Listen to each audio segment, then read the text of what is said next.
On the sports field of the #1 high school in Lincheng, Yunzhong province, over 1,000 senior students held their breaths, as if prisoners awaiting judgment.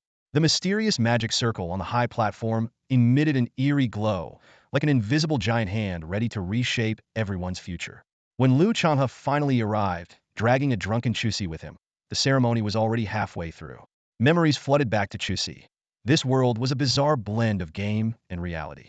The senior students were about to undergo their professional awakening, opening a new chapter in their lives.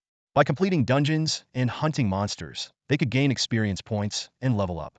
Whether one awaken a combat or support profession was entirely up to fate. A middle-aged man with gold-rimmed glasses and a thermos in hand waved at them. This seemingly gentle and refined gentleman was none other than their homeroom teacher, Li Yun, a level 49 powerhouse with the hidden blood of a berserker. Old Li, has our class started yet? Changha asked anxiously. Li Yun frowned, scrutinizing Chu Ci. You reek of alcohol again. What are you wearing? Where's your uniform? And why are you barefoot? Embarrassed, Chu Ci lifted his foot and slowly put on the slipper dangling from his ankle. I'm not barefoot. Li Yun's mouth twitched. You might as well be. Go to the back of the line. Changha, grinning cheekily, pulled Chu Ci away. Suddenly, Li Yun called out, Wait, did you bring your ID cards? You need them for registration before awakening. Chu Ci was startled, but Changha pulled out 2 ID cards from his pocket. Got them. I grabbed them earlier. Chu Ci took his ID card, surprised at Changha's thoughtfulness and attention to detail. The awakening ceremony proceeded slowly, with students taking turns entering the magic circle. The atmosphere was tense, punctuated only by hushed whispers. Old Chu, what profession do you think we'll awaken? Changha asked with a smile. I hope it's something with guns. Longer reach means more power, and it's super cool. His father was a senior gunfighter and the captain of Lincheng City Guard. His mother was a life profession planter. Never thought about it, Chu Ci shrugged. Awakening a profession isn't like ordering food. You can't just pick what you want. If we could awaken whatever we wanted, our country wouldn't fear those monsters. Suddenly, a boy in front turned around, sneering. Changha, I don't know what you'll awaken, but Chu Ci is definitely destined for a drunker profession. A perfect match. Zhou Ming, you looking for a fight? Changha glared at him. Zhou Ming scoffed. If you dare throw a punch, you'll be disqualified. Go ahead, try it. Changha was about to retort, but Chu Ci held him back, signaling towards the front of the line. Li Yun was watching them with a smile. Changha backed down, not because he was afraid, but out of respect for old Li. Time flew by, and it was finally their class's turn. Li Yun led 50 students onto the high platform. Register your IDs first, then proceed with the awakening. Afterward, head straight back to class. One by one, the students entered the magic circle. Some were overjoyed, while others were dejected. Even the usually carefree Changha was sweating with nervousness. Chu Ci was even more anxious. Although no profession was inherently useless, a good one could significantly raise one's life potential. He didn't want to spend his life in mediocrity. Soon, only Zhou Ming, Changha, and Chu Ci remained. Zhou Ming stopped dawdling. There are still a lot of people waiting, Li Yun urged. Zhou Ming swallowed hard and nervously entered the magic circle. Zhou Ming, ordinary profession, warrior, the instructor announced. Ha, it's a main combat profession. Zhou Ming was ecstatic. Main combat professions were the most coveted, and while some support and life professions were also impressive, most people desired strong combat abilities. Zhou Ming, though only awakening as an ordinary warrior, was over the moon. After all, only 3 people in the class had awakened main combat professions, and half were life professions. All right, move along. Next, Changha, Li Yun said impatiently. Zhou Ming looked at the remaining 2 with a smug expression, eager to see what they would awaken. Changha rubbed his hands together and stepped into the magic circle. A few seconds later, the instructor's eyes lit up, and he announced, Changha, rare profession, shield armored warrior. What? A rare class? Li Yun and the registration teacher's eyes lit up simultaneously, their surprise evident. On this crucial day of career awakening, over 1,000 students were going through the ceremony. So far, more than 700 had completed the process, but only 2 rare classes had emerged. With Changha's addition, the count rose to 3, highlighting the rarity of these classes. As for the higher tiers like epic or legendary classes, no one present dared to dream of them, let alone the mythical class, which is an unseen-a-century occurrence. Zhou Ming, who initially came to watch the excitement, now looked embarrassed. He hadn't expected Changha to awaken a rare class. Compared to his own ordinary class, the gap was enormous. Why is everyone a warrior, but you're rare? Just because of 2 extra words? Zhou Ming muttered to himself, feeling unbalanced. Li Yun keenly noticed Zhou Ming's change in demeanor and shook his head subtly. This was precisely why the school required students to leave immediately after awakening. Such stark contrasts could indeed be demoralizing. Unexpectedly, Lu Changha wasn't satisfied with his class. Shielded warrior, though bearing the name warrior, leaned more towards defense and had relatively weak offensive capabilities. Li Yun couldn't help but chuckle. Come on, it's a rare class. What more could you want? Step up, it's Chu Ci's turn. Lu Changha sighed, his disappointment only lasting a few seconds before he adjusted his attitude. A tank is a tank, he thought. I can protect old Chu in the future. Turning to Chu Ci, Lu Changha encouraged, Old Chu, don't be nervous. It'll be over in no time. Chu Ci nodded, handed his ID to the registration teacher, and stepped into the magic circle. As it activated, a warm current enveloped him.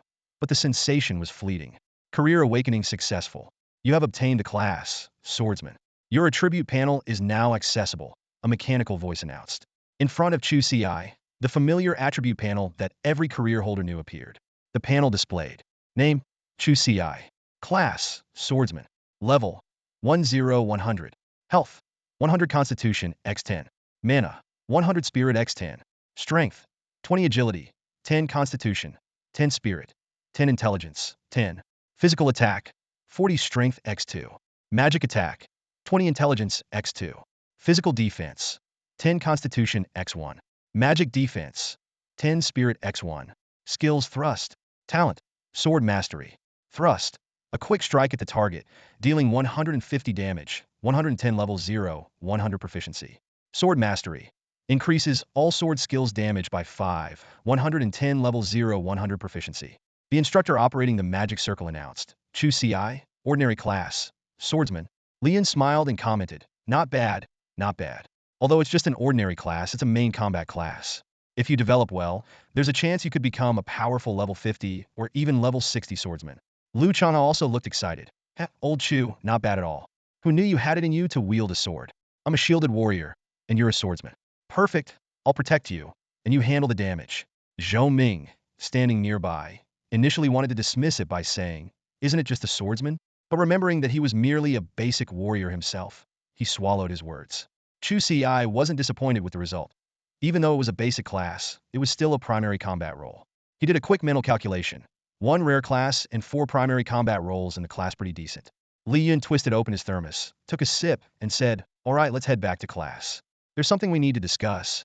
Lu Changha and Chu Ci followed Li Yun's lead, walking towards the classroom. Zhou Ming had already left earlier.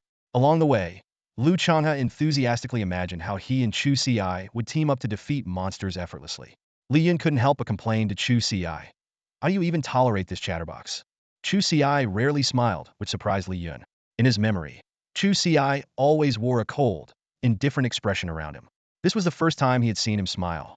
Although Li Yun knew about Chu Ci's unique circumstances and felt both sympathy and frustration, he was genuinely pleased to see this change. The three of them arrived at the classroom, and as they reached the door, they heard Zhou Ming bragging about awakening as a warrior, drawing envious looks from many classmates. However, when he saw Chu Ci and the others enter, he awkwardly sat down.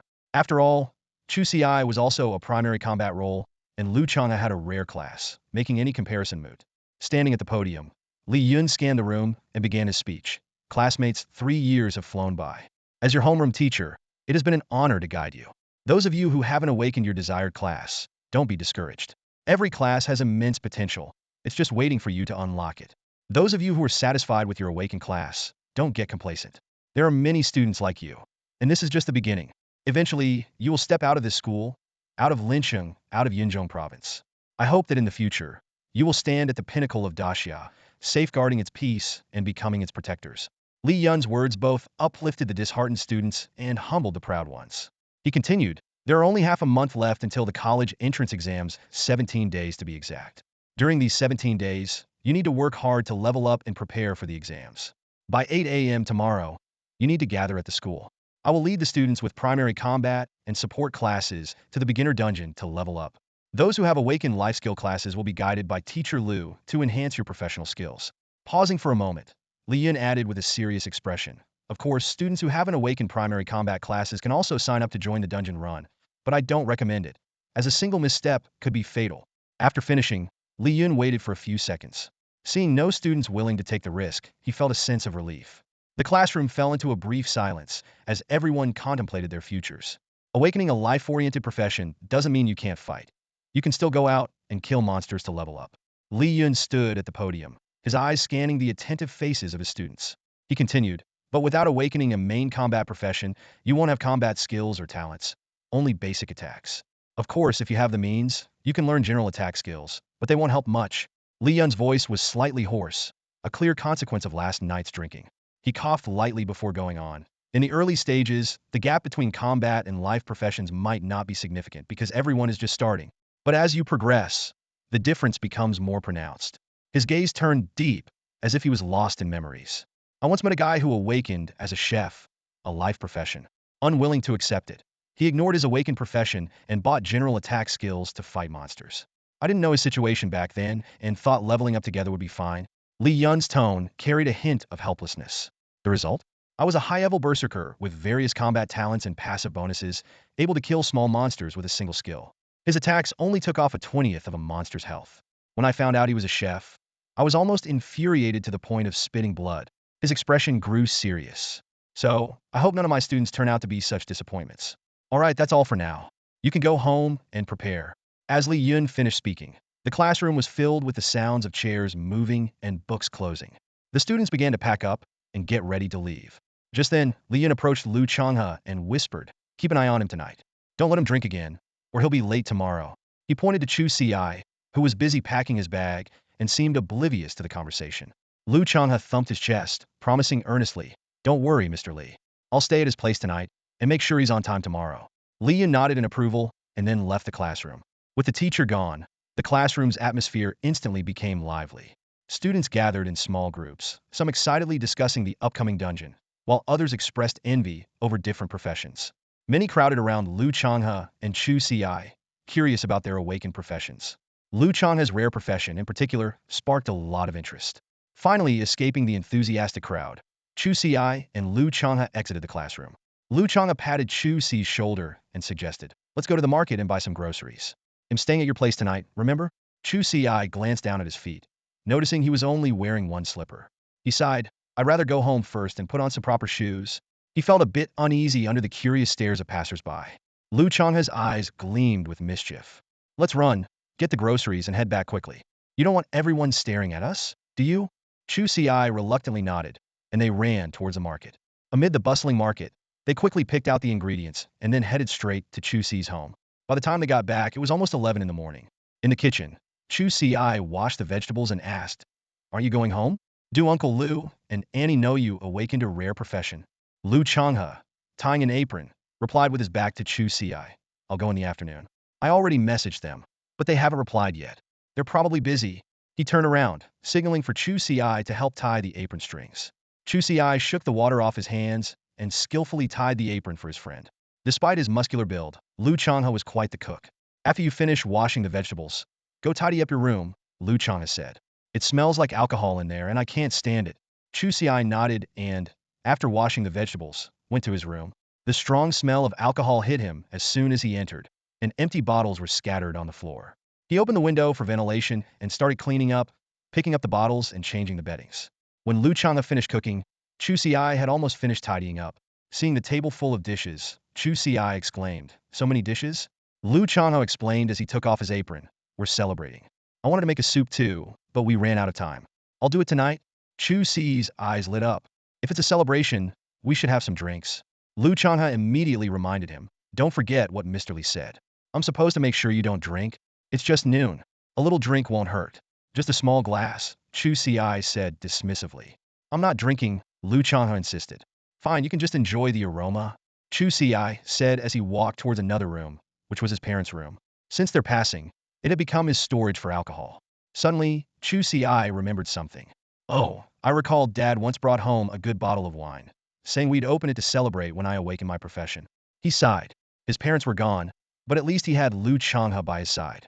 Chu Ci opened the wardrobe, where his parents' clothes were neatly hung. He hadn't had the heart to move them. In the corner of the wardrobe, he found a black box. Opening it, a beautifully crafted wine jar appeared. Holding the jar, Chu Ci murmured, "Since Mom and Dad aren't here anymore, I'll just drink this myself." Cradling the wine jar, Chu Ci returned to the living room. He saw Changha already seated in a chair, sipping on a bottle of BC calcium milk. The tiny milk bottle looked minuscule against Lu Changha's muscular physique, reminding Chu Ci of the image of Shaquille O'Neal drinking from a small water bottle. Chu Ci's lips twitched slightly as he thought about how out of place the calcium milk looked with Lu Changha's brawny frame. Sure you don't want to try some? Chu Ci shook the wine jar in his hand. This is some of the good stuff my dad treasured while he was alive. Lu Changha shook his head. You go ahead. I can't handle alcohol, and never really understood why you like it so much. Chu Ci shrugged and didn't press further. He carefully unsealed the wine jar, releasing a rich, fragrant aroma that immediately filled the room. Smells amazing. Chu Ci took a deep breath, a look of bliss spreading across his face. Just the scent alone made his mouth water. He gulped and carefully poured himself a glass. The wine was a clear, golden yellow, its aroma pure and deep. Chu Ci guessed it was at least 15 years old. He took a sip, savoring the smooth, non-spicy, rich, and full-bodied taste that lingered in his mouth. This is excellent wine. Chu Ci couldn't help but wonder where his dad, who didn't even drink, had gotten such a fine bottle. But pondering this seemed pointless now, with his parents gone.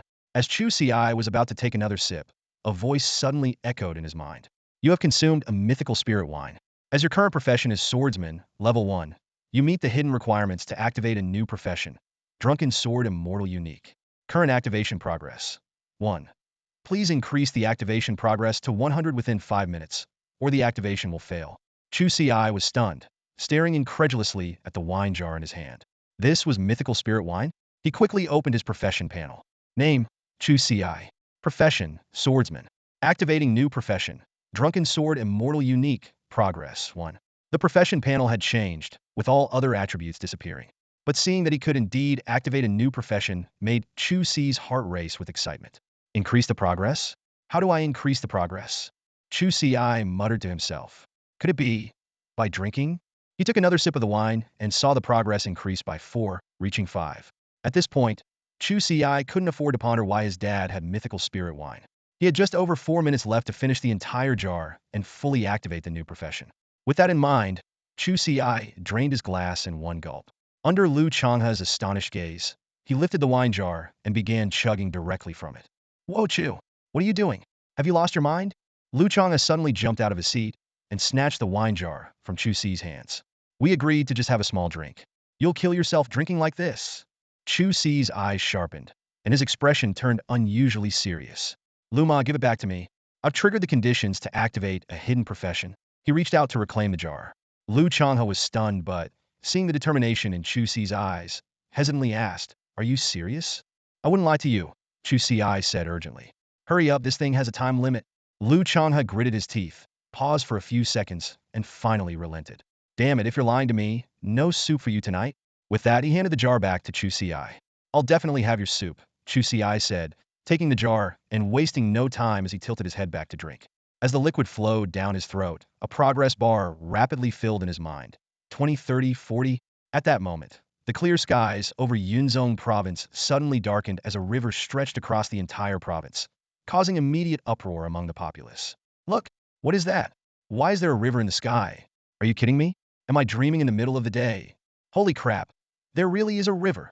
Could this be caused by some powerful being's battles? It's not just here. This river spans the entire Yunzhong province. As people were still reeling in shock, a piercing sword hum echoed through the heavens, striking the hearts of millions. Soon, it was discovered that countless swords were flowing down the river, heading towards Lincheng. Suddenly, a voice echoed in everyone's mind. You have witnessed the celestial phenomenon, the heavenly sword river, and received its blessing. For the next 7 days, your sword-based attacks will deal 20 more damage. Experience gain increased by 10, skill cooldowns reduced by 10, drop rates increased by 10, and attack casting speed increased by 10. The news caused a massive stir throughout Yunzhong province and quickly spread across the nation. Online forums buzzed with discussions about the phenomenon. Some were envious, others amazed, and many speculated on who could have triggered such a miracle. Meanwhile, Chu Ci had finished the mythical spirit wine in one gulp. A system notification appeared in his mind. Activation progress at 100. You have successfully activated the new profession, Wine Sword Immortal. Profession panel is updating. Update complete. You have triggered the celestial phenomenon, the heavenly sword river, and received its blessing. For the next 7 days, your sword-based attacks will deal 50 more damage. Experience gain increased by 50, skill cooldowns reduced by 50, drop rates increased by 50, and attack speed increased by 50. Chu Ci lowered the wine jar, staring in astonishment at his new profession panel. Name, Chu Ci. Profession, Wine Sword Immortal Unique. Level, 10100. Health 100. Mana, 100. Strength, 20. Agility, 10. Constitution, 10. Spirit, 10. Intelligence, 10. Physical attack, 40. Magic attack, 20. Physical defense, 10. Magic defense, 10. Skills, none. Talents, Wine Immortal, Sword Immortal, Fallen Mortal. Looking at the seemingly ordinary panel, Chu Ci felt a bit disappointed. By common standards, the Wine Sword Immortal appeared to be just a rare profession. He couldn't help but wonder. He had consumed mythical spirit wine, so why had he only activated a rare profession? Besides, Wine Sword Immortal was a hidden unique profession that had triggered a celestial phenomenon. Shouldn't it be at least an epic or even legendary profession? However, as he examined his talents, Chu Ci was utterly shocked. Chu Ci took a deep breath as he looked at his 3 talents, or more accurately 4. The sheer power of these talents far exceeded his expectations. First was the Wine Immortal talent. This talent gave Chu Ci a unique way to acquire skills by drinking spirit wine. Different spirit wines could awaken different skills, and drinking the same type of spirit wine consecutively could enhance the proficiency of the corresponding skill. Chu Ci calculated that there were at least 1,000 types of spirit wine available on the market, which meant he could potentially master thousands of skills in the future. Next was the Sword Immortal talent, which shocked Chu Ci even more. For every spirit sword marked with the Sword Immortal seal that he possessed, his attack damage would increase by 1, with no upper limit. Chu Ci's mind started to race. If he could collect billions of swords, even if his base attack power was just 1 point, he could ultimately achieve an astounding million damage. What was even more incredible was that these marked spirit swords did not occupy any equipment slots and were indestructible. Lastly, the Mortal Descent talent provided Chu Ci with powerful information protection. It allowed him to completely control others' attempts to probe him, and even reverse the probe to obtain all the information about the other party after 3 consecutive attempts. In a world full of unknowns and professional competitors, this ability was undoubtedly a strong trump card. After reviewing the effects of these talents, Chu Ci exhaled deeply, marveling at the strength of this hidden class. At the same time, he couldn't help but wonder where his father had obtained that mythical grade spirit wine. Unfortunately, this question would remain unanswered. Just then, Changha, who had been standing nearby, spoke up. "Old Chu, how did it go? Did it work?" Chu Ci snapped back to reality and replied with a smile. "Yes, it worked. I got the hidden class of Sword Immortal, and it's the only one." Changha's face showed a mixture of doubt and amazement. "Really? Too bad I haven't learned the probing technique yet." Chu Ci didn't elaborate further, and instead walked towards his parents' room. He retrieved a box filled with skill books from the wardrobe. The box contained over 30 books, covering physical, magical, and other general skills, almost encompassing all mainstream professions. These were prepared by his parents since he was in high school to ensure that no matter what profession he awakened, he would find suitable skill books. Chu Ci snapped out of his daze, his gaze falling on the skill book in front of him. He reached out, picked up a copy of Detection, and walked back to the living room. "Learn it," Chu Ci said calmly, handing the skill book to Changha. Changha took the book and started studying it without a word. Soon, the skill book turned into a stream of light and merged into his body. "Huh?" Changha looked puzzled. "Weird. I used the detection skill on you, but there was no reaction at all. Are there fake skill books now?" At that moment, a virtual interface popped up in front of Chu Ci. "Changha has used detection on you. Do you agree?" Chu Ci knew it was his innate ability, falling to mortal, at work. Without hesitation, he clicked agree. A similar interface appeared before Changha. As he saw Chu Ci's information, he jumped up excitedly. "Holy crap! You really are the Wine Sword Immortal. You weren't lying." "Old Chu." Chu Ci responded calmly. "I told you I wouldn't lie to you. Are you still making soup?" "Of course," Changha said excitedly. "I'll make whatever soup you want, a whole big pot." His excitement far exceeded Chu Ci's. After all, it's hard to stay calm when such a legendary event happens right in front of you. "Why aren't you excited at all?" Changha asked, puzzled by Chu Ci's calm demeanor. Chu Ci chuckled. "Because you've already been excited enough for both of us." Changha laughed awkwardly, then suddenly remembered something and asked urgently, "By the way, what tier is your class? Since it's unique, it should at least be epic, right? Why wasn't there any celestial phenomenon?" Chu Ci pointed out the window at the slowly dissipating river. "There isn't that a celestial phenomenon? It's almost gone." Only then did Changha notice the outside. He had been so worried about Chu Ci that he missed the phenomenon. Unfortunately, he didn't receive the blessing of the phenomenon, only witnessing it. But he didn't mind. The appearance of the phenomenon already proved that Chu Ci's Wine Sword Immortal class was at least epic tier. Let's eat, Chu Ci said. Tomorrow we'll take you to level up. Well, enter Qinglong Academy together. In the Great Xia, there are many advanced vocational schools, but the top four are named after the Azure Dragon, White Tiger, Vermilion Bird, and Black Tortoise, located in the four directions of Great Xia. Qinglong Academy is the closest to their Yunzhong province. Since he had awakened such a powerful class, Chu Ci naturally aimed for the best university and planned to bring Lu Changha along. However, Lu Changha shook his head after sitting down. No need, we should level up separately. If you were still a swordsman, we could level up together.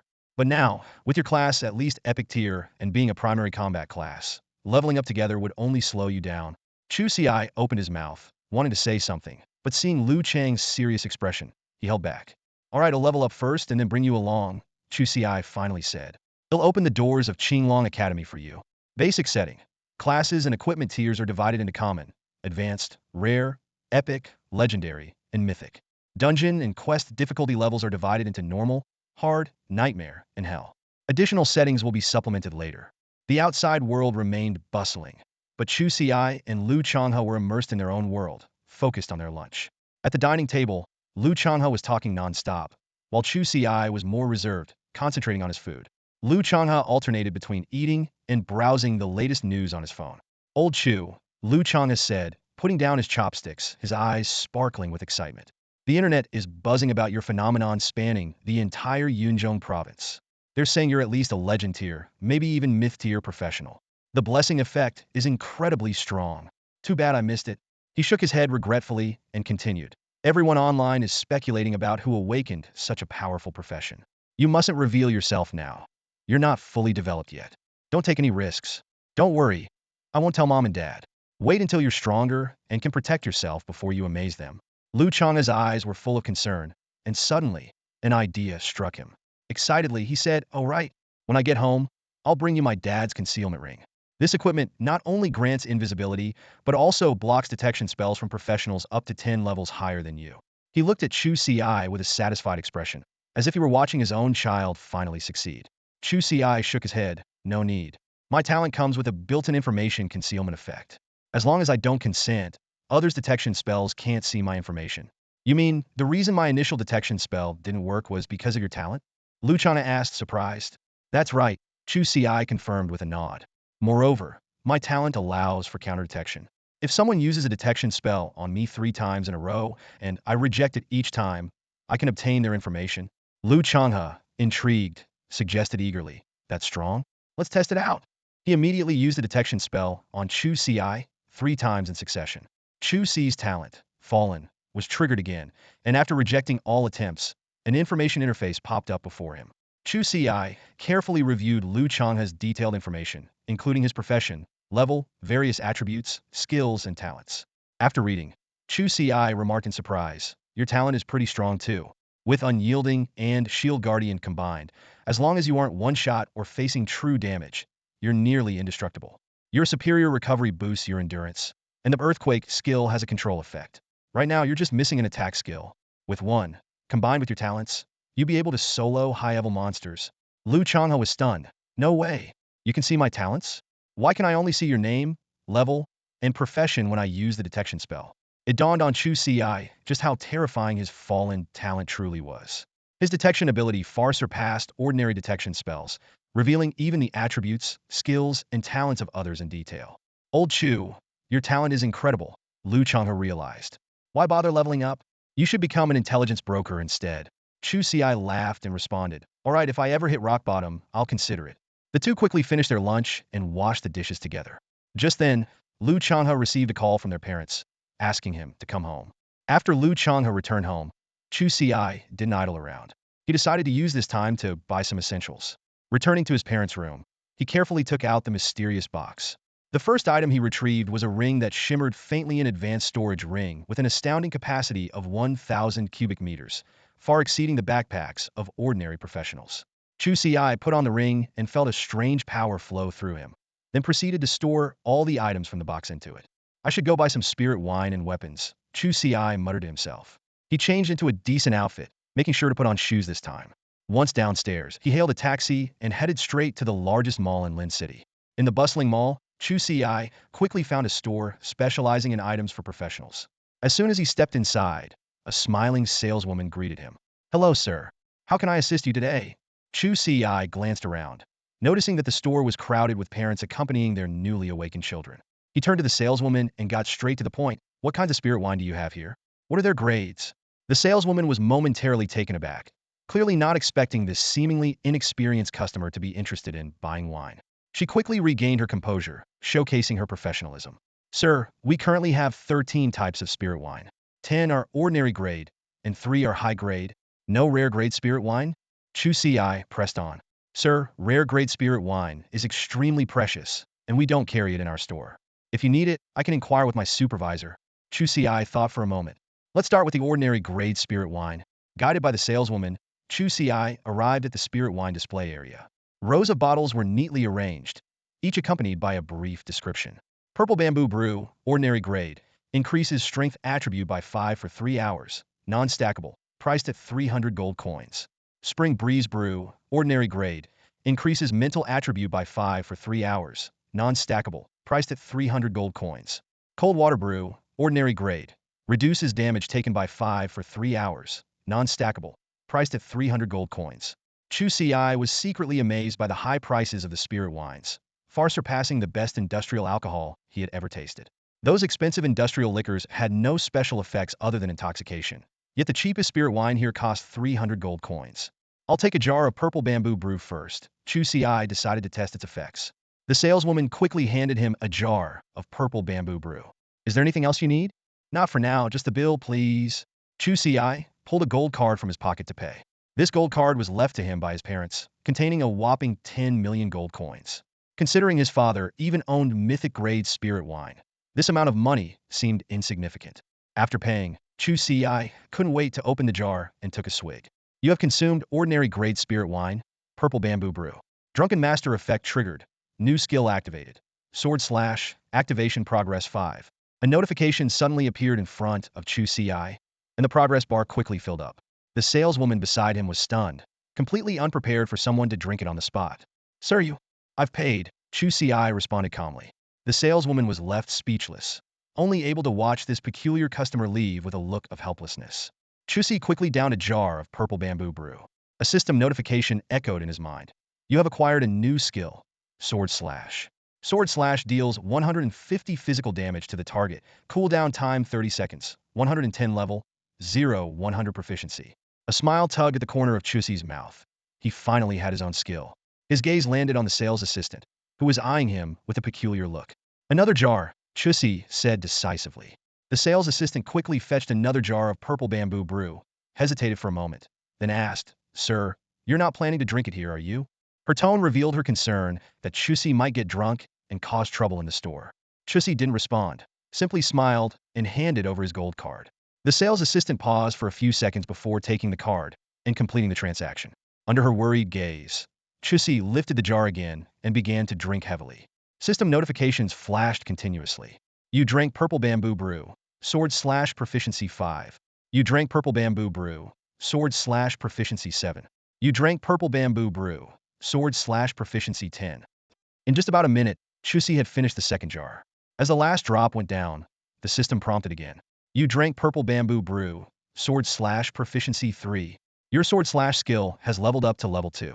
Sword slash now deals 200 physical damage. Cooldown time 30 seconds. 210 level. 200 proficiency." Chu Ci realized that each jar of brew roughly increases proficiency by 100 points. "Sir, are you okay?"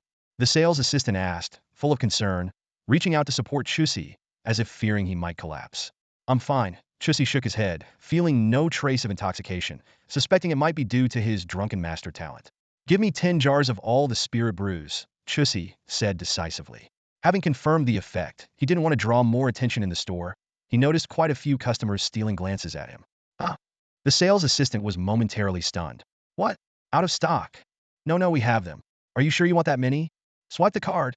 With the sales assistant's busy assistance, Chu Ci's storage ring quickly filled with 130 jars of spirit brew. Regular spirit brews cost 300 gold coins per jar, while advanced ones were 1,000 gold coins each, totaling 60,000 gold coins. Small change, Chu Ci thought. He knew these spirit brews wouldn't be enough to max out all his skills, But with the newbie dungeon opening tomorrow, time was tight.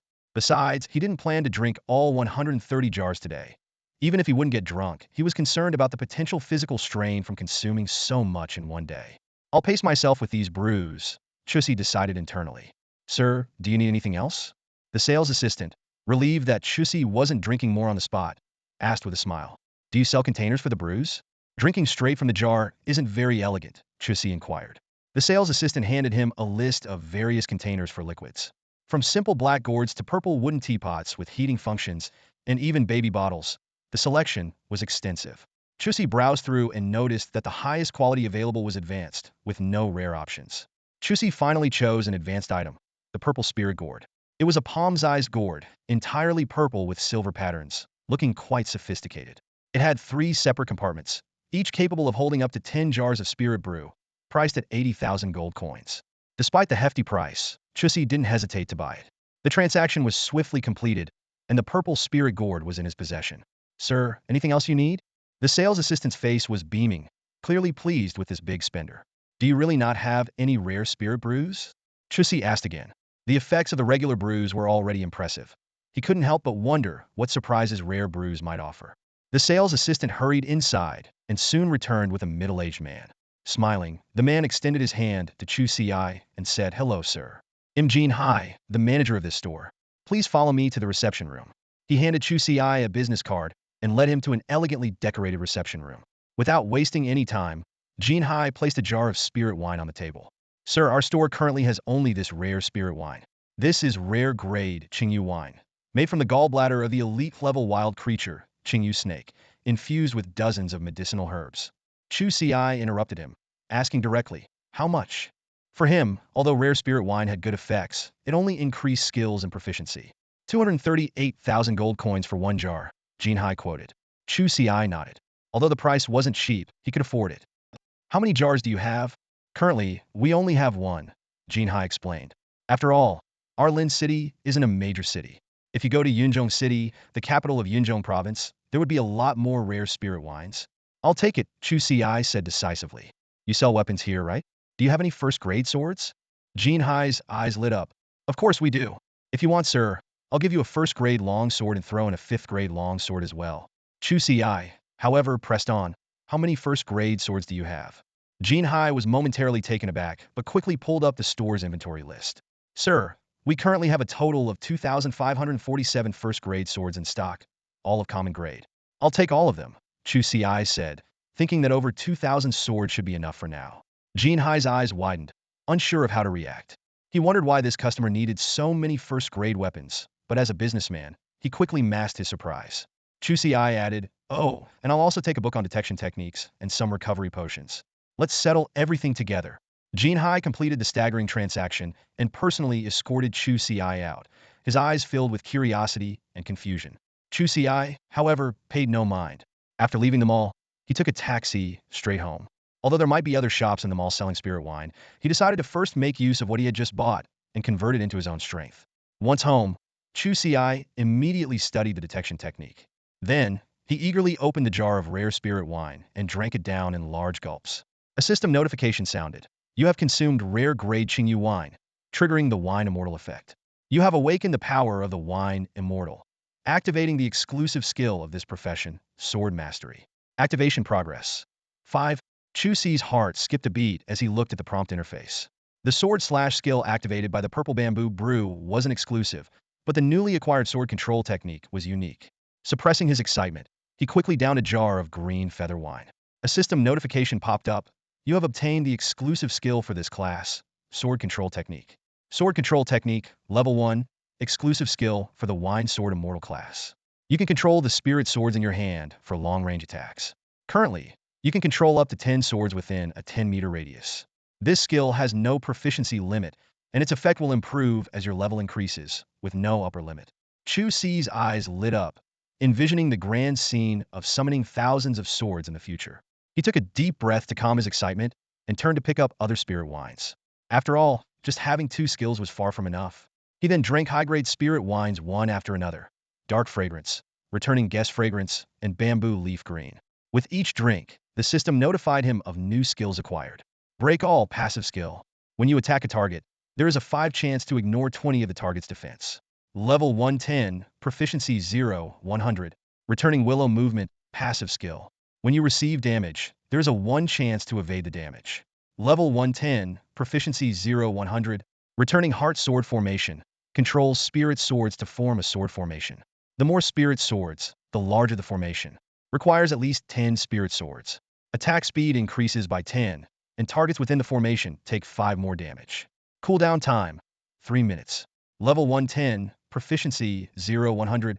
These 3 new skills gave Chu Ci more confidence for tomorrow's novice dungeon. However, his gaze fell on the remaining 9 ordinary grade spirit wines, realizing there were more skills to be obtained. Suddenly, he felt the urge to relieve himself and had to pause his drinking to rush to the restroom. Returning, he looked at the wine jars on the table, feeling that drinking wasn't as enjoyable as it used to be. But to become stronger, he gritted his teeth and continued. Drink up, Chu Ci muttered to himself, raising another wine jar. For the next half hour, Chu Ci focused on drinking, with system notifications flashing continuously. He had to make another restroom trip during this time. Finally, the 9 spirit wines were finished, and 9 new skills were acquired. Combo strike, charge strike, rending strike, flash step, sword mastery, flaming slash, spirit recovery method, and rest. Each skill brought different combat benefits, from attack boosts to defense evasion and recovery abilities, all practical combat techniques. Despite feeling physically uncomfortable, looking at the long list of new skills he had acquired, Chu Ci knew these would be the foundation of his survival in the game. He took a deep breath, ready to face the upcoming challenges. Chu Ci let out a burp, staggered, and headed back to the bathroom. While unzipping his pants to relieve himself, he brought up his character panel to check his stats. The panel displayed: Name, Chu Ci. Class, Wine Sword Immortal Unique. Level, 100. HP, 100. MP, 100. Strength, 20. Agility, 10. Constitution, 10. Spirit, 10. Physical attack, 40. Magic attack, 20. Physical defense, 10. Magic defense, 10. His skill list was impressively extensive for a level 1 character, boasting 15 skills. Investigation, swordsmanship, sword slash, willow return technique, heart-seeking sword formation, break everything, sword shield, recuperation, spirit recovery method, blazing slash, mastery of swordsmanship, flash step, severing strike, charge attack, and combo. Among these, the sword shield skill was particularly eye-catching. Can control a spirit sword to form a shield, reducing received damage by 5, with a 1 chance to negate damage entirely. Last 5 seconds, 10-minute cooldown, 110 level, 0, 100 proficiency. The talent section listed: Wine Immortal, Sword Immortal, Fallen Mortal. Chu Ci closed the interface and nodded in satisfaction. Although his attributes hadn't changed, the rich skill tree was something only top-tier players could dream of. If he weren't already too drunk, he would have gone back to the market to buy more spirit wine to continue leveling up. But there was a more pressing matter at hand. Having tested the Wine Immortal talent, it was now time to verify the Sword Immortal talent. Chu Ci took out a novice long sword, a common grade weapon with 1 strength and 1010 durability, requiring level 1 to equip. Though its stats were modest, he didn't mind at the moment. He began to apply the Sword Immortal mark to the novice long sword. In just 3 seconds, the mark was complete, and a system notification popped up. You have applied the Sword Immortal mark to the novice long sword. You now possess a spirit sword. Sword Immortal effect activated, increasing all your damage by 1. The attributes of the novice long sword had changed. Novice long sword, common grade, Sword Immortal trait, indestructible. The durability and original attributes vanished, replaced by the near mythical, indestructible trait. Even more exciting for Chu Ci was that the marked sword could be stored within his body and summoned at will, solving any future storage issues. Nodding in satisfaction, Chu Ci took out another novice sword and began the process of applying the Sword Immortal mark again. He needed to be well prepared for tomorrow's novice dungeon, and this mass production process was undoubtedly the best start. In the living room, Chu Ci was practicing his sword control technique. 10 beginner's swords hovered around him, suspended in midair. With a focused look in his eyes, he formed a seal with his hands. Within seconds, he imprinted each blade with the mark of the Sword Immortal, a task that previously required individual attention. This new efficiency was a revelation. What once took time and effort for each sword could now be done simultaneously for 10. Chu Ci recalled the 2,547 beginner swords he had purchased earlier. At his previous pace, it would have taken nearly 4 hours to mark each one individually. He couldn't help but imagine the daunting task if he were to handle millions of swords in the future. An idea struck him, and Chu Ci attempted to mark multiple swords at once. As expected, under the enhancement of his sword control technique, he could imprint 10 swords simultaneously. Although this significantly drained his mana, he was well prepared. Chu Ci retrieved bottles of mana recovery potions and began his efficient production line, controlling the swords, consuming potions, and marking them, all in a seamless cycle. In just half an hour, all 2,547 beginner swords were marked with the Sword Immortal seal. A system notification appeared before him. Sword Immortal. You are a celestial sword master fallen to the mortal realm. Only legendary swords can awaken your true power. You can leave an unlimited number of Sword Immortal marks on spiritual swords. Each marked sword increases your attack damage by 1. Current total, 2,547. Seeing his attack damage boosted by 25.47 times, Chu Ci couldn't help but smile. This meant he could now easily defeat beginner-level monsters. However, his ambitions went beyond that. Not nearly enough, Chu Ci muttered to himself. I only bought these few beginner swords because I didn't know the full potential of my sword control technique. Now that my efficiency has greatly increased, it's time to expand my inventory. Glancing at the clock, he saw it was only 4 p.m., plenty of time left in the day. Just as Chu Ci was about to head out, the door opened, revealing Lu Changha. Since Chu Ci often had hangovers in the past, Lu Changha had a spare key to his place. Hey Chu, heading out? Lu Changha asked, surprised to see Chu Ci putting on his shoes. Yeah, I need to buy a few things, Chu Ci nodded. You can stay here and make some soup for me. I'll be back soon. All right, just don't be too long, Lu Changha replied. He had noticed the positive changes in Chu Ci recently, which made him happy. After leaving home, Chu Ci took a cab to the mall. This time, he avoided the stores he had visited before and went to other shops. He first checked the stock of spiritual wine, but found no rare-grade ones. There were plenty of common and high-grade wines, but he decided to hold off since his current stock was sufficient. He could always restock later. When Chu Ci expressed his intention to buy all the beginner swords in a particular shop, he once again caught the attention of the store manager. Despite the curiosity, business was business. Each beginner sword was priced at 100 gold coins, and Chu Ci bought over 3,000 swords in one go. Given the large transaction, the manager offered a discount, bringing the total to 300,000 gold coins. Chu Ci then visited every sword shop in the mall. By the time he left, his storage ring was filled with over 20,000 beginner swords, effectively clearing out the inventory of all the shops. What a pity, Chu Ci thought, slightly disappointed. Not a single shop had rare-grade spiritual wine. It seems this stuff is indeed scarce. He knew that as a small city, Lincheng had limited demand for rare-grade spiritual wine. Of course, Lincheng must have some rare-grade spiritual wine, but it was likely in the hands of powerful individuals who rarely sold it, as they didn't need the money. After spending over 2 million gold coins, Chu Ci returned home. As soon as he walked in, he was greeted by the enticing aroma of soup, clearly made by Lu Changha. You're back just in time to try this, Lu Changha called from the kitchen, wearing an apron and handing Chu Ci a bowl of soup. What kind of soup is this? Chu Ci asked, taking a sip. His eyes lit up. It tastes great. Hee hee. Lu Changha chuckled proudly. This is fireball meat soup from a level 30 beast. My dad brought it home today for us to try. Chu Ci glanced at his status panel and saw a new notification.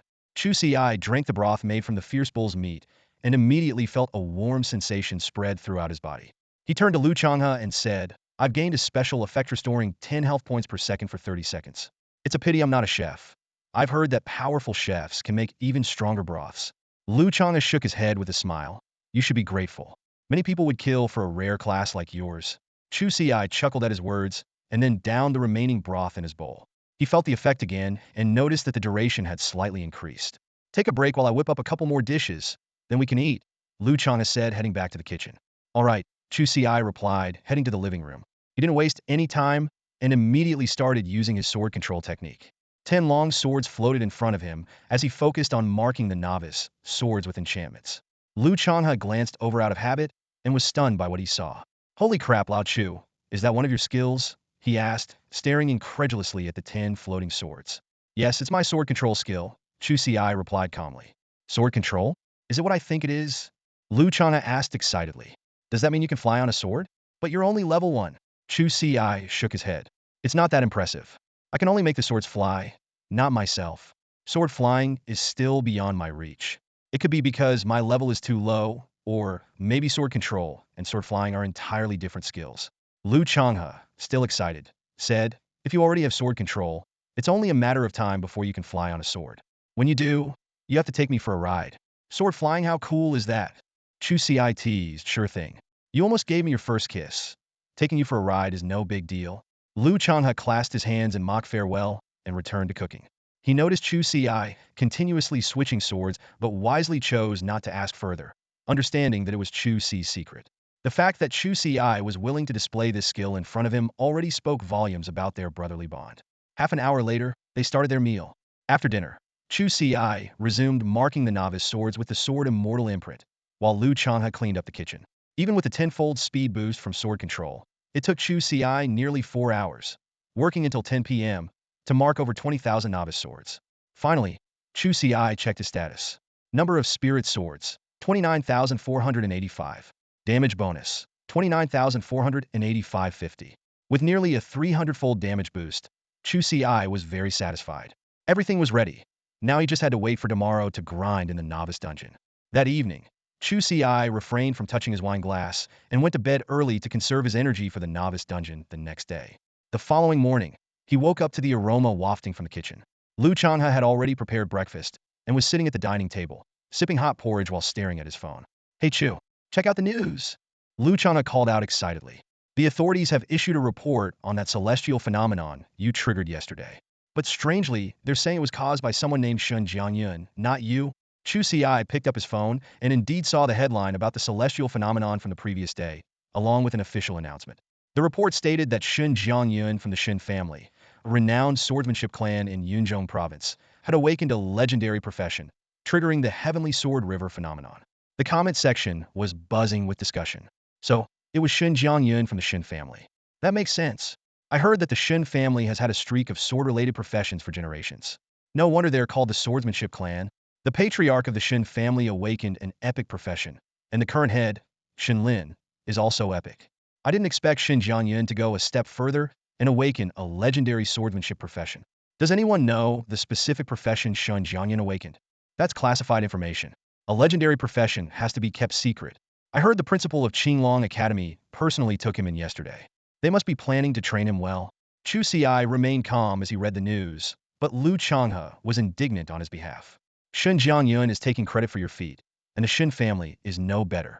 Chu Ci took a sip of his porridge and thoughtfully asked, "Do you think the principal of Qinglong Academy and our top officials in Daxia are powerful?" "Of course they are," Lu Changha replied without hesitation. "I don't know about others, but the principal of Qinglong Academy is said to be a level 80 legendary powerhouse." "Exactly," Chu Ci analyzed calmly. "Do you think the authorities wouldn't have the means to investigate who really triggered the phenomenon? Even if the Shun family wanted to take credit, they couldn't." Lu Changha was momentarily stunned, but quickly caught on. "You mean this was intentional? They couldn't find you, so they used Shun Jiangyun as a stand-in?"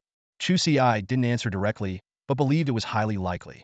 He recalled an incident a century ago when a mythic profession emerged in Daxia, only to be targeted by foreign powerhouses.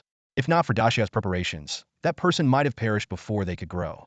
Shun Jiangyun might be a decoy arranged by the authorities to divert attention from foreign threats. Realizing this, Lu Changha stopped complaining about Shun Jiangyun and the Shun family, understanding that their actions might be to protect Chu Ci. After breakfast, they headed to school. The playground was already crowded, and their homeroom teacher, Li Yun, waved to them from a distance. "Good job not drinking last night," Li Yun said approvingly after sniffing the air. Chu Ci smiled, thinking that while he hadn't drunk last night, he had certainly had his fill the day before. Li Yun began briefing them on the upcoming novice dungeon. "This time, our school has 184 participants. Including the other schools, there are a total of 431 participants. We have 8 rare professions in total, 2 life-related, 2 main combat, and the remaining 4, including Lu Changha, are support professions." He continued, "There are only half a month left until the college entrance exams. If you want to get into a good school, you need to reach at least level 9 by then. Mr. Li, what about getting into Qinglong Academy?" Lu Changha couldn't help but ask. Li Yin wasn't surprised by the question. As a rare profession shield warrior, Lu Changha did have a shot at Qinglong Academy, though it wouldn't be easy. Last year, Qinglong Academy's admission standard was level 15, Li Yin explained with a smile. "If you're interested, you can give it a try. But remember to know your limits. Leveling up is hard, but the real challenge is the breakthrough tasks." Using himself as an example, he explained that he was stuck at level 49 not because he didn't want to level up, but because he was blocked by a breakthrough task. In this world, professionals don't have to worry about advancing their professions, but every 10 levels, they face a breakthrough task, which is the true test. To continue gaining experience points and leveling up, you must complete the boundary breaking task. To get into Qinglong Academy, you need to be at least level 15 and also complete a boundary breaking task along the way. Half a month is a tight schedule, but Chu Ci isn't too worried. With his current damage boost of nearly 300 times, he's confident he can easily handle the task, as long as it's not too bizarre. All the students from One High who were participating in the novice dungeon gathered and boarded the waiting bus outside the school. They headed towards the novice dungeon, located in Lin City. An hour later, Chu Ci and his classmates arrived at their destination and found that students from 3 other schools were also present, bringing the total number to over 400. Teacher Li Yun addressed the students sternly. This is your first time entering the novice dungeon. Once inside, you will face real danger. If anyone is scared, you can back out now, and no one will judge you. If you find yourself overwhelmed inside, you can exit at any time, but you must be out of combat. Remember, the novice dungeon is restricted to those below level 5. Once you reach level 5, you can cap your level and re-enter, effectively allowing you to run the dungeon multiple times. Although this information had been repeated in class to the point of annoyance for some students, everyone listened intently now, knowing these details could mean life or death. Li Yun gave special instructions to Chu Ci and a few others, emphasizing that although students lost their lives in the novice dungeon every year, he hoped none of his students would. All right, if anyone needs weapons, come to me, Li Yun said, taking out a few beginner weapons suited to different classes. Most students had already prepared their gear, but still picked up a spare weapon just in case. When it was Chu Ci's turn, Li Yun smiled and said, "You're lucky. I heard someone in Lin City went on a rampage buying up all the beginner swords from several stores yesterday. Luckily, I prepared these half a month ago, or you might not have gotten one." Chu Ci awkwardly scratched his nose, thinking the person who bought up all the swords was probably him. The group then moved to the dungeon entrance and began lining up to enter. Zhou Ming, looking to provoke, said to Chu Ci, "Chu Ci, we're both in common classes. How about we see who can level up faster?" He had acquired several general skills and a particularly strong area effect skill after returning home. While he didn't dare compare himself to Lu Changha, he felt he had a shot against Chu Ci. Chu Ci simply smiled slightly and stepped into the dungeon without responding. The dungeon has 4 difficulty levels: normal, hard, nightmare, and hell. However, the beginner dungeon does not have these distinctions. Upon entering the dungeon, Chu Ci found himself standing on a stone platform bathed in a mysterious light. He carefully surveyed his surroundings and saw a lush forest beyond the platform, with 10 rabbits hopping joyfully about 50 meters away. Chu Ci knew that as soon as he stepped off the platform, the mysterious light would vanish, signaling the official start of the dungeon. The beginner dungeon was straightforward with only one path to follow. He just needed to proceed along the path. Taking a deep breath, Chu Ci stepped off the stone platform. As expected, the light disappeared instantly. He followed the only path and quickly reached the group of rabbits. These rabbits seemed indifferent to his presence and continued to frolic. Chu Ci knew that the monsters in the beginner dungeon would only retaliate if provoked. He silently cast a detection spell to gather information on these creatures, known as fanged rabbits. Normal grade, level 1. Health, 100. Attack, 24. Physical defense, 14. Magic defense, 6. Skill, charge. These low-level monsters pose no threat to me, Chu Ci thought. In the next moment, he swiftly summoned a novice sword and launched an attack without hesitation. The sword flashed, and a fanged rabbit fell dead. A system notification immediately popped up. Fanged rabbit killed, gained 5 experience points, plus an additional 2.5 experience points.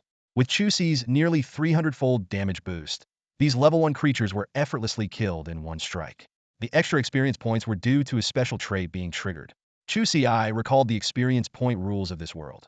Killing a monster of the same level grants 5 experience points, and for each level higher the monster is, an additional 5 points are awarded.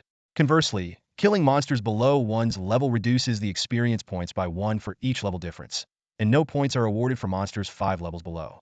However, defeating bosses grants extra rewards. In this world, the benefits of defeating higher-level monsters were not significant. Even if Chu Ci killed a level 100 normal monster now, he would only gain 500 experience points. This meant that as one's level increased, leveling up would become progressively harder. Without pausing, Chu Ci quickly dispatched the remaining 9 fanged rabbits. Each kill triggered the same system notification. Afterward, he checked his level status. Level 1, 75,100 experience points. Just 25 more experience points to level up. Killing 4 more level 1 monsters will do it, Chu Ci calculated and continued down the path. Sure enough, another group of 10 fanged rabbits appeared a few dozen meters ahead. Using the same strategy, Chu Ci swiftly eliminated them one by one. As the last rabbit fell, he felt a warm surge throughout his body, indicating he had leveled up. A system notification sounded. You have reached level 2. Each of your attributes has increased by 5 points, and you have gained 10 free attribute points. Considering his physical class and the boost from his Sword Immortal talent, Chu Ci decisively allocated all 10 points to strength. Under his talent's effect, each point in strength was equivalent to 300 points for an ordinary person and would become even more potent in the future. After leveling up, Chu Ci's attribute panel was updated as follows. Name: Chu Ci. Class: Drunken Sword Immortal Unique. Level: 2, 41,200 experience points. Health: 150 mana, 150. Strength: 35 agility, 15 constitution, 15 spirit, 15 intelligence, 15. Physical attack: 70, magic attack 30. Physical defense: 15, magic defense 15. Skills: detection, swordsmanship, sword slash, willow return technique, heart returning sword array, all things can break, sword shield, recuperation, mana recovery technique, flame slash, sword mastery, flash step, severing strike, charge attack, combo attack. Talents: Drunken Immortal, Sword Immortal, Fallen Mortal. Chu Ci recalled the leveling rules of this world. Up to level 10, each level increase grants 5 points to 4 attributes and 10 free attribute points. From level 10 to 20, each level grants 10 points to attributes and 50 free attribute points. The higher the level, the more attribute points gained. After allocating his points, Chu Ci noticed 2 pieces of equipment on the ground. Iron Sword, normal grade, strength 1, level 1 requirement. Iron Bracelet, normal grade, spirit 1, level 1 requirement. He immediately equipped the bracelet, as he had only bought a novice sword before entering the dungeon and had no other gear. As for the Iron Sword, although its attributes were the same as the novice sword and might be considered junk by others, it was perfect for Chu Ci to use for his Sword Immortal mark. The drop rate has indeed improved. Chu Ci mused, then checked his special trait effect. A phenomenon descended, and Chu Ci felt a surge of power within him. His sword-based attack damage, experience gain, skill cooldown reduction, drop rate, and attack speed all received a 50 boost. This newfound strength greatly bolstered his confidence. In the beginner dungeon, wild monsters are typically stingy, with only 1 piece of equipment dropping for every 100 monsters defeated. However, Chu Ci managed to obtain 2 pieces of equipment after slaying just 20 monsters. While luck played a role, the phenomenon's boost was undoubtedly significant. Chu Ci delved deeper into the dungeon, encountering groups of about 10 monsters every 50 meters. By this time, he had leveled up to level 2. Normally, defeating a level 1 Fong Rabbit would yield 4 experience points, but with the 50 experience boost from the phenomenon, each Fong Rabbit now provided 6 experience points. After consecutively killing 26 Fong Rabbits, Chu Ci successfully advanced to level 3. As his level increased, the experience gained from killing level 1 Fong Rabbits gradually decreased to 4.5 points. Fortunately, the number of Fong Rabbits was limited, and when the last one fell, Chu Ci's experience stood at 321 out of 400 for level 3. In the distance, about 50 meters away, a group of level 2 reed rabbits appeared. Chu Ci didn't bother checking their stats. To him, they were just targets to be swiftly eliminated. He charged forward, slaying any monsters in his path. As his level increased, so did his proficiency with swordsmanship. At level 3, Chu Ci could simultaneously control 30 swords, extending his attack range to 30 meters. While Chu Ci was diligently leveling up, the teachers outside the dungeon were leisurely chatting. "Old Li, I heard there's a rare class in your class? Maybe they have a chance to get into Jinghua University," the homeroom teacher from the neighboring class said, offering Li Yun a cigarette with a smile. Li Yun accepted the cigarette, lit it, and replied, "Don't tease me. Your class also has a rare class, and it's a main combat type. Their leveling speed is definitely faster than the tank-oriented class in my class." Congratulations to both of us," the neighboring homeroom teacher chuckled. "Who do you think among the 4 schools will have a student reach level 5 first? I've heard the other 3 schools also have rare classes." Li Yun exhaled a puff of smoke and pondered. "It's hard to say. Rare classes have an advantage early on, but it's limited. There have been years when common and advanced classes reach level 5 first." "True." The neighboring homeroom teacher nodded in agreement. "The class rankings are set by us humans, after all. Last year, I heard someone with a common class defeated a rare class of the same level." Time flew by, and an hour passed in the blink of an eye. Suddenly, the dungeon entrance twisted, and a figure emerged from within. "Finally, I'm out. I almost died in there." A male student staggered out of the dungeon entrance, his face pale and sweat glistening on his forehead. "Wang Kai, how did you get out so quickly?" A teacher from number 2 high school hurried over, his brow furrowed. He scrutinized Wang Kai and exclaimed, "Wait, you're already level 2? Did you try to take on level 3 or even level 4 monsters?" The teacher's face was filled with confusion. Although Wang Kai was just an ordinary archer, he had a significant early game advantage. He should have been able to reach level 5 before exiting the dungeon. Wang Kai, panting heavily, managed to stand up straight. No, I didn't. I just thought leveling up was too slow, so I tried hunting 3 monsters at once. It was fine at first, but then one of them used a skill right before dying. I was caught off guard and didn't dodge, which messed up my rhythm. He slapped his forehead in frustration and continued. Then the other 2 monsters attacked. In my panic, I accidentally shot arrows at some neutral monsters. Luckily, I ran fast enough. Otherwise, I'd be dead. The teacher's face turned grim upon hearing Wang Kai's explanation. He remembered warning Wang Kai multiple times not to engage in group fights, as it could be deadly. Yet, Wang Kai ignored the advice and left the dungeon at level 2. The teacher was more concerned about Wang Kai's safety than the embarrassment of the situation. Come with me, the teacher said coldly, turning to leave. Wang Kai followed, head down, looking fearful. Soon, the sound of a stern reprimand echoed nearby, as if bamboo shoots were being stir-fried. Other teachers shook their heads and sighed. Every year, a few overconfident students thought they could handle group attacks, only to face harsh consequences. As time passed, more students began to exit the dungeon, most of them having encountered various dangers.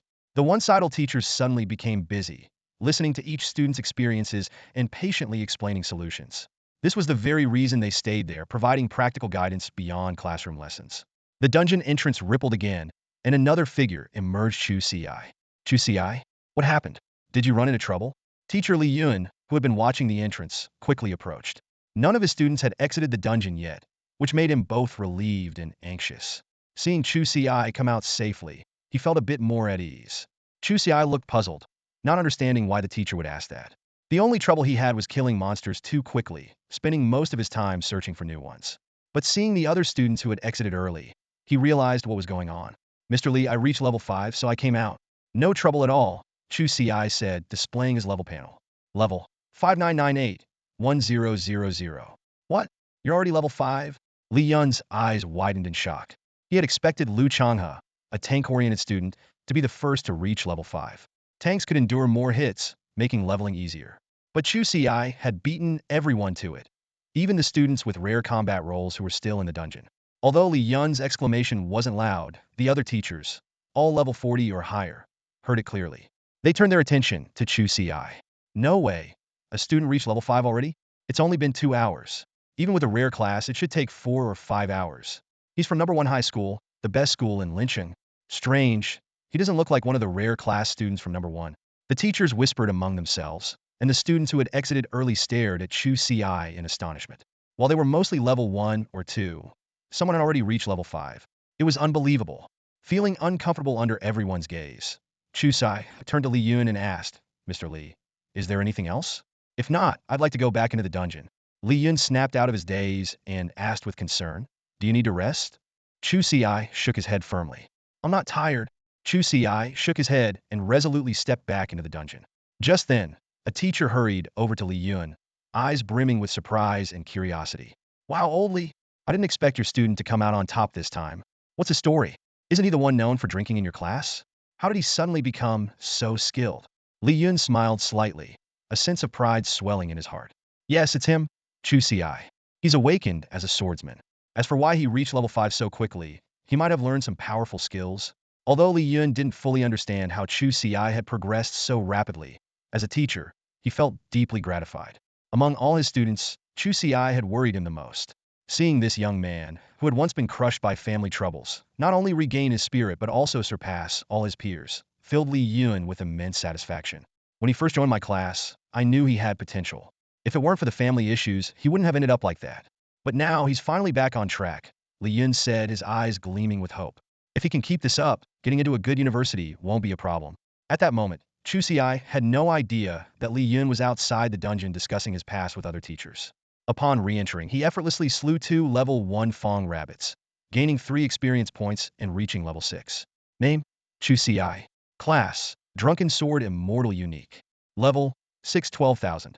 Attributes: Strength 95, Agility 35, Constitution 35, Spirit 35, Intelligence 35. Attack Defense: Physical Attack 190, Magic Attack 70, Physical Defense 35, Magic Defense 35. Skills: Investigation, Sword Mastery, Sword Slash, Willow Rebound, Heart Returning Sword Formation, break all, sword shield, recuperation, spirit recovery, flame slash, sword mastery, flash step, ren strike, charge strike combo. Talents, Drunken Immortal, Sword Immortal, Fallen Mortal. Chu Ci noticed that leveling up was becoming increasingly difficult. Level 5 required only 1,000 experience points, but level 6 needed double that. He thought to himself, this is my last time in the novice dungeon. I wonder how many levels I can gain by clearing it. With this question in mind, Chu Ci sprinted down the main path. The Fong rabbits could no longer provide him with experience points, so he set his sights on the level 2 monsters further ahead. Thanks to his increased agility, his speed was significantly faster, and he quickly arrived in the level 2 monster area. With eyes sharp as a hawk, Chu Ci summoned 20 swords without hesitation. 10 of them instantly killed the 10 level 2 monsters in front of him, while the other 10 flew 50 meters away to slay another 10 monsters, all with a single strike. He gained a total of 30 experience points. Now at level 6, Chu Ci could simultaneously control 60 swords, with an attack range expanded to 60 meters. He encouraged himself silently, keep going. Once I clear the novice dungeon, it'll be time to move on and find other places to level up. Chu Ci moved like a gust of wind, and the monsters in his path didn't even have time to react before they were killed, becoming stepping stones on his path to leveling up. His eyes shone with determination as he sped towards the deeper parts of the dungeon. Time ticked away, and more students emerged from the dungeon. Their faces displayed a variety of emotions. Some were excited, others exhausted, and a few looked slightly disappointed. The highest level achieved was only level 4, and no one had broken through to level 5 yet. Zhou also came out, his level stuck at 3. He glanced around and saw that 2 other classmates were already there, which made him breathe a sigh of relief, thinking he had lasted long enough. However, he quickly noticed that Chu Ci was missing. Mr. Li, hasn't Chu Ci come out yet? Zhou couldn't help but ask, a hint of confusion in his voice. Li Yun looked at him calmly and replied, Chu Ci came out an hour ago and then went back in. Zhou was momentarily stunned. Then a smile appeared on his face. So, Chu Ci had already come out. That meant he had won this time.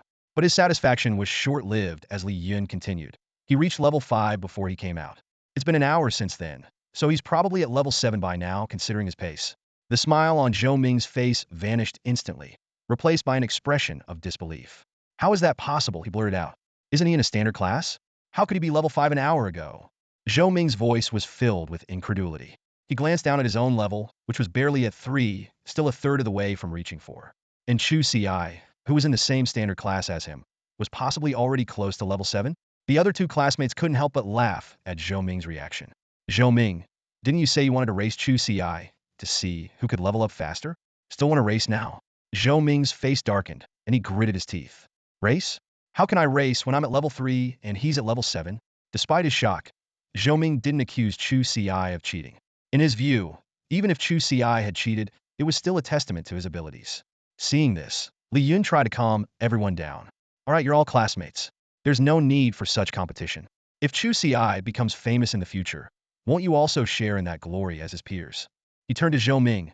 Zhou Ming, tell us about your experience. What troubles did you encounter? The others should listen and learn to avoid similar issues. Zhou Ming made an effort to calm down, no longer dwelling on why Chu Ci was leveling up so quickly. Though he felt disheartened, he quickly regained his composure. Rome wasn't built in a day. He told himself silently, someday, I'll also wield my sword across the land, vanquish countless demons, and become a hero admired by many. Another hour passed, and nearly all the students had left the dungeon. Among the over 400 students who participated in the novice dungeon, those with rare classes mostly reach level 5, and those with advanced classes reach level 4. Some students with standard classes, surprisingly, also reach level 4. Lu Changha approached Li Yun and spoke in a low voice. Old Li, you said Chu Ci came out 2 hours ago and was already at level 5 then. Seeing Li Yun nod, Lu Changha couldn't help but chuckle. Unlike others who were shocked, he wasn't too surprised.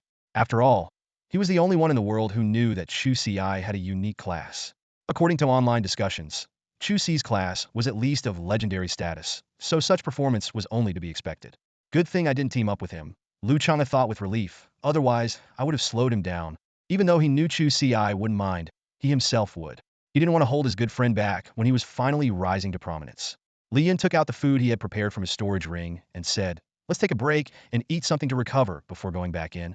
They had set out at 8 in the morning, and the students had entered the dungeon around 9. Now, 6 hours had passed, making it about 2 in the afternoon. Sounds good, Lu Changha replied with a smile. I did eat a bit in the dungeon, but I still need to adjust my state. He had packed some stew the night before, and both he and Chu Ci had brought quite a bit. The stew not only filled them up, but also helped restore health points. As he ate, Changha curiously asked, "Old Li, how high do you think Chu Ci can level up if he clears the dungeon?" Li Yun pondered for a moment before responding. Going from level 6 to 7 requires 2,000 experience points. From 7 to 8 requires 4,000. From 8 to 9 needs 6,000.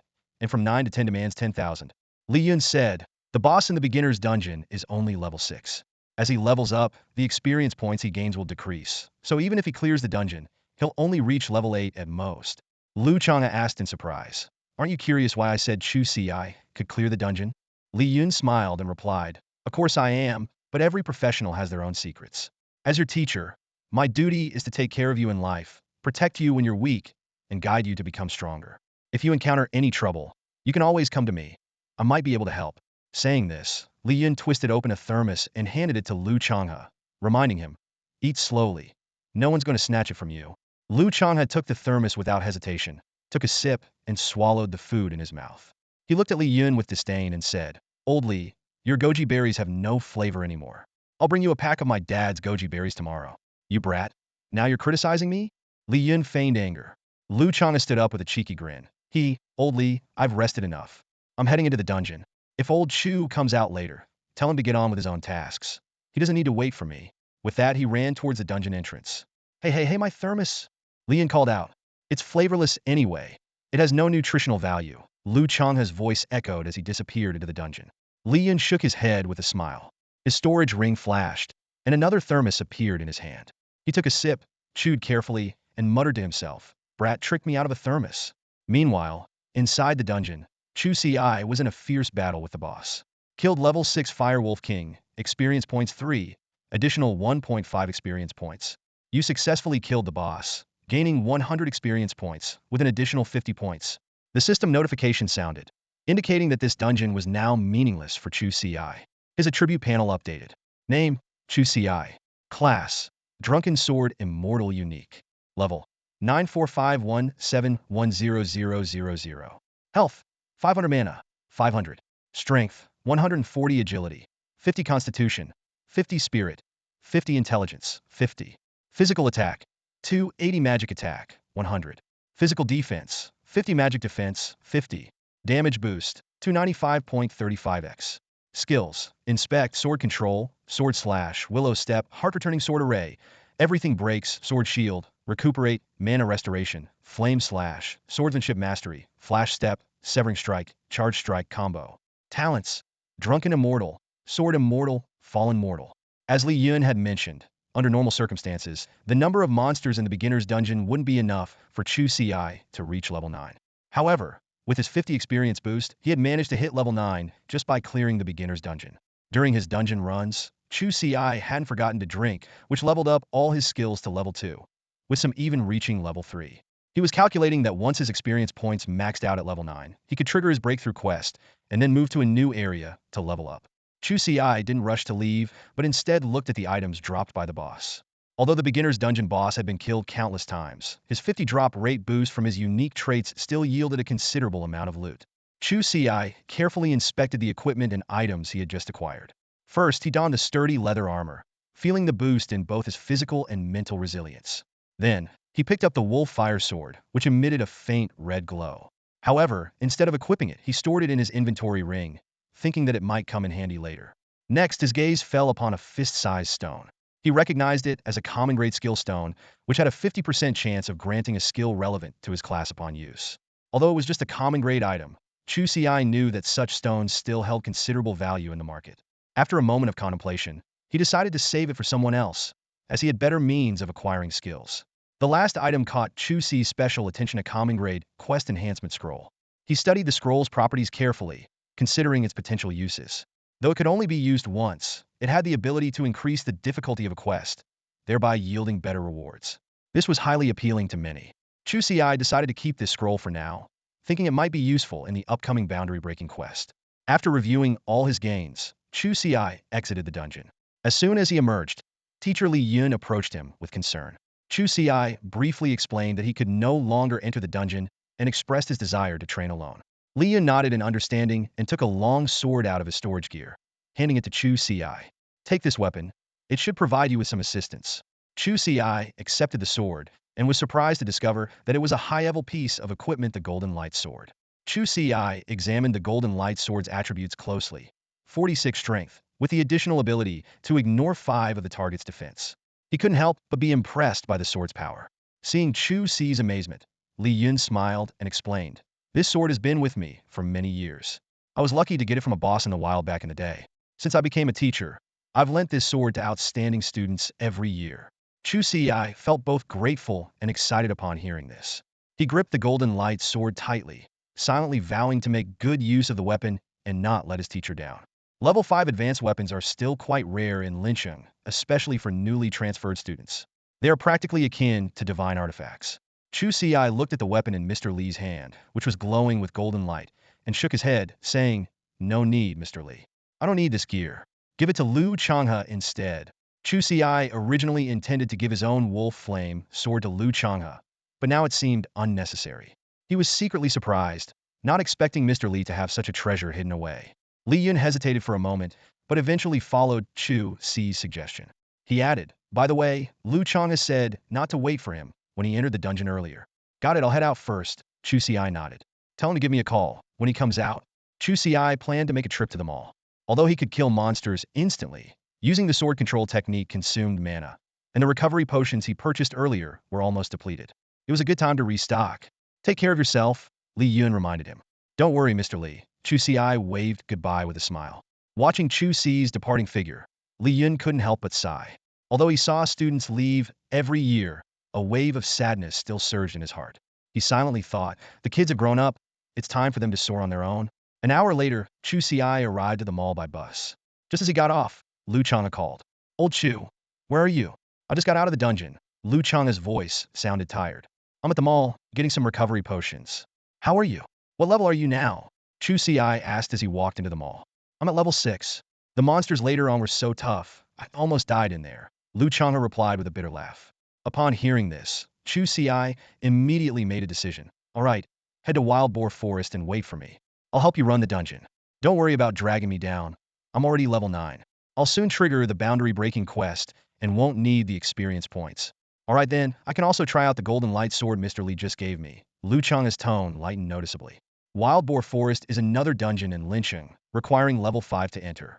Unlike the beginner dungeon, Wild Boar Forest allows players to choose the difficulty, and the monsters inside actively attack.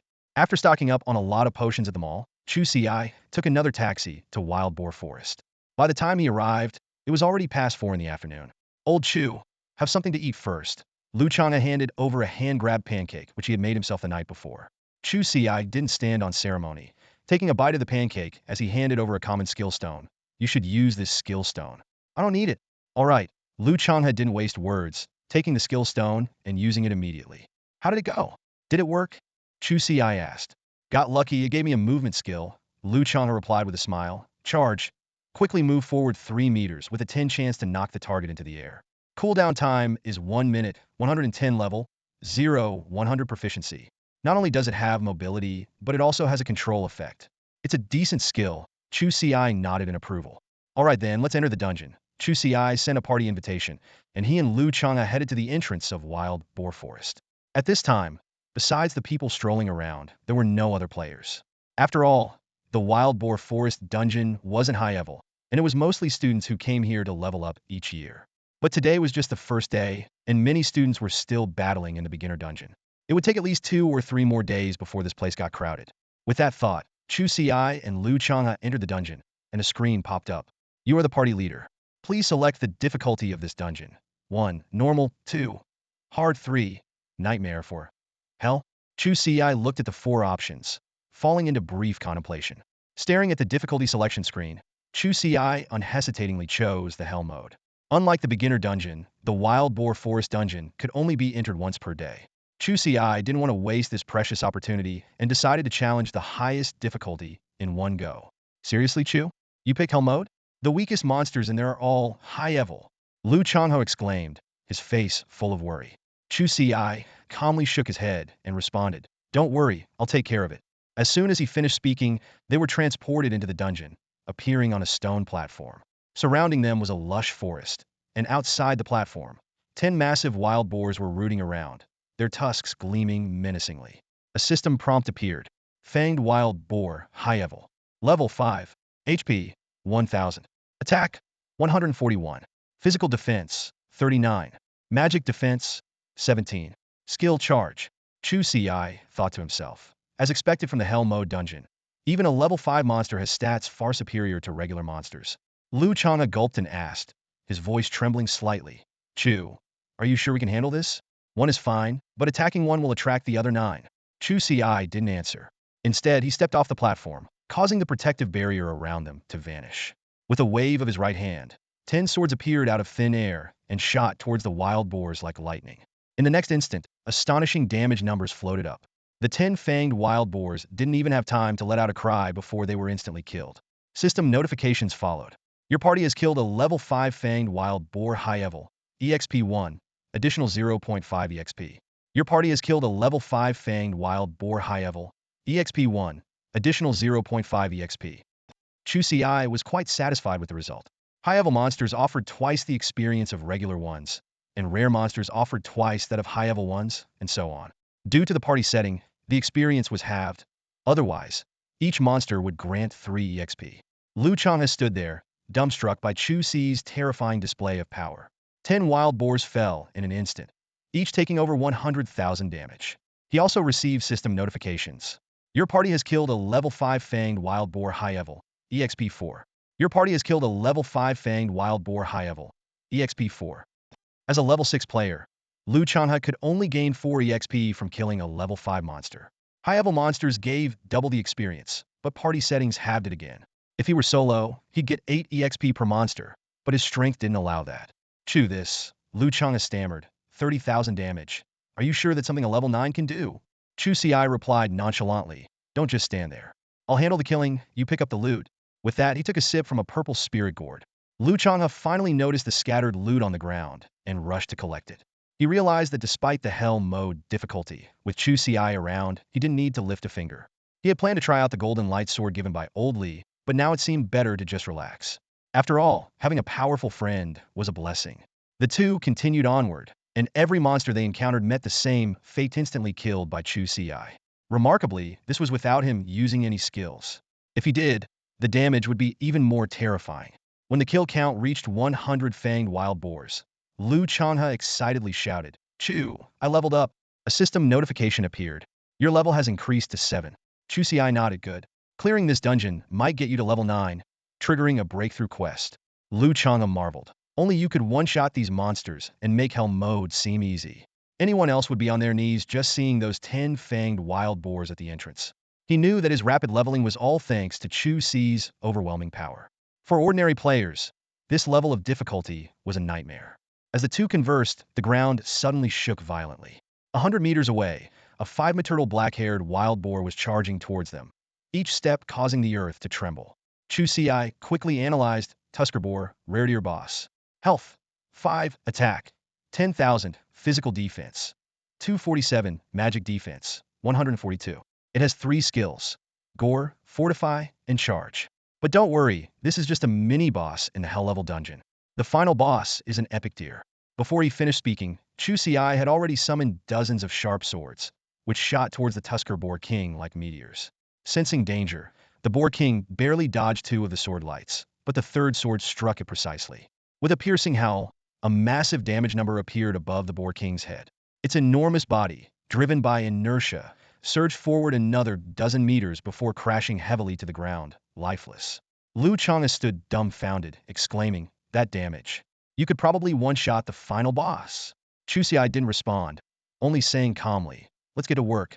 As a level 9 powerhouse, he could control 90 swords, and one-shotting the final boss was no challenge for him. Got it. Changha rubbed his hands together excitedly and approached the Boar King's corpse to loot the spoils. Moments later, he announced joyfully, Chu, 2 good items dropped. He carefully examined all the loot and reported to Chu Ci. The first item is a task enhancement scroll, Hideer. Using it can raise any task's difficulty level by 1 rank, and it's a guaranteed success. The second item is the Tusker Wand, Hideer equipment, which increases spirit by 35 points. Its special feature is a 5 chance to cause a burst effect on attacks, and it requires level 5 to equip. Chu Ci thought for a moment and decided, let's keep the scroll. We don't need the wand, so we'll sell it after we leave the dungeon. Even though the 5 chance isn't high, it's decent for magic classes. Alright, you're the boss. Lu Changha nodded in agreement and swiftly stored the loot. The two then delved deeper into the dungeon, continuing their monster hunting and leveling journey. An hour passed in the blink of an eye as Chu Ci and Lu Changha tirelessly battled wild monsters in the dungeon. As they ventured deeper, the creatures' levels gradually increased from 5 to 6, 7, and 8. Initially, they encountered mostly high-level monsters, but as they advanced further, rare monsters began to appear sporadically. Suddenly, a piercing scream echoed from deep within the forest. Chu Ci's sword flashed, and a massive red-haired wild boar fell to the ground. A system notification popped up. Your team has killed an 8th level Crimson Flame Boar King Rare. Experience points 8, additional experience points 4. Your experience points have reached the maximum limit. You cannot gain more experience until you complete the breakthrough mission. Chu Ci took a deep breath, realizing the critical moment had arrived. Randomizing your breakthrough mission. The system continued.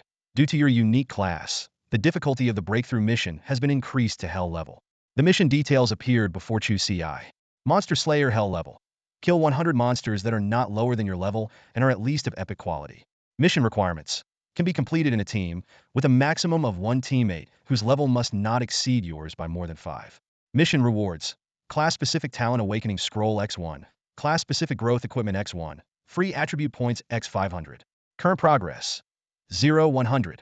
Chu Ci frowned, realizing that his unique class had directly escalated the mission's difficulty to Hell level. The task was indeed challenging, not because it was impossible, but because finding 100 epic-level monsters would require significant time and effort. The Wild Boar Forest dungeon could only be entered once a day, and the final boss was the only epic-level monster. Given this, it would take at least 3 months to complete the mission. However, the college entrance exam was in half a month, leaving him with insufficient time. While other cities also had level 5 dungeons, their numbers were limited. To complete the breakthrough mission before the exam, he would need to clear 6 to 7 dungeons daily, with each taking at least 2 hours, not to mention travel time between cities, which was unrealistic. Dungeons above level 10 did have more epic-level monsters, but Chu Ci was currently level 9 and could not enter them.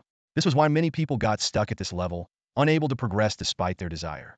Despite the daunting task, Chu Ci decided to complete it. Firstly, to continue leveling up, and secondly, the mission rewards were indeed generous.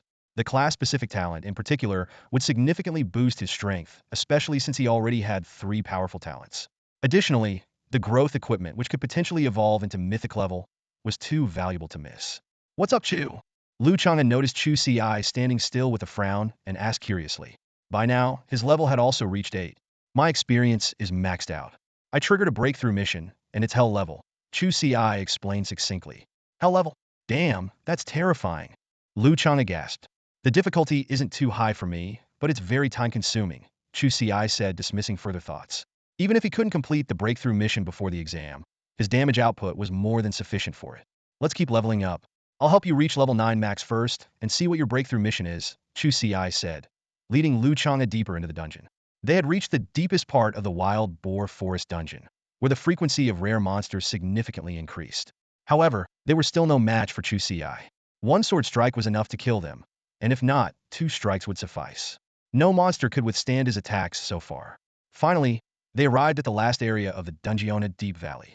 In the center stood a towering, boar-headed humanoid, wielding a menacing spiked club. The system immediately displayed the boss's attributes.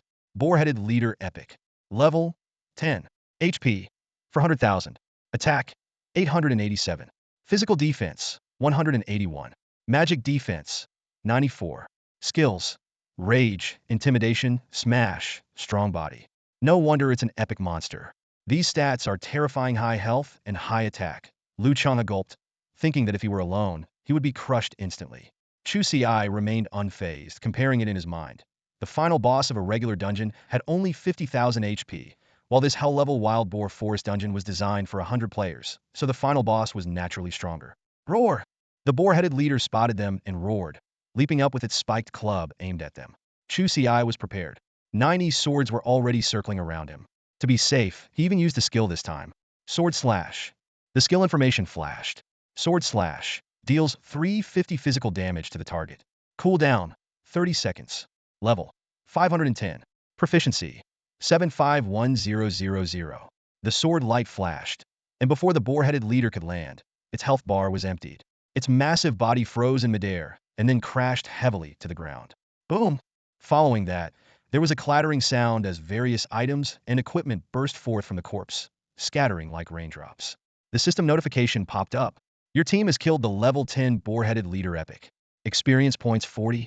As Chu Ci killed the boar-headed leader, a series of notifications appeared before Changha, indicating that he had finally reached level 9 max. Old Chu's single sword strike instantly killed the epic level boss, leaving everyone present in shock. Changha snapped out of it, his face brimming with excitement as he stared intently at Chu Ci. Calm down, Chu Ci said nonchalantly. Go see what loot dropped. Changha immediately understood. Sure, you take a break. I'll handle the looting. With that, he quickly ran towards the boss's corpse. Chu Ci didn't object. He knew Changha just wanted something to do. Meanwhile, he began checking the rewards from the recent dungeon record refresh. Trait scroll, epic level. Adds 3 random traits to equipment with a 10 chance of adding an extra skill, Chu Ci pondered. Not bad. If I'm lucky, even ordinary equipment could turn epic. He nodded in approval, but didn't plan to use it immediately. For him, traits were useless on weapons because those imbued with the Sword Immortal's mark wouldn't provide attributes or trait effects. As for his other gear, it was all level 5 transitional equipment that he'd replace once he broke through, so there was no need to use it now. Just then, Changha's excited voice echoed. Old Chu, it's a huge haul. Your drop rate is insane. He had already sorted through the boss's loot. 100,000 gold coins, 6 skill books, 13 pieces of equipment, 32 potions, and 25 miscellaneous items.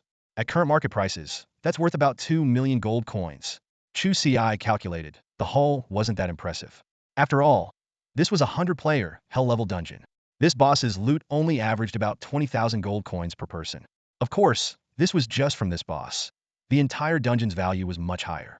Pick out what you can use, Chu Ci instructed. Sell the rest after we leave the dungeon. He still needed gold coins. A rare-grade spirit wine cost over 200,000 gold coins. And epic or legendary spirit wines could easily cost millions or even billions. Suddenly, Chu Ci remembered something. By the way, what's your breakthrough quest? Changha immediately opened his panel and quickly found his breakthrough quest information. Shield Guardian, hard level. He began reading the quest description. You will be transported to the assessment space to undergo a defense test. Withstand the attacks of a level 10 epic monster for 10 minutes or defeat it. This quest can be completed in a team of up to 5 players, with teammates not exceeding your level by more than 5. Quest rewards. Rare defense skill stone X1, rare random class equipment X1, and 50 free attribute points. Chu Ci frowned. This quest is pretty tough for you. They had already seen the attributes of epic monsters. Enduring for 10 minutes wouldn't be easy for Changha, even with 5 teammates. Fortunately, breakthrough quests had no time limits and could be attempted infinitely, with the option to exit the assessment space if it became too difficult. However, with Chu Ci around, completing the quest would be much easier. Suddenly, Chu Ci had an idea. Wait, my quest is to kill 100 epic monsters. Could we do it together? His eyes lit up as he explained his plan. Changha's quest was currently at hard level, but if they increased it to nightmare or even hell level, the number of epic monsters might increase. He could exploit this to complete both his and Changha's breakthrough quests. Even if the quest difficulty increased and the number of epic monsters didn't, only the endurance time would increase, which wouldn't be a problem for him. Changha immediately agreed. No problem, old Chu. Let's give it a shot. After all, he was relying on Chu Ci, and if his quest could help Chu Ci, all the better. Chu Ci, however, didn't rush into action. No hurry. I only have high-level quest enhancement scrolls right now. Let's see if we can buy rare or even epic enhancement scrolls when we get out. With that, Chu Ci and Changha chose to exit the dungeon. At that moment, the system prompt sounded. Your team has set a new record for this dungeon. Please set a team name. Otherwise, the team member names will be displayed. Chu Ci thought for a moment and set the team name to hidden. Name set successfully. Your team is now exiting the dungeon. The system prompt sounded again, signaling that they were about to leave this loot-filled dungeon space. Chu Ci and Changha soon arrived at the entrance of the dungeon. The night had just fallen, and the city's neon lights began to flicker. Chu Ci glanced at his phone. It was just past 8 p.m. Let's go. Let's head to the mall first and see if there are any rare or epic difficulty enhancement scrolls, Chu Ci suggested, his eyes gleaming with anticipation. They walked to the roadside, where Chu Ci skillfully hailed a taxi. The door opened, and they climbed into the back seat, giving the driver the mall's address. The car slowly pulled away, disappearing into the night. Not long after Chu Ci and Changha left, 5 students in school uniforms appeared at the entrance of the wild boar forest dungeon. They looked excited, exchanging eager glances. The boy leading the group smiled and said, "All right, everyone, we're the top students of this year from Lincheng. With our skills, we can definitely clear the normal difficulty of the wild boar forest dungeon." This confident boy was named Zhao Meng, a student from number 2 high school. He had a rare class, the heavy crossbowman, which boasted powerful long-range attack capabilities. The 4 others beside him were also from number 2 high school. Although they didn't have rare classes, they were all advanced classes, including support and tank roles, with the lowest level being 5. Zhao Meng had carefully selected these teammates to form a party aimed at clearing the wild boar forest dungeon and leveling up quickly. "With Brother Zhao leading us, we're sure to succeed," one team member said confidently. "Yeah, just follow Brother Zhao's commands and don't wander off," another echoed. "I heard there's a skilled guy from Lincheng number 1 high school this year. He's just a normal class swordsman, but was the first to reach level 5. He might even be level 7 by the time he leaves the dungeon," someone mentioned a competitor. "He's just a normal class. As levels increase, the gap between him and Brother Zhao's rare class will only grow wider," another immediately defended Zhao Meng. Listening to his teammates' praises, Zhao Meng smiled faintly. With his strength and rare class, he could have teamed up with other rare class holders. But he chose to lead these advanced class members to ensure he had absolute authority in the team. "All right, let's not compare ourselves to others. Instead, focus on leveling up quickly," Zhao Meng said calmly. He was aware of the news about a normal class player reaching level 5 first. Although a bit surprised, he wasn't bothered. In his view, a normal class reaching level 5 before a rare class showed some skill, but the potential of a normal class paled in comparison to his rare class. His goal was to develop quickly and prepare for the college entrance exams in half a month. Just as they were about to enter the dungeon, one of them suddenly exclaimed, "Hey, look at the record stone. There's a new record." The others turned to look at the record stone. It displayed, "First place, Hidden Squad, held difficulty time, 2 hours 45 minutes 31 seconds. Second place, Sky Tiger Squad, held difficulty time, 8 hours 59 minutes 41 seconds. Third place, Fierce Dragon Squad, held difficulty time, 9 hours 47 minutes 2 seconds. Holy cow, the first place player cleared the held difficulty in under 3 hours. That's insane." Zhao Meng stood in front of the leaderboard, his eyes wide with disbelief as he stared at the record that shattered his understanding. Just yesterday, the top spot was held by the renowned Tianhu squad, but today they had been dethroned by a mysterious hidden team. This meant that the record-breaking feat had been achieved within the last 24 hours. Zhao Meng's mind raced, trying to comprehend this incredible fact. Held difficulty, a 100-player dungeon, such a massive operation if a team like this had been assembled in Lincheng. How could there have been no rumors? His eyes swept over the astonishing completion time, once more under 3 hours. Reflecting on how he had been proud of clearing a normal difficulty dungeon just moments ago, Zhao Meng couldn't help but draw a sharp breath. He suddenly realized the vast chasm between himself and the true elites. This new record not only shattered his pride, but also completely upended his understanding of power. Zhao Meng recalled that the last time the record for the held difficulty dungeon in the Wild Boar Forest was broken was a century ago. That was during a golden era filled with mythical class professionals, and even Lincheng had produced several epic class professionals. The Tianhu squad, formed by these top-tier elites, had brought the record down to under 9 hours. Now, this long-standing record had been shattered, with the new completion time plummeting to under 3 hours. This fact made Zhao Meng dizzy, prompting him to speculate. Could there be a legendary professional hidden in Lincheng? Or had top experts from other cities passed through and casually set this new record? Despite his shock, Zhao Meng also had a clear understanding of his own insignificance. The pride he once felt from awakening a rare profession evaporated. He took a deep breath, turning this setback into motivation. While others are tackling hell difficulty, I'm still struggling with normal. The gap is huge, but my journey is just beginning. Zhao Meng encouraged himself as he walked towards the dungeon entrance. Meanwhile, in a high-end mall in Lincheng, Chu Ci and Changha were conducting a significant transaction. "Sir, how can I assist you today?" Hai greeted the high-profile customer with a respectful smile. Chu Ci got straight to the point. "Do you have any rare or even epic quest enhancement scrolls?" Hai responded with a hint of regret. "Sir, we have rare quest enhancement scrolls, but unfortunately, no epic ones at the moment." He then produced a scroll that shimmered with a strange light. Chu Ci examined the scroll's properties. A rare quest enhancement scroll that could elevate a quest difficulty by 1 tier without affecting subsequent uses of other enhancement scrolls. This feature made it far superior to normal and advanced scrolls. "All right, I'll take this one." Chu Ci nodded. calculating that with the addition of an advanced scroll, he could push Lu Changha's quest difficulty to hell level. Next, Lu Changha laid out the loot they had acquired from the dungeon. Among the various items were several high-level and even rare treasures. Calculate the total value of these items, Chu Ci said calmly. Though Jinhai was astonished by the rarity of the items, he maintained his professionalism and quickly estimated their worth. Sir, these items are worth a total of 3.32 million gold coins. Chu Ci was not surprised. These items represented the entire dungeon's earnings, and while the amount seemed substantial, it averaged out to just over 30,000 gold coins per person in a 100-player team. Moreover, they had kept some even more valuable items, like an epic trait scroll worth at least 1 million. After some bargaining, Chu Ci closed the deal at 3 million gold coins. Lu Chang had declined his share, feeling he had merely ridden on the coattails of others. Just give me 2.9 million gold coins, Chu Ci said, and keep the remaining 100,000 as a deposit. Please help me gather some beginner swords. If you can find rare or even epic spirit wine, that would be even better. Though puzzled as to why Chu Ci needed so many beginner swords, Jinhai didn't question it. The beginner swords and rare spirit wine will be no problem. Epic spirit wine, however, will be much harder to find. I'll do my best. How many beginner swords do you need, sir? Chu Ci said, there's no limit. As much as you want. Although nearly 300 times the damage is already impressive, it would certainly be better if it could be even higher. After completing the transaction, Chu Ci and Lu Changha left the mall and took a taxi home. Night had fallen, and when they opened the door, the clock hands pointed past 9. They collapsed tiredly onto the soft sofa. Chu Ci pulled out the precious rare-grade quest enhancement scroll from his pocket. He looked at Lu Changha, eyes gleaming with anticipation. Let's use it and see what the enhanced quest looks like. Chu Ci's heart raced. Whether he could complete his breakthrough quest quickly depended on Lu Changha. Without hesitation, Lu Changha took the scroll and touched it lightly with his fingertips. A faint light flashed, and his quest interface changed, revealing a new challenge.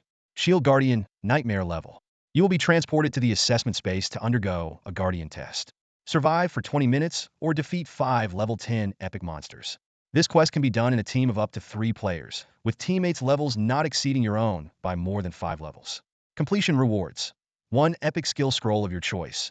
1 epic equipment of your choice. 100 free attribute points. The Nightmare level difficulty was staggering. Not only had the number of monsters increased from 1 to 5, but the survival time had also doubled from 10 to 20 minutes. Worse still, the maximum number of teammates had been reduced from 5 to 3. Lu Changha took a deep breath. Without Chu Ci, this quest would be an impossible dream. He shared the quest details with Chu Ci, who showed a glimmer of excitement in his eyes. Chu Ci then took out a high-level quest enhancement scroll, itching to give it a try. Shall we try the hell-level quest? Lu Changha grinned. With you around, there's nothing I can't face. He took the scroll and used it again. The quest interface changed once more, presenting an even more daunting challenge. Shield Guardian, Hell level. You will be transported to the assessment space to undergo a Guardian test. Survive for 30 minutes or defeat 10 level 10 epic monsters. This quest can be done in a team of up to 1 player, with teammates' levels not exceeding your own by more than 5 levels. Completion rewards. 1 profession-specific talent awakening scroll, Guardian Medal, 500 free attribute points. The hell level difficulty was intimidating. While Chu Ci's breakthrough quest required killing 100 epic monsters at or above his level, Lu Changha's task of surviving 30 minutes against 10 epic monsters was equally challenging. Yet, this task brought a smile to Chu Ci's face. If his prediction was correct, it meant that both their quests had a chance of being completed. Let's give it a try, Lu Ma, Chu Ci suggested, eager to see if killing the epic monsters in Lu Changha's quest would advance his own quest progress. Alright, Lu Changha promptly sent a team invitation. After Chu Ci accepted, Lu Changha immediately initiated the quest assessment. A prompt appeared. You are about to enter the assessment space. Proceed. They exchanged a glance, and both selected confirm. In an instant, a mysterious force enveloped them, and the living room began to blur. Seconds later, their figures vanished from the real world, reappearing in an unfamiliar space. In the assessment space, Chu Ci and Lu Changha stood on a stone platform, their eyes scanning the surroundings. Before them lay the remnants of an ancient battlefield, littered with countless broken weapons and armor, silently narrating the fierce battles that once took place here. A system prompt sounded. You have entered the assessment space. Stepping off the platform will begin the assessment.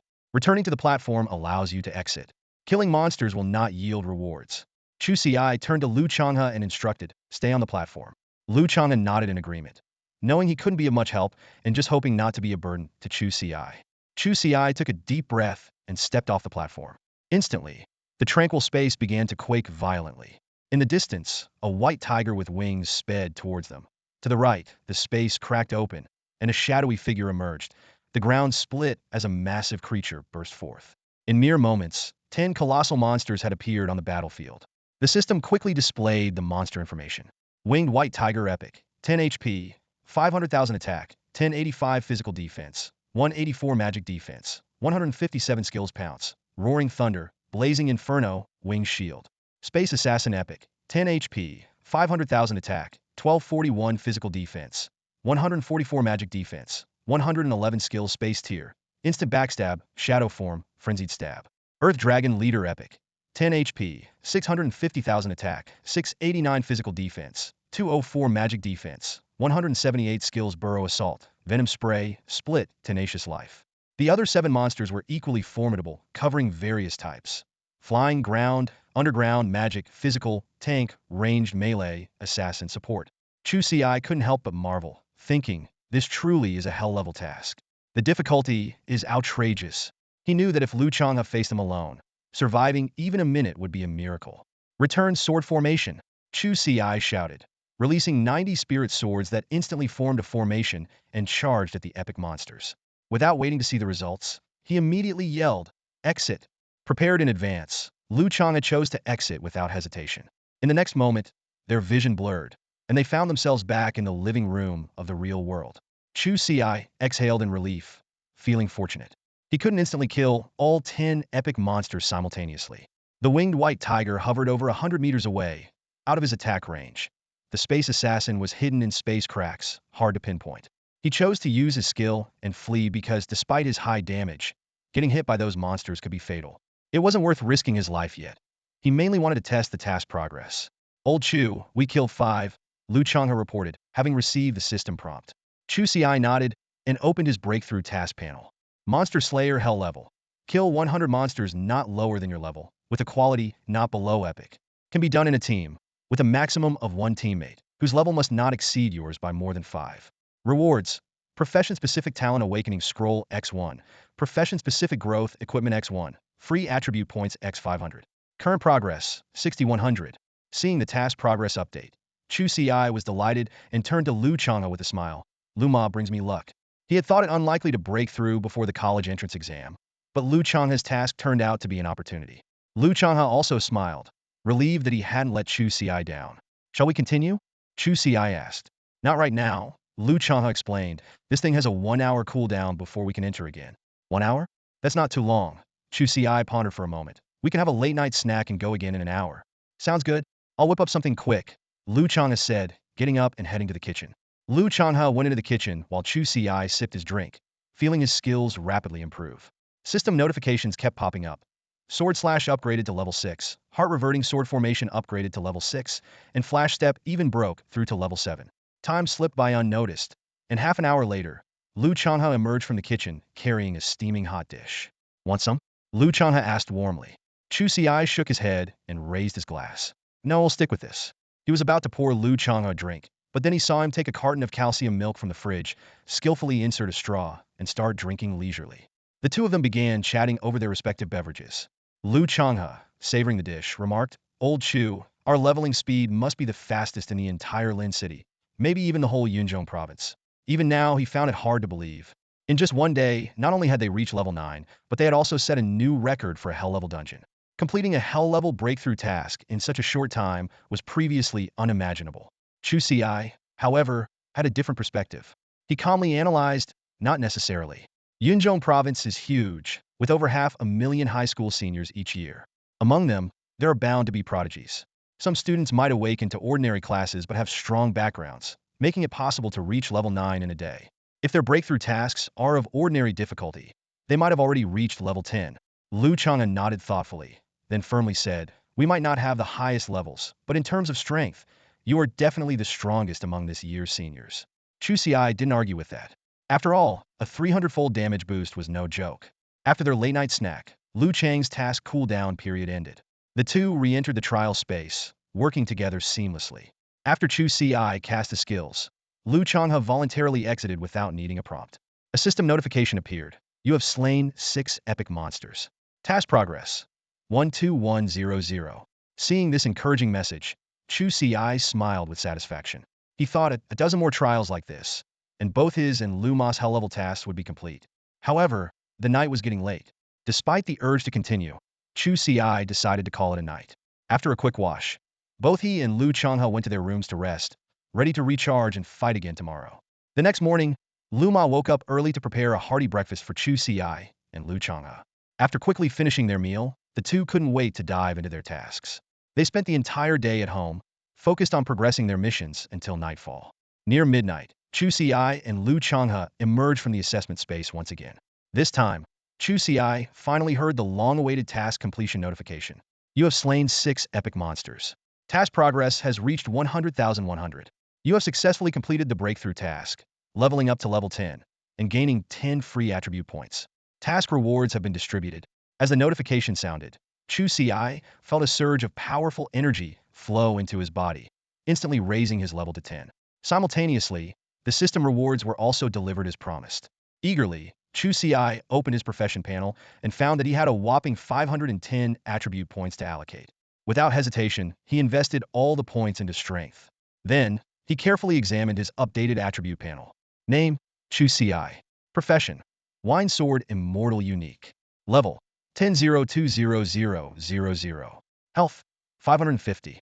Mana, 550. Strength, 655. Agility, 55.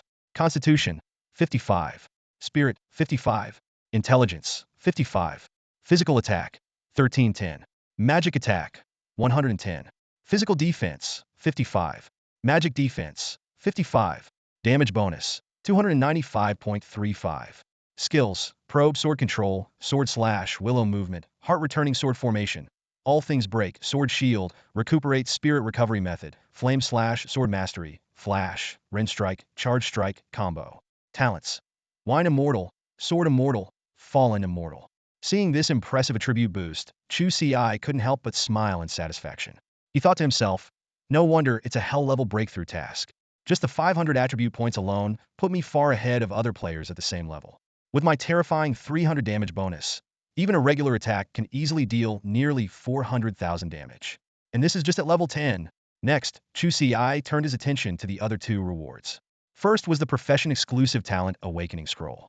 Without hesitation, he used the scroll and immediately gained a new profession-exclusive talent, Sword Heart. Sword Heart. Rediscover the way of the sword and comprehend the sword heart. Your spirit sword is linked to your mind, providing additional vision. Critical hit rate increased by 1, and critical hit damage increased by 1. The effect increases by 1 for each level your profession gains. This new talent made Chu Ci's eyes light up. Now that he was level 10, it meant his critical hit rate and critical hit damage had both increased by 10. Considering his already impressive damage, combined with his talent's effects, his regular attacks could now deal over 800,000 damage.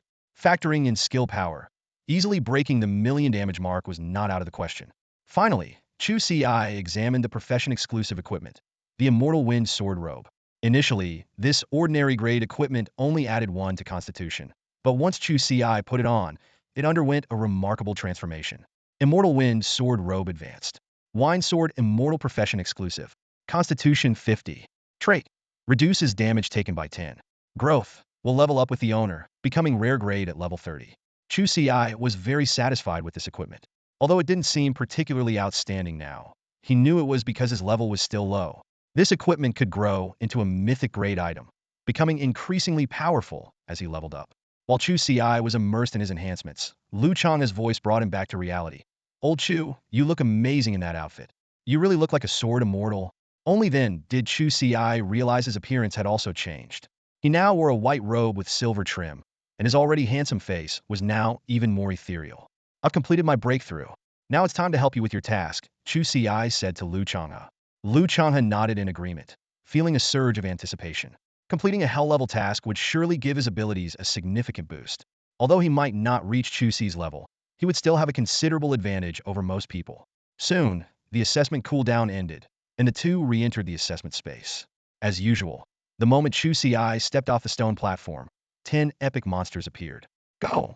Chu Ci launched an attack without hesitation, targeting the most troublesome space assassin first. As long as he could take it down, the remaining monsters would be much easier to handle. The space assassin had just emerged from the void when it was met by Chu Ci's 10 sharp swords. In a panic, it raised its dagger to block, but it was futile. With just one strike, Chu Ci delivered a terrifying critical hit that instantly drained its 500,000 health points, and the space assassin fell, unwillingly. Having eliminated the greatest threat, Chu Ci smiled confidently. The rest of the battle became a breeze. Sword formation. With Chu Ci's command, terrifying damage numbers continuously popped up. The 8 epic monsters trapped in the sword formation didn't even have time to attack before they were all instantly killed. 9 of the 10 epic monsters had fallen, and Chu Ci looked up at the sky, where only the winged white tiger remained. However, having witnessed the fate of its companions, the winged white tiger's eyes were filled with fear, and it dared not approach. Chu Ci wasn't in a hurry. He waited patiently. Half an hour passed, and the winged white tiger continued to circle in the air, never daring to come within 100 meters. Although it was a bit frustrating, Chu Ci knew that Lu Chang's task was already complete. Sure enough, the system notification sounded. You have completed the task. You and your teammate will exit the assessment space in 3 seconds. 3 seconds later, Chu Ci and Lu Changha were back in the living room of the real world. Old Chu, I completed my task. Lu Changha exclaimed excitedly. This was a hell-level task, something he had never dared to imagine completing, and yet it was done without him lifting a finger. Claim your rewards, Chu Ci said with a smile. They exchanged a knowing look, both pleased with their collaboration. Without each other's help, their tasks wouldn't have been completed so smoothly. Lu Changha nodded eagerly and claimed his task rewards.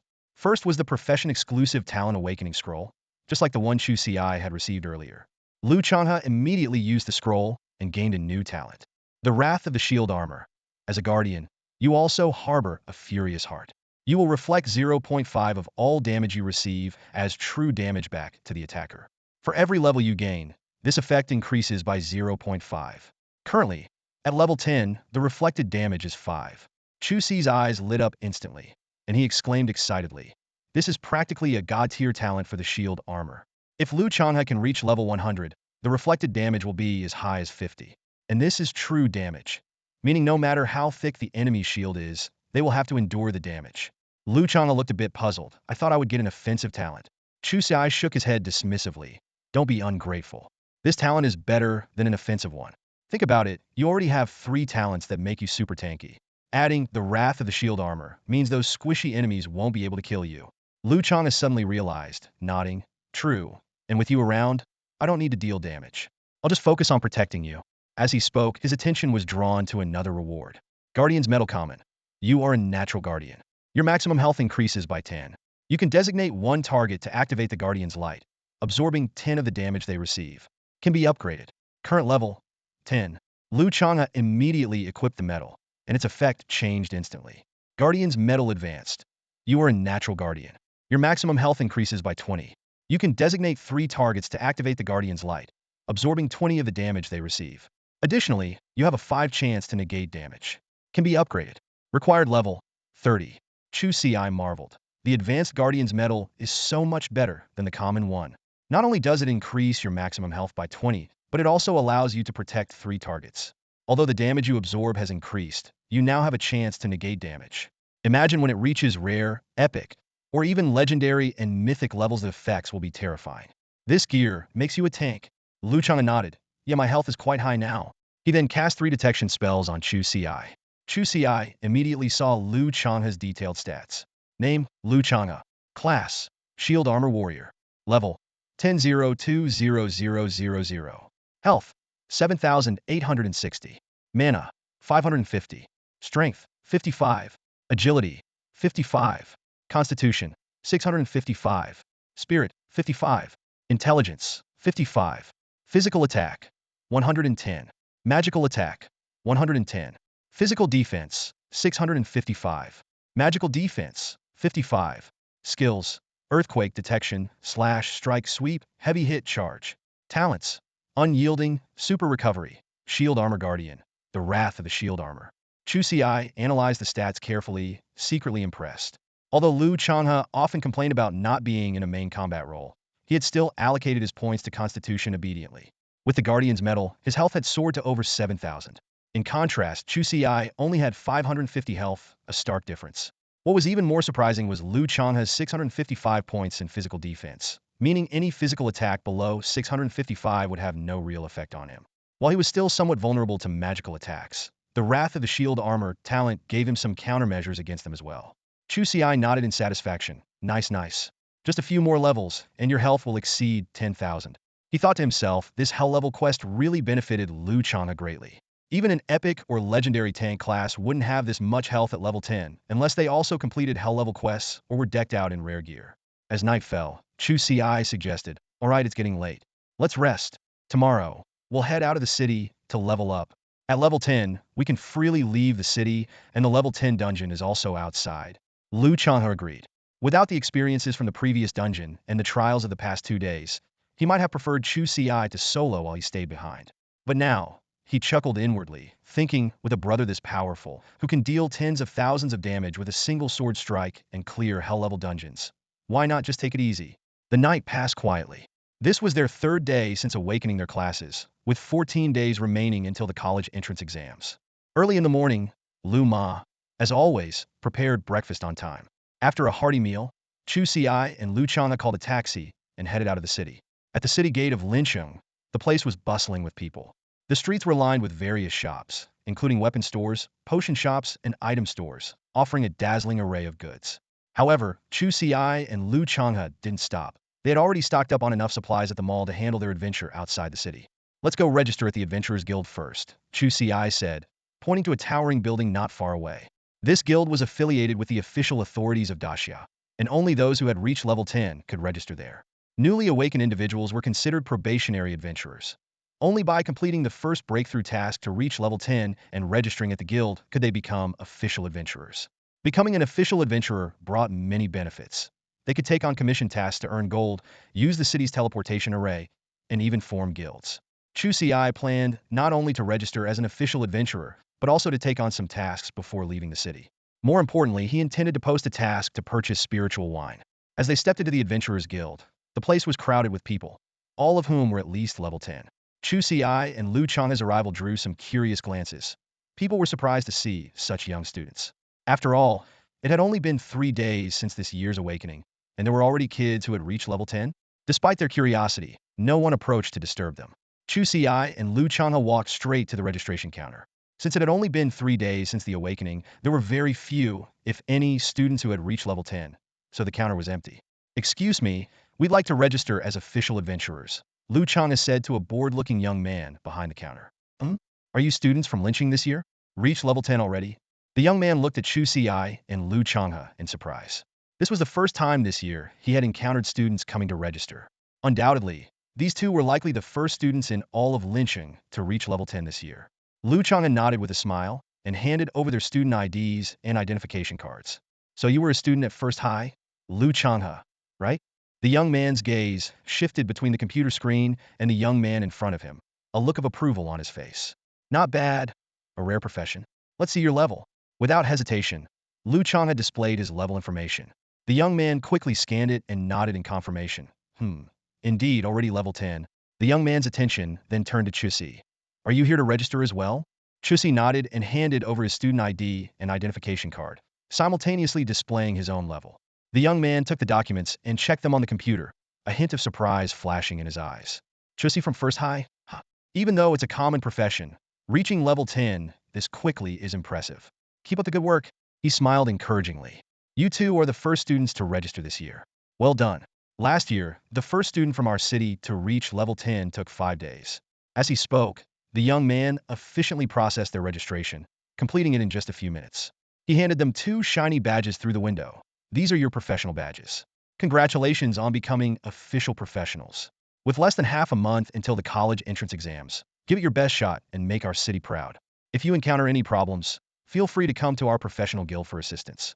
We'll do our best to help. Chu Ci took the badge and examined the details. Professional badge, special equipment, 1 experience gain when worn, requires level 10. He was pleasantly surprised by the experience boost, even if it was just 1. The young man pointed to a nearby QR code. By the way, scan this to download the Professional Guild app. Once you register, you'll find detailed information about the guild and available tasks. However, you'll still need to come to the guild to submit completed tasks and handle commissions. Chu Ci and Liu Changha followed his instructions, downloading and registering on the app. The first thing that popped up was a newcomer guide explaining the guild's various functions. Let's go over there to post a commission task, Chu Ci suggested, heading to another window.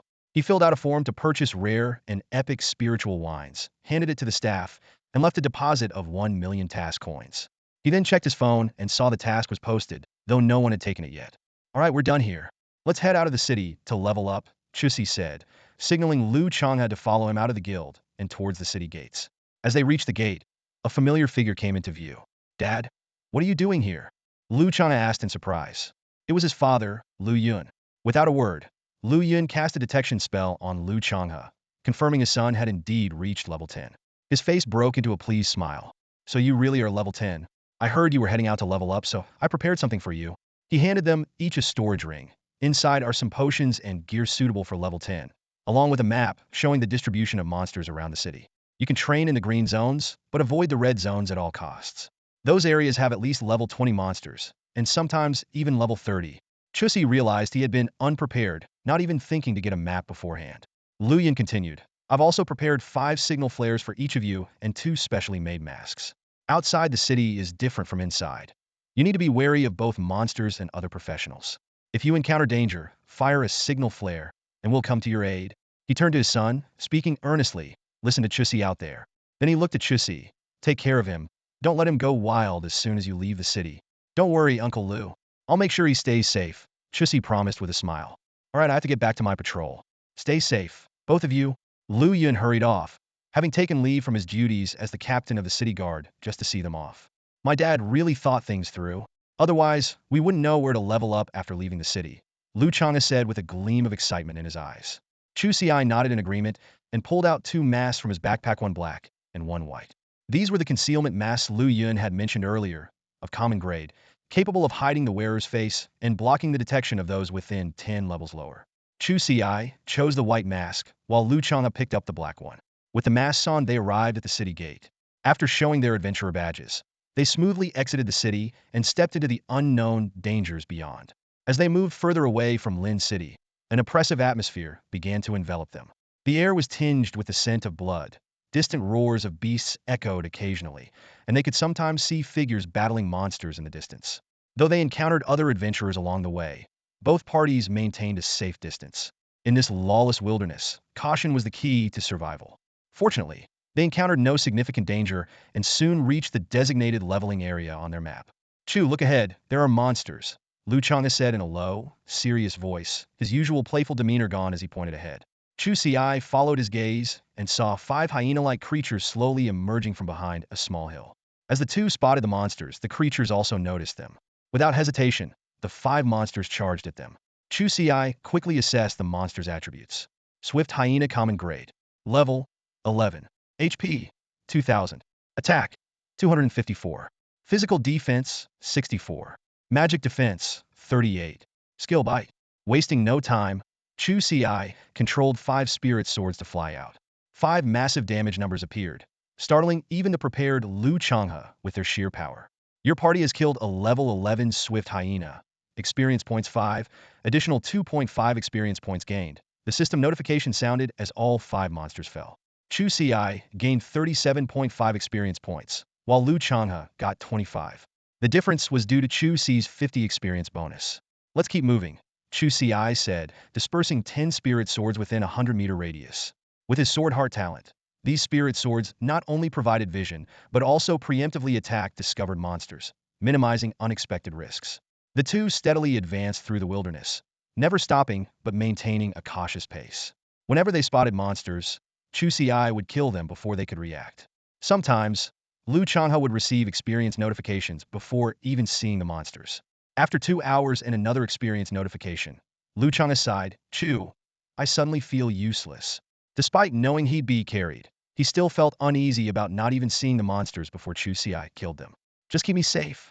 My attack is high, but I'm really fragile, Chu Ci reassured him with a smile, pulling out the map. Don't just stand there. The level 10 dungeon is ahead. With that, they continued onward. After another 15 minutes, they finally reached the entrance of the level 10 dungeon, the Goblin Stronghold. As Chu Ci and Lu Changha stepped into the area, the sight before them made them pause for a moment. Hundreds of professionals were gathered there, and their gazes instantly fixed on the two newcomers. Most of them were seasoned veterans above level 15, many of whom were students who had stayed behind in leeching after failing last year's college entrance exams. "Hey, we got some newbies," a voice called out from the crowd. "They can't be this year's seniors, can they?" "No way," another person chimed in. "The profession awakening was just 3 days ago. How could anyone reach level 10 so quickly?" "Who knows?" a third person interjected.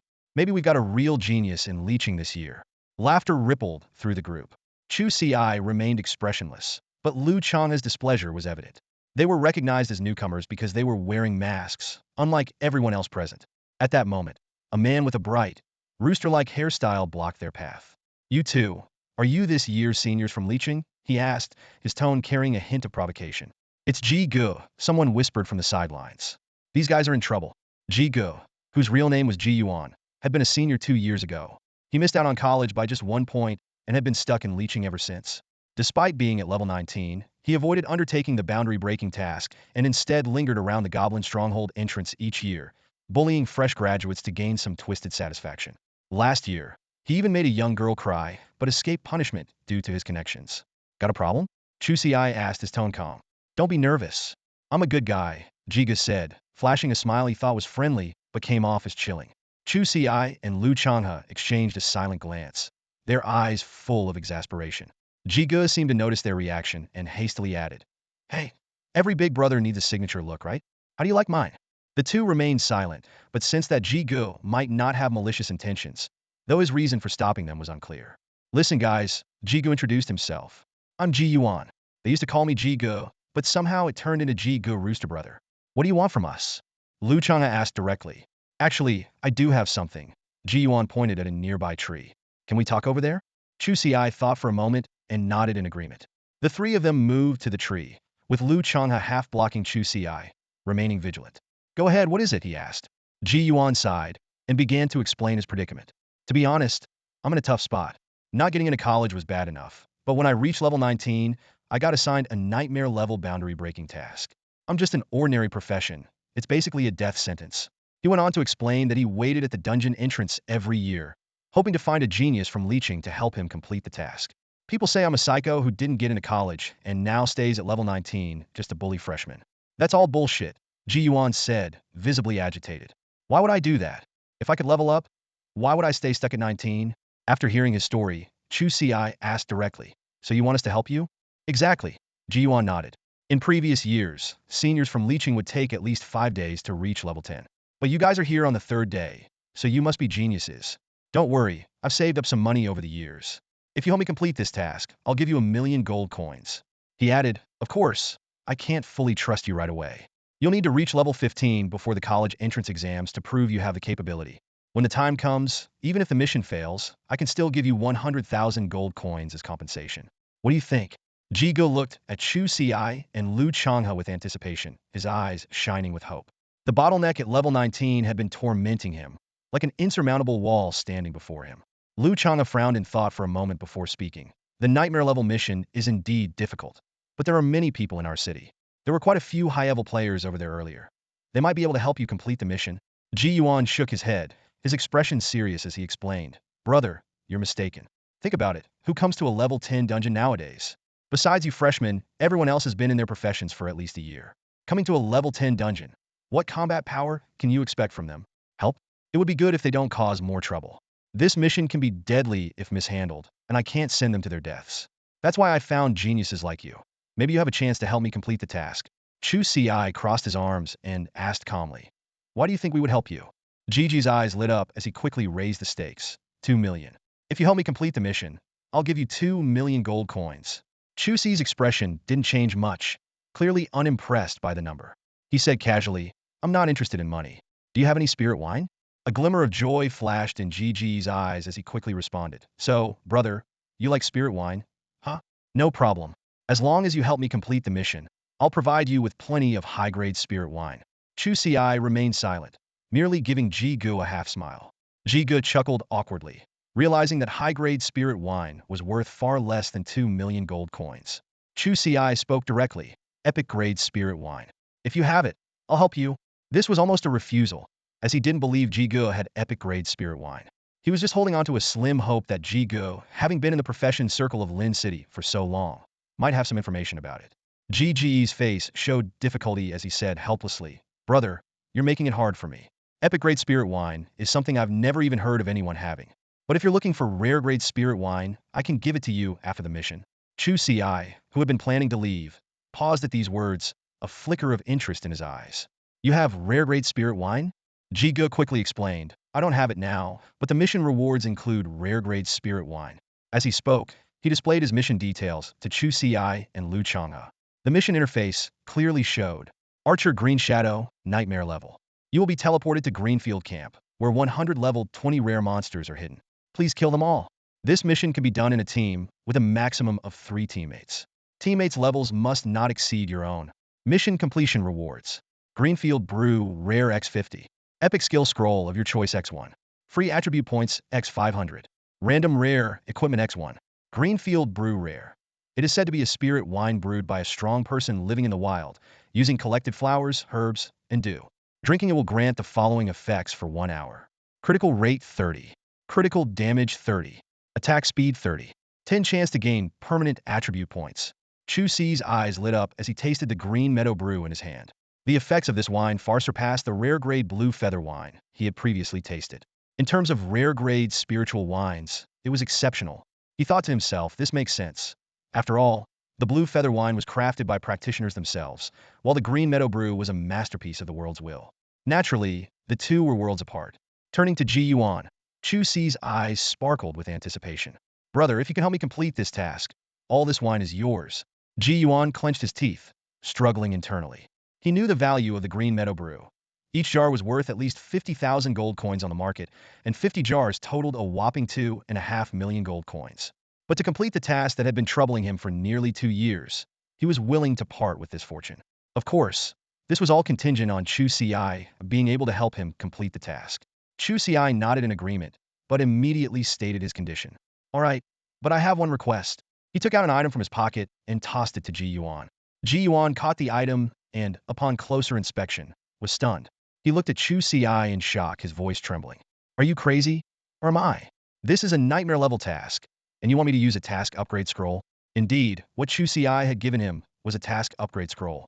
Chu Ci was calculating that if a nightmare level task could yield rare grade spiritual wine, then a hell level task might grant epic grade spiritual wine. However, this idea nearly broke Ji Yuan. The nightmare level task had already made him miserable, and a hell level task would be nothing short of a death sentence. Seeing Ji Yuan's hesitation, Chu Ci calmly said, "I'll give you time to think about it. Once we finish the dungeon, you can give me your answer." He knew that a mere verbal promise wouldn't convince Ji Yuan to upgrade the task to hell level, especially since Ji Yuan didn't know him well enough yet. The upcoming level 10 dungeon would be the perfect opportunity for Ji Yuan to gauge his strength. After speaking, Chu Ci turned to lead Lu Changha into the dungeon.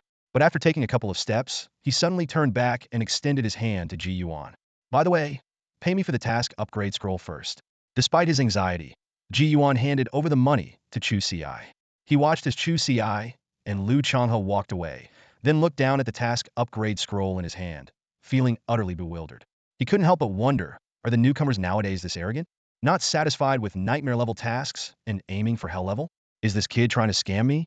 If I really upgrade to hell level, and he can't help, wouldn't my life be over? Ji Yuan understood that Chu Ci wanted to prove his strength through the dungeon. But what could a level 10 dungeon prove? Could he really tackle a hell level difficulty? As Ji Yuan was lost in thought, Chu Ci and Lu Changha had already arrived at the dungeon entrance.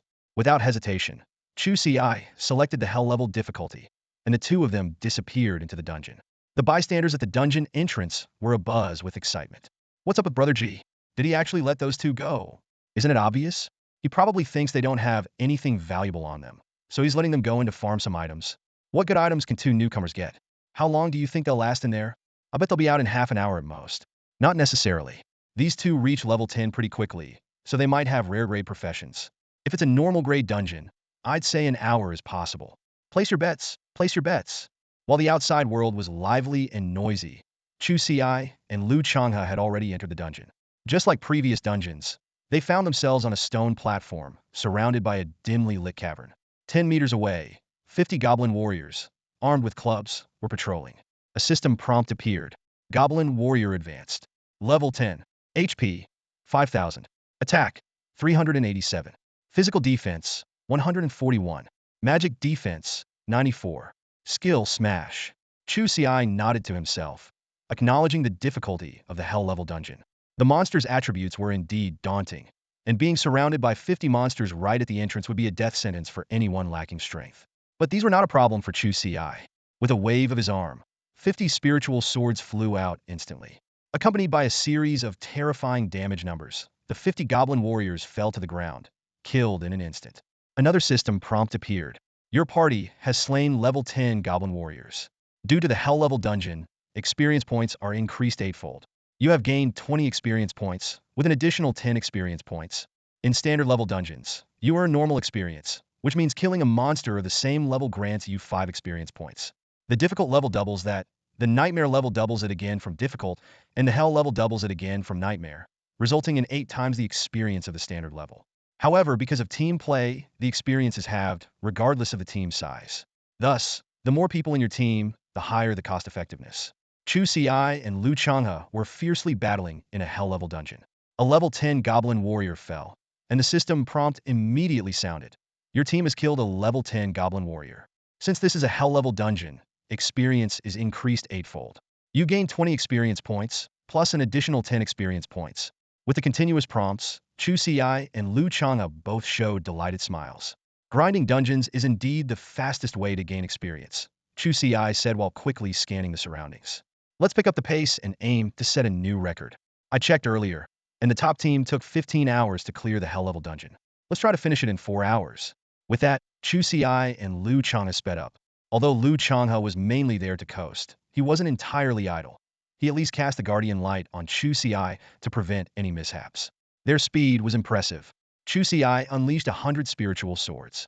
These swords were not only his weapons, but also his eyes, instantly launching lethal strikes upon detecting any monsters. In just under half an hour, Chu Ci's level broke through to 11, with his experience points reaching 535000. The system prompt sounded. Your level has increased to 11.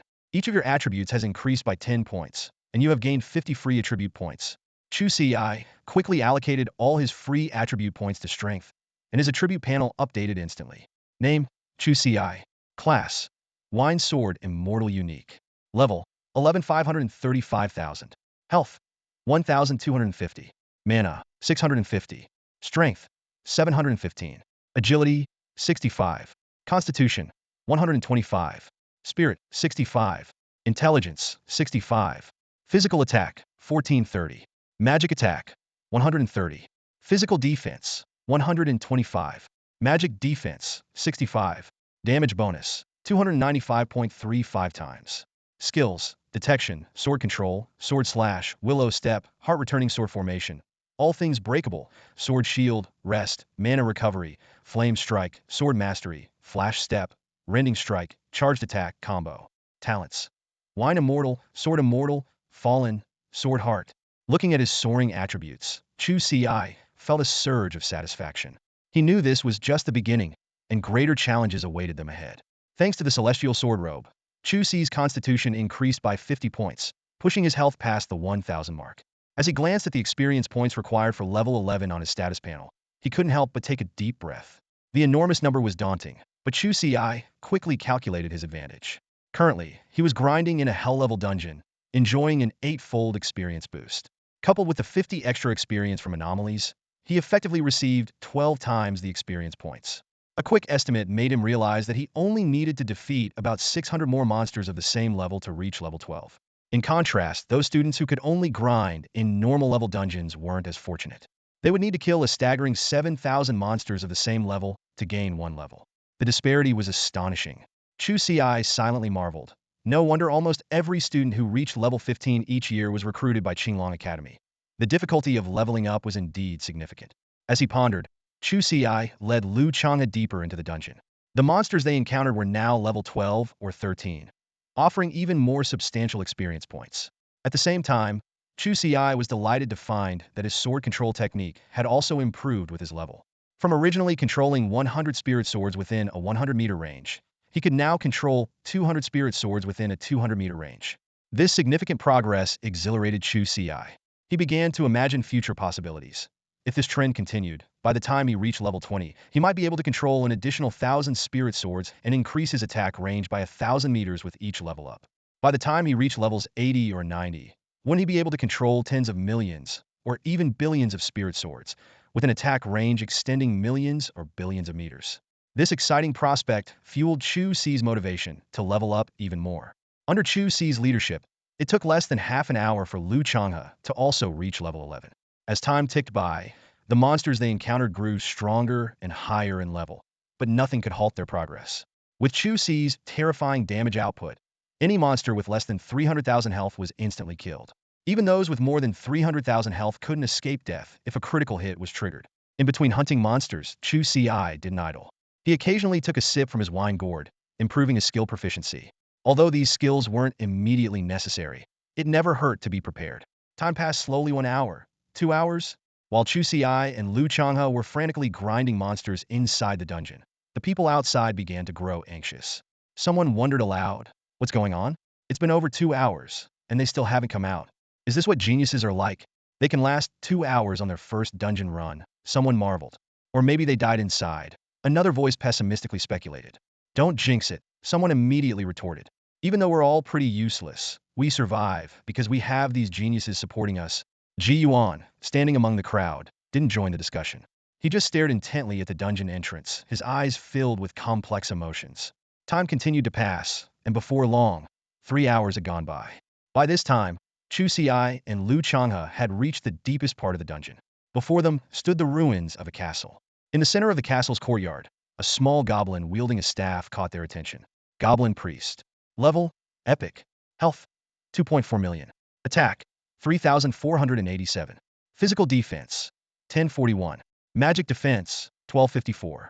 Skills, Healing Aura, Slow Aura, Defense Aura, Holy Shock.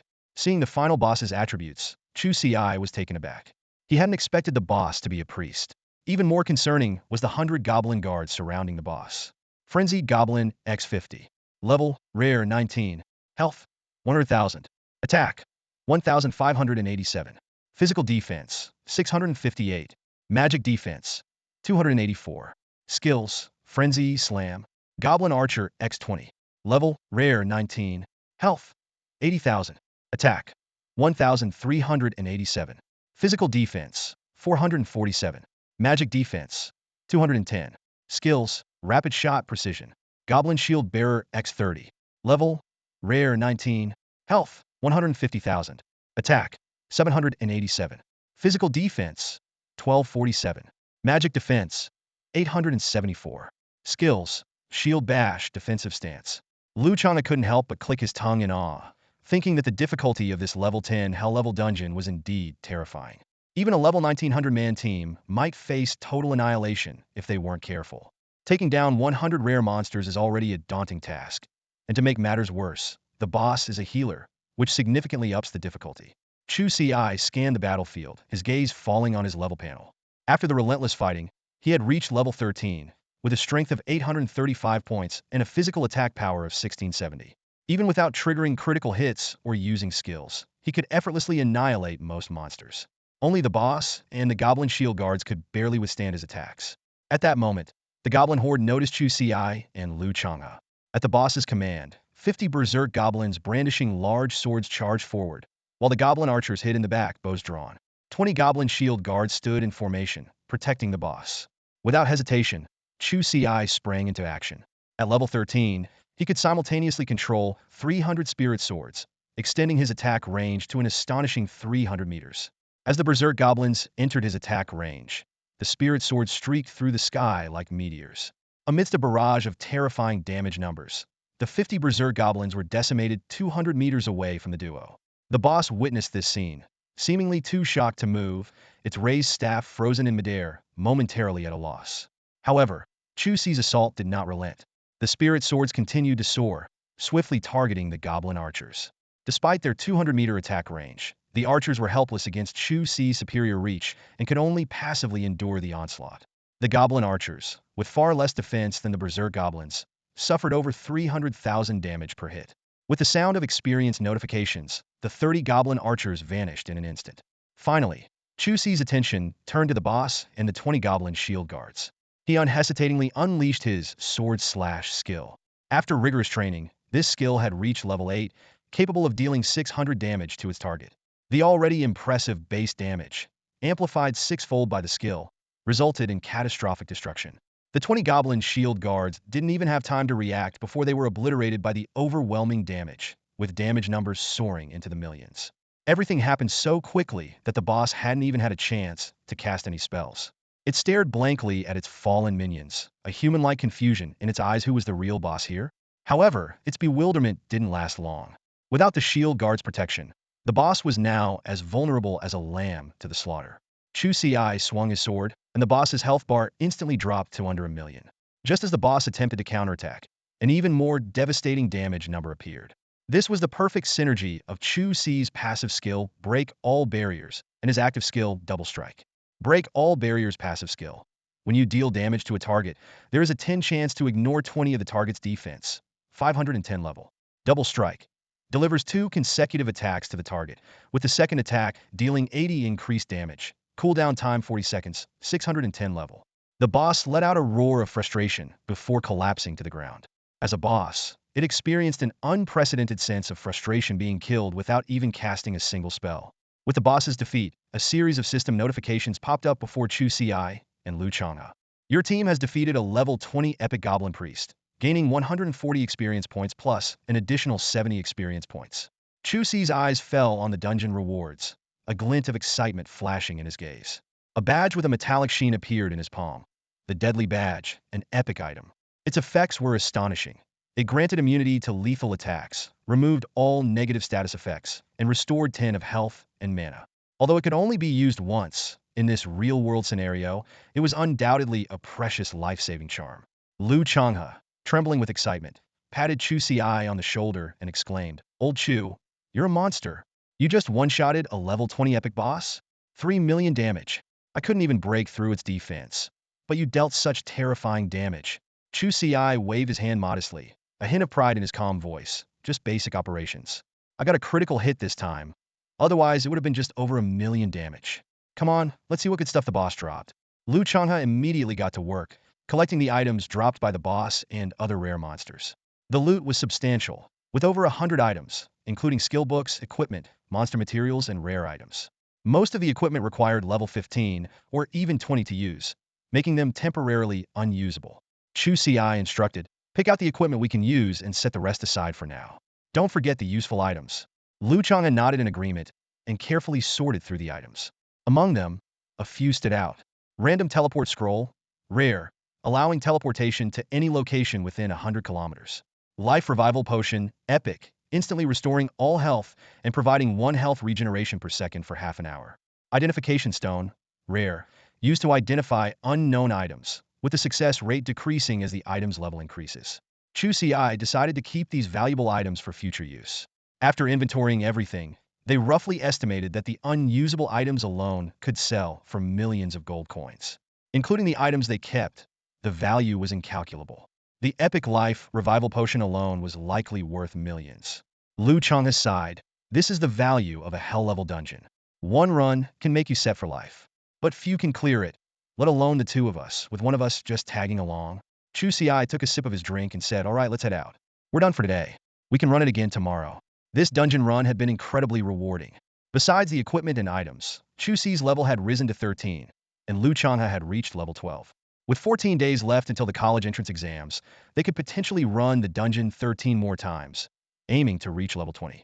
Additionally, Chu Ci had a hell-level quest awaiting him, and he believed Chicken Bro had already made his choice. The 2 of them exited the dungeon. Outside, the waiting crowd stared in shock at the record stone. Am I seeing things? Did the record just get updated? Holy crap, this hidden team is insane. They cleared a hell-level dungeon in 3.5 hours. A hell-level dungeon. The last record was set decades ago. I never thought I'd see a new record in my lifetime. Weren't there only 2 people in the dungeon? Does that mean those 2 newbies are the hidden team? These remarks left everyone in silence, their shock growing stronger. A hell-level dungeon designed for 100 players had its record broken by just 2 newcomers? Someone couldn't help but ask, these 2 can't be from our lynching, right? Do we have such formidable people here? At that moment, the dungeon entrance distorted, and 2 figures emerged: Chu Ci and Changha. As Chu Ci and Changha stepped out together, The eyes of hundreds of onlookers instantly focused on them. Though no one spoke, the complex emotions in their wide eyes were unmistakable. Chu Ci remained calm, his gaze sharp as he scanned the crowd before finally locking on a Ji Yuan. Under the scrutiny of the crowd, Chu Ci walked towards Ji Yuan. The people parted like the Red Sea, creating a path for him, the tension in the air palpable. Have you made up your mind? Chu Ci asked directly, his voice not loud but remarkably clear in the silent venue. Ji Yuan snapped out of his daze, quickly regaining his composure. Without a word, he pulled out a task enhancement scroll and used it in front of everyone. A green light flashed, and the system notification followed. Green Shadow Archer, Hell level. You will be transported to the Greenfield camp, where 100 level 20 epic monsters are hidden. Task objective: eliminate them all.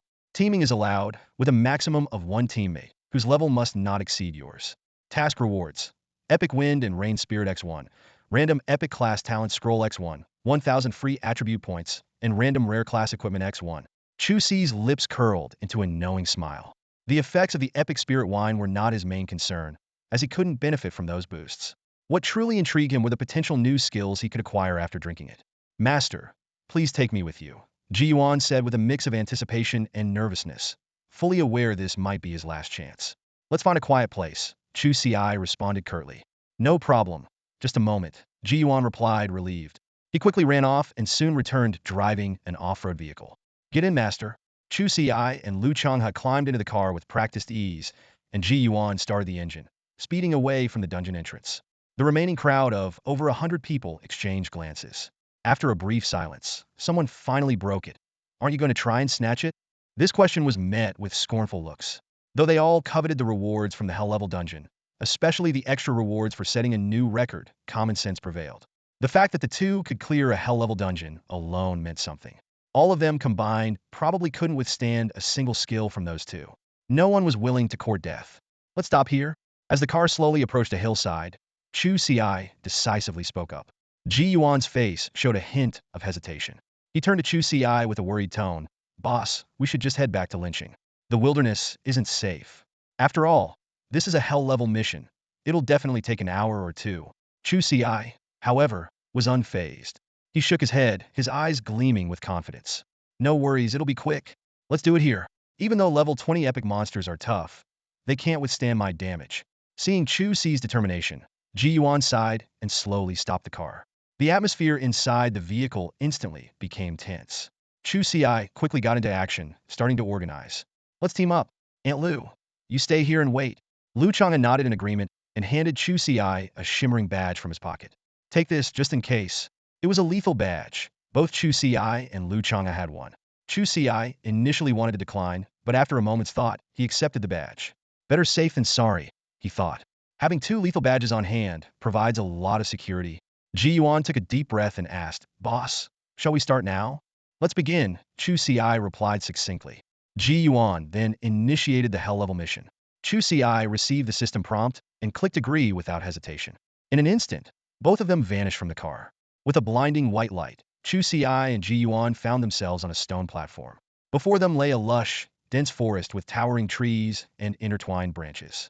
Ji Yuan quickly briefed Chu Ci on the situation. Boss, there are 20 camps in this forest, each with 5 monsters. If we could take them out one by one, it wouldn't be so bad. But once you attack one camp, the monsters from the remaining 19 camps will come to help. I've tried many times, but it's impossible to beat them. He paused and added, of course, that was on nightmare level. Now that it's hell level, I'm not sure what to expect. Chu Ci's gaze locked onto a green tent about 100 meters away from the stone platform. The tent was small, approximately 5 meters long and 3 meters wide. Clearly, the monsters were hiding inside. Do the monsters come all at once or in intervals? Chu Ci asked, his eyes still fixed on the distant tent. They come in intervals about every 5 minutes, Ji Yuan replied, then added, I'm not sure about the hell level though. Got it, Chu Ci said. In Ji Yuan's shocked gaze, a spirit sword suddenly flew from Chu Ci's hand, darting towards the tent like lightning. The moment the spirit sword struck, the tent exploded. As the dust settled, 5 epic monsters revealed their ferocious faces. Boss, be careful. Ji Yuan's face turned pale, ready to exit the mission at any moment. These were epic monsters, far more formidable than the rare monsters he had encountered in nightmare-level missions. Chu Ci didn't respond. Instead, 99 more spirit swords appeared out of thin air, forming a massive sword formation with the initial sword, surrounding the 5 monsters. Return to heart sword formation, Chu Ci shouted. The 5 monsters roared thunderously, and distant echoes responded. Chu Ci's eyes flashed with coldness. Looks like the other monsters are heading this way. You won't be needed anymore. Before he finished speaking, the 100 spirit swords shot through the monster group like meteors. Each sword strike left a trail of astonishing damage numbers. In the blink of an eye, the 5 epic monsters fell to the ground with an unwilling cry. 5 minutes per wave is a bit slow, Chu Ci frowned. Is there any way to speed them up? He was concerned about Lu Changha waiting outside. He had thought they could instantly clear the place, but the monsters were surprisingly orderly, coming wave by wave. What? I have no idea. Ji Yuan was completely stunned. He knew that someone capable of handling hell-level dungeons had to be incredibly powerful, but he hadn't expected this level of prowess. Those 5 monsters were killed so quickly that he hadn't even gotten a good look at them. Epic monsters instantly defeated? The sight of the hovering spirit swords also left Ji Yuan in awe. What kind of godly class is this, he wondered, to make swords fly, and so many at once? When he heard Chu Ci complain about the monsters being too slow, Ji Yuan almost turned to stone on the spot. When it was still a nightmare-level mission, he tried everything to slow down the other monsters. But now with this expert, everything seemed to be the opposite. Chu Ci looked at his formidable teammate and couldn't help but recall the astonishing moment when he instantly killed 5 epic-level monsters. He thought to himself that such unusual behavior might actually make sense. All right, let's wait then, Chu Ci said reluctantly. Although he could venture into the depths of the forest to find those monsters, he decided against it due to his own weak defenses. As for Lu Ma, he believed she wouldn't easily encounter danger, and even if she did, she could rely on her items to hold out for a while. Worst case, she could use a teleport scroll to escape. 5 minutes quickly passed, and suddenly the ground started to tremble. 5 massive monsters charged out of the dense forest, exuding an intimidating aura. Ji Yuan was about to closely observe the characteristics of these monsters when a flash of sword light appeared, followed by numerous damage numbers floating in the air. In the blink of an eye, the 5 monsters fell to the ground. He's so fast, Ji Yuan marveled, feeling a surge of excitement. He realized that this hell-level mission was now in the bag. The 1,000 free attribute points they would earn upon completion would make him stand out among his peers. Not to mention the Talent Awakening Scroll, which could elevate his ordinary profession to an advanced one. With a powerful talent, he might even rival those with rare professions. Watching Chu Ci's back, Ji Yuan felt an urge to kneel and acknowledge Chu Ci as his godfather. With such a godfather, wouldn't all future boundary-breaking missions be hell-level? If every mission were hell-level, his ordinary profession might truly compete with mythic-level professions. Godfather, Ji Yuan couldn't help but blurt out. What did you say? Chu Ci turned around, looking puzzled at Ji Yuan. Ji Yuan blushed instantly, cursing himself for speaking his thoughts out loud. He quickly covered it up. Ahem, boss, I was just wondering where you got that outfit. It looks really cool. Mission reward, Chu Ci replied casually, thinking he must have misheard. This guy was older than him. How could he possibly call him Godfather? Boss, your boundary-breaking mission must be hell level 2, right? Ji Yuan asked knowingly, preferring to seem foolish rather than reveal his slip-up. Chu Ci nodded. Yeah, there was no need to hide it. With the strength he displayed, it would be odd if his missions weren't hell level. Ji Yuan carefully asked, Boss, can I ask for your help with my boundary-breaking missions in the future? Although he was too embarrassed to directly ask Chu Ci to be his godfather, having another way to secure his help would be even better. Chu Ci replied offhandedly, Sure, but I'll need spirit wine, at least epic level. He thought to himself that the chance was slim. With his leveling speed, he would soon outpace Ji Yuan. Besides, epic-level spirit wine wasn't easy to come by. Although Ji Yuan didn't understand why Chu Ci needed spirit wine, he didn't mind. He silently noted it down, planning to keep an eye out for any information on spirit wine in the future. Time ticked by, and the monsters in the dense forest seemed to follow a pattern. Every 5 minutes, 5 epic monsters would charge out. Chu Ci's sword flashed, each time striking them down with thunderous force. Over an hour passed, and as another wave of 5 epic monsters fell, Ji Yuan's communicator suddenly lit up, indicating the mission was complete. The scene before them blurred momentarily, and when it cleared, they found themselves back in the car. Lu Ma turned around immediately, her eyes shining with anticipation. How did it go? Did you pass? Chu Ci nodded slightly. It's done. Ji Yuan's face lit up with excitement. He quickly retrieved a bottle of epic spirit wine and a bag of gold coins from his backpack, handing them over to Chu Ci with both hands. Thank you for your help. This is the epic spirit wine we agreed on, and these are all the gold coins I have. Please accept them. His eyes sparkled with disbelief. The hell-level mission he once thought impossible was now completed. Chu Ci accepted the spirit wine and did not decline the bag of over 5 million gold coins. Ji Yuan, filled with anticipation, cautiously asked, "Can I have your contact information? Before the college entrance exams, I can be your driver, always on call. And if I get more epic spirit wine, I can reach out to you." Chu Ci thought for a moment and agreed. Having a car would indeed be convenient. And more importantly, Ji Yuan seemed like a good person. He hadn't forgotten Ji Yuan calling him Godfather earlier. The three exchanged contact information, and Ji Yuan's smile grew even broader. Although he felt embarrassed to formally acknowledge Chu Ci as his godfather, having his contact information meant they could stay in touch. Chu Ci took the epic spirit wine, opened the cork without hesitation, and drank it down.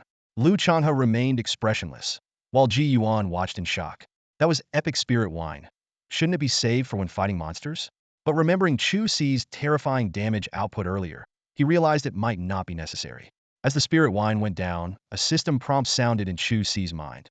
You have consumed Qing Feng Yulu epic spirit wine, triggering the wine immortal talent. You have acquired the skill, Sword Flight. Sword Flight, level 13, exclusive skill of the Wine Sword Immortal. You can control a spirit sword for flight. This skill has no proficiency, and its effect increases with your level, with no upper limit. Chu Ci was delighted. It turned out he couldn't fly with a sword before because he lacked this skill. He immediately opened the car door, and under the astonished gazes of Lu Ma and Ji Yuan, stepped onto a spirit sword that appeared out of thin air and soared into the sky. Holy crap, he's flying! This is sword flight! Ji Yuan exclaimed. Lu Changha, after a brief moment of shock, became excited and jumped out of the car, shouting, "Old Chu, take me with you! I want to try it too!" Hearing the call, Chu Ci summoned another spirit sword, and it landed in front of Lu Changha. Excited, Lu Changha stepped onto the sword and felt a unique force enveloping him, ensuring he wouldn't fall. The next moment, the sword shot up into the sky with him on it. "Ah, I'm flying, really flying! Ah!" Lu Changha shouted joyfully in the air, like a 200-pound child. Ji Yuan also got out of the car, looking up at the two flying in the sky with envy. He didn't ask to try it, considering they had just met. However, a spirit sword suddenly appeared in front of him, and Chu Ci's voice came through. "Give it a try." "Thank you." Ji Yuan's eyes lit up, and he excitedly stepped onto the spirit sword, joining the flying group in the sky. Chu Ci noticed his mana consumption. Flying solo cost 1 point per second, with Lu Changha it became 2 points, and with Ji Yuan, it was 3 points per second. With his current 650 mana points, he could fly solo for about 10 minutes, but with two others, only for about 5 minutes. Not bad, Chu Ci thought to himself. I'm only level 13, and I can fly, something that level 60 professionals can do. Level 60 professionals were known as extraordinary beings, distinguished by their ability to fly. While Chu Ci's flight speed might not match that of a level 60 extraordinary being, among those below level 60, he now had a significant advantage. A minute later, the three of them were back on the ground. Lu Changha and Ji Yuan still had looks of excitement on their faces, clearly not quite over the recent experience. "Let's go level up," Chu Ci said as he got into the car. Although he had mastered the skill of sword flying, driving was more practical in the current situation. "Head to the level 20 training area." "Got it, boss," Ji Yuan replied, understanding that Chu Ci was planning to help him level up. Chu Ci indeed had that intention. After all, whether he brought Ji Yuan along or not, his own experience points would be halved, so he figured they might as well go together. Ji Yuan took the driver's seat and started the car. Chu Ci used a sword control technique, causing 10 spirit swords to orbit around the car within a 100-meter radius. The swords would automatically attack any monsters they encountered, eliminating the need to even get out of the car. "Leveling up has never been this easy," Ji Yuan remarked as he drove. Although he couldn't gain experience points from the monsters Chu Ci was killing since they were below level 15 and he was already level 20, the novelty of leveling up from the comfort of the car was still exciting to him. "Chu, shouldn't we pick up the items that drop?" suggested Lu Changha, who was known for being frugal. He understood that the drops weren't as valuable as those from dungeons, but it pained him to leave them behind. "No need to waste time. Our main focus right now is leveling up." Chu Ci shook his head and declined. He had less than 4 days left of his special ability and needed to maximize every minute to level up. As the car continued, Ji Yuan, familiar with the terrain outside the city, led them to areas with progressively higher level monsters. Even Ji Yuan, already at level 20, began to gain experience points, marveling at the fact that he was being helped by someone of a lower level. An hour later, the car reached the level 20 monster area, a dense, lush forest that was no longer suitable for driving. "Boss, should we go in?" Ji Yuan asked after stopping the car. "Can you lure the monsters out?" Chu Ci asked. He didn't want to risk entering the forest, fearing ambushes from hidden monsters. "Yes, Ji Yuan nodded, pulling out a red incense stick from his bag. This is called monster luring incense. When lit, it emits a scent that attracts monsters. But it takes a while for the scent to spread. How many do you have? Chu Ci inquired. I've got over 100. They're pretty cheap. I bought them a while ago, Ji Yuan answered. Light 10 of them and see how it goes, Chu Ci decided. 10? Ji Yuan was surprised. That might attract a lot of monsters. Do it, Chu Ci said without hesitation. He wanted as many monsters as possible to level up quickly. Ji Yuan didn't argue further and lit 10 monster-luring incense sticks. Soon, a pungent smell filled the air, causing all 3 of them to wrinkle their noses. As the smoke from the demon lure incense slowly rose, Chu Ci, Lu Changha, and Ji Yuan held their breath, staying alert and watching their surroundings. Occasionally, a few level 20 monsters darted out from the dense forest, but Chu Ci swiftly dispatched them with ease. Half an hour passed, and the once silent forest began to grow noisy. The ground started to tremble slightly, signaling the imminent arrival of a large horde of monsters. Chu Ci tightened his grip on his weapon, his eyes fixed intently on the forest's edge. Suddenly, a one-horned rhino burst out of the trees. This level 21 monster, with its blood-red eyes, charged straight towards the demon lure incense, completely ignoring the 3 not far away. Chu Ci moved like lightning, and with a flash of his sword, accompanied by a damage number of over 300,000, the rhino fell to the ground. Immediately following, more than 30 monsters of level 20 and above swarmed out, including a few level 23 elites. They, too, were drawn to the incense, madly charging towards it. Chu Ci didn't hesitate, his sword flashing continuously, reaping lives one after another. For the next while, monsters poured out from the forest in an endless stream, and Chu Ci turned into a killing machine, relentlessly slaying the invaders. Ji Yuan watched the steadily increasing experience points with a delighted smile on his face. Let's not just stand around. How about we get something to eat? Lu Changha suggested, taking the initiative to handle logistics. Ji Yuan readily agreed and fetched pots, pans, and a gas cylinder from the car's trunk, skillfully starting a fire and cooking. Despite his mohawk, his culinary skills were quite impressive, rivaling Lu Changha's. With the 2 chefs' meticulous preparation, a table laden with fragrant dishes and soup was ready within half an hour, set on a makeshift table. By then, the demon lure incense had burned out, but a few straggling monsters still emerged from the forest. Another 15 minutes passed, and the monster numbers sharply decreased, eventually ceasing entirely. Hey Chu, come over and grab a bite, Lu Changha called out. Chu Ci nodded in agreement and joined the table to enjoy the meal. Ji Yuan quickly finished his portion and volunteered to handle the monster corpses. Chu Lu, you guys rest. I'll take care of those monster bodies. I've learned the disassembly skill, so don't worry, I won't take any of the materials, Ji Yuan said considerately, not wanting to idle around. Chu Ci nodded in approval. The mountain of monster corpses indeed needed dealing with. Ji Yuan promptly ran over to the pile and began using his disassembly skill. The monster bodies gradually disappeared, transforming into various materials. Taking advantage of the break, Lu Changha and Chu Ci discussed learning the disassembly skill themselves for future expeditions. After they finished eating, Lu Changha took the initiative to wash the dishes, while Ji Yuan had almost finished processing all the corpses. Hand all these materials over to Aunt Lu. I'm going to continue hunting, Chu Ci instructed, preparing for the next round of monster slaying. No problem, Chu, Ji Yuan replied, then asked, are we staying out here tonight or heading back to the city? Nighttime in the wild could be quite dangerous, right? It is indeed quite dangerous. Many monsters prefer to move at night, and their attributes tend to be enhanced, Chu Ci explained, but then added, but let's stay out here. It's a good opportunity to grind. With that, Chu Ci lit another 10 sticks of demon lure incense, ready to face a new wave of monsters. As nightfall approached, more challenges awaited them. That night, Chu Ci, Lu Ma, and Ji Yuan spent the night outdoors. As night fell, the monsters, though more formidable than during the day, were still no match for Chu Ci's sword. Perhaps it was the attribute boost from leveling up, but none of the 3 felt particularly exhausted. In the darkness, the monsters' howls echoed around them, only to be swiftly silenced by the flash of Chu Ci's blade. Various materials and loot scattered across the ground, and Chu Ci's storage ring was nearly overflowing. The night's haul was exhilarating. Chu Ci's level jumped from 13 to 14, just a step away from 15. Lu Ma also reached level 13, while Ji Yuan, needing significantly more experience to reach level 20, did not level up this time. As dawn broke, the aroma of food wafted through the air. After enjoying a hot breakfast, Chu Ci decided to return to lynching. They needed to sell their accumulated items, restock mana potions, and purchase demon lures. Ji Yuan also planned to buy more ingredients. as he now had to cater to the dietary needs of 3 people.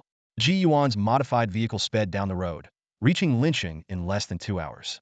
Along the way, Chu Ci checked the commission tasks he had posted and found that no one had taken them up, which didn't surprise him. Considering the effects of the epic spirit wine, few would be willing to part with it even if they had any. The car pulled up in front of them all, where Jinhai had been waiting for some time. Seeing the trio, his face lit up with a warm smile, and he quickly walked over to greet them. "Brother Chu, Brother Liu, you go ahead with your business," Ji Yuan said tactfully. "I'll go buy some things and meet you at the parking lot later." Chu Ci nodded in agreement. Then he and Lu Changha followed Jinhai to the reception room of his shop. Jinhai had called earlier, saying he had acquired a number of novice swords, and it was time to make the exchange. The door to the reception room closed slowly, and their conversation was about to begin. "Mr. Chu, as per your request, our store has promptly collected the beginner swords. We have amassed 31,471 swords so far. I'm not sure if this quantity meets your needs, or if we should continue collecting more." Standing in the reception room, Jinhai reported to Chu Ci with a respectful demeanor. A trace of confusion flickered in his eyes, clearly puzzled by the demand for such a large number of beginner swords. Chu Ci pondered for a moment before responding. "Keep collecting them until just before the college entrance exams." Jinhai nodded in agreement, a slight smile appearing on his face. Although collecting beginner swords wasn't difficult for him, he dared not gather too many at once, fearing they might end up as surplus inventory. Jinhai then handed over the 31,000-plus swords to Chu Ci. After a thorough inspection, Chu Ci confirmed everything was in order. "Any news on the spiritual wine?" Chu Ci asked, his eyes filled with anticipation. Jinhai immediately replied, "Yes, we found a type of spiritual wine called Autumn Breeze Delight." Seeing the spark in Chu Ci's eyes, Jinhai quickly added, "It's not of epic grade, but it's rare. We have 30 jars of it." Chu Ci's eyes lit up. Although it was only rare grade, the quantity was impressive. "I'll take all of it," he declared. Hearing this, Jinhai smiled with relief. Acquiring 30 jars of rare spiritual wine had cost over 5 million gold coins, and he would have faced significant losses if they couldn't be sold. Chu Ci continued, "Also, I need more mana restoration potions, demon lure incense, antidotes, and potions for removing negative status effects." "No problem. I'll have them prepared as soon as possible," Jinhai responded respectfully. "All right, then calculate the total cost of these items and deduct it from what I just bought," Chu Ci said, nodding to Lu Changha. Lu Changha understood and produced several storage rings. Instantly, a vast array of items appeared, forming small piles. Jinhai was stunned by the sight, momentarily speechless. After a brief pause, he became excited. "Please wait a moment. I'll personally tally everything to ensure there are no mistakes." He called out, "Shall we bring some tea and the finest snacks for our guests?" Soon, Chu Ci and Lu Changha were leisurely sipping tea and enjoying snacks, while Jinhai meticulously calculated the value of each item. "Oh my, this is a rare-grade necklace. Its effects are comparable to an artifact. This rare-grade armor is perfect for tank classes. Who could even damage them? A mage's blink skill book. This is rarer than most rare-grade items." Jinhai exclaimed in awe as he counted, deeply impressed. He wondered if these two had cleared a hell-level dungeon to amass such a trove of rare items. And what are the items they hadn't revealed yet? Suppressing his internal shock, Jinhai continued his careful tally. With so many valuable items, any mistake could have severe consequences. The counting took over an hour. During this time, Ji Yuan arrived. He had already purchased his items and was waiting in the car. Noticing Chu Ci and Lu Changha's prolonged absence, he called and was subsequently invited to join them for tea and snacks. Finally, Jinhai finished checking the last item and let out a long sigh of relief. He had meticulously verified everything 3 times to ensure there were no mistakes. "Sir, everything has been accounted for. We have some rare-grade items," Jinhai began to explain, but Chu Ci waved him off. "No need for the details. We know exactly what we have. Just tell us the price," Chu Ci said bluntly. Jinhai quickly calculated. "The total value is 45,328,900 gold coins. Let's round it up to 45,330,000 gold coins. Can your shop handle that?" "Yes," Chu Ci responded decisively. 15 minutes later, Chu Ci and his 2 companions left the marketplace, with Jinhai smiling as he saw them off. Watching their figures fade into the distance, Jinhai thought to himself, "Arlin City really has produced a prodigy." At that moment, Jinhai was completely convinced that it was indeed Chu Ci who had set the new records for the hell-level instances of Wild Boar Forest and Goblin Fortress. These records had already spread throughout Lin City, especially the Goblin Fortress hell-level instance, which had shocked countless people when the news broke yesterday. Initially, many were skeptical and personally went to check the instance entrance, only to confirm that the news was true. Jinhai had initially thought that some passing expert was responsible, but after seeing Chu Ci produce such a large number of items today, he finally accepted the truth. Despite knowing this astonishing fact, Jinhai chose to keep it to himself. He understood the importance of the upcoming college entrance exams and didn't want his loose tongue to affect the rare talent that had emerged in Lin City. Otherwise, he would become the city's enemy. With the Hell-level instance conquered, there's a high chance that the top scorer in our province this year will be from Lin City. Jinhai, as a resident of Lin City, couldn't help but smile with pride, feeling a sense of shared honor. After purchasing all the necessary items, Chu Ci and his two companions left Lin City once more. As soon as they were out of the city, Chu Ci eagerly opened the rare-grade spiritual wine Autumn Breeze and began drinking. Having witnessed this once before, Ji Yuan remained calm this time, focusing on driving the vehicle. After downing a jar of the spiritual wine, Chu Ci immediately checked the system notification. You have consumed the rare-grade spiritual wine Autumn Breeze, triggering the Drunken Immortal talent. You have acquired the skill, Sword Nourishing Technique. Sword Nourishing Technique. You can nurture your spiritual sword, increasing its damage by 50 when used in attacks. Level 110, Proficiency 0-100. Looking at his newly acquired sword cultivation technique, a satisfied smile spread across Chu Ci's face. He already possessed nearly 60,000 spirit swords, but due to his level cap of 14, he could only control 500 of them. The rest lay dormant within him, merely adding to his potential damage. However, with the sword cultivation technique, everything changed. Chu Ci could now nurture the idle spirit swords, allowing him to unleash them all at once against formidable foes, turning them into a powerful trump card. Even more exciting was the fact that the more swords he nurtured, the stronger this trump card became. A sly glint flashed in Chu Ci's eyes as he imagined his enemies underestimating him, thinking he could only unleash his power once, unaware that he could do so tens of thousands of times. Those overconfident opponents would surely be dumbfounded. Of course, any enemy that could force him to use such a trump card wouldn't be an ordinary adversary. Chu Ci took another swig of Autumn Breeze wine, instantly increasing his proficiency by 100 points. The sword cultivation technique leveled up to 2, doubling the damage boost from 50 to 100. He nodded in satisfaction, calculating in his mind. If he could reach the maximum level, the damage boost could go up to 500. However, the remaining 28 jars of Autumn Breeze wine clearly wouldn't suffice. It seemed he would need to buy more from Jinhai. Chugo, are we heading back to the wilderness to level ups? Ji Yuan asked as he drove. Let's hit a dungeon first. We haven't done today's run yet, Chu Ci replied. Got it. Ji Yuan nodded. Although he couldn't enter the Goblin Fortress dungeon, he didn't mind. There would be plenty of opportunities to level up later. For now, the most important thing was to be a good driver for these two experts and build a solid relationship. Soon, the three of them arrived at the entrance to the Goblin Fortress dungeon. Chu Ci and Lu Changha had already donned their masks, but their appearance still caused a stir. Look, it's Jigo, and those two big shots. No way, Jigo is already level 20? Did he complete the breakthrough quest?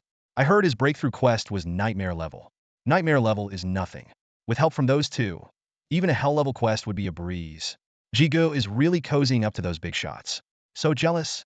The crowd at the dungeon entrance was even larger than the day before. In addition to the 100 or so people from yesterday, more players had shown up after hearing the news, hoping to catch a lucky break and ride on Chu Ci's coattails. Suddenly, a few people emerged from the crowd, quickly approaching Chu Ci and Lu Changha. Gentlemen, I'm the manager of Fengyu Trading Company. Our boss is willing to provide you with all equipment below level 60. I'm the manager of Qingshan Trading Company.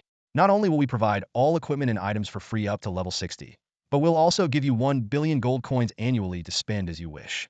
I'm an officer from the Black Wind Guild. Our leader said if you join us, you can become vice leaders immediately with access to all guild resources without any obligations. More people handed out business cards. Their intentions clear recruit these two potential powerhouses who had set new records for hell-level dungeons. We're not interested. Please step aside. We're here to run a dungeon. Chu Ci shook his head and declined.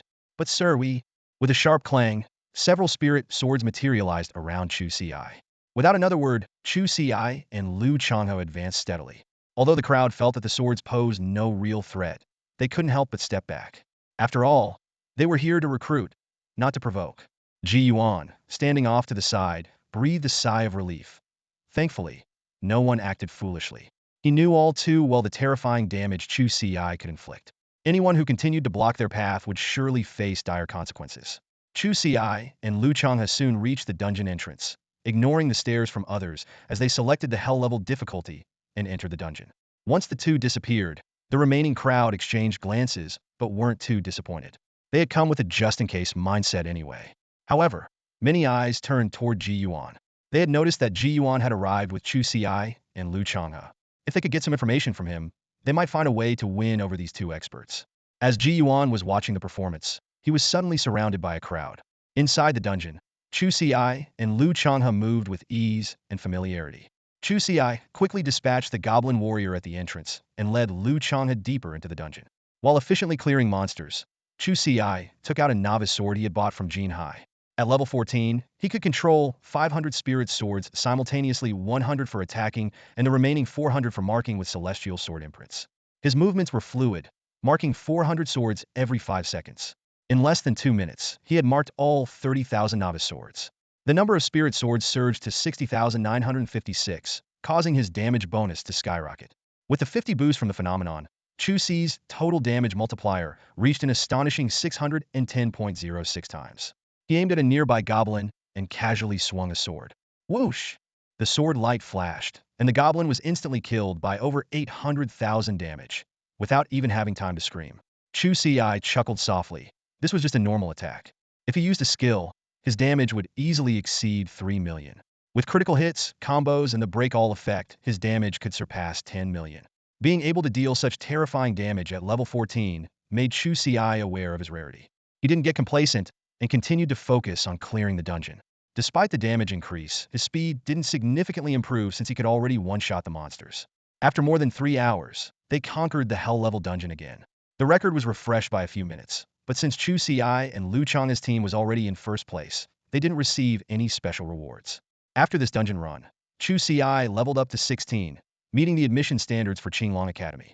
Lu Changha leveled up to 14 and was expected to reach level 15 by tonight. Chu Ci contentedly checked his attribute panel. Name: Chu Ci. Class: Wine Sword Immortal Unique. Level: 16215 for 100000. Health: 2350 mana, 1150.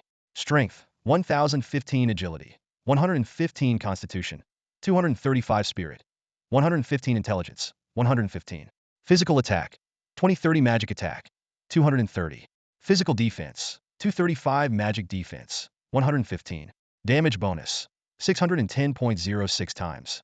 Skills: Sword Nurturing Technique, Sword Flight, Detection, Sword Control, Sword Slash, Willow Return Technique, Heart Returning Sword Formation, Break All, Sword Shield, Rest, Spirit Recovery Method, Flame Slash, Sword Mastery, Flash Step, Rending Strike, Charge Strike Combo. Talents: Wine Immortal, Sword Immortal, Fallen, Sword Heart. Chu Ci particularly noted that he had 17 skills and a damage bonus exceeding 610 times. His health surpassing 2,000 was thanks to the Celestial Wind Sword Robe. Celestial Wind Sword Robe. High grade, exclusive to Wine Sword Immortal. Constitution 110. Trait: reduces damage taken by 10, can grow, increases with the owner's level. Current: level 16, grows to rare grade. Requirement: reach level 30. This equipment added 110 points to his constitution, pushing his health past the 2,000 mark. Of course, compared to Lu Ma's potential health, which could be over 10,000, it was still modest. Let's go, leave the dungeon, and continue leveling up, Chu Ci said to Lu Changha. Let's aim to get you to level 15 tonight. The two left the dungeon, and Chu Ci calculated silently. With the college entrance exam approaching and the phenomenon's boost time running out, he needed to seize every moment to enhance his strength. In the following days, Chu Ci led Lu Changha and Ji Yuan through intense training sessions. Occasionally, they would return to Lincheng to restock supplies and sell off the loot they had acquired from dungeons. 3 days later, Chu Ci's level had risen to 18, but the 50 experience boost from the anomaly had also disappeared. Reaching level 19 required 150,000 experience points, a figure that made Chu Ci gasp. Even with Lu Changha's help in farming hell-level dungeons, the monsters below level 14 no longer provided him with any experience due to his level increase. This meant he needed to kill at least 10,000 monsters to level up, but his leveling speed was still far beyond that of an average person. Another 3 days passed, and Chu Ci finally broke through to level 19. Lu Changha reached level 17, and even Ji Yuan had advanced to level 21. With only 6 days left until the college entrance exams, the news Ji Yuan gathered was quite encouraging among the students in Lincheng. The highest level was only 13, far behind Chu Ci and Lu Changha. Chu Ci wasn't bothered by this. His goal was to reach the limit of level 19 before the exams, and if possible, complete the boundary-breaking quest to achieve level 20. As time ticked away, on the day Chu Ci killed a rare level monster, the system notification sounded. Your team has killed a level 19 rare goblin archer, experience 20. You have reached the experience cap and can no longer gain experience. Complete the boundary-breaking quest to continue leveling up. Chu Ci immediately checked his attribute panel. Name, Chu Ci. Class, Drunken Sword Immortal Unique. Level, 19,200,002,000,000. HP, 2,950. Mana, 1,450. Strength, 1,195. Agility, 145. Constitution, 295. Spirit, 145. Intelligence, 145. Physical attack, 2390. Magic attack, 290. Physical defense, 295. Magic defense, 145. Damage bonus, 610.06. Skills, sword nurturing, sword flight, detection, swordsmanship, sword slash, willow return technique, heart returning sword formation, all things breakable, sword shield, recuperation, spirit recovery technique, flame slash, mastery of swordsmanship, flash step, rending strike, charge strike combo. Talents, Drunken Immortal, Sword Immortal, Fallen Mortal, Sword Heart. Seeing the notification, Chu Ci knew he had reached the level 19 cap and needed to complete the boundary-breaking quest to continue leveling up. He began to check the details of his boundary-breaking quest, thinking that if it was a monster farming task, it shouldn't be too difficult for him. The system notification sounded again, randomly generating boundary-breaking quest due to your unique class. The difficulty of the quest has been raised to hell level. This quest cannot be changed. Chu Ci was not surprised. He anticipated that all his future boundary-breaking quests would be hell level. Soon, the detailed quest information appeared. Ultimate damage hell level. As a unique class and future powerhouse, you must learn to control your power. Deal 1 point of damage 10,000 times. Quest completion reward. Class exclusive talent awakening scroll. Class exclusive growth equipment. 1,000 free attribute points. Current quest progress. 010,000. Chu Ci stood there in shock, repeatedly confirming the quest details to ensure he hadn't misread it. This quest was insanely difficult. If he were tasked with dealing millions or even billions of damage 10,000 times, it would be challenging but not impossible. He could just stack sword damage. But this quest required him to deal exactly 1 point of damage. Since becoming a professional half a month ago, Chu Ci had never seen himself deal such low damage. Even at level 1, his damage output was over 7,000. This quest might be manageable for an ordinary professional, but for Chu Ci, it was a massive challenge. Chu Ci furrowed his brows, deep in thought. In this world, there was no mechanism to force exactly 1 point of damage. Damage only registered as 1 point when the attack power was just below the opponent's defense. For ordinary professionals, this method might work, but for someone as powerful as Chu Ci, it was useless. Chu Ci furrowed his brow in deep thought, clearly troubled. His breakthrough task required him to deal exactly 1 point of damage. However, he had a 600-fold damage multiplier, meaning even if his attack power was just 1 point higher than his opponent's, he would end up dealing over 600 points of damage. Magic attacks were also out of the question, since the multiplier applied to all types of damage. To make matters worse, he couldn't remove the Sword Immortal's mark unless he died. The marked spirit sword would remain bound to him forever. The task couldn't be changed either. Even with epic or legendary task upgrade scrolls, he was stuck with this one. What's wrong, Chu? Lu Changha, who was standing nearby, noticed Chu Ci's expression and asked curiously. Chu Ci candidly showed Lu Changha his breakthrough task. After reading it, Lu's eyes widened in shock, leaving him momentarily speechless. He had seen Chu Ci deal tens of millions of damage before, but 1 point of damage? That was unheard of. How about we go back to Lin City and ask Old Li? Lu Changha suggested after a moment of thought. Maybe he has a solution. Chu Ci nodded in agreement. Sure, let's finish this dungeon first. The fact that this task exists means there's a way to complete it. We just haven't figured it out yet. Even if Old Li doesn't know, Qinglong Academy, as the top institution in our great Xia, will definitely have a solution. Half an hour later, they exited the dungeon and headed straight back to Lin City. Ji Yuan drove them to the entrance of First High School, where Chu Ci and Lu Changha walked onto the campus. Although the third-year students were out leveling up after their professional awakenings, the first and second-year students were still attending regular classes. It was between periods, so the campus was relatively quiet. They went directly to Li Yun's office. Li Yun greeted them with a smile and poured them each a glass of water. Lu Changha downed his in one gulp, then casually picked up Li Yun's thermos to pour himself another glass, offering some to Chu Ci, who declined. You guys aren't officially graduated yet, Li Yun explained. You need to finish the college entrance exams first. I'm still working, staying in the office in case you have any questions. There are 3 days left until the exams. What level are you now? Lu Changha proudly displayed his level, 18, with 35,147 out of 150,000 experience points. Li Yun raised an eyebrow in surprise, then broke into a wide smile. Level 18. As far as he knew, the highest level among other students in Lin City was 14. His student was a full 4 levels ahead, practically guaranteeing admission to Qinglong Academy. And Chu Ci? Li Yun asked expectantly. Chu Ci didn't hesitate and revealed his level, 19, with 200,000 out of 200,000 experience points. When Li Yun saw Chu Ci's level, he was stunned. Level 19? And not just any level 19, he was at the maximum experience for that level, practically at the threshold of level 20, only held back by an incomplete breakthrough quest. Li Yun took a deep breath, reflecting on his over 20 years of teaching. The strongest student he'd ever encountered before had only reached level 16 before the college entrance exams. Now, with just 3 days left until the exams, Chu Ci was maxed at level 19, and Lu Changha had reached level 18. Li Yun couldn't help but blurt out, "You two are the most amazing students I've ever taught." Despite his efforts to remain composed, the smile in his eyes grew more pronounced. Having such outstanding students under his tutelage was something he would proudly talk about for the rest of his life. Suddenly, a thought struck Li Yun. He asked, "The Wild Boar Forest instance and the Goblin Fortress instance were those you're doing?" He knew that simply grinding in the wild wouldn't suffice to reach such high levels. Only by challenging hell-level instances could they achieve this. Chu Ci and Lu Changha nodded in acknowledgement. Hearing this, Li Yun immediately stood up and began pacing his office, trying to calm his racing thoughts. Recently, the feats accomplished in the Wild Boar Forest and Goblin Fortress instances had become the talk of the entire Lincheng, known by everyone. He had been curious about which experts were responsible, never imagining it was his own students. With his back to the two students, Li Yun's mouth curled into an uncontrollable smile, his joy evident. If it weren't for the students being present, he might have burst into cheers.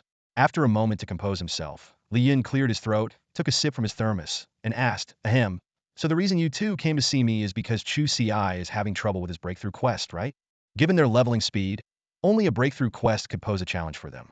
Chu Ci nodded and admitted, "That's right, old Li. My quest is quite troublesome, so I wanted to ask if you have any solutions."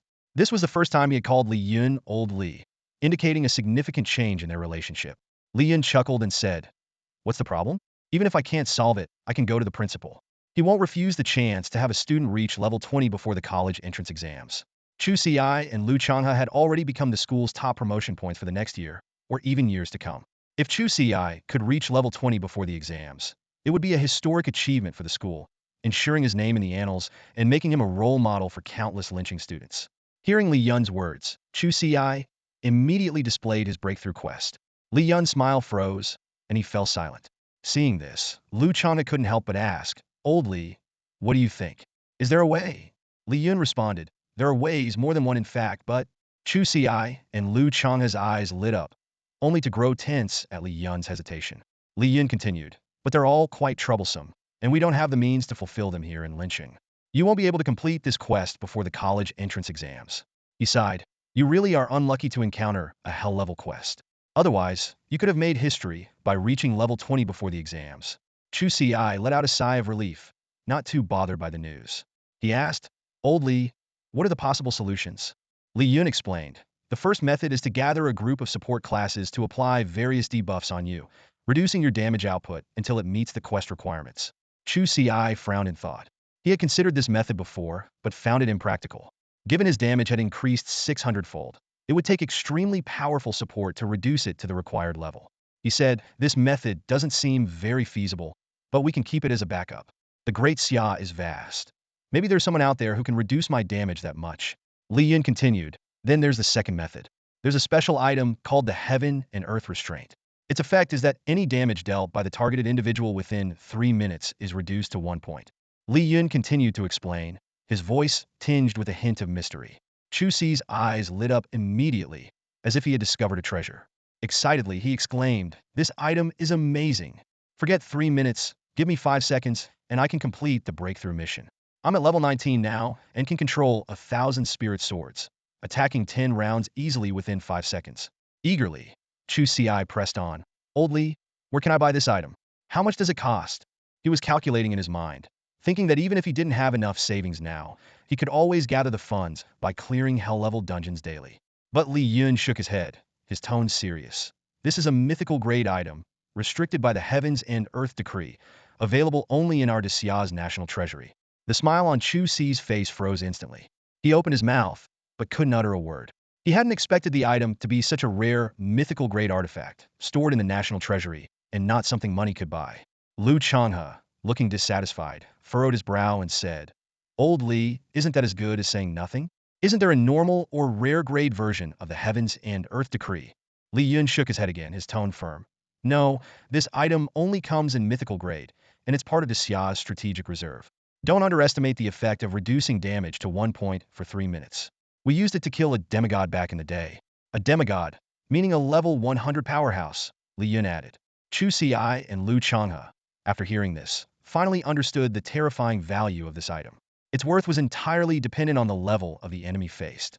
Li Yun continued, it's very difficult to obtain this item, but if you get in a Qinglong Academy, your chances might be higher. Does Qinglong Academy have this item? Chu Ci asked eagerly.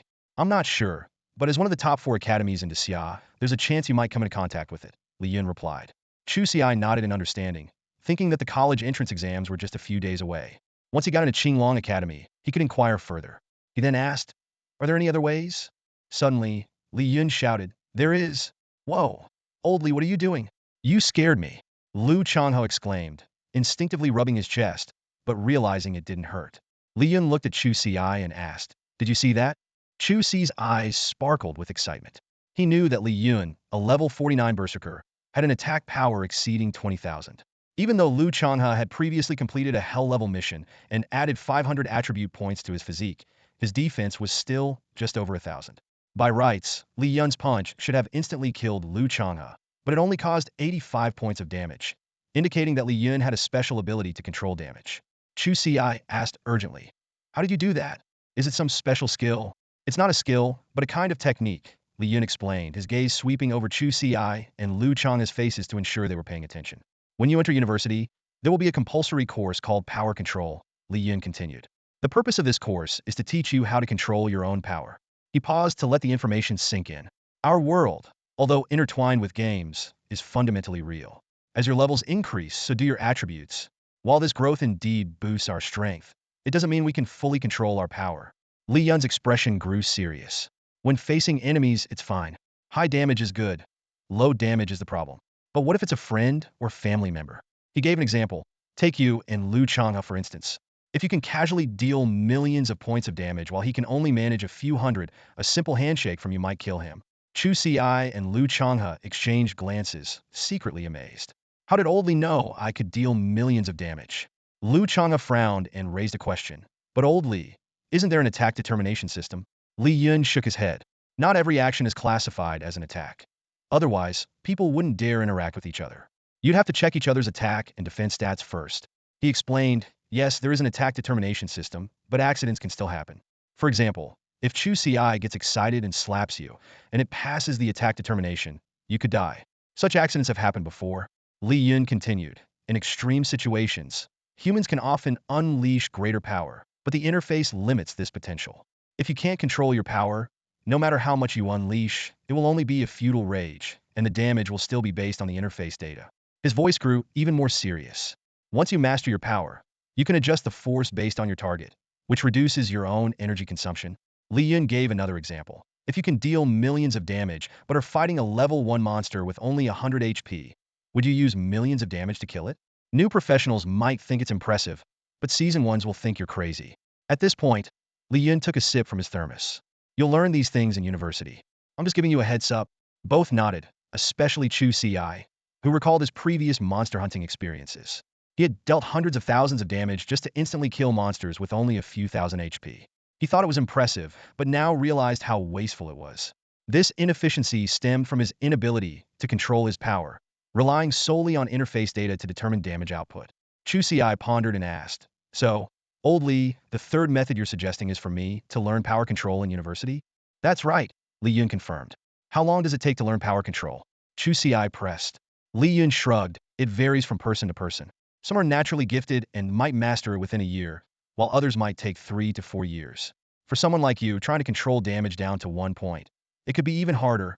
Chu Ci's face fell. He had hoped for a quicker solution, but now he felt disappointed. A year was acceptable, but 3 to 4 years seemed too long. He realized why many people got stuck at a certain level for years, even decades. He was now facing the same situation. Sensing Chu Ci's disappointment, Li Yun added, "Actually, I think the first method is the most reliable. Getting into Qinglong Academy shouldn't be a problem for you. The academy gathers countless strong individuals and geniuses from our country. They might have a solution to your problem." He smiled, "And these methods are just what I can think of. The experts in Qinglong Academy could offer more options." Chu Ci nodded, understanding that everything would have to wait until he entered Qinglong Academy. If they couldn't provide a solution, he'd have to diligently learn power control, no matter how long it took. After some more conversation, Chu Ci and Lu Changha bade farewell to Li Yun and left the office. Outside the school, Chu Ci said to Lu Changha, "Let's go, back to leveling up." With 3 days left until the college entrance exams, Chu Ci's breakthrough task remained incomplete. He decided to make the most of the time by helping Lu Changha reach level 19. Soon, the three of them were back in the wilderness outside Lin City. Having already completed today's dungeon, they headed to a level 20 area to continue leveling up. Regarding the level 30 area, Chu Ci decisively abandoned the idea. Although his damage output was enough to one-shot level 30 monsters, safety came first. He decided to continue leveling up in the level 20 area, as it was a safer bet. For the next 3 days, Chu Ci and his 2 companions shuttled between dungeons and the level 20 area. Lu Changha made significant progress, leveling up from 18 to 19. Although monsters below level 14 no longer provided him with experience points, he still made remarkable progress in the limited time available. With the college entrance exams approaching, Chu Ci suggested returning to town. "Even though there's nothing special we need to prepare, there's no point in staying out here any longer," he said, with a hint of anticipation in his voice. Lu Changha excitedly agreed. "You're right, Chu. This time, we'll definitely get into Qinglong Academy." Reflecting on his previous goal of reaching level 15 before the exams, he felt a sense of accomplishment having reached level 19 and completing a hell-level quest. Ji Yuan also chimed in with a smile. "If you two can't get into Qinglong Academy with your levels, no one else stands a chance." Although his tone was lighthearted, he couldn't hide his own longing for this top-tier institution in Daxia. Despite not being able to attend college himself, he had gained a lot by following Chu Ci and Lu Changha. He had reached level 22 and acquired a powerful talent. Chu Ci expressed his gratitude for Ji Yuan's contributions, but Ji Yuan modestly replied that he was just happy to gain some experience alongside them. The three chatted and laughed as they quickly made their way back to Lincheng. Instead of heading home directly, Chu Ci first went to the mall and purchased over 30,000 beginner swords. He didn't plan to mark them with the Sword Immortal seal just yet, at least not until he completed his breakthrough quest. After leaving the mall, Ji Yuan drove them to the entrance of Chu Ci's residential area. He offered to pick them up for the exam the next morning, but Chu Ci declined, explaining that the school was nearby. Ji Yuan wished them success and half-jokingly said he aimed to be the top scorer in Yunzhong province. After saying goodbye to Ji Yuan, Chu Ci and Lu Changha returned to their place. Despite being away for over 10 days, the house was spotless, thanks to Lu Changha's mother, who had come to clean the day before. Lu Changha offered to prepare dinner, as his mother had stocked the fridge with plenty of ingredients. "Chu, you take a break. I'll handle dinner," Lu Changha said, donning an apron and getting busy in the kitchen. The next morning, Chu Ci and Lu Changha woke up early and, after a simple breakfast, hurried to school. Today was the day for senior high school students in Daxia to take the college entrance exam, and the air was thick with tension and anticipation. When they arrived at the school, a crowd of students and parents had already gathered at the gate. After verifying their identities, they entered the campus. Meanwhile, 2 figures outside the gate silently watched them. Lu Changha's parents. "They made it in. I told you they wouldn't miss the exam," the man said quietly. "Just worried. Had to make sure," the woman replied. "Now that they're inside, let's go home and make something nice for them." "All right, let's show those 2 rascals what my cooking can do," the man chuckled, and they turned to leave. Chu Ci and Lu Changha walked into the classroom to find that more than half of their 50 classmates were already there. The room buzzed with low conversation, some comparing levels, others discussing the opportunities at Qinglong Academy. When asked about their own levels, Chu Ci and Lu Changha just smiled and gave vague answers. Suddenly, Lu Changha noticed something unusual about Zhou Ming. "Hey, what's up with Zhou Ming?" he asked. A classmate sitting in front explained. "Zhou Ming got too reckless while dungeon raiding and almost got his teammates killed. He's probably still feeling guilty about it." Chu Ci and Lu Changha felt a pang of sympathy for Zhou Ming's situation. The conversation then shifted to this year's candidates from Lincheng. Although there were no fatalities, many students had been seriously injured and lost their chance to take the exam. These injuries couldn't be healed by simply restoring health points, meaning those students had lost their opportunity to attend university. In the midst of their discussion, their homeroom teacher, Li Yun, entered the classroom, and everyone immediately fell silent. Li Yun sternly reminded them to stay safe and emphasized the dangers of the college entrance exam. He mentioned that 20 years ago, the exam had a death quota, making today's students considerably luckier by comparison. Li Yun began distributing teleportation stones and warned them to remain calm once they entered the exam site. Remember, stay quiet no matter what you see in there. If you can't even control your own mouth, there's no point in taking the exam. With the final instructions given, the students activated their teleportation stones one by one. Chu Ci and Lu Changha exchanged a reassuring glance, then activated their stones, ready to face the challenges ahead. Chu Ci activated the Gaokao teleportation stone, setting his destination to the main battle assessment area. In an instant, a unique force enveloped him. When he opened his eyes again, he found himself standing in a massive square. The surrounding space flickered continuously, with people being teleported in one after another. Within seconds, the square was filled with tens of thousands of people. These were students from Yunzhong province participating in the Gaokao. They curiously looked around, but adhered to their teacher's instructions to remain silent. Suddenly, a giant screen appeared above the square, displaying a countdown and the number of participants. Time until assessment starts. 2 minutes and 12 seconds. Participants. 25,478. Chu Ci recalled last year's data. Around 400,000 students in Yunzhong province took the Gaokao. However, this was the main battle professions examination area, so the number of participants was naturally smaller. In contrast, the life profession examination area likely had 200,000 to 300,000 participants. Time flew by, and the number of participants quickly increased. When the countdown had only 1 minute left, a commanding voice echoed throughout the square. Entry time is over, cease teleportation. As soon as the words were spoken, the teleportation indeed stopped. At this moment, the final number of participants in the examination area was fixed at 31,587. This meant that out of the over 400,000 students in Yunzhong province, more than 30,000 had awakened as main battle professionals. The examiner paid no attention to those who failed to enter on time and began announcing the rules for this year's assessment. Now announcing the rules for this year's assessment. All examinees, please listen carefully. He detailed the 3-round assessment process, highlighting the content of the first round of basic assessment. 10 waves of monsters, 5 in each wave, appearing at 5-minute intervals. Each monster killed would earn 1 point, and these points would be a crucial reference for university admissions. The examiner also mentioned 2 ways to be eliminated, either by voluntarily exiting or by having one's health drop to 1 point. He emphasized that all equipment could be used, but no items were allowed. Violators would be expelled. Each participant would receive 3 free recovery potions, the only usable potions throughout the exam. In 10 seconds, you will be teleported to the assessment scene.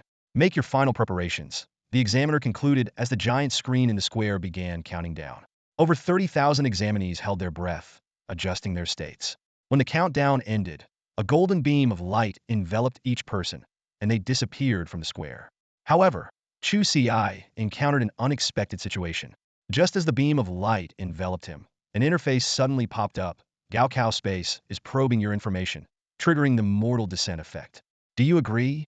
Chu Ci was momentarily stunned, not expecting his mortal descent talent to also affect the Gaokao Space.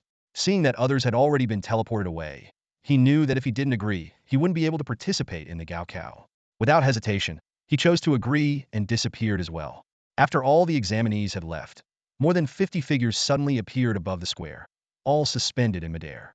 This indicated that these individuals were at least level 60 transcendent experts who would witness the proceedings of this Gaokao. The college entrance examination is the most significant event in Daxia each year, garnering national attention, and the Yunzhong province is no exception. At this moment, over 50 high-ranking officials from Yunzhong province have gathered, each with a level no less than 60, their eyes fixed on the screen in front of them. The exams have begun again this year, an official murmured. With the blessing of the Heaven and Earth Sword River phenomenon, this batch of students should have higher levels than previous years.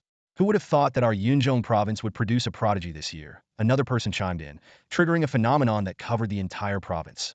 As the group continued their discussion, someone noticed a detail. It seemed like one student had a problem with the teleportation, arriving a second later than the others. You must be mistaken, the person beside them immediately refuted. The exam space couldn't possibly have a problem. At that moment, 2 figures appeared, silencing everyone. These were none other than Wu Jun, the governor of Yunzhong Province, and Feng Yun, the headmaster of Qinglong Academy, both legendary figures above level 80. Wu Jun, seeing Feng Yun, was somewhat surprised. Elder Feng, I didn't expect you to come in person this time. Feng Yun laughed heartily. I had no choice. With a prodigy emerging in Yunzhong Province, if I didn't come, the other 3 academies would snatch him away. Wu Jun's expression turned serious. We need to find this prodigy quickly and protect him to prevent any accidents. Feng Yun shook his head. No need to be so hasty. If even we can't detect him, it will be even harder for foreign experts to find him. What he needs most now is time. Elder Feng, how is the Shun family's boy? Wu Jun asked. He's holding on for now, but he can last at most 3 more years. Feng Yun sighed. It's been tough for him. 3 years. Let's hope the prodigy can grow stronger quickly. The 2 men fell silent, turning their attention back to the screen on the plaza.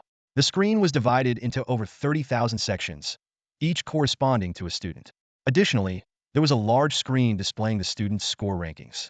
Let's check the levels first, Wu Jun suggested. I'm curious about how the celestial phenomenon has affected this batch of students. As he spoke, the screen immediately displayed the students' level rankings. 1. Level 19, Chu Ci, Wine Sword Immortal. 2. Level 17, Zhao Wulin, Martial Hunter. 3.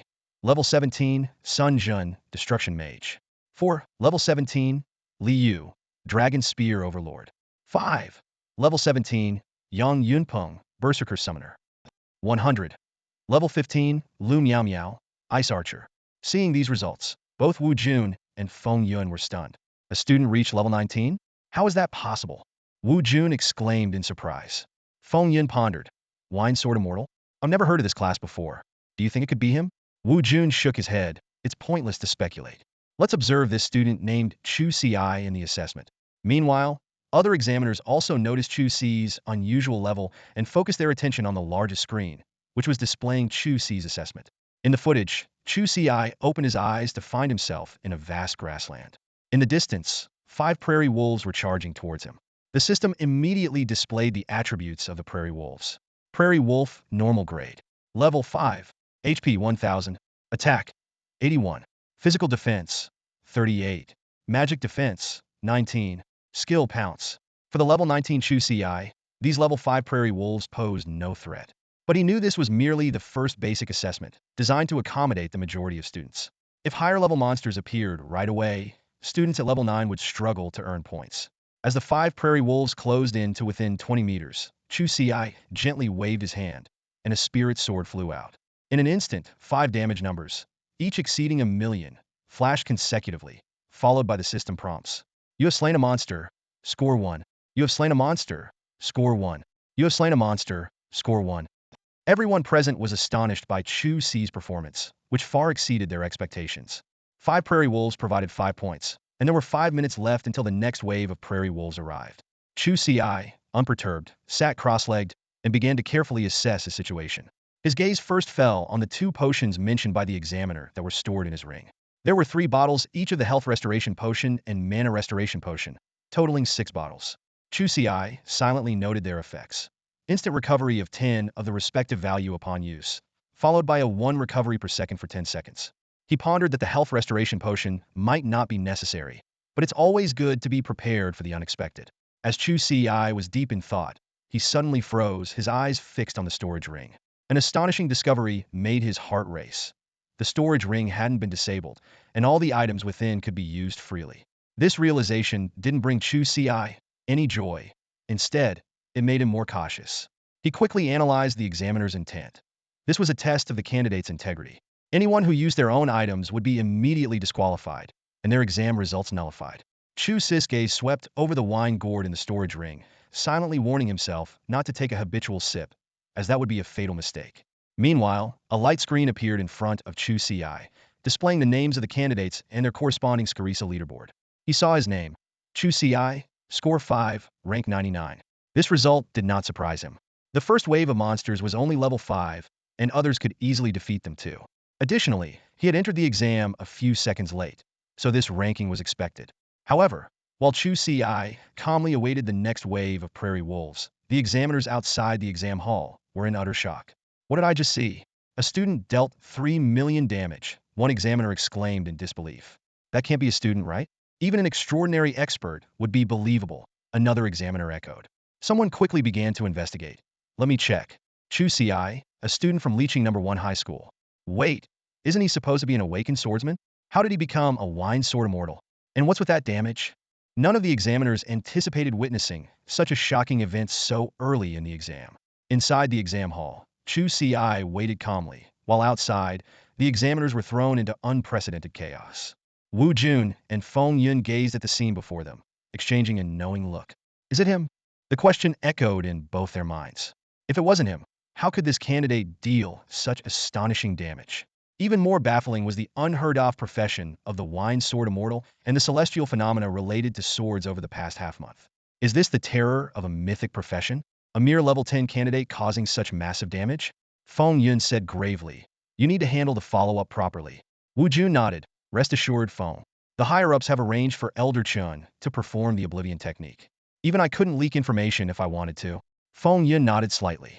Elder Chun, full name Chen Binghe, was a level 93 mythic powerhouse. The fact that such a national treasure was dispatched showed the gravity of the situation. Feng Yun pondered. This young man is only level 19, yet deals such high damage.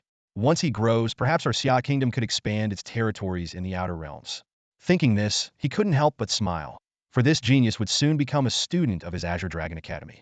At that moment, Chu Ci was oblivious to the fact that he was under the close watch of all the examiners. His astonishing damage had left them all in shock. 5 minutes later, the second wave of prairie wolves attacked. These wolves were slightly stronger than the first wave, but were still easily dispatched by Chu Ci. The rankings showed 5. Candidate Chu Ci, score 10. This meant he was the 5th to complete the clearing. Another 5 minutes passed, and the third wave of prairie wolves arrived. This wave had increased to level 6, with their health rising from 1,000 to 1,200, along with other attribute boosts. However, as soon as these wolves appeared, a spirit sword flew out, instantly killing them all. The rankings updated. 1. Candidate Chu Ci, score 15. Chu Ci had now risen to the top, becoming the fastest candidate to clear the wave. Within seconds, 9 more candidates completed their clearings, filling the top 10 spots. Chu Ci observed the rankings and calculated the times, noting that the 50th place took 16 seconds, while the 100th place took 43 seconds to complete the clearing. Yunzhong province was vast and full of talent, but as the rankings progressed, the gaps between students became more apparent. The 4th wave, the 5th wave, wave after wave of monsters appeared, but Chu Ci seemed uninterested. He sat on the ground, casually slaying each monster as they appeared. The examiners watched Chu Ci's leisurely demeanor and compared it to the other students who were struggling with the monsters, unsure how to evaluate him. The assessment continued. Soon, the 10th wave of monsters appeared, still prairie wolves, but now at level 10. Chu Ci effortlessly killed them, maintaining his top position. However, other students were struggling, especially those below level 10, who found it extremely difficult to fend off the 5 prairie wolves, some resorting to using health potions. After Chu Ci completed his kills, he waited around 10 minutes until the basic assessment was officially declared over. The examiner's voice then rang out. The basic assessment is over. Everyone has a half-hour break. During this time, you can recover and decide whether to participate in the next assessment. As soon as the announcement was made, many students collapsed to the ground, and a light screen appeared before them. The screen showed time until next assessment, 29 minutes and 12 seconds. Participants, 26214. Seeing this number, many students felt a sense of urgency. The first round of the basic assessment alone had eliminated about 5,000 participants. Those eliminated either lacked the necessary strength or were disqualified for using their own items, rendering their results void. During the half-hour break, over 100 more students chose to withdraw, mostly due to severe injuries. The half-hour break passed quickly, and the examiner's voice sounded again. All candidates, please note that the second round of assessment is about to begin. You will face 10 waves of monsters, each wave still consisting of 5 normal-grade monsters, but their levels will be above 10. Every 2 waves, a high-grade monster will appear, and in the final wave, a rare-grade monster will emerge. Killing a regular monster earns 1 point, killing an advanced monster earns 10 points, and killing a rare monster earns 50 points. Each wave of monsters appears at 10-minute intervals. This round of the assessment will last for only 2 hours. After 2 hours, regardless of how many monsters you have killed, you will proceed to the next round. During the assessment, if you find your own strength insufficient, you can choose to stop the assessment and still participate in the third round. Assessment starts in 10 seconds. Countdown begins. The examiner's loud voice echoed, and Chu Ci quickly grasped the rules of the second round. similar to the first round, but this time choosing to stop won't result in immediate elimination. You can still enter the third round. After all, the first round was a basic assessment, and failing it would indicate a lack of strength, making elimination reasonable. Over 20,000 students were on edge, vigilantly scanning their surroundings, waiting for the monsters to appear. 10 seconds passed in a flash, and 5 figures suddenly emerged 100 meters away. Prairie Wolf, regular level. Level 10. HP, 10. Attack, 3,000. Physical defense, 178. Magic defense, 94. Skills, Pounce Bite. These level 10 Prairie Wolves were significantly stronger than the previous level 5 ones, but they still posed no threat to Chu Ci. As soon as the Prairie Wolves appeared, before they could even launch an attack, a sharp sword light slashed through the air. 5 damage numbers, each in the millions, floated above the Prairie Wolves' heads, and they turned into white light and vanished. Chu Ci easily earned 5 points, securing the top spot on the leaderboard with a total of 55 points. Outside the assessment field, the examiners observing Chu Ci fell silent. 3 million damage points from a student was beyond belief unless witnessed firsthand. These experienced examiners couldn't help but recall the celestial phenomenon from half a month ago. Although the official statement attributed it to Shun Jianyun of the Shin family, Chu Ci's performance was even more remarkable. His unprecedented class and swordsmanship bore striking similarities to the phenomenon, leading many examiners to suspect that Chu Ci was the real cause. Wu Jun and Feng Yin noticed the examiners' doubts, but didn't mind. They knew that after the exams, all examiners, including the prefect, would undergo a memory wipe to erase any recollection of the exam period. This wasn't a special measure for Chu Ci, but a standard practice for every exam, aimed at protecting the information of outstanding talents from leaking. The second round of the assessment continued. While other students were fiercely battling the Prairie Wolves, Chu Ci sat leisurely on the grass, idly counting the blades of green. Soon, the second wave of monsters appeared. In addition to 5 regular Prairie Wolves, there was also an advanced Prairie Wolf. Just as the examiners thought this might pose some threat to Chu Ci, another sword light flashed, and the 6 monsters were instantly killed, not even having the chance to fully perceive the world before returning to the afterlife. The advanced monster was also instantly killed, leading the examiners to wonder if the exam difficulty was too low this year. But then they reconsidered. With over 3 million damage points, even an epic-level monster would struggle to withstand it. The examiners once again fell into silence. Wave after wave of monsters surged forward like a relentless tide. The first wave was only level 10, but each subsequent wave increased in difficulty, with the second wave at level 11, and so on. By the 10th wave, the monsters would reach level 19, accompanied by a rare level 20 monster. For Chu Ci, these monsters were nothing more than fish on a chopping board, easily dispatched in an instant. However, for the other students, it was a different story. By the 7th wave, even students above level 15 were feeling the pressure. While Chu Ci effortlessly obliterated the monsters, many students opted to withdraw from the test, unable to cope with the increasing difficulty. Not everyone could eliminate monsters as swiftly as Chu Ci. Many students found themselves overwhelmed as the next wave arrived before they had finished dealing with the previous one. The mounting pressure became unbearable, forcing them to quit. Rather than feeling disheartened, these students began to prepare themselves for the third round of the assessment. At the 100-minute mark, the 10th wave of monsters arrived as expected. In addition to 5 regular Prairie Wolves, there was a rare Prairie Wolf King. Although this Wolf King was classified as rare, its attributes were vastly inferior to the rare monsters in Hell-level dungeons. With a casual swing of his spirit sword, Chu Ci inflicted over 2 million points of damage, causing the rare monster to vanish instantly. Outside the examination hall, the examiners exchanged bewildered glances before someone finally broke the silence. Even they, facing a rare monster, would struggle to deal more than 3 million damage, even with a critical hit. Have you noticed his unusually high critical hit rate? It's almost 20, another examiner pointed out, causing a collective realization among the others. Not only was his critical hit rate astonishingly high, but so was his critical damage. Perhaps he has some talent or equipment that boosts his critical hit rate, one examiner speculated. This guess was accurate. Chu Ci's high critical hit rate was indeed due to his innate talent. Chu Ci's sword heart talent allowed him to reconnect with the way of the sword, achieving a profound understanding of the sword's essence. His spirit sword was linked to his mind, providing additional vision and increasing both his critical hit rate and critical damage. Each time he leveled up his profession, the effect increased by 1.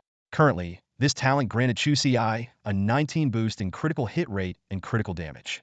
As he continued to level up, this value would grow. By the time he reached level 100, his critical damage would increase by 100, potentially enabling him to land a critical hit with every strike. Wu Jun and Feng Yun wore satisfied smiles. They were not concerned about Chu Ci being too strong. On the contrary, they hoped he would become even stronger. 20 minutes after Chu Ci had wiped out the 10th wave of monsters, the 2-hour assessment came to an end, and the second round was officially over. An examiner's voice announced, "The second round of the assessment is over. You now have half an hour to rest and prepare for the third and final round." The students began to recover and opened the leaderboard. At the top of the leaderboard, Chu Ci held the first place with a perfect score of 190 points. The second place student, Sun Jun, had 120 points, a full 70 points behind, indicating that he had failed to defeat the rare monster and 2 high-level monsters. From the second place onward, the score gaps between the candidates gradually narrowed, but none were as pronounced as Chu Ci's lead. When the students saw the leaderboard, their faces uniformly showed expressions of astonishment. Who is this Chu Ci? Scoring 190 points, does that mean they even took down a rare monster? The students buzzed with chatter, some wide-eyed in surprise, others furrowing their brows in thought. A tall boy whispered to his companion, "Interesting. I thought only a few others were my competition, but now there's another contender. To take down a rare monster, they must have used a powerful skill," a girl speculated, a hint of wariness in her eyes. However, not everyone was so astonished.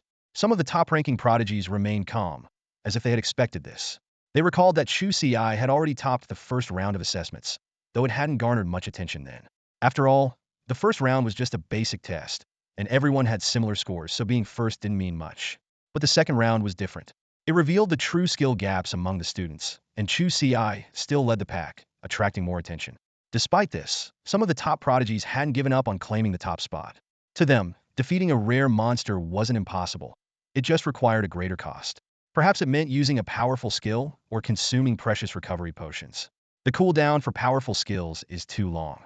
If you use them in the second round, you can't use them in the third, a Sharpied, Slender Boy analyzed. Recovery potions are meant for the third round.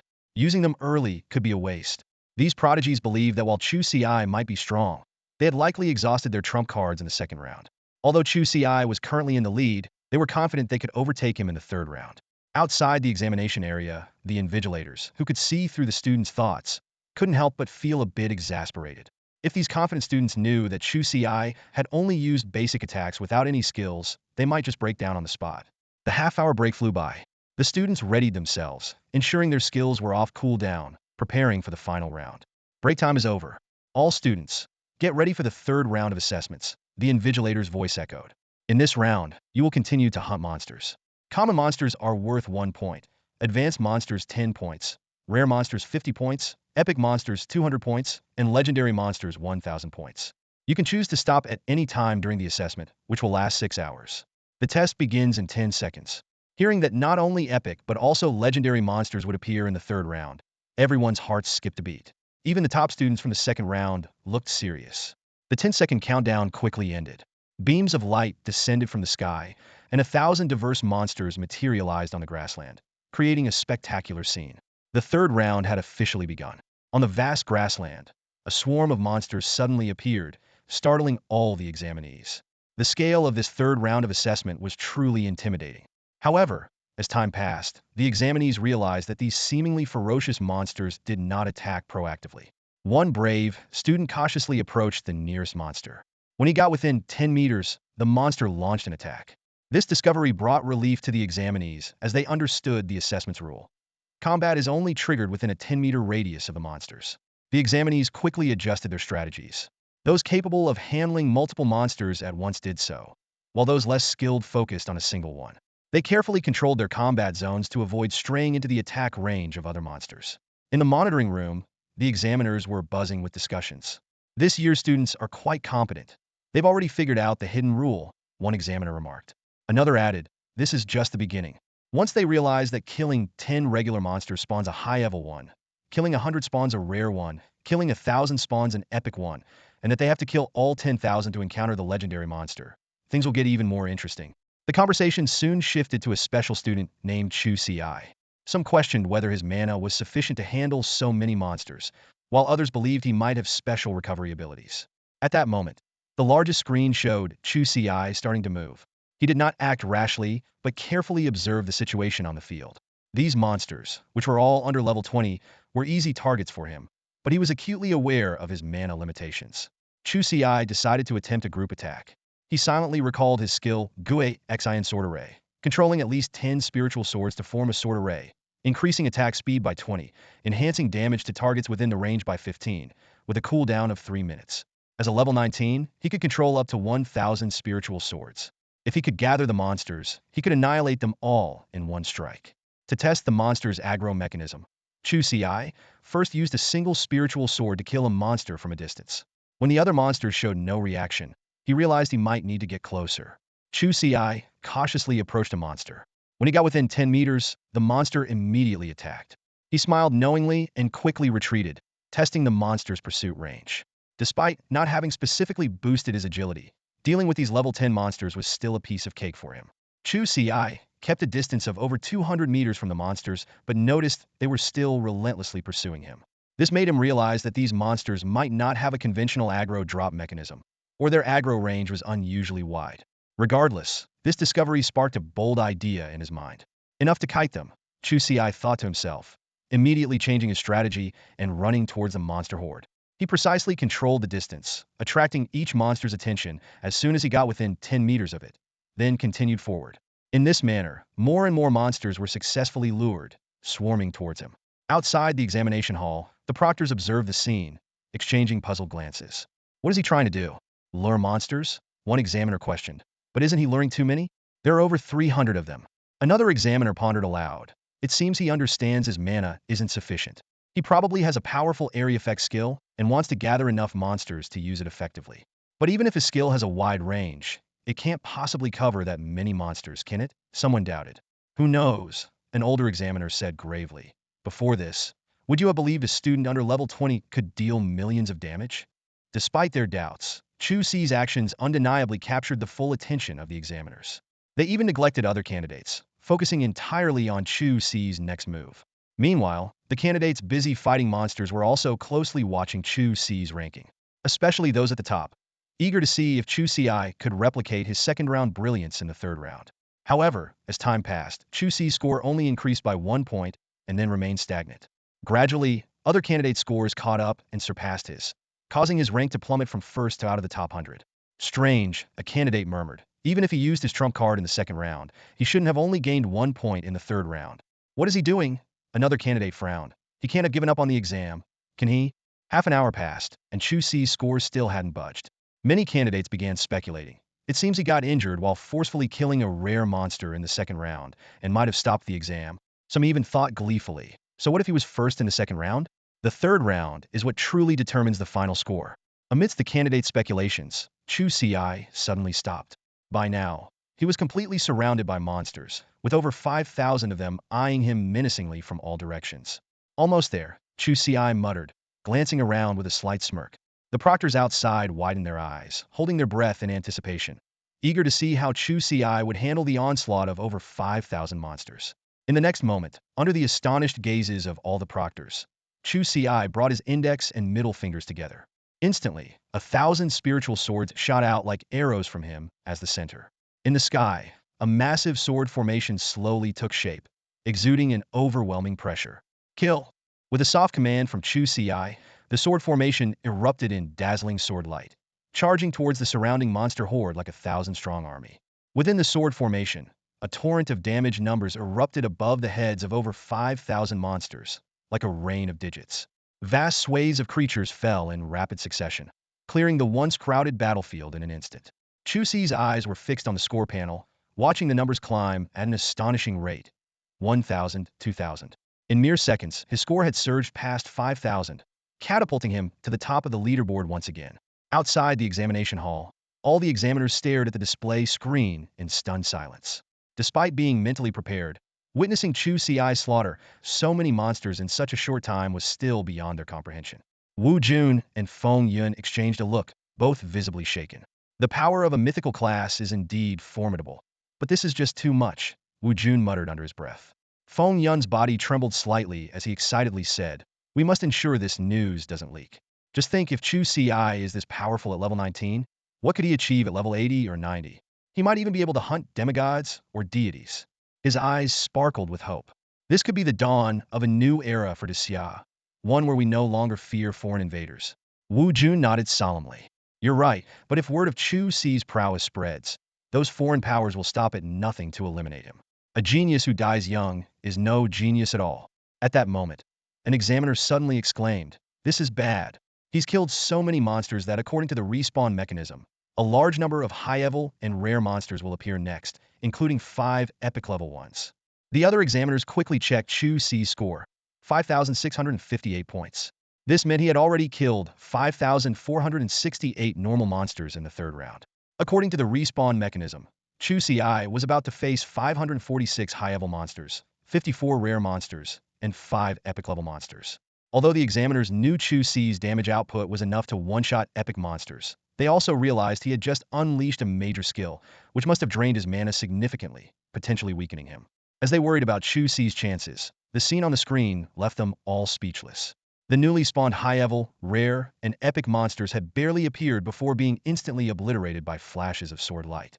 Chu Ci's score skyrocketed to 14,818 points, while the second-place candidate had only 597 points.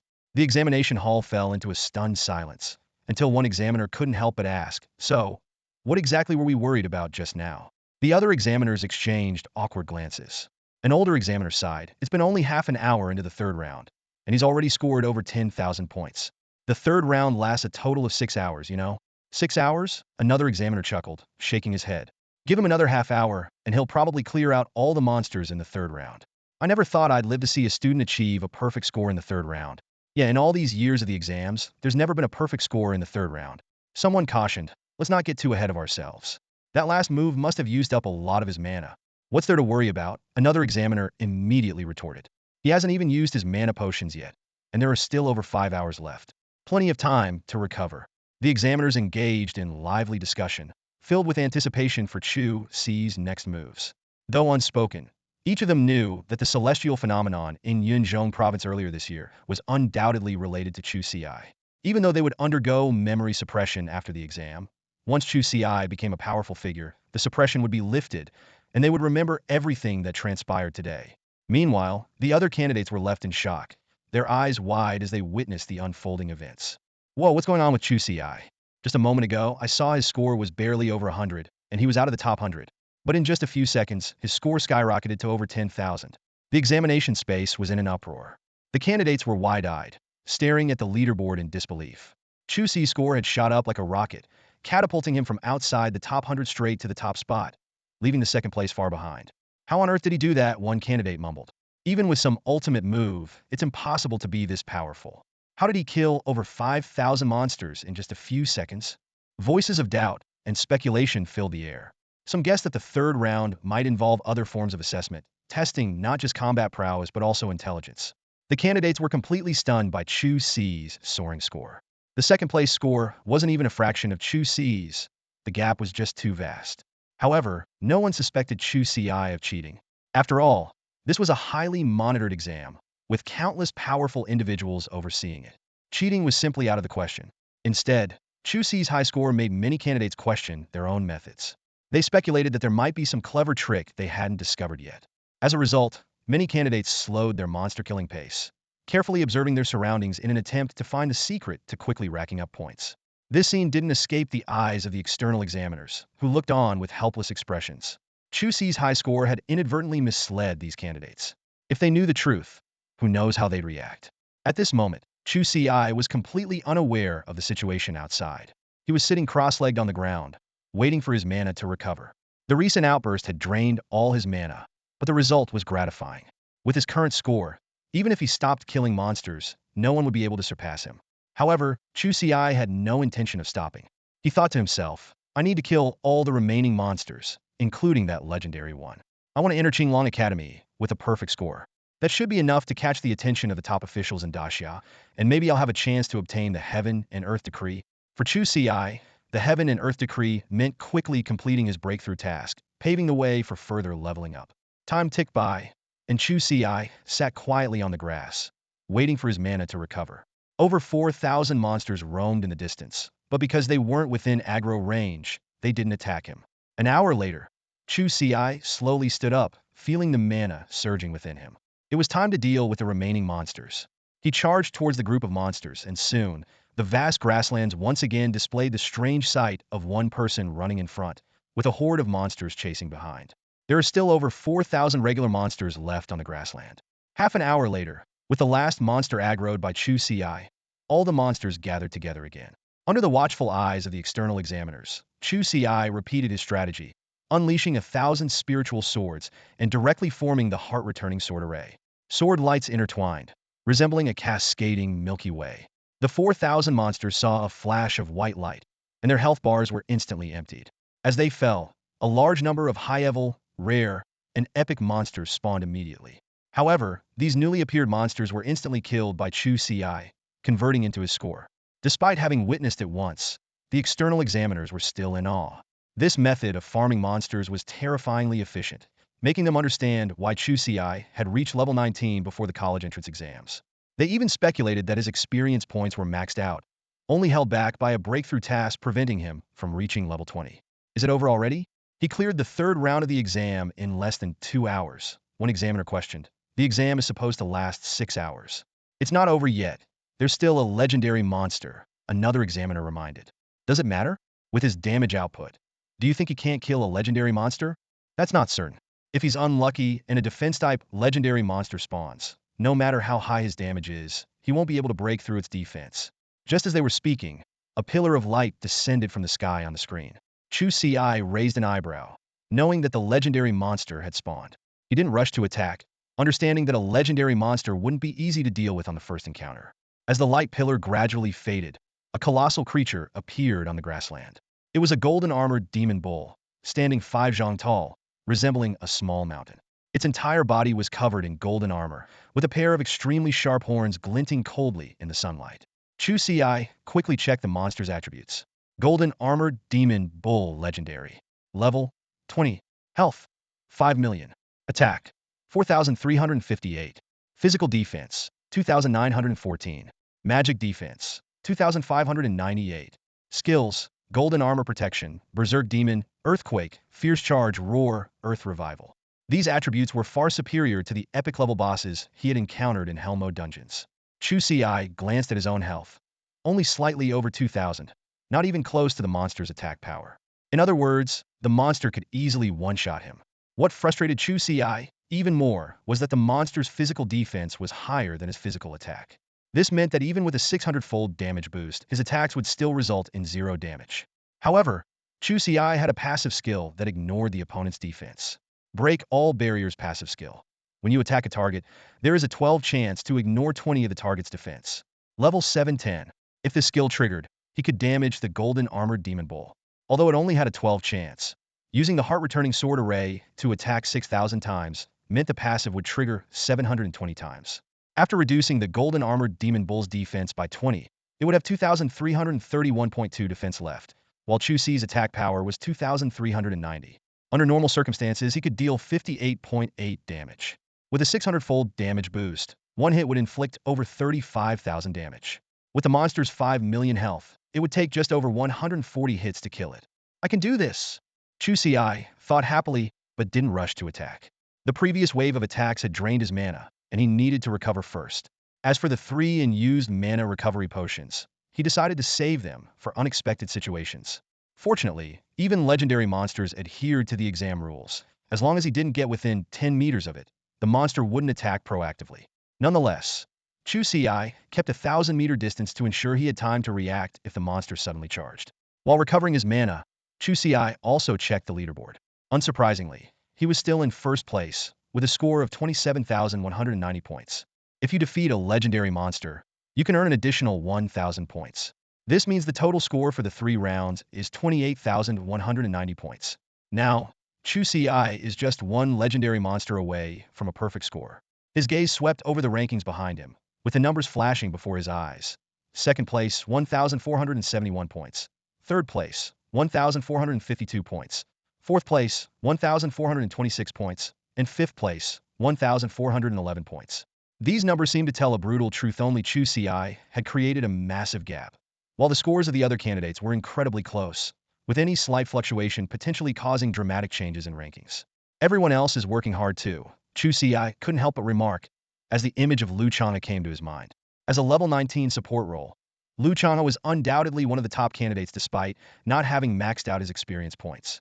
However, due to the difference in their professions, the two were not in the same examination hall, so Chu Ci had no way of knowing Changha's specific situation. While Chu Ci was waiting for his mana to recover, the examiners projected the skill information of the golden armored demon bull into the air. The series of intimidating skill descriptions were clearly visible. Golden armor passive reduces all damage taken by 30. Berserk passive activates when health drops to 5, becoming immune to all damage for 10 seconds, usable once daily. Earthshaking deals 300 damage within a 100-meter radius, with a 20 chance to knock back targets, cooldown of 5 minutes. Ferocious charge quickly moves 100 meters, dealing 500 damage, cooldown of 3 minutes. Roar stuns targets within range for 1 second, with a 30 chance of stunning for 5 seconds, cooldown of 5 minutes. Earth revival activates when health drops to 5, entering an invincible state, instantly restoring 50 health, and then recovering 1 health per second for 10 seconds, cooldown of 12 hours. Upon seeing this information, the examiners' faces instantly turned grave. They exchanged worried glances and sighed in resignation. Initially, they had some hope that Chu Ci could defeat the legendary monster, but faced with the golden armored demon bull's top-tier defense and recovery abilities, that hope quickly faded. Chu Ci's attack power was relatively low, making it highly unlikely that he could even break through the golden armored demon bull's defenses. What was even more disheartening was the combination of the Berserk and Earth Revival skills, which essentially gave the golden armored demon bull 2 lives, making the task of killing it astronomically difficult. The examiner's disappointment was palpable, but their reaction stood in stark contrast to those of the surrounding candidates. All the candidates' eyes were fixed on Chu Ci's astonishing score, as if they were frozen in place by a spell. This staggering score gap undoubtedly cast a suffocating atmosphere over the entire examination hall. Sun Jun, who was currently in second place, looked utterly bewildered. His gaze flickered between the leaderboard and his own score. Chu Ci's score was an impressive 27,190 points, while his own was a mere 1,490 points, a staggering difference of 25,700 points. Sun Jin stared at the number in disbelief, as if it might vanish at any moment. He did a quick calculation and realized that Chu Ci was just one legendary monster away from a perfect score. To Sun Jun, this score was virtually indistinguishable from perfection. Given the unimaginable strength of a legendary monster, something he couldn't even fathom confronting. The third round of the exam lasted a total of 6 hours, and less than 2 had passed. Yet, Chu Ci had already slain all the monsters except for the legendary ones. Sun Jun took a deep breath and recalled his own epic-class profession, the Destruction Mage. Although his monster-slaying speed wasn't slow, it was nothing compared to Chu Ci's, akin to a turtle's pace. Just as Sun Jun was lost in thought, he noticed his ranking drop from 2nd to 5th. Clearly, other candidates were also spurred into action by Chu Ci's performance.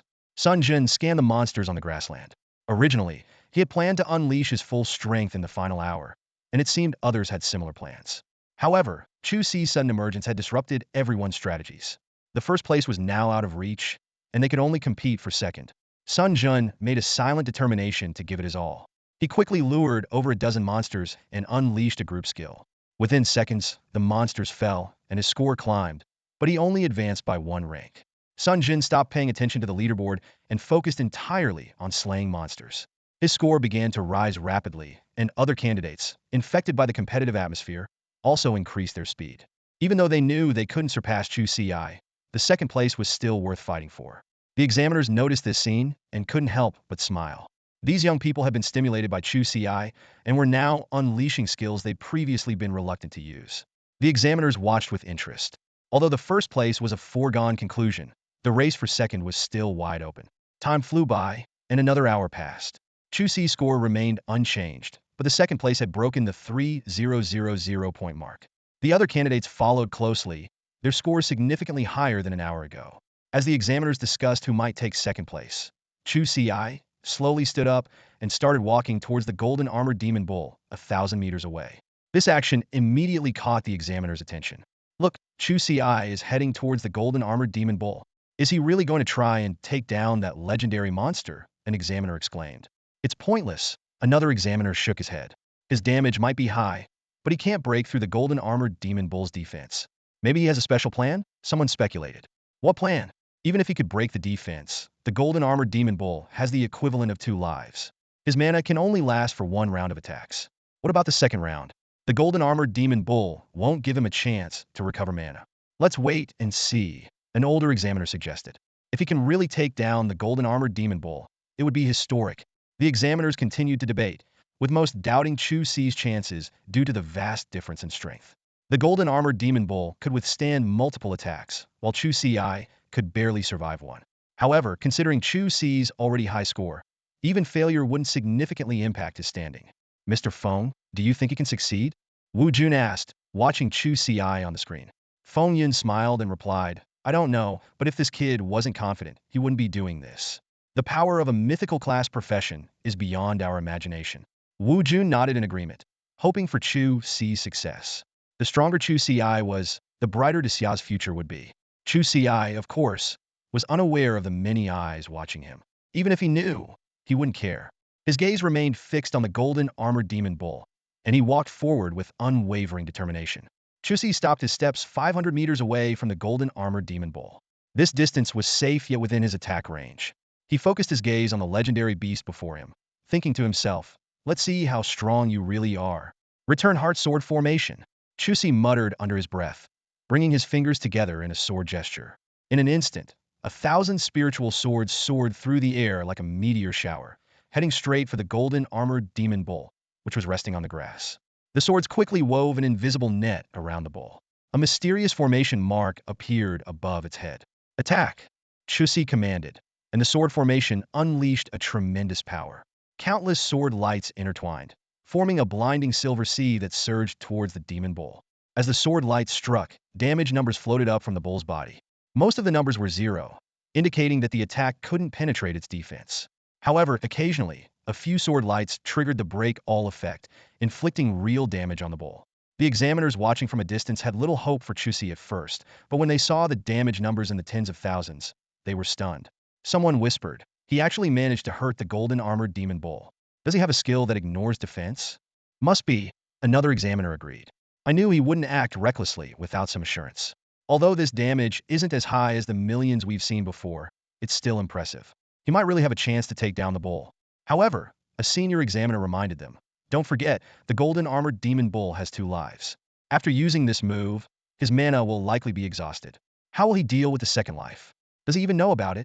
These words dampened the other examiners' expectations. If Chu Ci knew and still dared to attack, there was hope. But if he didn't know, the odds weren't in his favor. In reality, Chu Ci was unaware that the golden armored demon bull had a second life.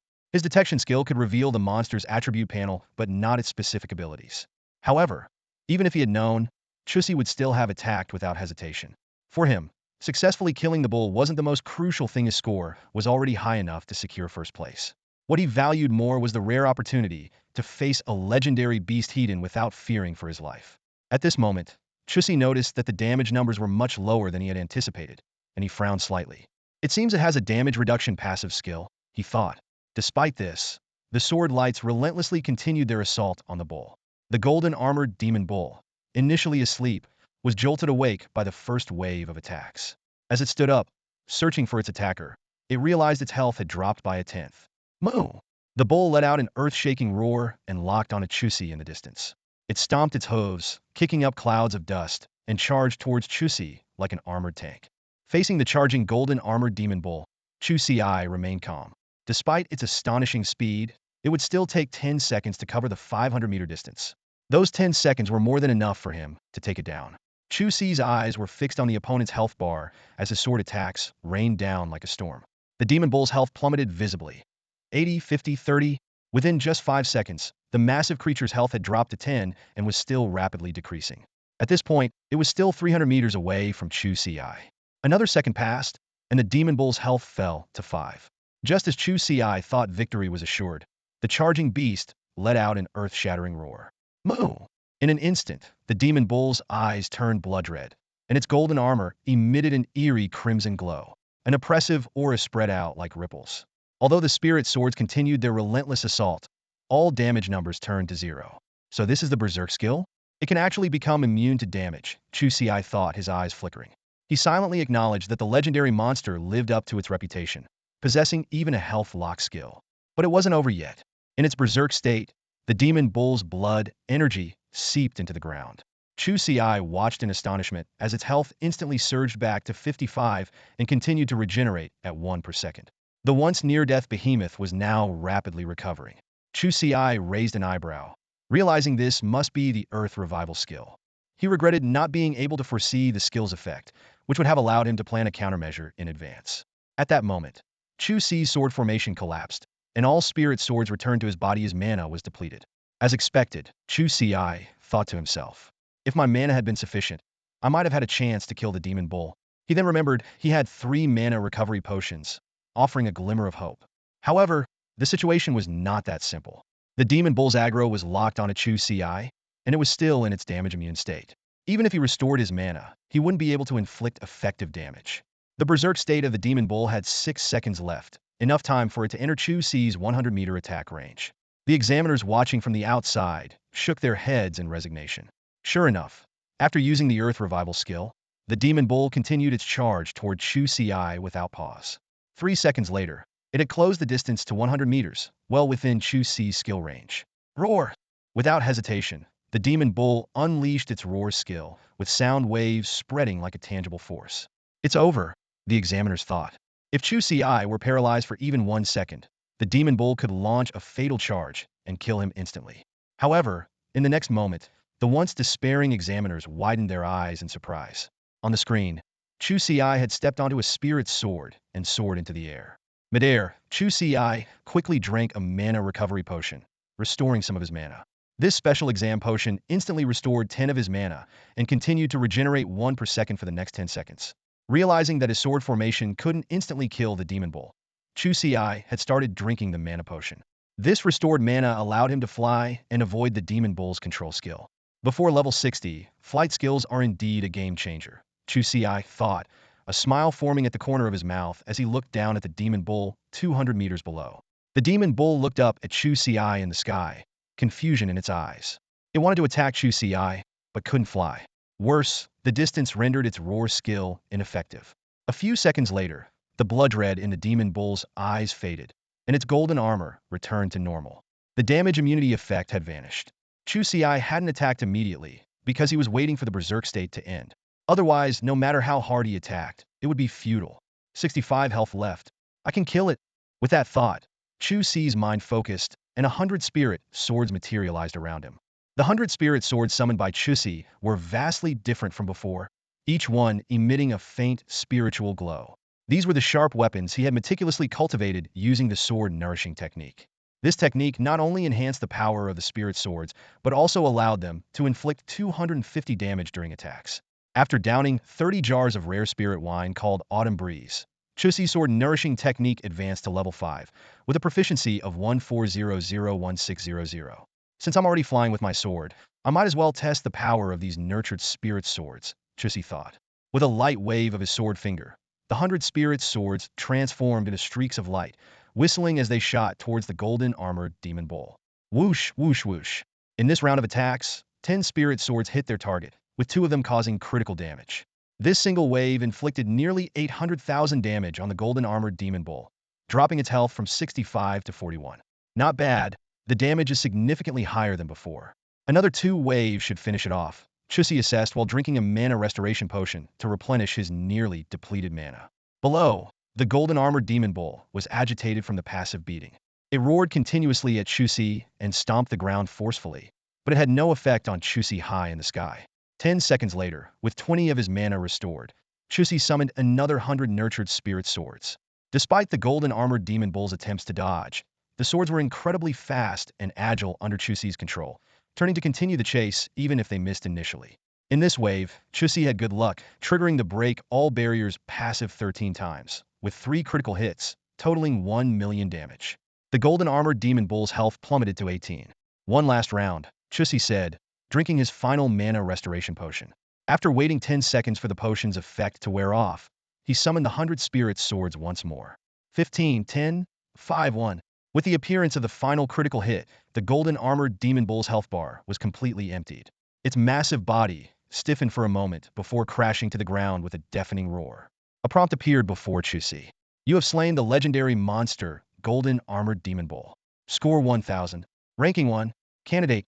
Chu Ci. Score. 28,190. Perfect score? Chu Ci returned to the surface, glancing at his score with a satisfied smile. This round of the college entrance exam had been a resounding success for him. However, the experience had also made him acutely aware of the immense power of legendary monsters. The golden armored demon bull, although only one level above him, had attributes far superior to his own.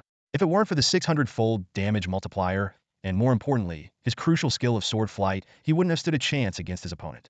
Chu Ci's smile faded as he silently counted his blessings. He knew all too well that without the ability to fly with his sword, he would have been forced to fight on the ground and likely torn to pieces by the bull. Fortunately, victory was his, and the battle had given him a deeper understanding of legendary monsters. Looking around, Chu Ci realized there was nothing more to do at the moment. He glanced at the time. There were still over 4 hours left until the third round of assessments ended, effectively meaning he had finished early. While Chu Ci waited idly for the assessment to conclude, the examiners outside were struck by silence. After a while, someone finally broke the quiet, but no one responded. Chu Ci's success was evident. The examiner's attention then shifted to another astonishing discovery. A mythical class really is powerful. He's only level 19 and can already fly, using sword flight no less, one examiner marveled. Exactly. I thought he was done for. But then he just flew up on his sword, over 200 meters high, another examiner recalled, still in disbelief. The discussion deepened as the examiners analyzed Chu Ci's advantages. They concluded that it was his sword flight ability that allowed him to defeat the legendary monster, exploiting the golden armored demon bull's inability to fly. Even more impressive was that this ability gave Chu Ci a massive edge up to level 60. No one could likely stop him. Did you see his attack range? It's enormous, one examiner pointed out. He can launch attacks from high up, unless he's up against someone over level 60, who could possibly touch him. This time, Yunzhong province has truly produced a prodigy, another examiner commented, resonating with the others. While they were shocked by Chu Ci's prowess, they were more excited. They wished for more geniuses like him. Wu Jun couldn't help but marvel. It's truly eye-opening. Flying at level 19, I can't imagine what he'll achieve in the future. Feng Yun, beaming with joy, added, don't worry. Qinglong Academy will nurture him well. He was elated that such a talented student would soon join their ranks. Meanwhile, other students taking the assessment were completely bewildered. Holy crap, what's up with this Chu Ci? How did his score jump by 1,000? Perfect score? Did he kill a legendary monster? My god, how do we have such a powerhouse in our cohort? Unbelievable, he can kill legendary monsters. He must have a legendary class at least. This is a true big shot. There are still over 4 hours left, and he's already finished with a perfect score. The other examinees were stunned by Chu Ci's score. Even though it was just an additional 1,000 points, everyone knew the significance of those points. They came from defeating a legendary monster, which was worth more than their thousands of points combined. Suddenly, Chu Ci had garnered quite a few admirers. When the gap is small, people feel jealous, thinking they can do the same. But when the gap is too wide, it turns into admiration because they realize they can't even come close. Sun Jin looked at Chu Ci's score with a wry smile. Despite his own efforts, breaking the 4,000 point mark and ranking second again, Chu Ci's additional 1,000 points were far more shocking than gaining tens of thousands of points before. He knew that with his abilities, defeating a legendary monster was out of the question. Maybe you'll become the myth of our Xia in the future, Sun Jin muttered to himself, but I can't slack off. At least I want to be able to see your shadow, to be the man behind you. With that, he swung his staff, summoning a rain of meteor fire to kill monsters rapidly, boosting his score. Other top-ranking examinees also quickened their pace in killing monsters. In their schools, they were the best, the ones others aspired to surpass. Now, they had found someone to chase. While it was a blow, it was also a source of motivation. They believed their own futures were just as bright. Time passed slowly, and the scene in the examination space remained unchanged. Chu Ci had long since completed his assessment and was now leisurely lying on the soft grass, gazing at the floating white clouds in the artificial sky. The occasional shouts of other candidates and the roars of monsters reminded him that the exam was still ongoing. Chu Ci had asked if he could leave early, but the examiner's response was clear. Unless one was seriously injured and needed treatment, everyone had to wait until the exam was over for all participants. Clearly, injuring oneself just to leave early was not a wise choice. With nothing to do, Chu Ci's thoughts began to wander. He recalled the structure of the 3 rounds of the exam and suddenly realized there seemed to be some inconsistencies. The first and second rounds together only amounted to 190 points, while the third round was worth a staggering 28,000 points. This huge disparity caught his attention. He began to analyze the intention behind such a design by the higher-ups. The first round was a basic assessment, meant to eliminate students who lacked the necessary skills, so the number of points wasn't crucial. As for the second round, its purpose didn't seem to be elimination either, since candidates could still proceed to the third round regardless. Chu Ci speculated that the real purpose of the second round might be to deplete the candidate's potions or trump card skills. If this was true, those who used their recovery potions in the second round would likely regret it when facing the sea of monsters in the third round. He felt fortunate to have 3 mana recovery potions. Otherwise, defeating the golden armored demon bull would have been a significant challenge. His thoughts shifted to consider how he would handle the third round if he wasn't a wine sword immortal, but just an ordinary swordsman. The answer came quickly. Start by killing the ordinary grade monsters. He realized that even ordinary grade professions had a chance to score high. While it would be tough to kill high-level, rare, and epic monsters, ordinary grade monsters were relatively easier to deal with. Considering there were 10,000 ordinary grade monsters in the third round, killing them all would yield 10,000 points, which was a solid strategy. Chu Ci guessed that the examiners designed it so that monsters would only be attracted within a 10-meter range, likely to accommodate candidates with ordinary grade professions. Otherwise, the difficulty would be significantly higher for them. As he pondered, fatigue washed over him, and Chu Ci unknowingly fell asleep. He had initially thought of drinking some wine to quench his thirst but decided against it, fearing it might be considered a violation. For hours passed in the blink of an eye. The third round of the exam ended, and the examiner's voice echoed in the space. All candidates will be transported out in 1 minute. Immediately after, a loud "wake up" rang directly in Chu Ci's ear. Chu Ci jolted awake and quickly sat up. He confirmed the exam time, and indeed, it was over. Taking advantage of the remaining moments before being transported out, he hurriedly opened the leaderboard to check his ranking. On the leaderboard, Chu Ci firmly held the top spot with an impressive score of 28,190 points, which came as no surprise. However, when his gaze landed on the 4th place, he couldn't help but feel a bit astonished. The position was occupied by rank 4 candidate Chungu, score 12,101. Chu Ci remembered that Chungu hadn't even been in the top 100 before, yet in just 4 hours, he had managed to rise dramatically. This sight made Chu Ci reflect. It's not about who starts strong, it's about who can laugh last. At that moment, a dazzling beam of light suddenly descended. Chu Ci felt a flash before his eyes, and when he opened them again, he found himself back in the plaza. Over 20,000 people appeared there instantly, yet the scene was eerily quiet. Everyone wanted to speak, but didn't dare to act rashly. After all, the exam was over, and losing their scores over a single word would be too regrettable. Despite this, everyone was looking around, not for familiar faces, but to identify who among them was the candidate named Chu Ci. The examiner's voice rang out again. The exam is over. In 10 seconds, all candidates will be transported away. Soon, the 10-second countdown ended, and everyone was once again enveloped in light, disappearing from the plaza and returning to their respective classes. However, when Chu Ci opened his eyes again, he was stunned. He hadn't returned to his class, but found himself in a bright space. At that moment, an elderly man with a distinguished aura appeared before him and spoke. Chu Ci, allow me to introduce myself. I am Feng Yun, the principal of Qinglong Academy.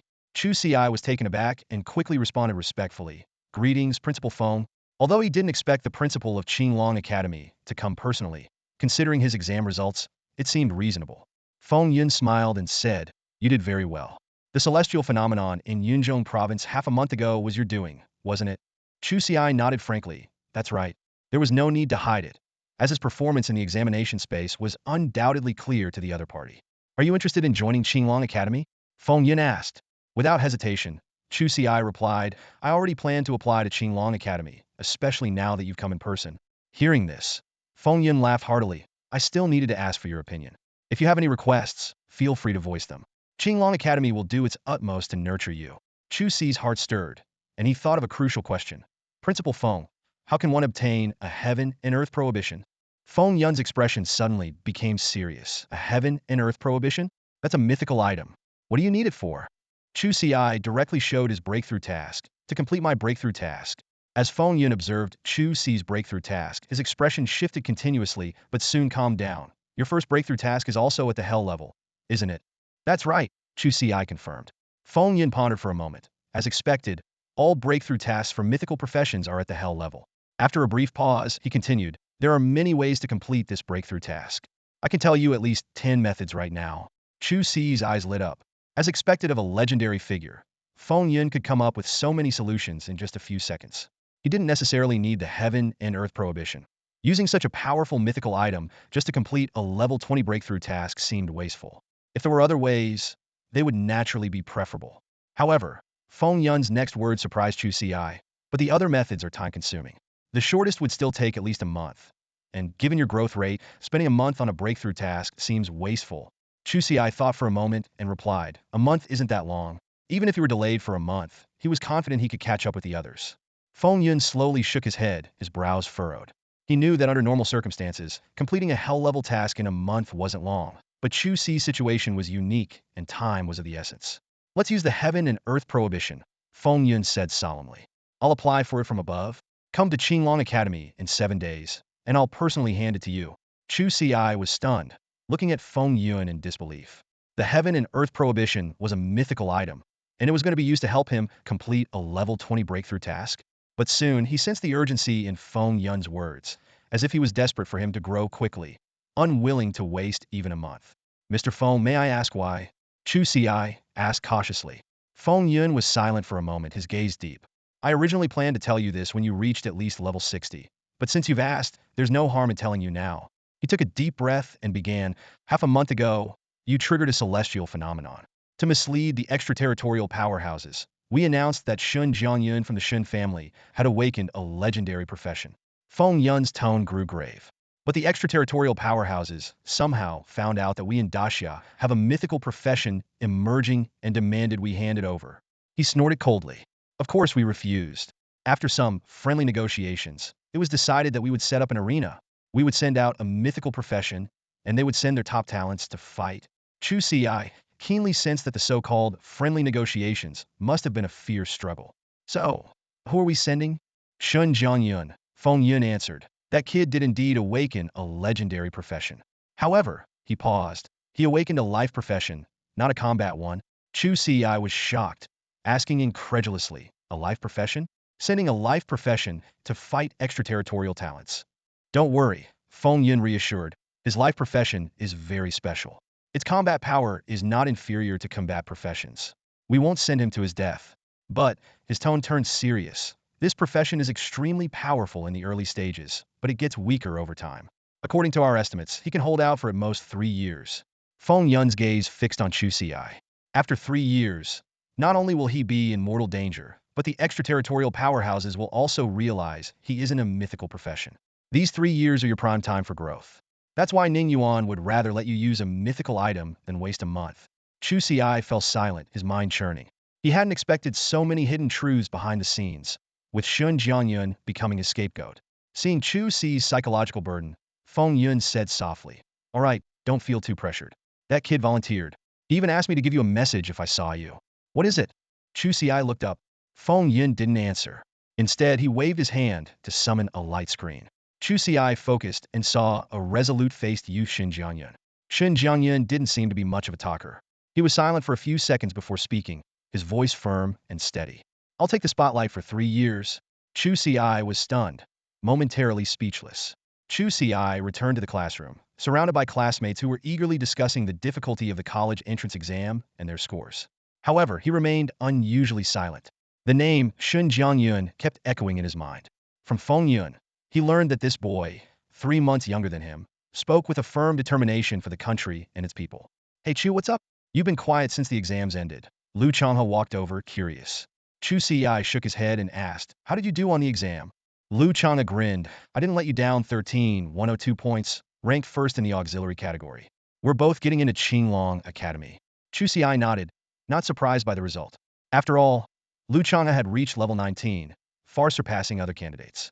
You have to admit, our Yunzhong province is full of geniuses, Lu Changha remarked. Even though I'm first, the second place is only 7 points behind, and they're just at level 17. As they were talking, Teacher Li Yun clapped his hands, and the classroom fell silent. He briefly explained the process of filling out college applications and the admission procedure, encouraging students to come to him with any questions. As Chu Ci and Lu Changha were about to leave, Li Yun stopped them. Learning that both were top scorers in the province, Li Yun couldn't hide his joy and even handed them his thermos cup. The three chatted as they walked, parting ways only at the school gate. Instead of heading home separately, Chu Ci and Lu Changha went to Lu Changha's house together. As soon as they entered, Lu Changha's mother, Li Xiyun, warmly pulled Chu Ci to the sofa. In the kitchen, Lu Changha's father, Lu Yun, was busy preparing dinner. Lu Changha took 2 bottles of calcium milk from the fridge, handing one to Chu Ci. Li Xian brought out a plate of golden, crispy fried pork, telling the boys to have a snack first. Chu Ci thanked her politely, and she smiled, saying there was no need to be so formal, then returned to the kitchen to help. Try this, Chu. My dad's cooking is way better than mine, Lu Changha said, munching on the pork. Chu Ci didn't hold back and found the fried pork to be indeed delicious. Before long, the meal was ready. Chu Ci and Lu Changha went into the kitchen to help bring out the dishes, and soon a fragrant and sumptuous meal was laid out on the table. Dad, the spread is incredible today, Chu Ci remarked as he sat at the dining table, his eyes scanning the array of dishes laid out before him. Lu Changha smiled and explained, well, you just finished your college entrance exams. We need to celebrate. He counted the dishes, noting there were over 10. Lu Yun, having just removed his apron, walked over and asked, Chu Ci, want a drink? Chu Ci nodded, sure, let's have a drink. Lu Yun turned back to the kitchen and brought out a wine jar labeled and Xiangying, a premium spirit. Uncle, let me do it, Chu Ci said, standing up and taking the wine jar. He poured a cup for Lu Yun and then filled one for himself. Lu Changha and Li Xiyun each had a glass of milk. Lu Yun chuckled. Chu Ci, you've changed a lot. He recalled how Chu Ci used to be so quiet and reserved during meals, never taking the initiative to pour drinks. Li Xiyun agreed with a smile. The kids are growing up. She raised her glass and proposed, let's toast to the end of their exams and the beginning of their university life. Everyone clinked glasses, and Chu Ci and Lu Yun downed their drinks, with Chu Ci promptly refilling Lu Yun's cup. We're all family here. No need to be so formal, Lu Yun laughed. Let's eat. It's been a while since I cooked. Let's see if I've still got it. Li Xiyun chimed in. That's right, Chu Ci. Let your uncle pour his own drink. Here, have a drumstick. She placed a golden, crispy drumstick in a Chu Ci's bowl. Chu Ci smiled and took a bite of the fragrant drumstick. The meal was filled with laughter and conversation, with Lu Yun and Li Xian focusing on what the kids should pay attention to in university rather than discussing exam scores. After more than an hour, the meal concluded. Chu Ci volunteered to help Lu Changha clean up and wash the dishes. Chu Ci, let Changha handle it. You're a guest. Guests don't wash dishes. Li Xian tried to dissuade him. Chu Ci smiled and replied, Aunt Li, you said we're family, so why be so formal? Hearing this, Li Xian could only laugh and relent. Half an hour later, the kitchen was tidy. Chu Ci and Lu Changha joined Lu Yun and Li Xiyun in the living room, where they were watching the news on the provincial channel. The news was reporting on the recent college entrance exams. Dear viewers, the national college entrance exams have concluded. According to our sources, there were 3 main rounds in this year's exams in Yunzhong province. In the third round, to discover more talent, the authorities introduced a special method for quickly clearing certain tasks. This method was difficult to find, and reportedly only one student discovered it, resulting in a score far higher than other candidates. Chu Ci paused, realizing that the authorities were explaining the situation to justify his high score. His score had been so exceptional that it would inevitably raise questions among other students. Many students in Yunzhong province now understood why Chu Ci's score was so high. It was due to the special method introduced by the officials. Those who had speculated about Chu Ci could only sigh at their bad luck for not discovering the method themselves.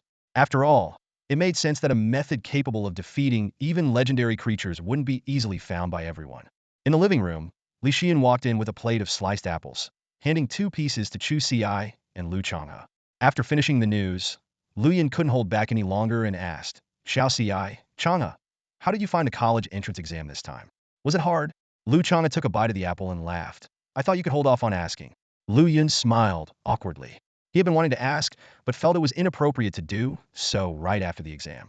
Seeing his son looking relaxed and Chu Ci appearing calm, he felt reassured. Mom and Dad, I won't tell you now, Lu Changha said mysteriously. We'll be able to check the results tomorrow morning. I'll give you a surprise then. Feigning anger, Li Xian extended her hand and said, You cheeky boy, keeping us in suspense. Give me back the apple. Lu Changha, of course, didn't listen and took another big bite, leaving a ring of teeth marks on the apple. Li Xian looked at him with disdain. My own son. So messy. I wonder which girl would be blind enough to fall for him. Don't worry, Mom, Lu Changha said with a grin. Both Chu and I did well. We won't let you down. Lu Yun waved his hand. All right, we won't ask then. You never tell us anything, not even your grades. Now you won't even tell us how you did on the exam. He thought to himself, just how good can the results be? It's not like he could be the provincial top scorer. The family continued to watch TV and chat until a bit past 10. Li Xiyun made a bowl of sweet fermented rice dumplings for a late-night snack. After eating, they all washed up and went to bed. The next morning, around 7, Changha and Chu Ci got up to make breakfast, but were surprised by what they saw in the living room. Mom, Dad, what are you doing sitting here? Changha frowned at his parents, who were sitting in front of the computer, noticing their dark circles. Don't tell me you stayed up all night. Lu Yun yawned and explained, we couldn't sleep thinking about your exam results. It's just 10 more minutes until 8, and then we can check the scores. Changha smiled wryly. If you wanted to know so badly, you could have just asked me. I would have told you. We've waited this long. Lu Yun waved his hand. No point in telling us now. Let us find out ourselves. Breakfast is ready for you too. It's in the kitchen. We've already eaten. Changha exchanged a glance with Chu Ci and then went to the kitchen to get breakfast. At exactly 8 o'clock, Lu Yun quickly opened the education system website and entered Changha's student number. The page loaded swiftly, displaying the results. Student, Changha. Student number, 202354512. School, Leeching number 1 High School. Role, Shield Armor Warrior. Category, Support.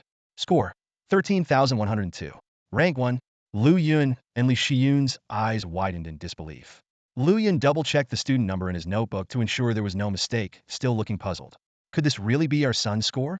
Li Xiyun asked quietly. Lu Yun couldn't believe it. Do you think he could have ranked first? A provincial top scorer in the support category. They both glanced back at Changha, who was happily munching on a bun, looking nothing like a top scorer. Mom, Dad, what's wrong? Changha noticed their expressions, swallowed his bite of the bun, and walked over with another one in hand. Seeing the computer screen, he smiled. You found it, didn't you? Why do you look so shocked? Are you sure this is your score? Lu Yun still couldn't believe it. Of course, Changha replied, looking puzzled. Didn't you just check it?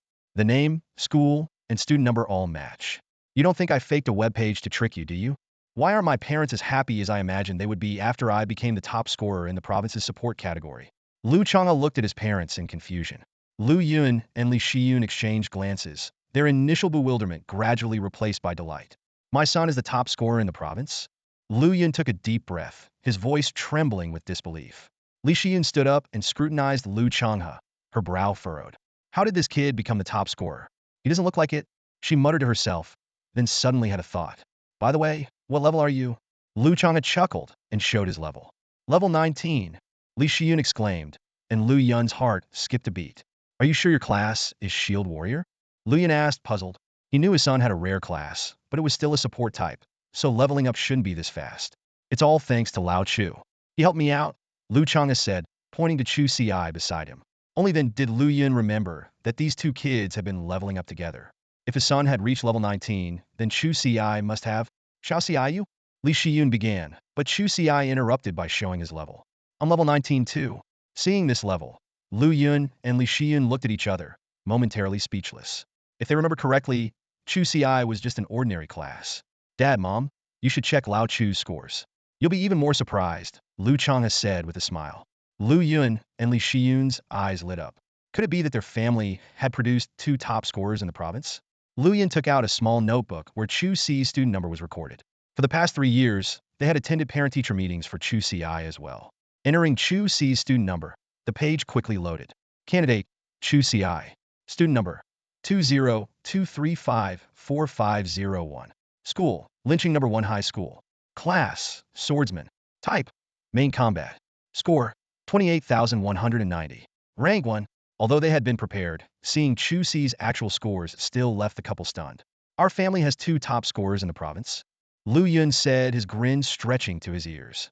He tried to calm himself, but the thought of having 2 of the province's 3 top scorers in their family was too much. Calm down? Forget it, everyone smile. Changha, seeing Chu Ci's score, was also taken aback. Whoa, Lao Chu, you got a perfect score.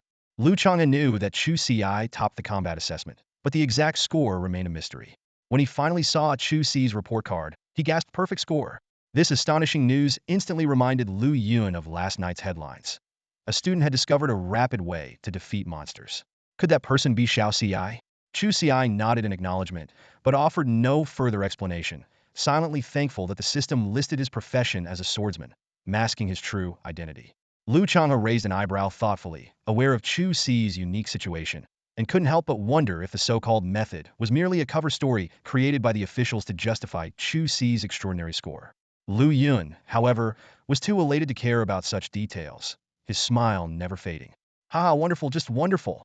Our family has produced two provincial top scorers. This is a first for us in years.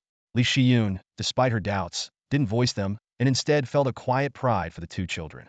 The two quickly filled out their applications for Qinglong Academy. To their surprise, within a minute, they received a call confirming their acceptance. Such efficiency made one suspect that the admissions officers had been eagerly awaiting their applications. Once their admission was confirmed, Chu Ci and Lu Changha packed up quickly and went out to level up. Although Chu Ci could no longer gain experience points, he was determined to help Lu Changha reach level 19. Meanwhile, Lu Yun and Li Shiyun busied themselves preparing for the evening celebration, reminding the two to stay safe before heading to the market.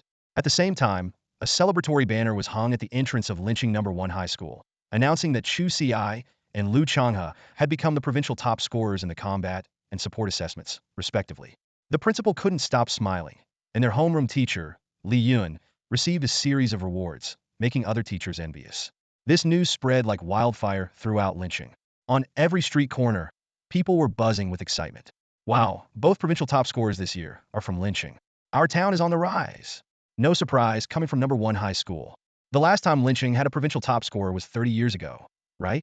Do you remember the recent records set in the Wild Boar Forest and Goblin Bunker dungeons? I bet it was those two top scorers. Amazing. My child is starting high school next year. I hope they get into No. 1 High School and maybe even become a provincial top scorer too. However, not everyone shared in the joy. Students with less impressive scores and their parents had mixed feelings. One parent sighed, "Look at others and then look at you. Why is the gap so wide?" This was your closest shot at being a provincial top scorer. Out of over 400 candidates in the combat assessment, one became the top scorer, and you couldn't even grasp that 1 in 400 chance. A disappointed mother even said to her husband, "Honey, let's have another child. This one is a lost cause." For a while, there was a surge in educational fervor among the families of Linching students. Parents started lecturing their children, especially those in their second year of high school. They were relentless in their motivational talks, hoping that the following year their children could emulate the success of Chu Ci and Lu Changha and become the new provincial top scorers. Meanwhile, the Linching Education Bureau was also basking in joy. The director couldn't hide his delight, with a broad smile he couldn't suppress. Having been in office for 5 years without any major mistakes but also without notable achievements, he was anxious about the upcoming reassignment. The emergence of two provincial top scorers was a much-needed boost for him. Chu Ci and Lu Changha are my lucky stars. He paced back and forth in his office, muttering excitedly to himself. Two provincial top scorers in the same year. As long as I don't mess up in the future, this achievement will secure my position for the rest of my career. With this thought, the director couldn't contain himself and immediately gathered his team to head to the first high school. However, upon their hurried arrival, they found that the city mayor had already beaten them to it. The mayor was equally excited, as this achievement was not only beneficial for the Education Bureau director, but also a significant boost for him and the entire Linching leadership. Eventually, the mayor and the director, accompanied by the principal of the first high school and Li Yun, went to visit these two lucky stars. However, things didn't go as planned. They were met by Lu Yun and his wife, who informed them that Chu Ci and Lu Changha had gone out to level up. Although disappointed, the mayor and the director understood. After all, improving their skills was more important for the provincial top scorers than meeting officials. Upon learning that Lu Yun was the captain of the city guard and Li Xian worked in the plant cultivation department, the two officials, though not explicitly stating it, had already considered promoting them. They thought to themselves that if they couldn't promote the parents of the provincial top scorers, they didn't deserve their positions. Meanwhile, reporters from Yunzhong province flocked in, hoping to interview Chu Ci and Lu Changha. However, their enthusiasm was quickly dampened by the mayor and the director. "We haven't even seen them yet. And you want to interview? This would disrupt our provincial top scorers' training.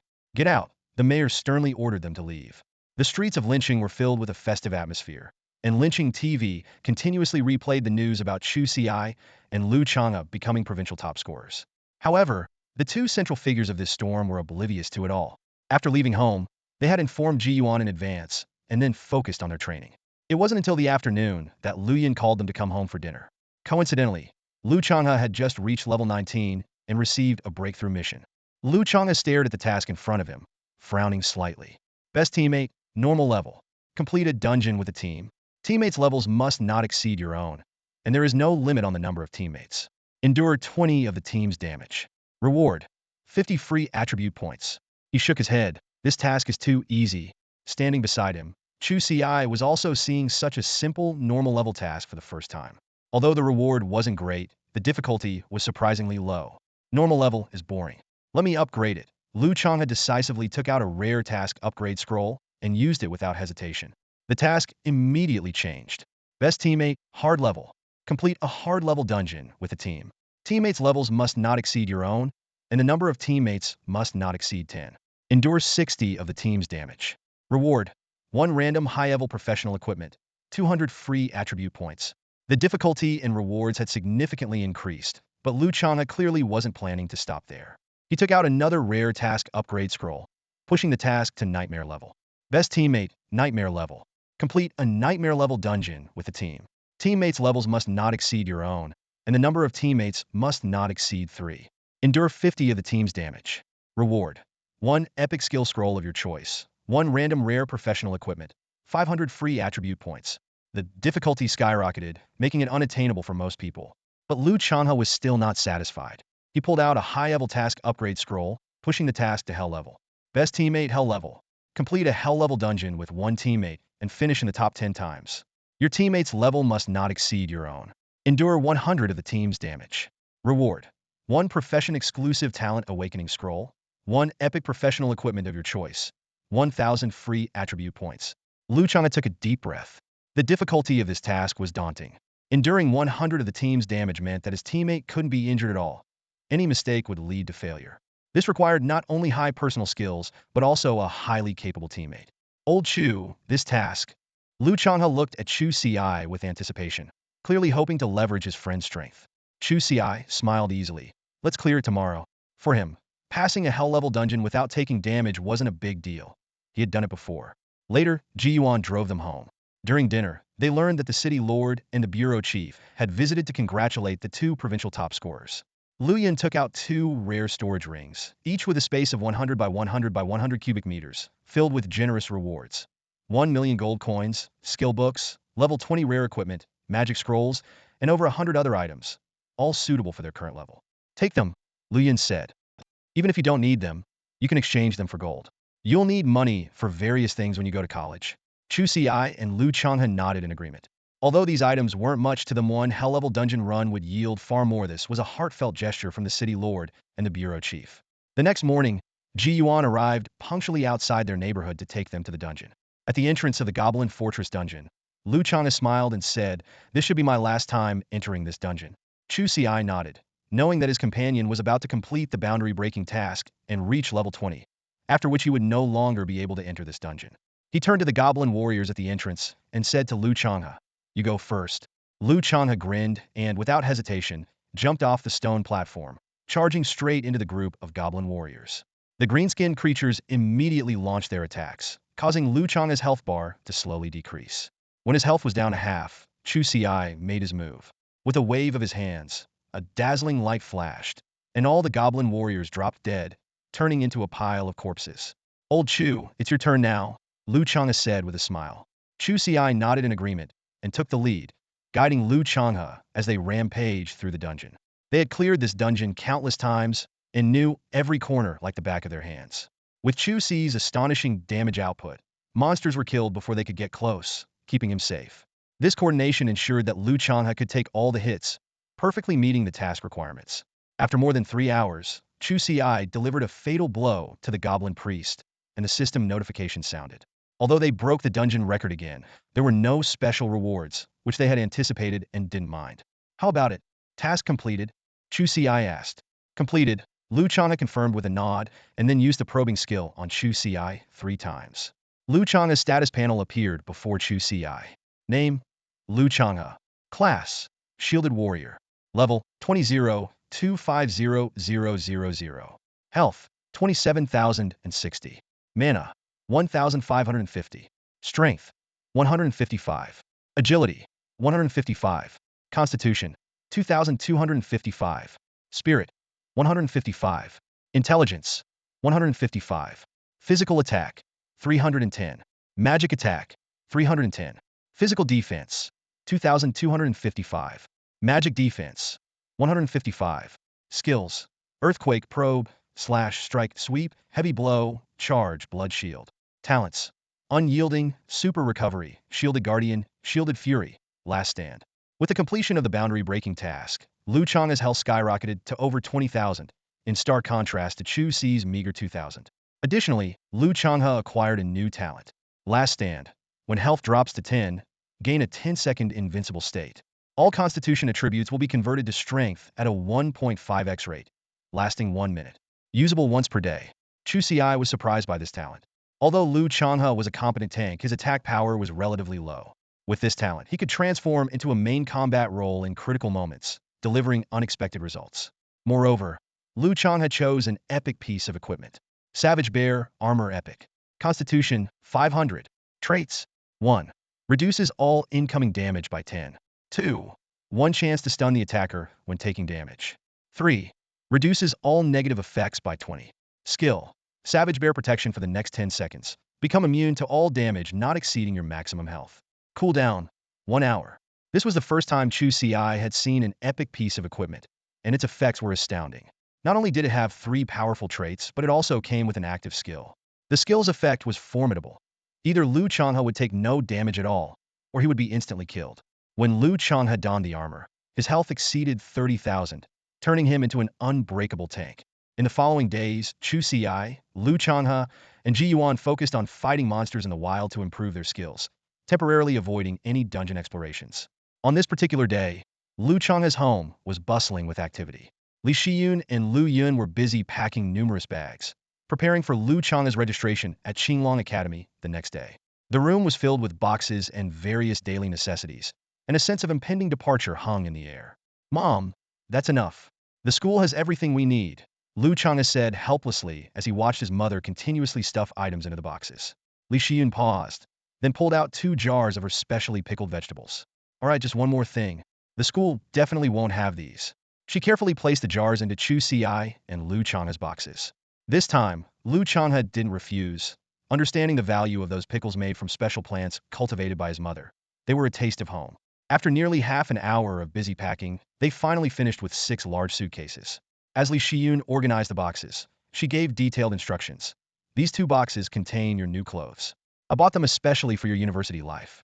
In this box," she continued to chatter, her eyes full of reluctance. Chu Ci and Lu Changha efficiently stored the boxes in their magical storage rings, appreciating the convenience of their magical world. Lu Yun extinguished his cigarette and said with a sense of relief, "All right, the kids are grown up now. They know how to take care of themselves. Let's head to the teleportation array." Soon after, Lu Yun drove the family towards the teleportation array. The car was filled with a quiet yet warm atmosphere, each family member lost in their thoughts about the upcoming separation. The teleportation array was located in the central square of Lincheng, guarded by dedicated personnel. It was the main transportation hub for citizens traveling to other cities. In this dangerous world, the wilderness was teeming with monsters, posing a constant threat. When Chu Ci and his group arrived, the square was already crowded with people, mostly parents bidding farewell to children about to start their university journey. The air was thick with a mix of sadness and anticipation. "Chuga Luga, you're here." Ji Yuan eagerly ran over as soon as they got out of the car. He had come specifically to see his friends off, his face beaming with genuine happiness. Lu Changha looked at Ji Yuan in surprise. "Jigo, what happened to your hair?" Just yesterday, Ji Yuan had his signature mohawk, but today he sported a neat crew cut. Ji Yuan scratched his head sheepishly. "Well, I thought I'd come to see you off, and it wouldn't look good with the mohawk. The crew cut looks sharp. Keep it." Chu Ci nodded approvingly. "All right, I'll take your word for it, Chu Go." Ji Yuan agreed readily. As the 3 chatted, they noticed a group approaching from a distance. Leading them was the city lord of Lincheng, followed by the director of education, the principal of their high school, and their homeroom teacher, Li Yun. The city lord wore a kind smile as he approached Chu Ci and Lu Changha. "You must be Chu Ci and Lu Changha. Truly, heroes in their youth. Our city is proud of you," the city lord praised. "Even though you're heading to university, if you ever need anything, don't hesitate to reach out. We'll support you wholeheartedly." Chu Ci responded politely. "Thank you for all the support, city lord and director." He referred to the recent media attention they had attracted. Understanding Chu Ci's implication, the director laughed heartily. "No need to be so formal, Chu Ci. We welcome such troubles every year." After a few more courteous exchanges, the city lord and director left, giving Chu Ci, Lu Changha, and their families private time to say goodbye. Li Yun stepped forward, handing each of them a thermos. "I don't have much to say. Just wish you all the best. Here, it's freshly brewed." "Thanks, we'll take it," Lu Changha said, taking the thermos and handing one to Chu Ci. Li Yun didn't linger, knowing other students needed his attention as well. The time to part with their parents had come. Despite his usual carefree demeanor, Lu Changha felt a pang of sadness as he prepared to leave home for the first time. Amid heartfelt farewells, Chu Ci and Lu Changha stepped into the teleportation array. A bright white light enveloped them, and they vanished from sight. I wonder how they'll adapt to Qinglong Academy, Li Xian said, her eyes red and voice trembling. Lu Yan put an arm around her shoulders, comforting her softly. Don't worry. Qinglong Academy is one of the best schools in Daxia. Many wish for such an opportunity. They'll be fine. Our kids are growing up. Meanwhile, as Chu Ci and Lu Changha opened their eyes again, they found themselves standing in an unfamiliar square, ready to embark on a new chapter of their lives. The square before them was grander than the one in Lin City. Surrounding them were hundreds of teleportation arrays, occasionally flashing and emitting travelers from various places. Chu Ci and Lu Changha had just stepped out of one such array and barely had time to take in their surroundings when a young man in a mage robe approached them with a warm smile. Are you Chu Ci and Lu Changha? Welcome. I'm Zheng Guang, a second-year student at Azure Dragon Academy. I'll be guiding you to the academy. Lu Changha politely replied, Hello, senior. I'm Lu Changha, and this is Chu Ci. Zheng Guang nodded in acknowledgement. Although he had never met them before, their information was already in the academic system. This is the East Square of Azure Dragon City, not far from our academy. How about I show you around a bit before we head to the academy? Chu Ci and Lu Changha had no objections. As they walked, Zheng Guang began to introduce the area. In Daxia, there are 4 main cities: Azure Dragon City, Black Tortoise City, Vermilion Bird City, and White Tiger City. Each city houses a top-tier academy. Being one of the 4 main cities, Azure Dragon City is naturally bustling. They strolled along the wide streets, surrounded by traffic and lined with shops. The colorful array of goods displayed in the windows caught the eyes of passersby. Pointing to a nearby street, Zheng Guang said, Over there is the snack street. There's a century-old duck leg shop that you must try when you get a chance. This side is the commercial street, a great place for daily shopping. While the academy doesn't restrict outings, the real currency here is credits. 1 credit is worth about 10,000 gold coins. The academy allows you to exchange credits for gold coins, but not the other way around. He continued, there are various ways to earn credits, the most common being completing tasks. For instance, I'll earn 10 credits for guiding you today. Seeing the thoughtful expressions on their faces, Zheng Guang added, You might wonder, if we can use gold coins within the academy, what's the point of credits? This brings us to the academy's exchange center. It offers a plethora of valuable items, the rarest being epic and legendary items. With enough credits, you can even exchange for mythical items. The exchange center only accepts credits, and it's rumored to be directly connected to the Daxia treasury. However, in my year here, I've yet to see anyone exchange for a mythical item. Zheng Guang's introduction filled Chu Ci and Lu Changha with anticipation for their upcoming academy life. They followed their enthusiastic senior, eager to explore the opportunities this city had to offer. Zheng Guang diligently introduced Chu Ci and Lu Changha to the various aspects of Qinglong Academy. When he mentioned the exchange center, the 2 freshmen's eyes lit up immediately. It was a place where one could exchange for mythical items. As they walked and chatted, Chu Ci and Lu Changha quickly gained a preliminary understanding of the academy's surroundings. After more than half an hour, they arrived at a towering white stone gate. The words Qinglong Academy glowed brilliantly above the 30-meter-high entrance, exuding an aura of awe-inspiring power. Lu Changha looked around in confusion and asked, Senior, is this Qinglong Academy? Why do I only see a gate? Zheng Guang smiled and explained, Do you see this gate? Our Qinglong Academy is actually located in a different dimension. As long as you wear the Academy's emblem, you'll be transported inside. Outsiders need someone to bring them in. Lu Changha pressed further. So if someone gets hold of an emblem, they can just enter the Academy freely? Chu Ci shook his head. Don't forget, Qinglong Academy is not just a school. It's a gathering place for the strong. Unless someone has a death wish, even a legendary power trying to break in would likely meet their end. Zheng Guang nodded in agreement. Chu Ci is right. Not just our 4 great academies, but even other schools have various countermeasures. It's not that easy for outsiders to break in. Then, Zheng Guang led the 2 through the gate. As they passed through, a wide stone path appeared before them. On either side of the road stood towering phoenix trees, over 20 meters tall, making Chu Ci and Lu Changha feel small in comparison. Wow, these trees are legendary, Lu Changha exclaimed. Chu Ci was also taken aback and quickly used his detection skill. Greenwood phoenix tree, legendary, Chu Ci echoed in surprise. He hadn't expected their first encounter with legendary items to be on the way into Qinglong Academy. Zheng Guang, pleased with their reactions, explained, "These greenwood phoenix trees were cultivated by a legendary figure in our academy, and a legendary array master used them to set up a formation. This serves as our academy's second line of defense." Second line of defense? Then the first is... Chu Ci began, but Zheng Guang only gave a meaningful glance at the gate behind them. Chu Ci and Lu Changha quickly used their detection skills on the gate, but found nothing. They realized it might be a mythical item. Without further explanation, Zheng Guang beckoned them to continue. Qinglong Academy is vast. This dimension is almost like a city. I won't go into the basic facilities, but let me introduce some special places. Pointing into the distance, he said, "Over there is the dungeon area. Our academy has over 500 dungeons of various levels. There's a special attribute dungeon where defeating monsters drops attribute potions that can directly give you free attribute points. However, you need to be level 20 to enter." Chu Ci and Lu Chang's eyes sparkled with excitement. Qinglong Academy indeed offered incredible benefits. Zheng Guang then pointed to a tall tower. "That's the Divine Tower. Each floor you clear offers rewards, and the academy will also grant you credits. It's said that someone once obtained growth equipment from it. You should give it a try when you have time." Zheng Guang continued introducing the unique facilities of Qinglong Academy. Pointing to a high-tech-looking building, he said, "That's the skill training room. Skills practiced inside will gain proficiency twice as fast, but it costs credits to enter." Next, they passed by a room emitting a faint glow.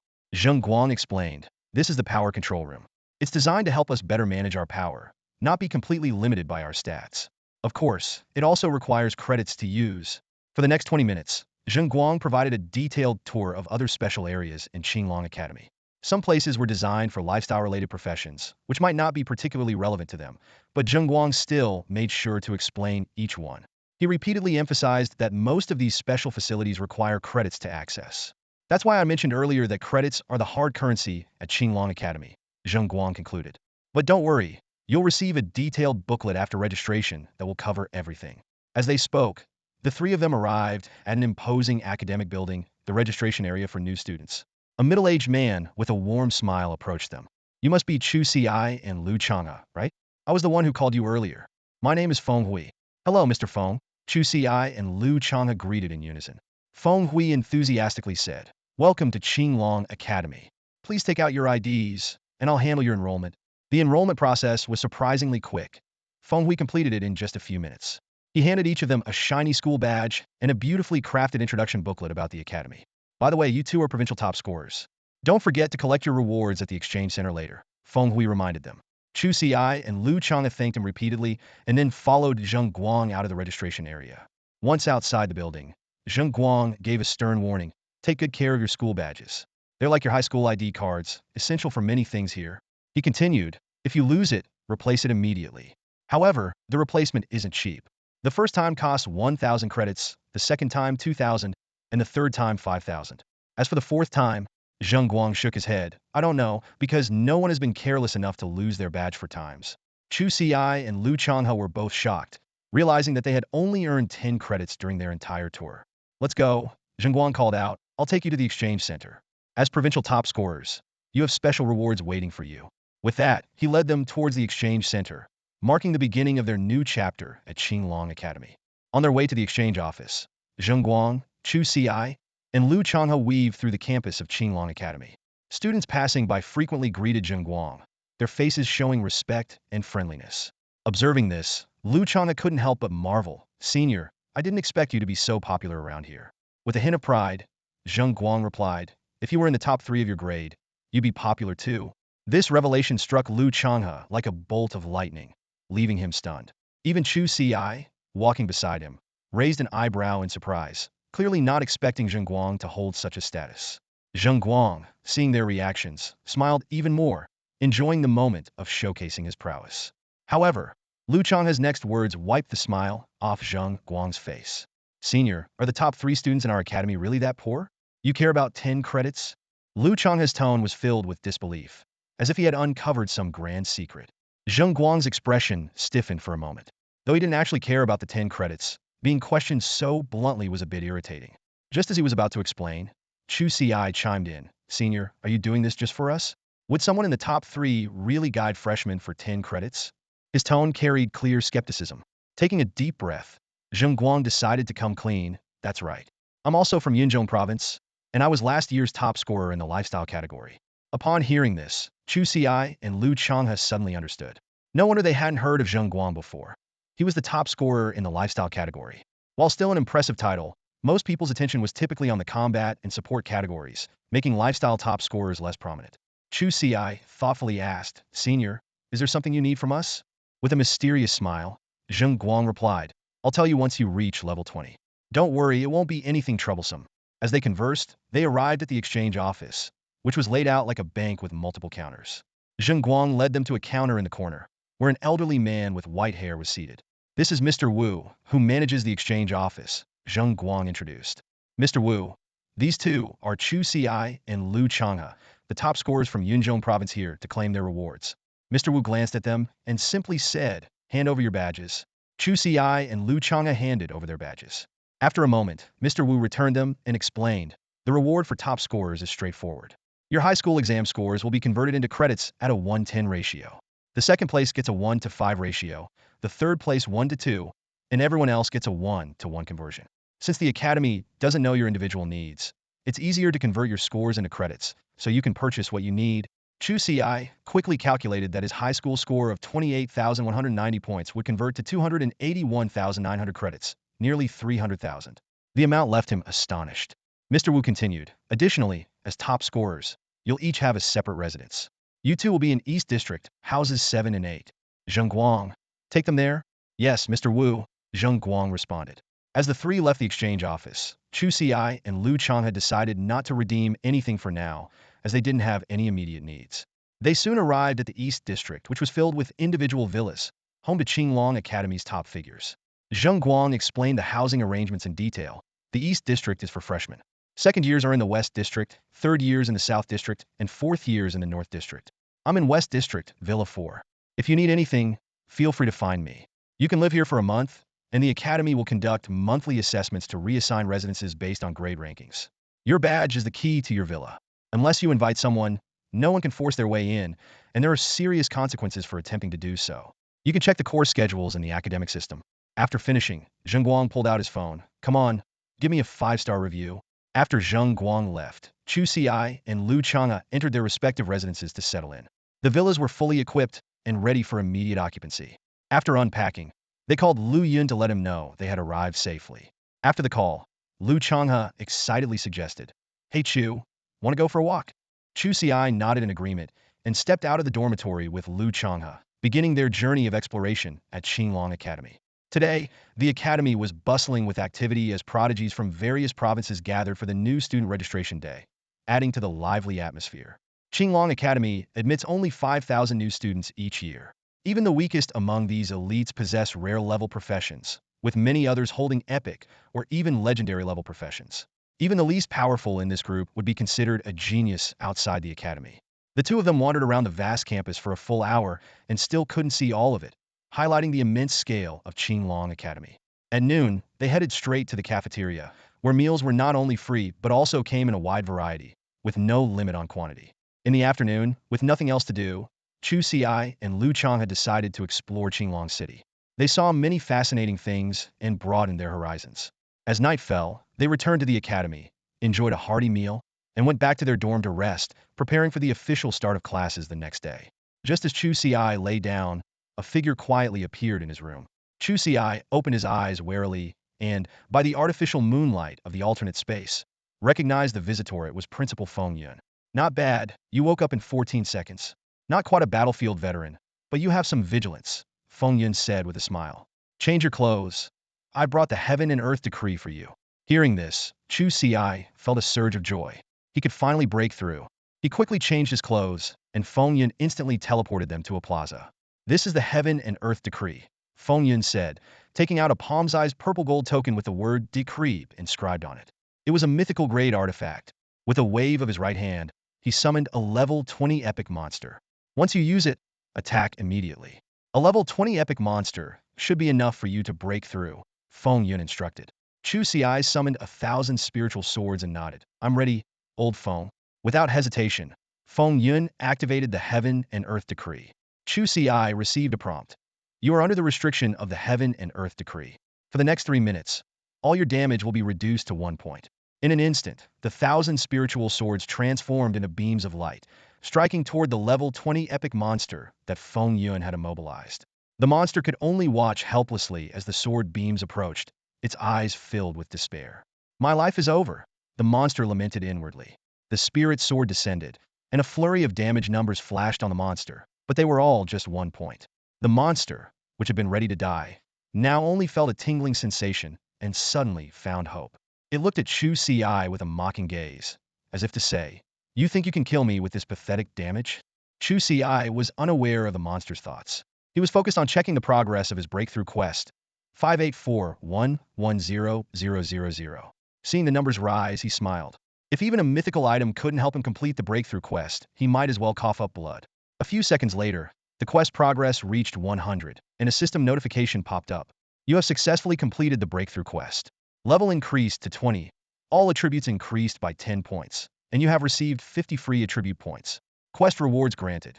Class-specific talent awakening scroll, class-specific equipment immortal sword type, growth potential, 1,000 free attribute points. Chu Ci quickly allocated all the attribute points to strength, then took out the scroll and used it. A flash of light appeared, and new talent information emerged. Sword intent. Your heart and sword become one, comprehending the true essence of the sword. Your attacks will now contain the true meaning of the sword, with a 1 chance to convert each attack into true damage. This effect increases by 1 with each class level. Currently, at level 20, the effect is 20. Chu Ci's eyes sparkled with excitement. True damage. This was far superior to his break all things skill. With his high damage output, even enemies with defenses higher than his physical attack would be helpless. If he had this talent during the battle with the golden armored demon bull, he could have easily killed it in one go. Feng Yin laughed and said, "It looks like you've got a fantastic new talent." Chu Ci was silent for a moment before showing the talent's effect to him. Since the upper echelons of the Xia were willing to help him complete the level 20 breakthrough quest with a mythical item, he felt it was necessary to demonstrate some potential to reassure them. Feng Yun's smile froze instantly and was replaced by deep shock.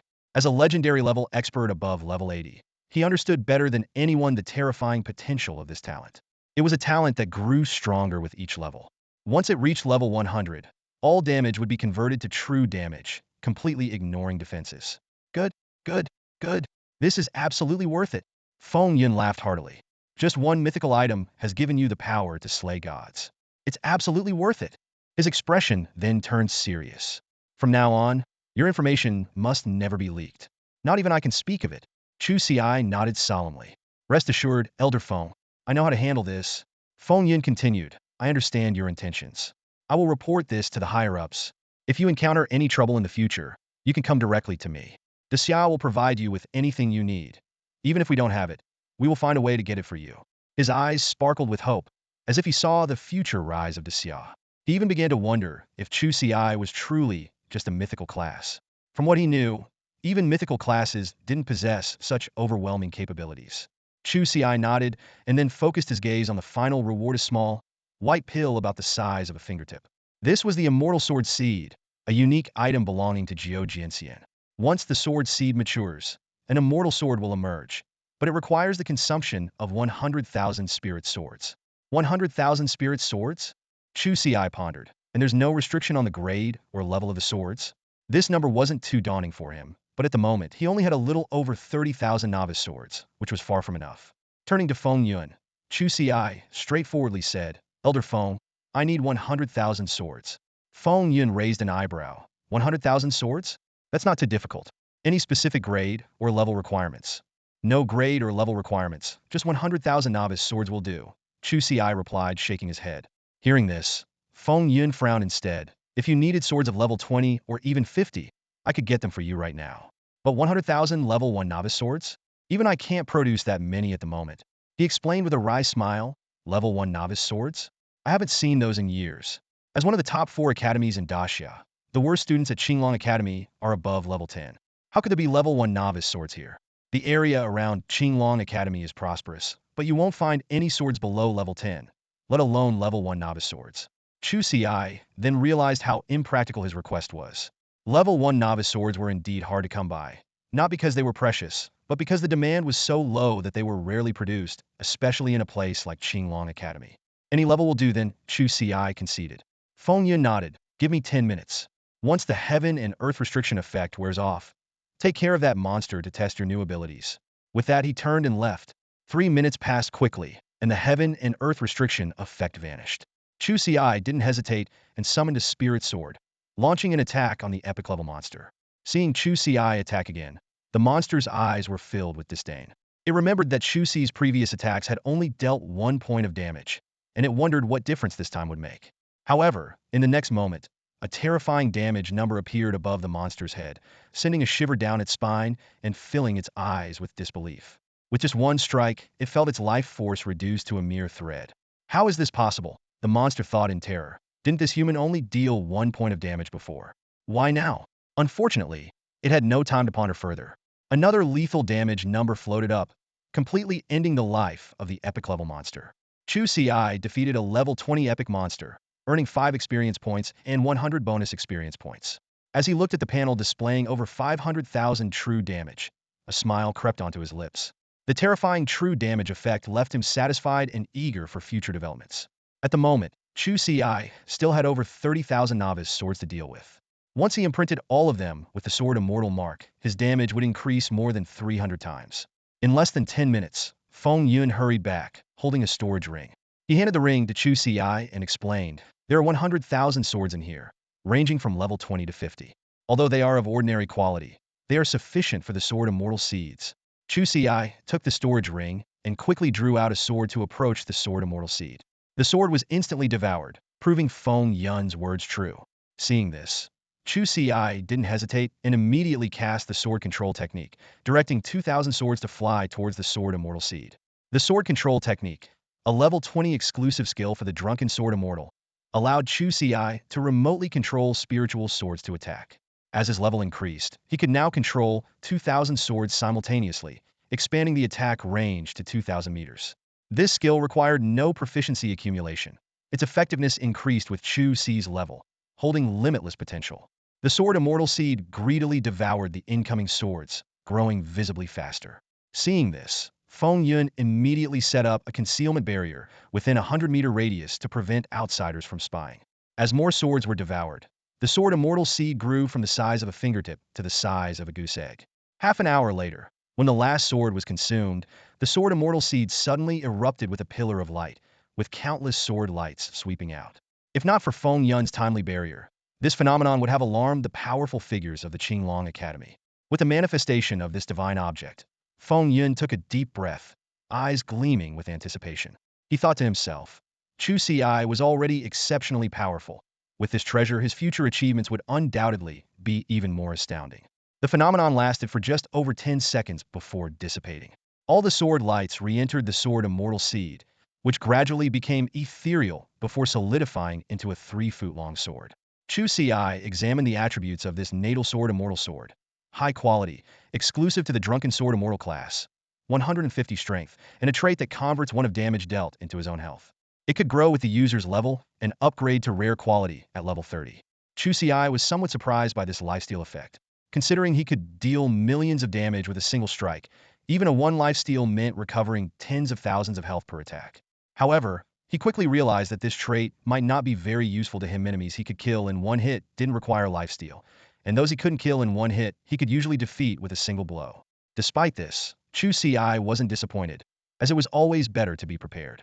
Seeing that everything was settled, Feng Yun said, "All right, if there's nothing else, I'll be on my way. You should return to your dorm as well. You have classes tomorrow." He wisely refrained from asking about the specific attributes of Chu Ci's natal sword, knowing that such secrets were better left unknown. Chu Ci sincerely thanked him. "Thank you for your help, Elder Feng." Without Feng Yun's assistance, he didn't know how long it would have taken to break through. Feng Yun waved his hand with a smile and left. Chu Ci also headed back to his residence, reviewing his attribute panel and carefully examining the changes in his stats as he walked. Gifted, Master of Wine and Sword. Chu Ci felt the surging power within him as his sword heart and sword intent reached level 20. His attributes had doubled compared to level 19. He thought to himself, if he had this power during his battle with the golden armored demon bull, he could have defeated it with just a few strikes. Back at his place, Chu Ci took out the 30,000 beginner swords he had purchased in lynching. His hands trembled slightly, and his eyes glowed with focus. In just a few minutes, a faintly glowing Sword Immortal mark appeared on the blade of each sword. With the last sword marked, Chu Ci felt his damage multiplier soar to 935.14 times. With my current strength, a casual strike can deal over 3 million damage, and my true damage is around 900,000. Chu Ci nodded in satisfaction, calculating in his mind. Even if I encounter level 50 or 60 monsters, I might be able to slay them. But he quickly became cautious again. It's just a possibility, though. Some monsters have damage immunity skills, and failing to kill them might lead to my own demise. Early in the morning, Chu Ci and his roommate Lu Changha woke up. They went to the cafeteria, had a simple breakfast, and then headed to their respective classrooms. Chu Ci was in a main combat profession, while Lu Changha was in a support profession, so they were not in the same class. Chu Ci's class was the first-year main combat class, gathering geniuses from various provinces. There were 30 students in the class, and each one had at least an epic-level profession. When Chu Ci arrived, more than 10 students were already seated. I heard there's a top scorer from Yunzhong province in this year's college entrance exam. I wonder if they came to Qinglong Academy, one student said excitedly. Impressive. Although the assessment methods vary by province, the scores are the same. I only scored over 13,000 in the entrance exam. A perfect score is beyond my wildest dreams, another student sighed. Just luck. I heard Yunzhong province had a method to quickly clear monsters in the exam this year, and that guy discovered it. It's still impressive that he was the only one to find it among so many people. As they were chatting, they noticed Chu Ci's arrival and glanced at him, but didn't say much. After all, everyone in this class was a prodigy, and no one would be foolish enough to make enemies. Chu Ci found a seat by the window. As time passed, more students arrived, and by 8 o'clock, all 30 were present. At that moment, a burly middle-aged man walked into the classroom. Hello everyone, the man stood at the podium, his voice booming. Let me introduce myself. I am Wei Tao, your homeroom teacher for the next 4 years at Qinglong Academy. Level 76, profession, Berserk Fist King. He scanned the room, a kind smile on his face. Now, let's have everyone introduce themselves since we'll be spending 3 years together. Let's start with the first student in the front row. As Wei Tao finished speaking, the first boy in the front row stood up, ready to introduce himself. Zhang Yu, Ning Lan, Yang Yunpeng, and others stood up one by one, briefly introducing their ranks, professions, and hometowns.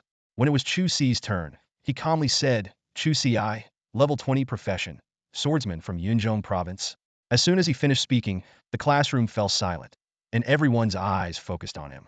Whispered conversations of surprise quickly spread throughout the room. Is he the top scorer from Yunzhong province? Level 20? How did he level up so fast? The most unbelievable thing is his profession. Isn't swordsman a commoner profession? Questions filled the air, and the astonishment was palpable. Chu Ci quietly sat down, feeling the stunned gazes around him. He noticed that his classmates were more shocked by his profession than his level.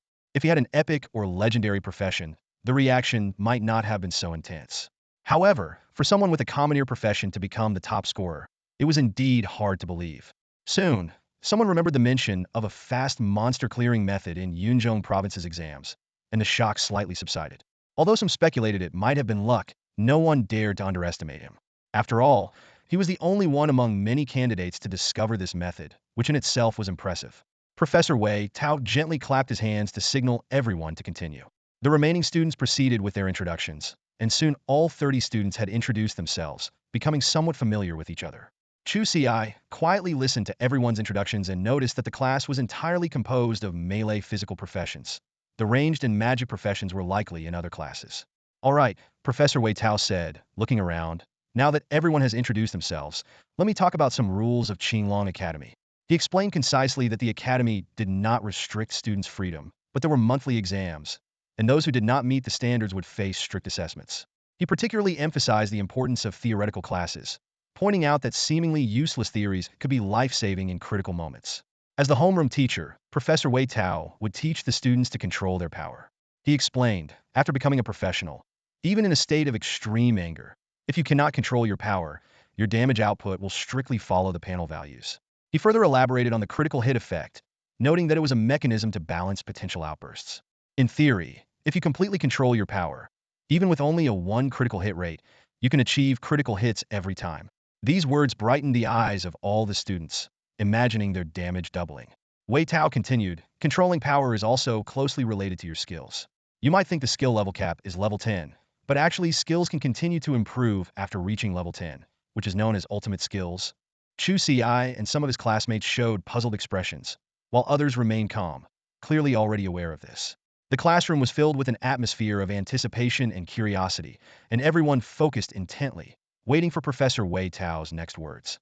Wei Tao smiled and continued explaining the secrets of skill enhancement. It's indeed very challenging to elevate a skill to a master level. However, if you can control your own power and not be entirely confined by the attribute panel, your chances of success will significantly increase. He paused, his gaze sweeping across the faces of every student in the classroom. Since we're on the topic, let me reveal the content of your first-year final exam. Mastering one skill is considered passing, 2 skills are good, and 3 skills are excellent. You have a whole year to work on this. A wave of murmurs immediately spread through the classroom. The students exchanged glances, surprised by the sudden revelation of such crucial information. Wei Tao didn't mention the standard for mastering 4 skills, as even mastering 3 within a year was an extremely difficult task. Chu Ci raised an eyebrow slightly, his thoughts drifting to his unique method of skill enhancement. Unlike others, he didn't need to repeatedly use skills to increase proficiency. He could achieve it simply by drinking heartily. He discreetly opened his attribute panel and saw that many of his skills were already at level 8, just a step away from level 9. He pondered whether he could elevate these skills to master level by drinking once they reached level 10. Wei Tao continued to delve into the knowledge of power control, and time flew by quickly. Soon the class was over. He announced, "Today's lesson ends here. Gather in the classroom at 2 p.m., and I'll take you to the power training room for hands-on experience." He emphasized that this class was just to give students a preliminary understanding of the importance of power control, and true mastery would require practice in the training room. Before leaving, Wei Tao added an important piece of information. Regarding that instance, it's quite challenging. Each of you only has 10 chances to enter it per year, so it's best to wait until you reach level 29 before forming a team to avoid wasting opportunities. This statement made everyone look at Chu Ci, as he was the only one in the class who had reached level 20, while the highest level among others was only 18. Chu Ci nodded thoughtfully. Although the rule allowed 10 attempts per year, for them, it might be the only 10 attempts in their lives. After all, no one would deliberately stay at level 29 just for an attribute instance, and a year was enough time for most of them to surpass level 30. Alright, class dismissed. Wei Tao, seeing that Chu Ci understood his hint, announced the end of the class and left the room. The classroom fell silent immediately. The other students cast curious glances at Chu Ci, wanted to talk to him, but unsure how to start. After a moment of silence, Yang Yunpeng, also from Yunzhong province, stood up and approached Chu Ci, ready to start a conversation. Chu Ci had just taken a seat when a tall figure appeared in front of him. It was Yang Yunpeng, who extended his hand with a serious expression and introduced himself. "Hi, I'm Yang Yunpeng. We're both from Yunzhong province." Chu Ci reluctantly stood up, politely shook Yang Yunpeng's hand, and briefly responded, "Hello." After the handshake, an awkward silence hung in the air as they stared at each other. Despite his burly stature, Yang Yunpeng seemed uneasy and clearly wasn't comfortable with social interactions. Unable to bear the silence any longer, Chu Ci broke it by asking, "Is there something you need?" Scratching his head, Yang Yunpeng stammered, "Well, I wanted to ask how you scored so high on the college entrance exam." As soon as he said this, the entire classroom fell silent. Everyone turned their attention to Chu Ci, eagerly awaiting his answer. After all, it was quite curious how an ordinary swordsman could achieve such high marks. Chu Ci cleared his throat and calmly replied, "The official guide mentioned there are ways to quickly level up." He paused before adding, "As for the specifics, I'm afraid I can't share that." In truth, he couldn't come up with a plausible explanation. At this moment, a boy named Zhang Yu walked over with a smile, trying to lighten the mood. "I understand, confidentiality and all that. But seriously, Chu Ci, you're amazing. If I remember correctly, being a swordsman is just a normal profession, yet you reached level 20 so fast." Chu Ci shrugged and replied calmly, "Just got lucky."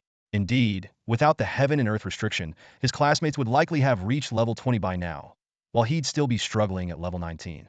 Zhang Yu patted Chu Ci on the shoulder and enthusiastically said, "Luck is part of skill. We're all in the same class now, so let's look out for each other."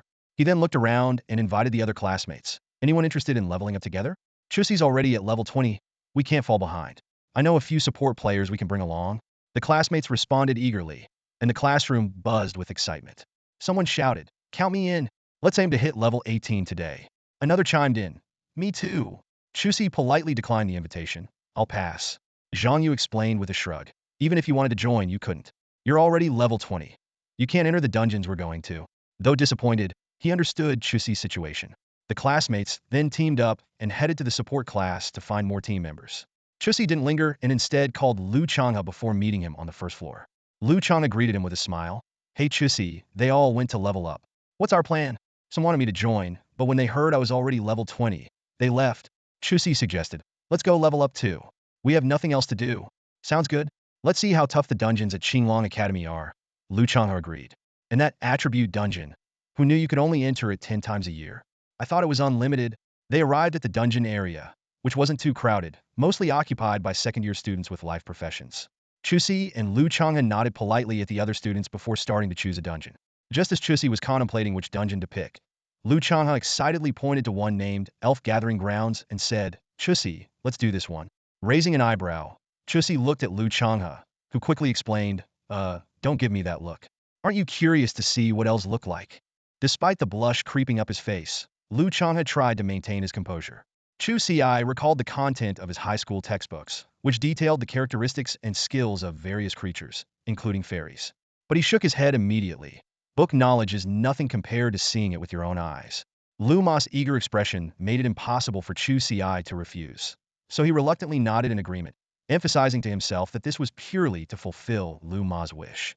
The two teamed up and arrived at the entrance of the fairy dance dungeon. Without hesitation, they chose the hell difficulty level. Just then, a few sophomore students noticed them. Freshmen? One of them asked. Obviously. Another pointed at the emblem on their chests. Only freshmen would be so Byth book. Level 20 on the first day of school. Not bad. They must be the top of their class. The sophomores watched with interest as Chu Ci and Lu Changha enter the dungeon. Hey, they picked the fairy cluster, same as we did back then. Come on, that was just last year. Do you have to ruin everything? They began betting on how long Chu Ci and Lu Changha could last. Their laughter tinged with a bit of mischief. Although they couldn't see the action inside, they decided to wait. Inside the dungeon, familiar stone platforms came into view. Suddenly, Lu Changha exclaimed, Holy crap, are these fairies? They're way more revealing than I expected. Following his gaze, Chu Ci saw, just a few meters away, 50 fairies fluttering their wings. The audacity of their appearance far exceeded their imagination, leaving them both momentarily speechless.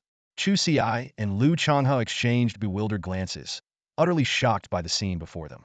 Instead of the majestic, nature-loving spirits they had imagined, they were faced with a horde of walking skeletons.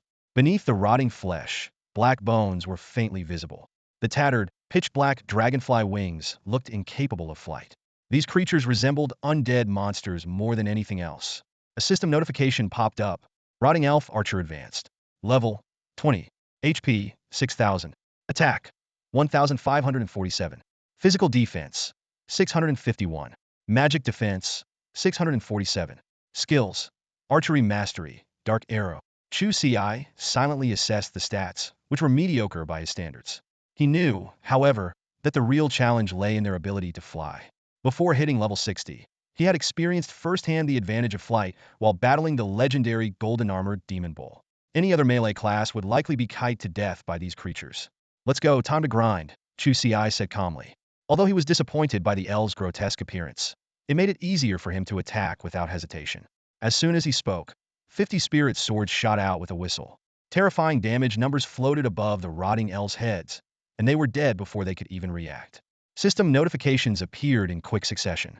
Your party has killed a level 20 advanced monster, EXP 20. In no time, 1,000 experience points were earned. Chu Ci marveled at the generous rewards of this hell-level dungeon. To avoid looking directly at the horrifying faces of the elves, Chu Ci started attacking from a kilometer away. He and Lu Changha continued to delve deeper into the dungeon, no longer concerned with these so-called elves. Meanwhile, a few college sophomores at the dungeon entrance were as anxious as ants on a hot pan. Strange, it's been 20 minutes, and they still haven't come out. Judging by their gear, they seem to be melee classes. Those elves are the bane of melee fighters. How have they held out this long? Could something have happened? Should we get a teacher? We can't let them get stuck in there. Reaching level 20 this fast, they must be prodigies. Dying in a dungeon would be such a waste. The students exchanged worried remarks, their faces growing increasingly grim. Though they had initially wanted to watch the excitement, they didn't want anything serious to happen. Stay here and keep an eye out. I'll go find a teacher, one of the boys said before rushing off. Soon, he returned with a young teacher. What's the situation? They're still not out. Han Shan asked sternly. Mr. Han, they've been in there for over 20 minutes. Could they be in trouble?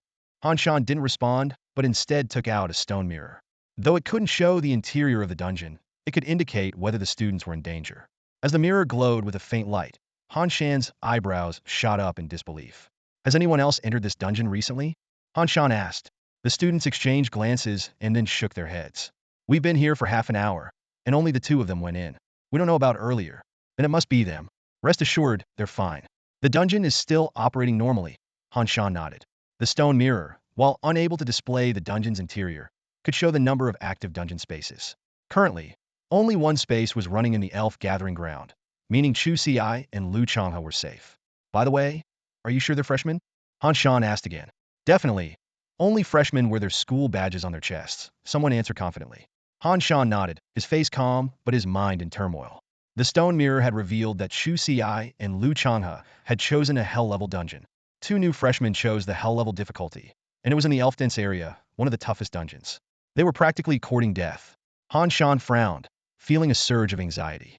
If it weren't for the rules preventing him from interfering with the dungeon, he would have rushed in to drag those two reckless kids out. All right, I'll stay here and keep watch. You guys go ahead and level up, Han Shan said, trying to remain calm as he addressed the other students. It's okay, Mr. Han. We want to see how long they can last, a few students replied with curious smiles. When they heard that Chu Ci and Changha were temporarily safe, everyone breathed a sigh of relief, their faces relaxing into smiles. Suit yourselves, Han Shan said no more. He chatted casually with the others while keeping a close eye on the dungeon's progress. However, as time ticked by, their expressions slowly shifted from relaxed to astonished. An hour had passed, and Chu Ci and Changha still hadn't emerged. Han Shan checked the stone mirror to confirm that the dungeon was functioning normally, which gave him some relief. Where did these guys come from? A student couldn't help but exclaim. They're both melee fighters, yet they've lasted almost an hour and a half in an elf dungeon.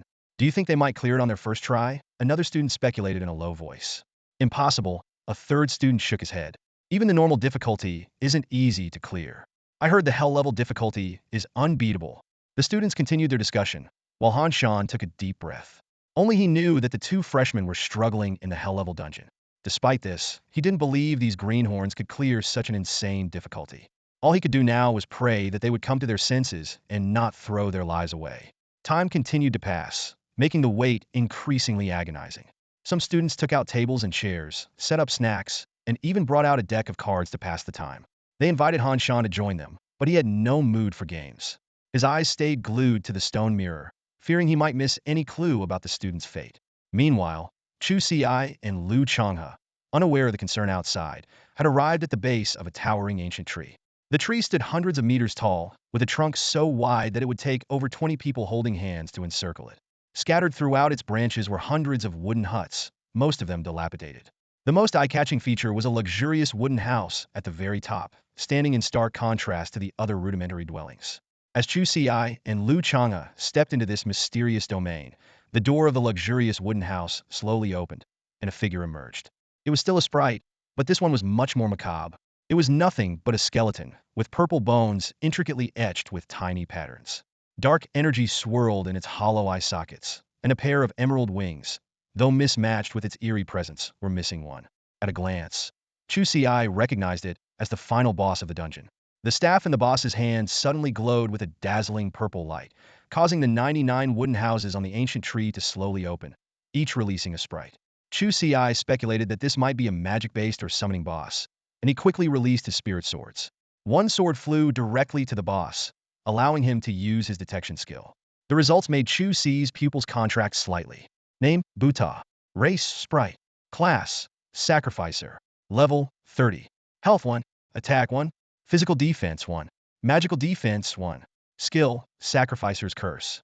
These stats were even lower than those of a level 1 common monster, with a health point of just 1. Alarm bells rang in Chu Ci's mind.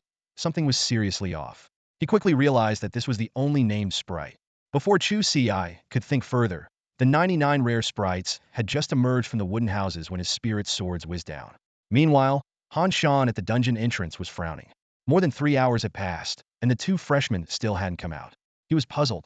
Could they be fighting the boss? Impossible. Challenging a level 30 boss at level 20 would be suicidal. Were they just waiting inside? That made no sense either. A few sophomores had lost interest in snacking on sunflower seeds. Although Han Shan hadn't said anything, he didn't believe the two were fighting the boss either. After all, in just 3 hours, they wouldn't even have reached the boss. Besides, this boss was no pushover. Despite its trash stats, its Sacrificer's Curse skill was highly troublesome. The boss could sacrifice other creatures as minions, transferring all damage it received to them. These minions would revive within a minute of dying, but the boss would have all its attributes cursed to 1 point. Currently, the boss had 100 level 29 rare minions. To kill it, one would have to eliminate all the minions within a minute. This was nearly impossible. Those below level 60 couldn't fly, and those above level 60 couldn't enter the dungeon. Even if someone could kill all the minions within a minute, the boss could just hide in the air and wait for them to revive. Students at Qinglong Academy had researched some strategies to clear the dungeon. The best approach was to use special fire oil to burn down the ancient tree, destroying the minion's revival point. However, this took at least half an hour and required surviving under the assault of 100 rare monsters for that long. Otherwise, the fire wouldn't have finished burning the tree before the person was torn to shreds. Han Shan furrowed his brow, silently doubting whether these two newcomers could survive the onslaught of 100 rare monsters. He even suspected that these rookies might not know even the most basic strategy of setting trees on fire to clear the level. In reality, Chu Ci and Lu Changha were indeed clueless about the dungeon's clearing methods. But even if they knew, they wouldn't care, as they simply didn't need such tricks. With a swift wave of Chu Ci's spirit sword, a series of shocking damage numbers appeared above the heads of 99 sprites. Although these rare sprites were all at level 29, their mere 300,000 or so health points were no match for Chu Ci's attacks. In the blink of an eye, the 99 sprites were annihilated, and a shower of items fell from the ancient tree like rain. Standing at the doorway of the wooden house atop the ancient tree, Buta's smile froze, his eyes filled with disbelief. He couldn't comprehend what had just happened. His 99 minions had just appeared, and they were already wiped out? And what was with those damage numbers? Why were they so high? Who was the real boss here? While Buta was in a daze, a sword light struck him directly. However, this attack didn't cause any damage, not even true damage. Chu Ci frowned, realizing his opponent was indeed no ordinary foe, likely possessing some kind of damage immunity skill. He speculated that the skill's duration shouldn't be too long. As Chu Ci was pondering, a damage number suddenly floated up from another wooden house on the ancient tree. This unexpected damage made Chu Ci instantly realize, besides the boss's wooden house at the top, there were 100 wooden houses on the tree, but only 99 had sprites appear. It seemed there was still one sprite hiding in the remaining house. Chu Ci immediately guessed that this boss was quite cunning, keeping a hidden card. Turning his gaze back to the boss, Chu Ci saw that Buta was already in a panic, flapping his damaged wings and flying upwards, now over 200 meters high. Trying to escape? Chu Ci sneered. Having seen through the boss's tricks, he knew the opponent was doomed. At this point, Buta had flown over 700 meters high, looking down at the two tiny figures below. He felt slightly relieved, thinking that at such a distance, they couldn't do anything to him. Just one more minute, and his minions would revive, restoring his invincibility. However, just as Buta relaxed, he noticed a spiritual light rapidly approaching from below.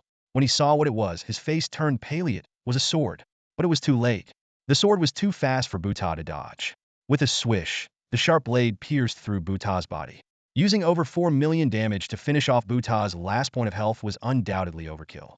Feeling his life slipping away, Buta's face first showed a trace of astonishment, then a strange smile. His gaze shifted between Chu Ci below and his wooden house before he finally died with his eyes rolled back. With Buta's death, a brilliant light burst from his body. A torrent of items rained down from the sky, covering the ground. Simultaneously, Chu Ci and Lu Changha received the system notification of the dungeon's completion. Your team just defeated a level 30 boss, earning 200 experience points. Your level has increased to 21, with each attribute gaining 50 points and 100 free attribute points to distribute. Chu Ci looked at the rewards from the refreshed dungeon with satisfaction, especially the epic item called Bai Qing Ancient Leaf. This treasure, meticulously crafted by the elven race, not only restores 1 mana per second, but also allows skill usage without any cost for 3 minutes and reduces cooldown times by 20. For Chu Ci, whose mana pool was relatively low, this was a godsend. He calculated silently that with the infinite firepower provided by this treasure combined with his high damage output, even level 60 or 70 players would struggle to withstand his attacks. Old Chu, we got some great loot, Lu Changha said, displaying the boss drops after collecting them. Besides a large amount of gold, there were skill books and equipment, with an epic directional teleportation scroll being particularly noteworthy. However, Chu Ci's attention was drawn to a luxurious wooden house at the top of the ancient tree. He recalled the strange expression on Buta's face before dying and the meaningful last glance. No rush, Chu Ci said. Let's go up and check it out. The two flew on their swords to the wooden house and found the door tightly shut with no windows around. Lu Changha volunteered to open the door, and Chu Ci handed him his lethal badge for extra safety. With 100 spirit swords guarding him, Changha carefully pushed the door open. The interior was sparse, with only a bed and a table against the wall. On the table lay a palm-sized jade disc with a green wing underneath it. Chu Ci immediately connected it to the boss's missing wing and realized what it meant. No danger. Let's go in, Chu Ci said, stepping into the room with Changha. Chu Ci picked up the jade disc, and upon using a detection spell, he was pleasantly surprised to discover it was an epic item called the sacrificial crystal. It could sacrifice a living being of equal or lower level and grade to become a follower, with all damage being transferred to the follower. For Chu Ci, who always worried about his health points, this was nothing short of a divine artifact. Just as Chu Ci was reveling in his unexpected joy, Changha's voice brought him back to reality. Old Chu, look, this is actually a quest item. Chu Ci turned to see the green wing in Changha's hand, and a wave of emotion surged in his heart. As Chu Ci's fingers lightly brushed against the wings, a prompt suddenly appeared, breaking the silence inside the wooden cabin. The longing to return home, the name of the quest flashed before Chu Ci's eyes. Following that, a piece of text began to unfold. Greetings, stranger. I am Buta, the prince of the elven race. By obtaining my wings, it means your strength has far surpassed mine. I implore you to take these wings to the elven kingdom and deliver them to my mother, Queen Kairos. You must have already discovered the effects of the sacrifice crystal. This is my reward to you, but please note that this crystal was created with my diminished power, so it only reaches the epic level. In the Elven Kingdom, I've left a complete legendary sacrifice crystal. If you can help fulfill my wish, my mother will not only give you this crystal, but also offer other generous rewards. Chu Ci's gaze lingered on the text, a trace of surprise in his heart. He hadn't expected Buta to be a prince of the elven race. What puzzled him even more was how a prince ended up in a dungeon and became a boss. Although he had speculated that the cabin might contain treasures, triggering a quest was beyond his expectations. In this world, aside from breakthrough quests, many people might never encounter other quests in their lifetime. This was the first time he had encountered a quest outside of a breakthrough quest. As Chu Ci pondered, Changha's voice interrupted his thoughts. Old Chu, this is a unique quest. You should accept it quickly.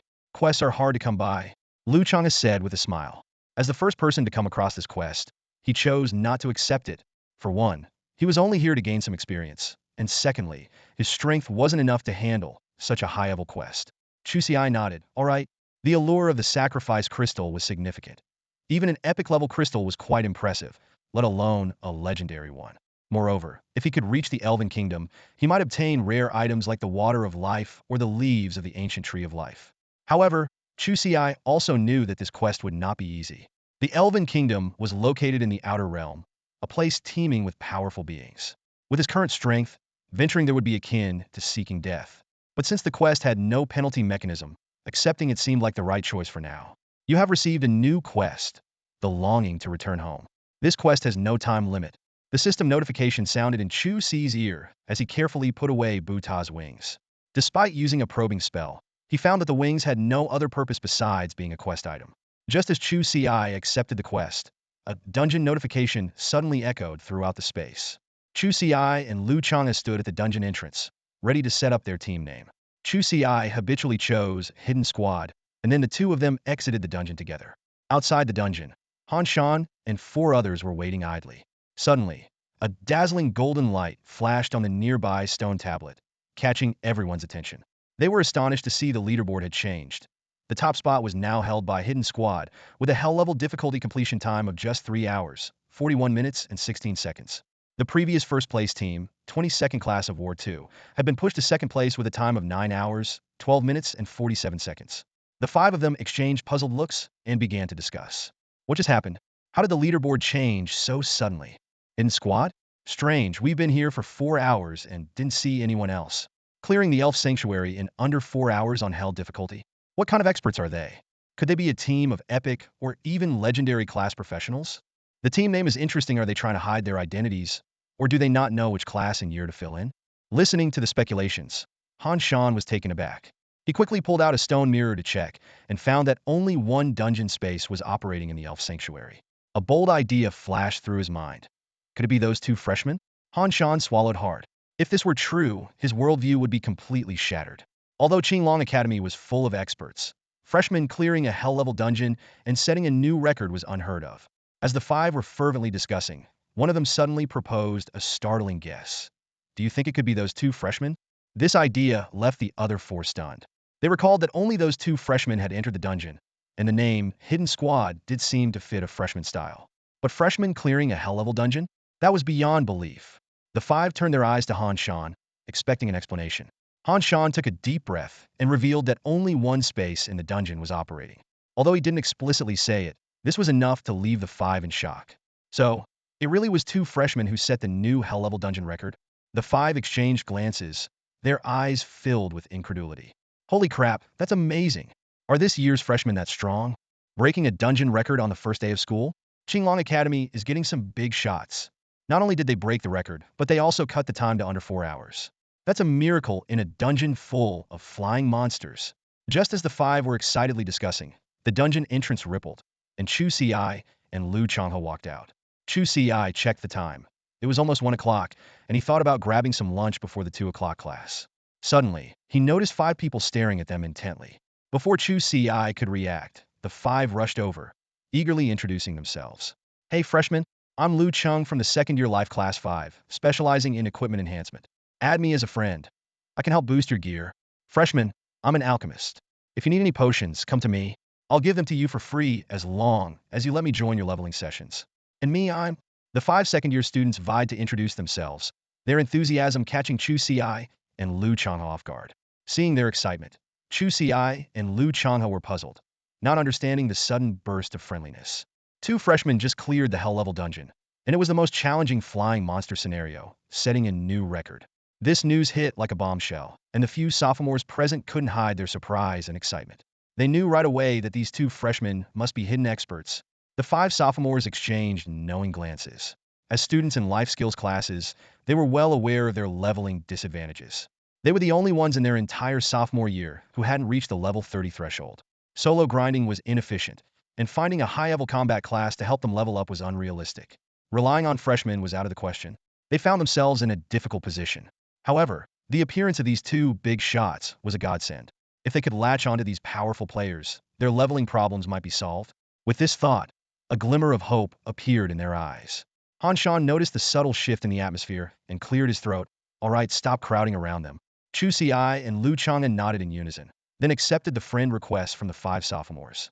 They understood the value of networking. Han Shan then turned to the 5 sophomores, his tone carrying a hint of warning. Don't go spreading this around. Don't worry, Mr. Han, we know the drill. The 5 of them assured in unison, then eagerly turned to the 2 freshmen. Hey guys, if you have time, help us level up. We're counting on you. After getting a nod of agreement from Chu Ci and Lu Changha, Han Shan led the 2 freshmen to a small cabin nearby. When he opened the door, a simple yet tidy duty room came into view. Han Shan poured them each a cup of warm water and asked kindly, "What are your names? Which class are you in? Who's your homeroom teacher?" Chu Ci, Combat Class 1. Homeroom teacher is Wei Tao. Chu Ci answered first. Lu Changha, Support Class 1. Homeroom teacher is Zhu Yin. Lu Changha followed. Han Shan nodded slightly, a hint of approval in his eyes. Being in Class 1 meant they were among the top freshmen. After pondering for a moment, he looked them in the eye, his tone suddenly serious. Are you the members of the hidden teams? Chu Ci and Lu Changha exchanged glances, momentarily at a loss for words. Chu Ci and Lu Changha exchanged knowing glances and calmly admitted they had just come out of the dungeon. After all, the other party had witnessed their return firsthand, so there was no point in hiding it. Han Shan tried to maintain a calm expression, though his mind was racing. Suppressing his curiosity, he cautiously asked, "Can I ask how you did it? Of course, if it involves your course secrets, you don't have to tell me. I just want to know if there's another quick way to clear the dungeon." Chu Ci frowned slightly and asked in return, "Mr. Han, can you tell me what the known methods to clear this dungeon are?" He had always been puzzled. Why had no one discovered the unique quest in this repeatedly cleared dungeon? Had none of the students ever checked the cabin after completing the dungeon? Han Shan slowly explained. This dungeon appeared 10 years ago. Initially, many students couldn't clear it because facing flying monsters at level 20 was almost impossible. Until one student thought of a strategy using specially made fire oil to set the trees on fire. That's how the dungeon was cleared. He paused before continuing. I believe you've also noticed that the elves' respawn point is the cabin. Without the cabin, you only need to clear the monsters once. Chu Ci suddenly understood. No wonder no one had discovered the unique quest before. With the ancient tree burned down, the cabin naturally no longer existed, making it impossible to trigger the quest. As for the cabin being the respawn point, he hadn't known that. After all, he had killed the boss so quickly that it didn't even last a minute, leaving no chance for it to respawn. Chu Ci politely declined. Mr. Han, our method isn't suitable for others. Han Shan looked slightly disappointed but still nodded. I see, that's a pity. If your method were suitable for most people, it would have provided a new strategy, potentially earning you a reward of 100,000 credits. He paused briefly and added, however, you did set a new dungeon record, so you can earn 5,000 credits. I'll record this, and you can claim the credits tomorrow. Although a bit disappointed, Han Shan didn't press further. In his view, the two might have used some powerful items to clear the dungeon quickly, making their method unsuitable for most people. That's all. You can leave now. You probably have classes this afternoon, Han Shan said. He then remembered something and added, oh, if you break any more dungeon records, it's best to use your class name. Consider it a class honor. Got it, Mr. Han. Chu Ci and Lu Changha nodded in agreement before leaving the office. The two headed to the cafeteria and quickly finished their lunch. By the time they leisurely walked to their respective classrooms, it was already past 1. The classroom was already filled with students, chatting in small groups. The dungeons at our academy are tough. Much harder than the ones we used to clear, one student remarked. That's normal. The dungeons here are carefully selected and quite unique. I heard there's even an elf dungeon, another student chimed in. Too bad it's a level 20 dungeon, and we can't enter yet. We can't, but someone in our class can. Everyone turned to look at Chu Ci, who was staring out the window. Noticing their gazes, Chu Ci turned his head in confusion. Zhang Yu walked up eagerly and asked, Chu Ci, did you go through the elf dungeon this morning? Yes, why? Chu Ci asked, puzzled. It's really the elf dungeon. Tell us, what do the elves look like? Are they all well endowed? Zhang Yu asked with a mischievous grin. Although the others didn't speak, their expectant eyes said it all. Even the girls in the class, who pretended not to care, were secretly listening. After a moment of silence, Chu Ci said one word, skeletons. This made everyone's eyes light up, their minds filling with various images. Really? Our academy would allow such a dungeon? Zhang Yu questioned, though his eyes gleamed with excitement. Really very skeletal, so much so that it's hard to look at. Chu Ci nodded seriously. He was telling the truth. The final boss was literally a skeleton, which would scare anyone faint-hearted. Everyone's lips couldn't help but curl into smiles. If not for the upcoming class, they would have probably rushed out to level up. Chu Ci didn't realize that because of his words, his classmates would start a frenzy to reach level 20. However, upon reaching level 20 and encountering those explicit elves, everyone was emotionally scarred and gave Chu Ci resentful looks for a whole month. Chu Ci noticed the excitement on their faces and couldn't help but smile. He knew they had misunderstood his intentions.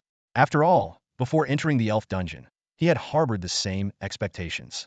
But since he had already experienced that surprise firsthand, he saw no need to shatter their illusions. The time quickly reached 2 p.m., and the classroom door swung open as Wei Tao strode in. Follow me. I'm taking you to the strength training room, he announced, leading the group out of the classroom, across the campus, and to another building. As soon as they stepped into the building, Chu Ci spotted Lu Changha. They exchanged knowing nods before each followed their respective classes to different rooms. Wei Tao stopped in front of a spacious training room, pointing to 10 upright cylindrical devices inside. These are the strength control training pods. They were developed by the top alchemists in Xia and can automatically adjust the panel settings based on the user's condition. Wei Tao continued, 1 hour at level 1 costs 10 credits, and 1 hour at level 2 costs 50 credits. As freshmen, you have 100 hours of free time each month. This benefit will no longer be available after your sophomore year, so make sure to use it wisely. After the introduction, a curious student asked, Teacher, what powers these training pods? It can't be electricity, right? Wei Tao smiled and said, why don't you take a guess? The group buzzed with various speculations, but Wei Tao kept shaking his head. Finally, he revealed the answer. These training pods are powered by gold coins. Gold coins? The group was astonished, finding it hard to believe that gold coins could be used as an energy source. Wei Tao explained, gold coins are the most common item, and you have a chance to get them by killing monsters. They have even become a form of currency. Naturally, we in Xia have conducted extensive research on them. Hundreds of years ago, we discovered that gold coins contain a special kind of energy, but we couldn't extract or use it. After years of effort, we finally mastered the technology to harness this energy about a century ago. He added, you won't often encounter devices that consume gold coins for power, but if you ever go to the front lines in the outer regions, you'll find many offensive and defensive devices using this energy. All right, that's enough background. Now let me demonstrate how to use the training pod. With that, Wei Tao approached one of the training pods, ready to start his demonstration. Upon entering the training chamber, Wei Tao addressed everyone. Place your badges here. It will record your information and deduct credits based on usage time. Wei Tao stepped into the training chamber and inserted his badge into the slot. Instantly, a screen lit up, displaying his detailed information. Name, Wei Tao. Position: Teacher of Class 1, Year 23. Control level: 73. Training tier: Level 7. Training cost: 10,000 credits hour. Free time: 100 hours. Pointing at the screen, Wei Tao explained, "This is my information. You can choose to use credits or free time. Free time resets at the end of each month, so I recommend using credits first. If you can increase your control level by more than 20 by the end of the month, it will be more cost-effective to use free time after advancing to the second tier." Zhang Yu curiously asked, "Teacher, what exactly do we do inside?" Wei Tao smiled and replied, "Remember the military drills we learned in high school? If you don't want to do them, you can run, do sit-ups, or anything else you find suitable. There are no specific restrictions." Other students also began asking questions, and Wei Tao patiently answered them one by one. He emphasized, "I hope everyone can quickly improve their control levels. This will not only affect your critical hit rate, but also convert skills into ultimate moves and impact critical damage multipliers. For example, with my 73 control level, I can theoretically achieve an 8-fold critical hit, although I've only managed it once in a life or death situation. Normally, I can easily get a 4 to 5-fold critical hit while fighting monsters." Everyone's eyes lit up, especially Chu Ci. As an epic level warrior with over 900 times damage multiplier, triggering a critical hit would double the damage. A 3-fold critical hit would result in over 2,700 times damage, and with skills, the damage could easily reach tens of millions. Wei Tao continued, "There are 10 training chambers here. Each of you can try them for half an hour without it counting towards your free time." Chu Ci and the other 9 students entered the training chambers and followed the instructions to insert their badges into the slots. The screen immediately displayed Chu Ci's information. Name: Chu Ci. Position: Student of Class 1, Year 23. Control level: 0. Training tier: Level 1. Training cost: 10 credits hour. Free time: 100 hours. Trial time: 30 minutes. Taking a deep breath, Chu Ci pressed the start button. The chamber door closed, and a peculiar force filled the training chamber. Chu Ci felt his body become light and started to run. However, his movements became uncoordinated. His right leg would stride a meter forward, while his left foot suddenly felt lighter when pulled back. Punching was also erratic, with his speed fluctuating, making him realize that the chamber was simulating a state of power loss. Chu Ci struggled to find his balance, but the fluctuating sensations were extremely uncomfortable. Within minutes, he was panting. The others were in similar situations, except for Yang Yunpeng, who stood out. Noticing Yang Yunpeng's performance, Wei Tao's eyes showed a hint of surprise. This kid has a 6 control level. He thought to himself, some students from traditional martial arts families are highly sensitive to power growth due to their early training, retaining some control even after transitioning into their roles. Clearly, Yang Yunpeng was one of those students. Half an hour quickly passed, and the 10 training pods opened simultaneously.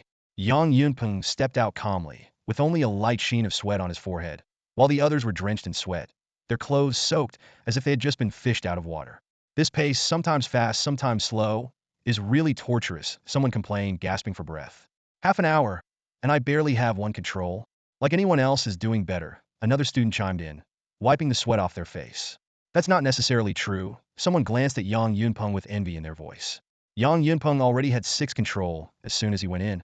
"Wow, Yang, give us some tips." Instantly, a group of students surrounded Yang Yunpeng, their eyes gleaming with anticipation. Yang Yunpeng scratched his head awkwardly. "Ah, I've been practicing martial arts since I was a kid, so I have some control, but I can share some techniques. They might not work for everyone, but you can give them a try." Wei Tao stood aside, watching the students gather around Yang Yunpeng with a smile on his face. He knew these techniques too, but much of it came from innate ability.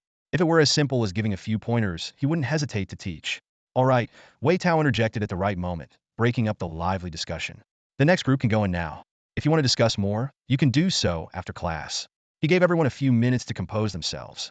The second batch of 10 students entered the training pods and emerged half an hour later, equally drenched in sweat. The last group entered under Ning Tao's supervision. This time there was a slight difference.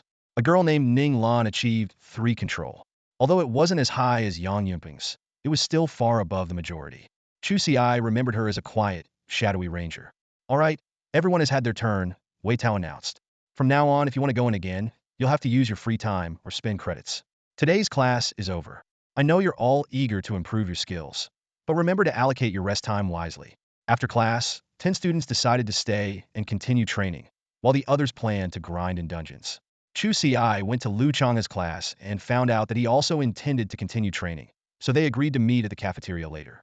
Leaving the classroom, Chu Ci headed towards the exchange center, thinking, I might as well check if there are any epic or legendary spirit wines available. Chu Ci arrived at the exchange center and headed toward a familiar window. Behind it sat Mr. Wu, the same person he had met before, who greeted him with a smile. Young man, what do you want to exchange today? Mr. Wu asked, clearly remembering this special student who had earned over 200,000 credits upon entering the academy. Chu Ci got straight to the point. Mr. Wu, I'm looking for some spirit wine, preferably epic or even legendary grade. A flicker of surprise crossed Mr. Wu's eyes.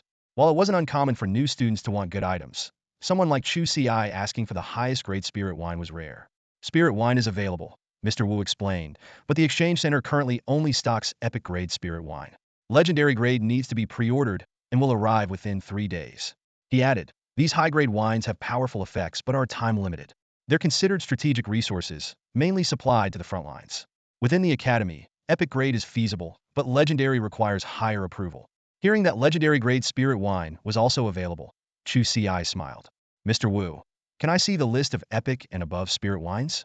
Mr. Wu nodded and handed Chu Ci a tablet. Chu Ci quickly browsed through the information. There were over 200 types of epic grade spirit wine, but only a dozen were in stock. There were 42 types of legendary grade spirit wine, all requiring pre-order. Chu Ci paid special attention to the descriptions of 2 legendary grade spirit wines. Life Ice Dew restores 5 health per second for 3 hours, grants immunity to subdivine negative effects, and has a 5 chance of bestowing a permanent blessing.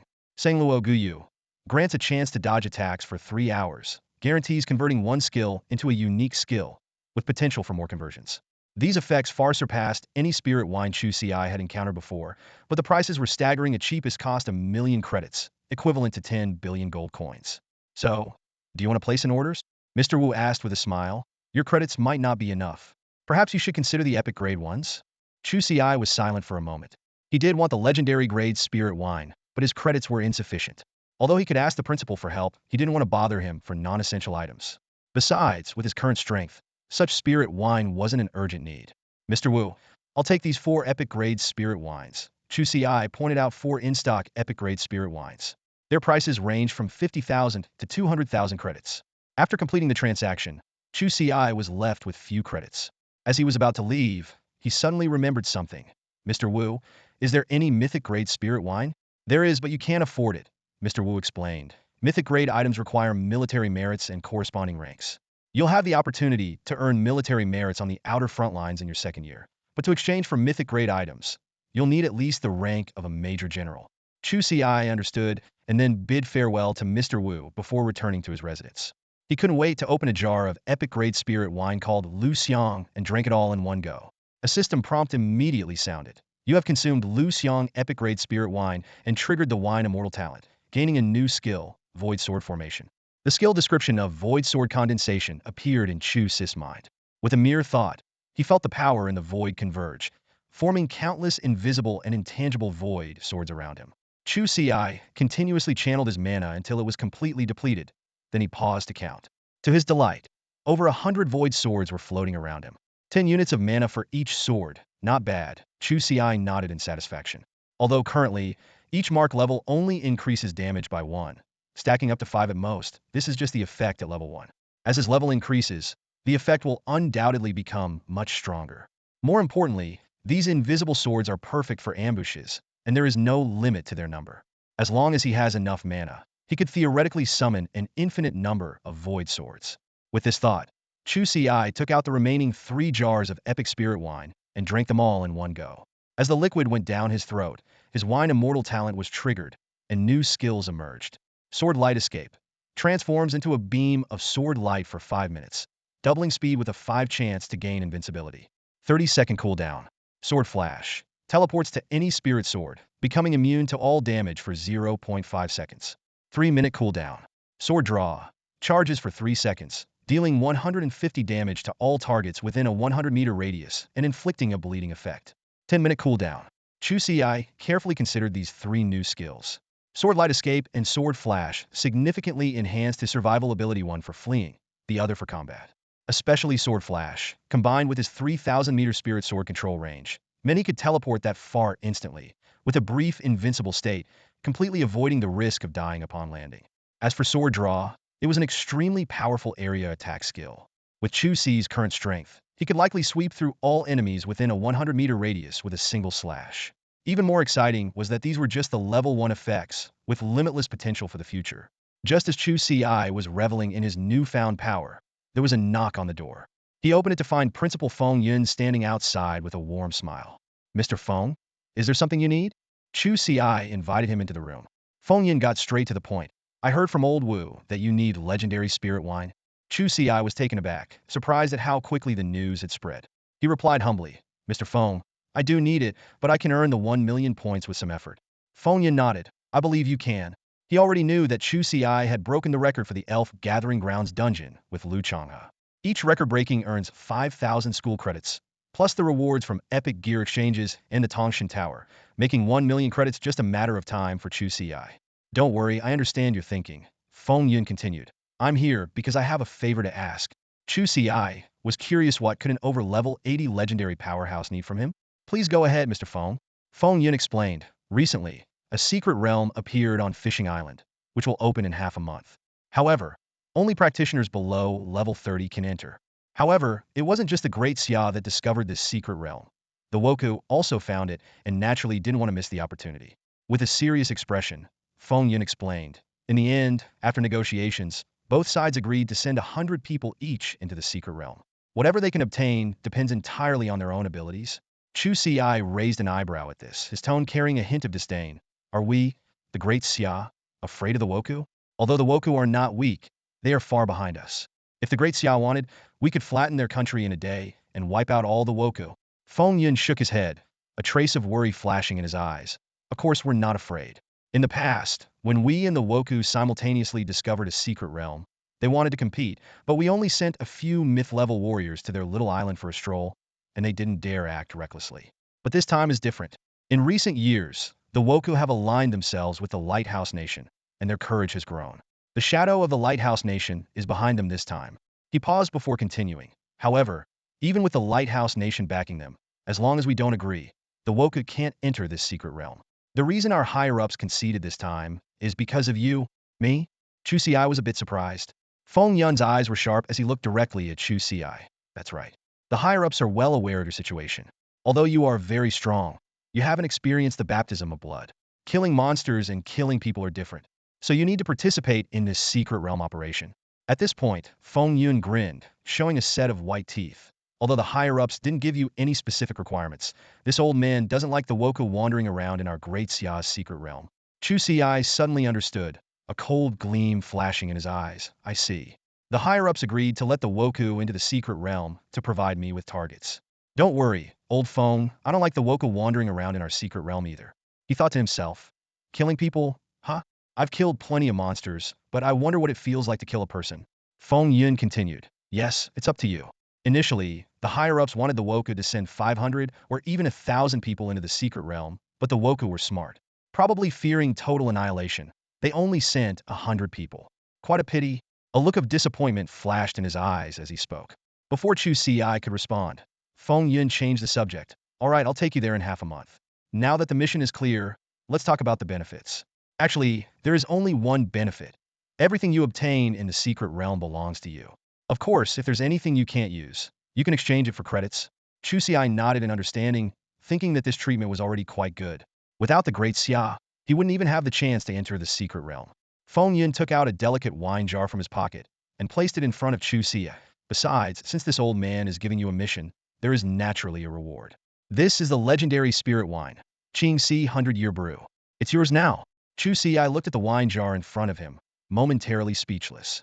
Chu Ci stared at the century-old Qingxi brew in his hand, a legendary spirit wine exuding a faint bamboo fragrance.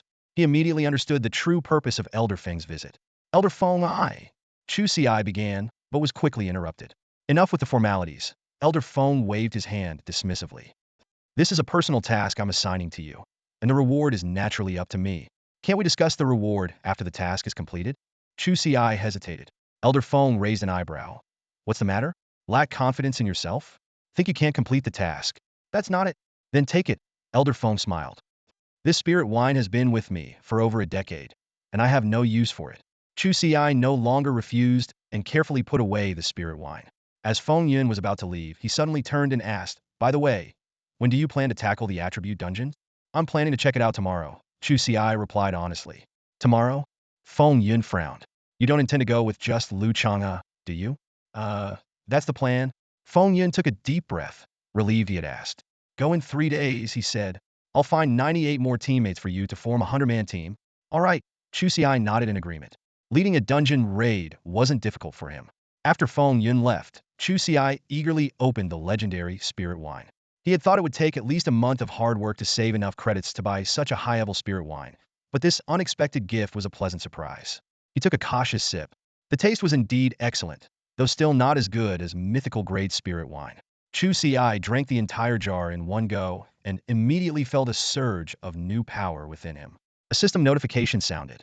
You have consumed the legendary Chu Ci Century Brew, triggering the wine immortal talent, and acquired a new skill, Life-Bound Sword Chi. Life-Bound Sword Chi. You have grasped the power of the heavens and earth, imbuing your sword chi with the essence of the 5 elements, allowing you to freely switch between sword chi attributes. The system detailed the effects of the 5 types of sword chi: wood spirit, metal spirit, water spirit, fire spirit, and earth spirit, each with unique properties and effects. Finally, the system added, sword chi attack range increases with level, currently at 3,000 meters, level 21. Chu Ci gasped. This skill was far more powerful than he had anticipated. The mere fact that he could wield 5 different types of sword chi was astonishing. Not to mention that the wood spirit sword chi granted him healing abilities, a rare boon for a primary combat class. He quickly did the math. He could now deal 3 to 4 million damage with a single strike, and a 21 healing effect meant each attack could restore hundreds of thousands of health points. Even Lu Changha, with the highest health pool, had just over 40,000.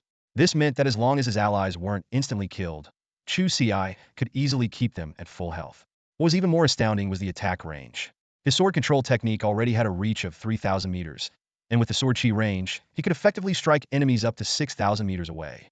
As his level increased, the phrase, one sword to chill 14 provinces, seemed less like poetic exaggeration and more like a realistic possibility. Chu Ci couldn't help but question his own class level. Is my class really just mythical? He murmured to himself. Though the term mythical had come from Feng Yun, both his damage output and these powerful skills far exceeded his understanding of a mythical class. If mythical classes were truly this powerful, the Great Ci Empire would have long since conquered the foreign realms, wouldn't they? Chu Ci fell into deep contemplation. Chu Ci shook his head, pushing aside his chaotic thoughts. He understood that the classification of professional ranks was merely a human construct and not the will of the world. In theory, any profession had the potential to ascend to godhood. As he pondered, Lu Chang's call came through, inviting him to meet at the cafeteria. The two soon settled down there, with Lu Changha devouring his meal while complaining, Old Chu, mastering this power control is just too hard. I'm exhausted like a dog, and I haven't even made one progress. Chu Ci smiled and reassured him. If it were that easy, the Academy wouldn't have created all those devices.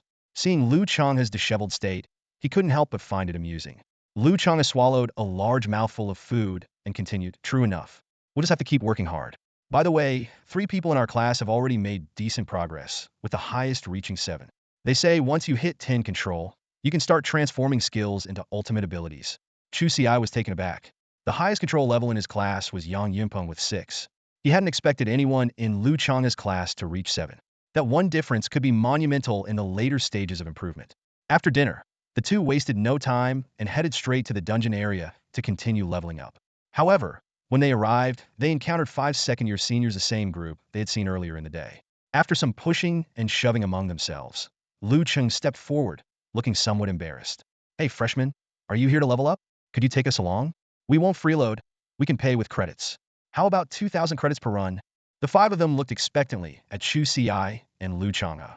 As second-year students about to enter the Outlands, they knew the upcoming assessment in half a month was crucial. They needed to reach level 30 to enter the Outlands. Despite the dangers, none of them considered backing out. Even if they couldn't make it to the front lines, serving in logistics was still contributing to the nation. Chu Ci shook his head and declined the credit payment. We can take you, but forget about the credits. The Academy's rules state that leveling up support professions shouldn't cost credits. However, you'll need to cover some consumables during the run. With that, he sent a party invitation to the 5. You're a real stand-up guy, freshman. Lu Chang gave him a thumbs up, and the 5 quickly accepted the invitation. Chu Ci quickly scanned the available dungeons and ultimately chose the Spider Cave. Without hesitation, he selected the hell difficulty level. When the seven entered the dungeon, Lu Cheng and his five companions received a notification indicating the hell level difficulty. Their eyes sparkled with excitement, a reaction that might seem crazy to others, but after witnessing Chu Ci and Lu Changha effortlessly clear a hell level dungeon, they felt nothing but exhilaration. For them, who specialized in life skills, a hell level dungeon was usually an unattainable challenge. Eagerly, Lu Cheng began to explain the dungeon to the two juniors. Guys, the trickiest part of the spider cave is dealing with the webs, he said with a hint of caution in his voice. Once you touch the webs, you could get paralyzed. There are various types of spiders here, and their webs have different effects. Some are poisonous, some cause burning, and some can freeze you. He paused briefly before adding, the boss's webs are even worse. They come with a curse effect. Lu Cheng scanned the surroundings as if he could already see the lurking dangers. Besides the webs from the spiders, the webs scattered all over the place are also troublesome. Some are hidden in the dirt, and if you're not careful, you'll get caught. Understanding that they couldn't contribute much in combat, the five shared all the information they had. Lu Cheng then turned to Wang Liang, patting him on the shoulder. But don't worry too much. With Wang Liang here, those negative effects won't be much of a problem. Wang Liang smiled modestly. It's not as great as he says, but I do have a special potion that counters the negative effects of these spider monsters.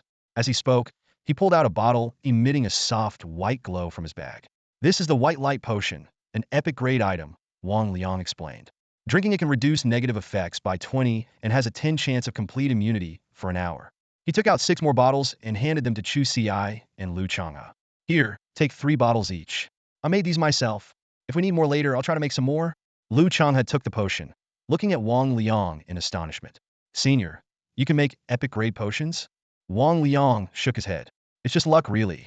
The success rate is extremely low, about 1 in 10,000. It still needs improvement. Lu Cheng continued, explaining to the juniors. We've had offers from many combat-oriented players to level up together, but we've been focusing on our research instead. He pointed to Wang Liang. For instance, Wang Liang developed this White Light Potion, which costs only a tenth of what similar epic-grade potions on the market do. My research is on equipment enhancement scrolls, Lu Cheng went on. I've created an epic-grade enhancement scroll, but it's not perfect yet, so it needs more work. He pointed to the other 3 members. They're developing a battlefield-wide weapon, and they've made some progress, but it still needs field testing in the outer regions. This opportunity to enter the outer regions is something we can't miss. Chu Ci and Lu Changha finally understood why these seniors, despite being in their sophomore year, hadn't reached level 30 yet. They had been dedicating their time to research. Lu Cheng urged with a smile, don't just stand there. Show us what you've got. We can't just let you carry us through the leveling process for free. The other 3 seniors showcased their inventions. One senior took out a thunder bomb. My profession is related to alchemy, and this thunder bomb, though only rare grade, has good area damage and a chance to paralyze. I'm still working on the epic grade version. Another senior displayed a pair of mech legs. I'm like a mechanic. These mech legs increase movement speed and allow brief flight. I wanted to create a full mech suit, but I'm still working on the energy issue. The third senior presented a small disc. This disc may look small, but once activated, it releases a formation. Although it doesn't do much damage to monsters above rare grade, its trap can hold even epic grade monsters for a short time. Chu Ci marveled at these unique items, impressed by the talent at Qinglong Academy. Though these seniors weren't high-level, their achievements in other areas were remarkable. Put your things away, seniors, Chu Ci said. We won't need these to clear the dungeon. Junior, there's no need to be so polite. Before Lu Cheng could finish a sentence, 50 spirit swords shot out of nowhere like arrows from a bow, heading straight for 50 spider monsters not far away. In an instant, terrifying damage numbers popped up consecutively, and the spider monsters didn't even have time to react before their health was completely drained.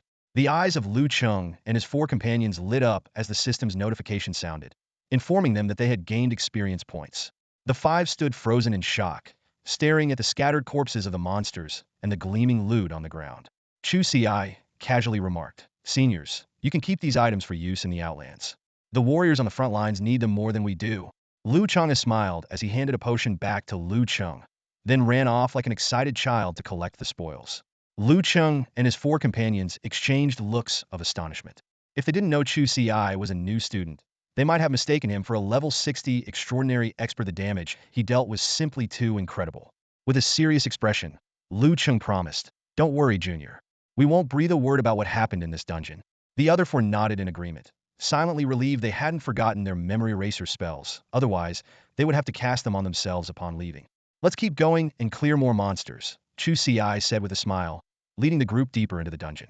Despite having 5 additional people, The experience points gained were the same as when only Changha accompanied him.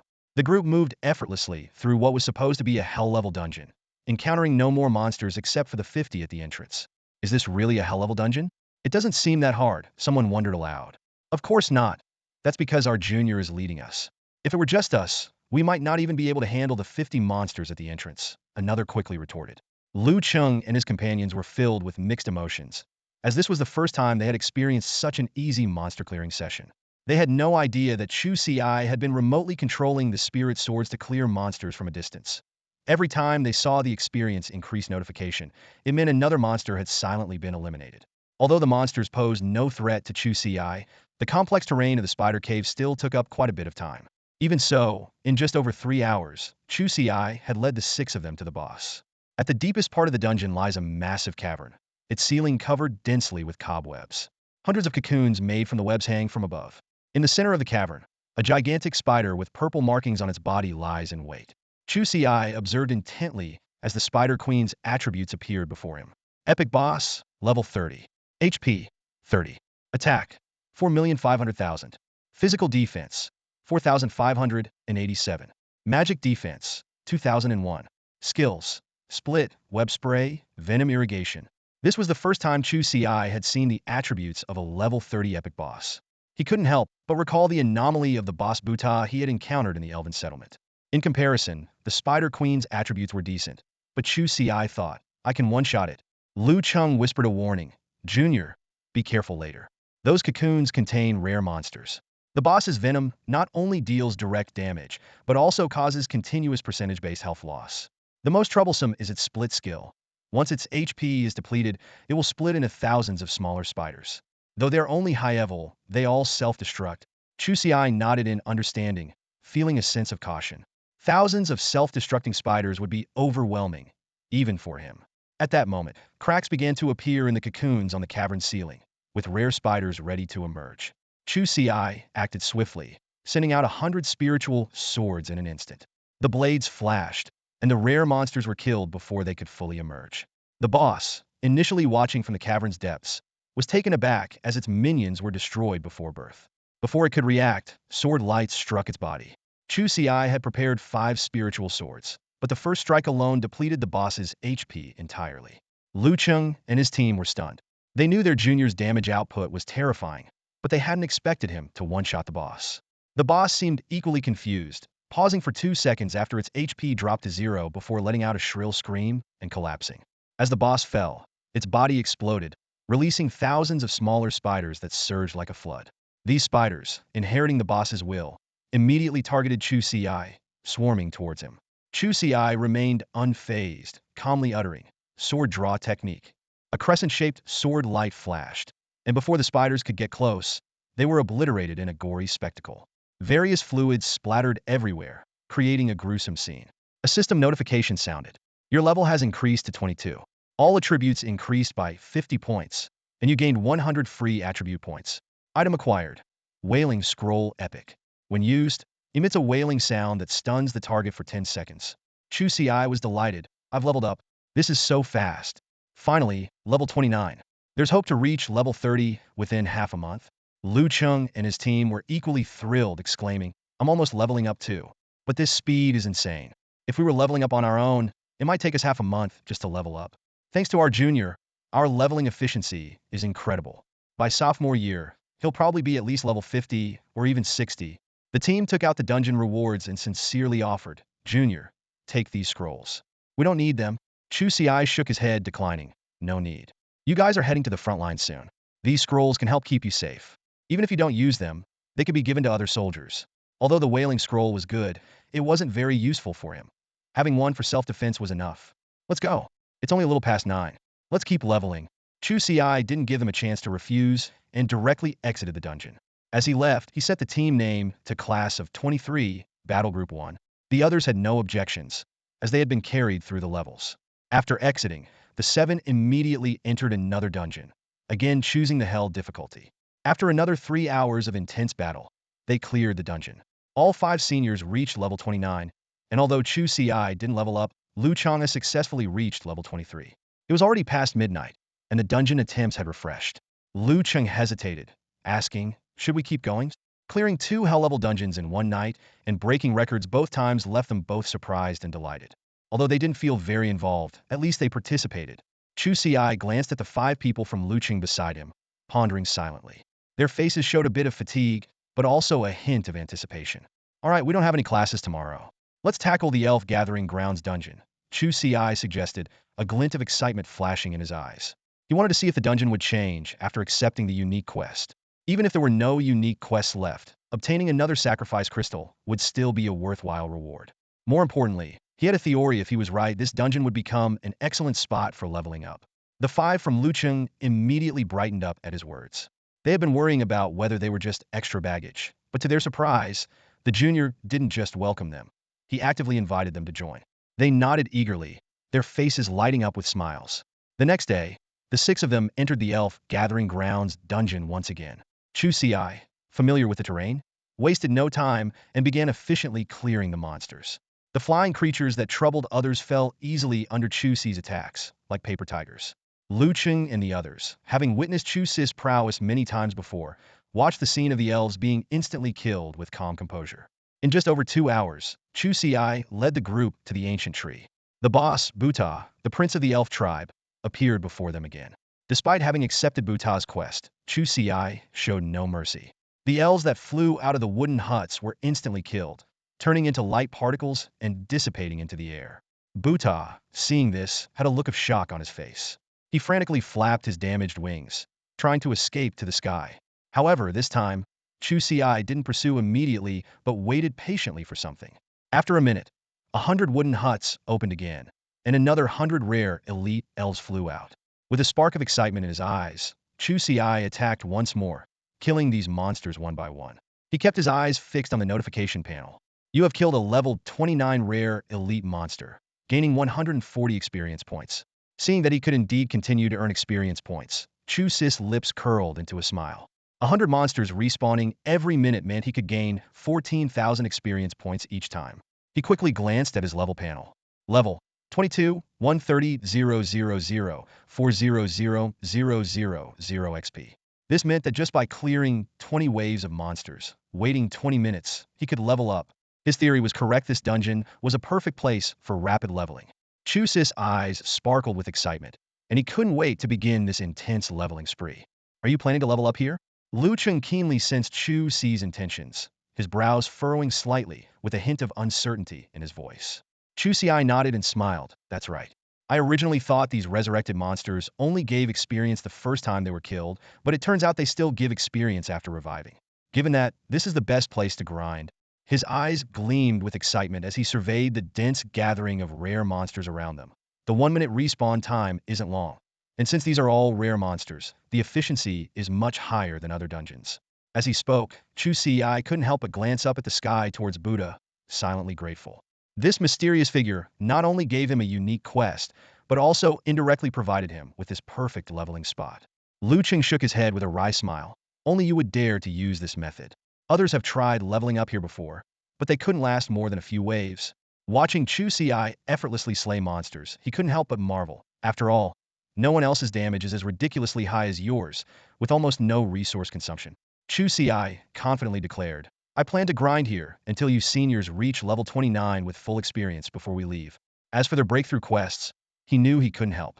They were all in life-related professions, and their breakthrough tasks would be related to their professions, not simple monster grinding. In the following time, Chu Ci focused on killing monsters, while Lucheng and the others brought out tables and chairs, set up snacks and fruits, and started playing cards. They chatted casually, discussing topics ranging from the upcoming journey to the outer regions to the dangers of the academy and their personal lives. 20 minutes later, Chu Ci had already reached level 23. As he drank from his wine gourd and continued honing his skills, he listened to his companions' conversations. Lu Changha peeled an orange and handed it to Chu Ci, curiously asking, Senior, is the outer region really that dangerous? Lu Cheng's expression turned serious as he detailed the academy's casualties and the fearsome cemetery. His words cast a somber mood over everyone present. To lighten the atmosphere, Wang Liang changed the subject. Junior, do you have a girlfriend? The sudden question caught Lu Changha off guard, and he stammered, No, I don't. Why do you ask, Senior? Wang Liang explained, You'd better hurry up. By the time you reach your 3rd year, the academy will start pushing for marriages. Those who aren't married won't be allowed to take on dangerous missions. This conversation revealed multiple aspects of life at Qinglong Academy, from intense combat training to everyday relationship issues, painting a complex and realistic picture of campus life. Wang Liang chuckled and said, "So, a lot of our senior students end up getting married in their junior year." This statement caused Lu Changha and Chu Ci to exchange surprised glances. They hadn't expected this, almost as if the college had taken on the role of parents, urging them to get married. Noticing their confusion, Wang Liang continued, "No need to worry, you guys just started here. There's plenty of time. Who knows, you might find a girlfriend this year." Lu Cheng picked up the conversation, laughing as he added, "And even if you don't, the college will organize mixers with other departments. There will be plenty of opportunities." Curious, Lu Changha asked, "Do all of you seniors have girlfriends?" "Of course," the 5 seniors replied in unison. "We all met our girlfriends at those mixers." They nodded, a hint of pride in their eyes, as if to say, "By the second year, who doesn't have a girlfriend?" Lu Chang'a laughed awkwardly. We're still young. Maybe later." His expression was a bit embarrassed, clearly having never thought about having a girlfriend. Chu Ci remained silent, but his expression also showed unfamiliarity with the topic. Noticing this, Lu Cheng enthusiastically said, "Oh, don't be shy. Let me tell you how to make girls happy." Before he could finish, the other 4 seniors joined in the discussion, and the room quickly became lively. The 5 seniors energetically shared their experiences, and the topic quickly diverged from making girls happy. One said, "My girlfriend doesn't like it that way," while another retorted, "If you dare say that in front of your girlfriend, you're brave." Someone else dismissed, "Don't listen to him, he's too greasy." The debate grew more intense, even touching on trivial matters like farting. Time flew by, and 5 hours passed in the blink of an eye. Lu Cheng and the other 4 seniors had already reached level 29, the maximum level. Chu Ci and Lu Changha had made astonishing progress, their levels soaring to 27. Seeing their levels, the 5 seniors were secretly amazed. Such leveling speed was unheard of. They thought, in another 5 hours, these 2 could reach level 29. But they knew this was something only Chu Ci could achieve. Others wouldn't stand a chance. Lu Cheng hesitated, a conflicted expression on his face. Finally, he spoke, "Junior, there's something I'm not sure if I should say." Chu Ci calmly responded, "Go ahead, senior." Lu Cheng took a deep breath and said, "Junior, whether you guide a few of us or 99 of your freshman classmates, it's still guiding. Have you considered helping your freshman peers? With your help, they could reach level 29 in a day or 2. You might help this freshman class become the strongest generation in Qinglong Academy's history." He quickly added, "Of course, I'm not trying to pressure you morally. It's just that if possible, I hope you can help them. It might mean fewer bells ringing outside the cemetery in the future." Chu Ci was silent for a few seconds, a thoughtful look in his eyes. Then he nodded seriously and said, "I'll consider it." The 7 of them exited the dungeon and stepped into the cool morning air. Although Chu Ci hadn't reached level 29 yet, he decided to take a break from the monotonous leveling process. He planned to return tomorrow when the dungeon attempts were fresh, aiming to achieve his goal then. Lu Cheng and the other 4 gathered around Chu Ci and Lu Chang'a, expressing their gratitude sincerely. Chu Ci shook his head and declined, "No need to thank us, seniors. You were the ones leading the way." Lu Cheng laughed heartily, "Don't put us on a pedestal. On the battlefield, we non-combat professions have to stay back. You main fighters and support are the true frontliners." He took out some items from his backpack and handed them to Chu Ci and Lu Chang'a. "Take these. They might come in handy. We need to complete a boundary-breaking task, so we'll head off first." Before he finished speaking, the 5 had already walked away briskly, leaving only their receding figures. Lu Chang'a looked at the items in his hand and said to Chu Ci, "Old Chu, this is a token of appreciation from our seniors. Let's accept it." Chu Ci nodded, glanced at the time, and said, "It's almost 6. Let's go to the canteen for the first batch of buns." When they arrived at the canteen, it was empty except for the staff preparing breakfast. As they were about to get the first batch of buns from the window, a gust of wind suddenly passed by. Before they could react, a man had already dashed past them and reached the window. "Uncle Chien, hurry up! I'm starving." Before he could finish, a steaming bun flew out from the window and landed perfectly in his mouth. The man quickly devoured the bun with a look of bliss. "Thanks for the treat, Uncle Chien. Your buns are the best. I've missed them so much while I was away." The middle-aged man behind the window replied, "You've graduated. You should tone it down," but he threw another bun to him anyway. The man caught it and said with a smile, "I haven't officially graduated yet. It'll be hard to taste your cooking once I leave. As long as you come back, there will always be buns for you," Uncle Chien said, handing him another bun. Chu Ci and Lu Chang'a finally got a good look at the man. He didn't seem very old, but he had 3 noticeable scars on his face. What was even more surprising was that he had no hands. Noticing their gaze, The man smiled and asked, "Hey, you two look new. Are you freshmen?" Chu Ci and Lu Changha quickly greeted him. The man's eyes lit up. "Freshman, huh? Nice, you look full of energy. Here's a little gift from your senior." He took out 2 blood red crystals. Scarlet blood crystals, epic grade. They instantly restore health and mana, remove negative effects, and grant immunity to the next 3 hits. Chu Ci and Lu Changha were astonished by the valuable gift. Not giving them a chance to refuse, the man said hurriedly, "All right, I'm full. Work hard, and if you ever make it to the outer realms, just mention my name." With that, he left quickly, munching on another bun. Chu Ci and Lu Changha watched his departing figure, puzzled. He didn't tell us his name. "His name is Li Tiandao," Uncle Qian answered with a smile from the window. "Uncle Qian, is he a senior from the 4th year?" Lu Changha asked as he handed a plate of buns to Chu Ci. "He was a 4th-year student last year. Now he's officially graduated. He's probably back to handle some post-graduation procedures," Uncle Qian explained. Chu Ci and Lu Changha suddenly realized that their entry into the 1st year meant the previous 4th-year students had already graduated. "Is he back for the graduation ceremony?" Lu Changha asked.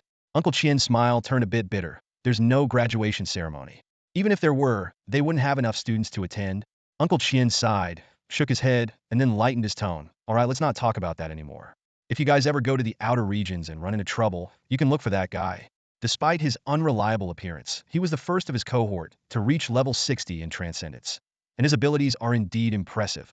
Chu Ci and Lu Changha nodded in agreement, then grabbed some breakfast and found a place to sit. Before long, more and more students started to fill the cafeteria, and the whole space gradually became lively. Meanwhile, Li Tiandao was strolling around the campus with a bun in his mouth, a thoughtful smile on his face. He mused to himself, "Interesting, these freshmen have already reached over level 20, much stronger than I was back then." He recalled his earlier encounter with Chu Ci and Lu Changha. Although he hadn't used any detection spells on them, he could sense that Lu Changha was over level 20. As for Chu Ci, Li Tiandao was surprised to find he couldn't gauge his level at all, which only piqued his interest further. It was precisely because he found these two intriguing that he decided to bestow them with epic grade items, hoping to forge a good relationship. Chu Ci and Lu Changha were unaware of Li Tiandao's thoughts. After breakfast, they didn't head straight to leveling up, but instead went to the strength training room. They planned to spend the day there and tackle the elf gathering spot again tomorrow to reach level 29. The entire day flew by as they trained hard in the room, but their mastery levels still hadn't broken through 1. The next morning, they attended a cultural class, which mainly covered various monster skills, including those of legendary monsters. After class, they re-entered the elf gathering spot dungeon. After about 5 hours of grinding, they finally reached the maximum level of 29. A system notification popped up. "Your experience points have reached the limit. You cannot gain more experience until you complete the breakthrough quest." Chu Ci checked his attribute panel. Name: Chu Ci. Class: Wine Sword Immortal Unique. Level: 29,800,000,800,000. Health: 12,150. Mana: 6,050. Strength: 4,195. Agility: 605. Constitution: 1,215. Spirit: 605. Intelligence: 605. Physical attack: 8,390. Magic attack: 1,210. Physical defense: 1,215. Magic defense: 605. Damage bonus: 935.14x. Skills: Sword drawing technique, Void sword condensation technique, sword control technique, innate sword chi. 18 remaining skills. Talents: Wine Immortal, Sword Immortal, Fallen, Sword Heart, Sword Intent. Chu Ci nodded in satisfaction. Once he completed the breakthrough quest, he would reach level 30, gain a new talent, and his 2 growth-type equipment pieces would upgrade from high to rare grade. Randomizing your breakthrough quest. The system notification popped up, and a new breakthrough quest appeared before Chu Ci. Master of Ultimate Skills, Hell Level. Chu Ci stared at the task interface that appeared before him, raising an eyebrow. As a unique profession, this boundary-breaking task was undoubtedly a critical step towards becoming a powerhouse. The task required him to acquire 10 ultimate skills, with generous rewards, a profession-exclusive talent awakening scroll, a growth-capable exclusive equipment, and 2,000 free attribute points. Chu Ci recalled his homeroom teacher Wei Tao's words. Only when your power control reaches 10 do you have a chance to convert a skill into an ultimate skill. At this moment, his control was still at 0. This was destined to be a time-consuming and labor-intensive challenge. He sighed softly and took a sip of the spiritual wine in his hand. A system prompt immediately popped up. You have drunk purple bamboo brew, sword/proficiency 3.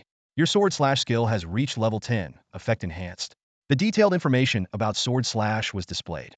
Sword slash deals 700 physical damage to the target, cooldown 30 seconds, level 10. Conversion to ultimate skill requirement. 5 power control, 0 proficiency. This was Chu Ci's first skill to reach level 10. Seeing the conversion requirements, a hint of joy flashed in his eyes. A 5 power control requirement was far lower than he had expected. And as for proficiency, it could be solved by drinking more spiritual wine. More importantly, he had found a clear direction for his efforts. With a thought, Chu Ci took out a bottle of high-grade spiritual wine, dark fragrance, and drank it heartily. System prompts flashed continuously. You have drunk dark fragrance, break everything proficiency 7. You have drunk dark fragrance, break everything proficiency 10. Your break everything skill has reached level 10, effect enhanced. The information about break everything was updated. Break everything, passive skill. When you deal damage to a target, there is a 35% chance to ignore 20 of the target's defense. Conversion to ultimate skill requirement.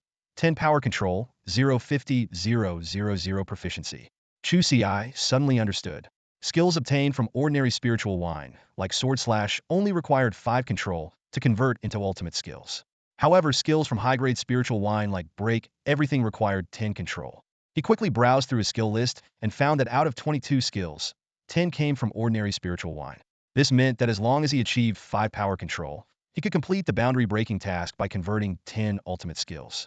Although 5 control still required effort, compared to his initial worries, Chu Ci felt much more at ease now. As a player already at level 29, he could devote all his time to improving his power control. Luma, how's your boundary-breaking task going? Chu Ci turned and asked. Lu Changha didn't speak, but displayed his task interface. Glory of support, hell level. Requires refreshing the records of 3 hell-level difficulty dungeons and maintaining them for a month. The task can be done in a team, with a maximum of 1 teammate, whose level must not exceed one's own by more than 5 levels. The rewards were equally generous. A profession-exclusive talent awakening scroll, a growth-capable exclusive equipment, and 2,000 free attribute points. For others, this task would be quite challenging. But with Chu Ci's help, it was a piece of cake for Lu Changha. Let's go. I'll help you refresh 3 records, and then you just need to wait for a month, Chu Ci said. Lu Changha nodded in agreement. The two immediately chose a hell-level dungeon and stepped inside. With Chu Ci leading the way, Luma only needed to relax and follow.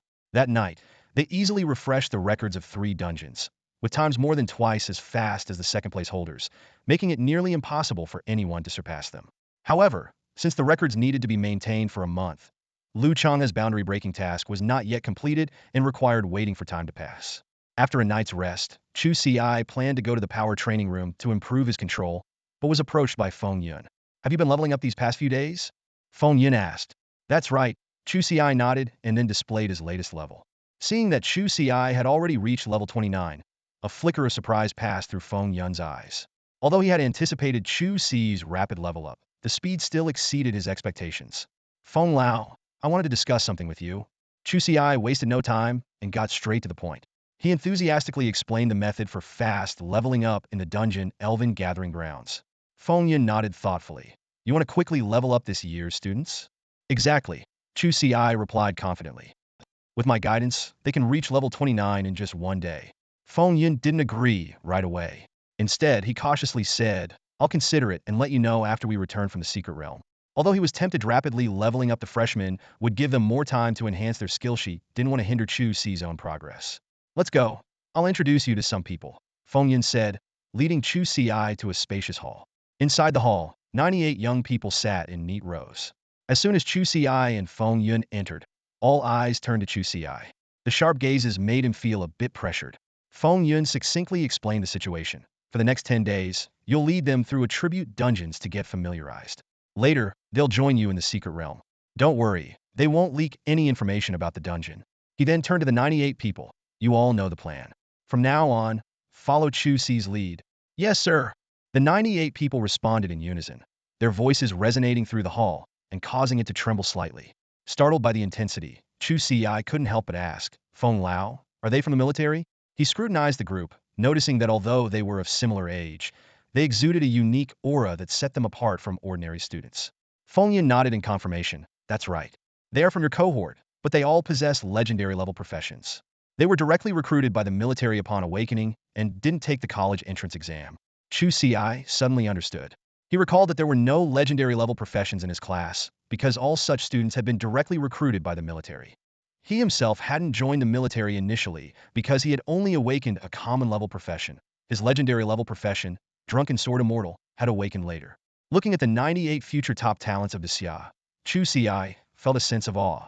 Feng Yun's voice interrupted his thoughts. All right, from now on, you're their captain. With that, Feng Yun left.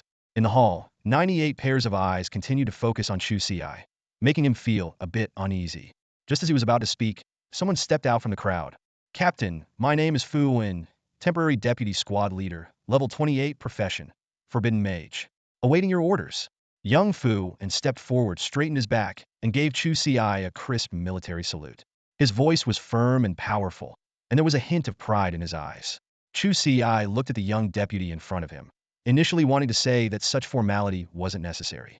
However, after glancing around and seeing the same serious expressions on the other 97 faces, he decided to maintain the formal tone. Chu Ci, profession, Drunken Sword Immortal, level 29 max. Chu Ci introduced himself succinctly while displaying his level information. This statement struck like a thunderbolt, causing the expressions of the 98 people present to change instantly. The highest level among them was Fu, and at level 28, with most hovering around level 26. These were all elite professionals, specially nurtured by the military of the Great Xia Empire, considered top-tier talents. Initially, upon learning they would be following a student from Qinglong Academy on a dungeon run, many had felt a bit disdainful. Fu Wen's introduction had partly been an attempt to assert dominance over Chu Ci. However, Chu Ci's max level 29 status was like a heavy blow, instantly shattering their arrogance. All right, let's form the team first. There's still one person missing, Chu Ci said as he sent out team invitations. A few minutes later, Changha arrived, panting heavily. Seeing the group of strangers exuding a strong military aura, he instinctively became cautious and quickly moved to Chu Ci's side, subtly positioning himself protectively in front of Chu Ci. Old Chu, who are they? Changha asked in a low voice, his eyes constantly scanning the surroundings with vigilance. Chu Ci briefly explained the situation, and Changha relaxed slightly. Chu Ci then announced their departure, and the group set off in an impressive formation. The 100-strong team caused quite a stir within Qinglong Academy, especially with the 98 people marching in perfect military step, attracting numerous curious glances. The students whispered among themselves, speculating about the identities of these strangers. Soon, the team arrived at the dungeon area. Han Shan, who was on duty, was already waiting. He briefly explained the characteristics of the elemental dungeon. No fixed strategy, ever-changing scenarios, exceptionally strong monsters, and only attribute potions as rewards, with no experience or equipment drops. As Han Shan activated the entrance, the dim dungeon gate gradually lit up, emitting a mysterious glow. Chu Ci took the lead, walking towards the entrance without hesitation and choosing the hell difficulty. Fu Wen and the others, seeing this, had a flash of admiration in their eyes. With beams of light enveloping them, the group disappeared from their original location and reappeared on a spacious stone platform. Captain, let us go first. Fu Wen stood in front of Chu Ci, eager to begin. Chu Ci paused for a moment before slowly nodding. This was indeed a good opportunity to gauge these individuals' abilities, especially since they would be entering the secret realm together later. Besides, the level 20 elite monsters they encountered at the start of the dungeon posed no real threat to these legendary class professionals. Seeing Chu Ci agree, Fu Wen casually selected 10 people to step off the stone platform and charge towards the 50 monsters not far away. As the 10 made their move, damage numbers began to flash continuously. The monsters, with health points not even reaching 10,000, were swiftly annihilated. During this rapid battle, many were subtly watching Chu Ci's expression, hoping to see him impressed. However, they were disappointed. Chu Ci remained unperturbed, and even Changha beside him appeared calm. For those accustomed to seeing Chu Ci deal millions in damage, a few thousand points were hardly noteworthy. After the 50 monsters fell, they dropped a few bottles of attribute potions. These common-grade potions could each increase one free attribute point, with a usage limit of 10 times. However, this minor attribute boost was hardly worth using. Higher-grade attribute potions were the smarter choice. Continue, Chu Ci said succinctly. The group began to delve deeper into the dungeon. With so many legendary class professionals present, Chu Ci didn't need to take action for now and enjoyed the leisure. Since everyone wanted to show off a bit, he didn't want to intervene. So, he and Changha relaxed on the sidelines. Changha took out some sunflower seeds to snack on while walking, and Chu Ci sipped from his wine gourd, planning to max out the skills gained from 10 common grade spirit wines to level 10. Time passed slowly, and the strength of the legendary class professionals gradually became evident. With nearly 100 of them working together, even epic grade monsters couldn't hold out for long. Along the way, various levels of attribute potions kept dropping. Common grade increasing by 1 point, advanced grade by 10 points, rare grade by 50 points, and epic grade by 100 points. As for legendary grade attribute potions, although Chu Ci hadn't seen one yet, they were undoubtedly more valuable than the epic grade ones.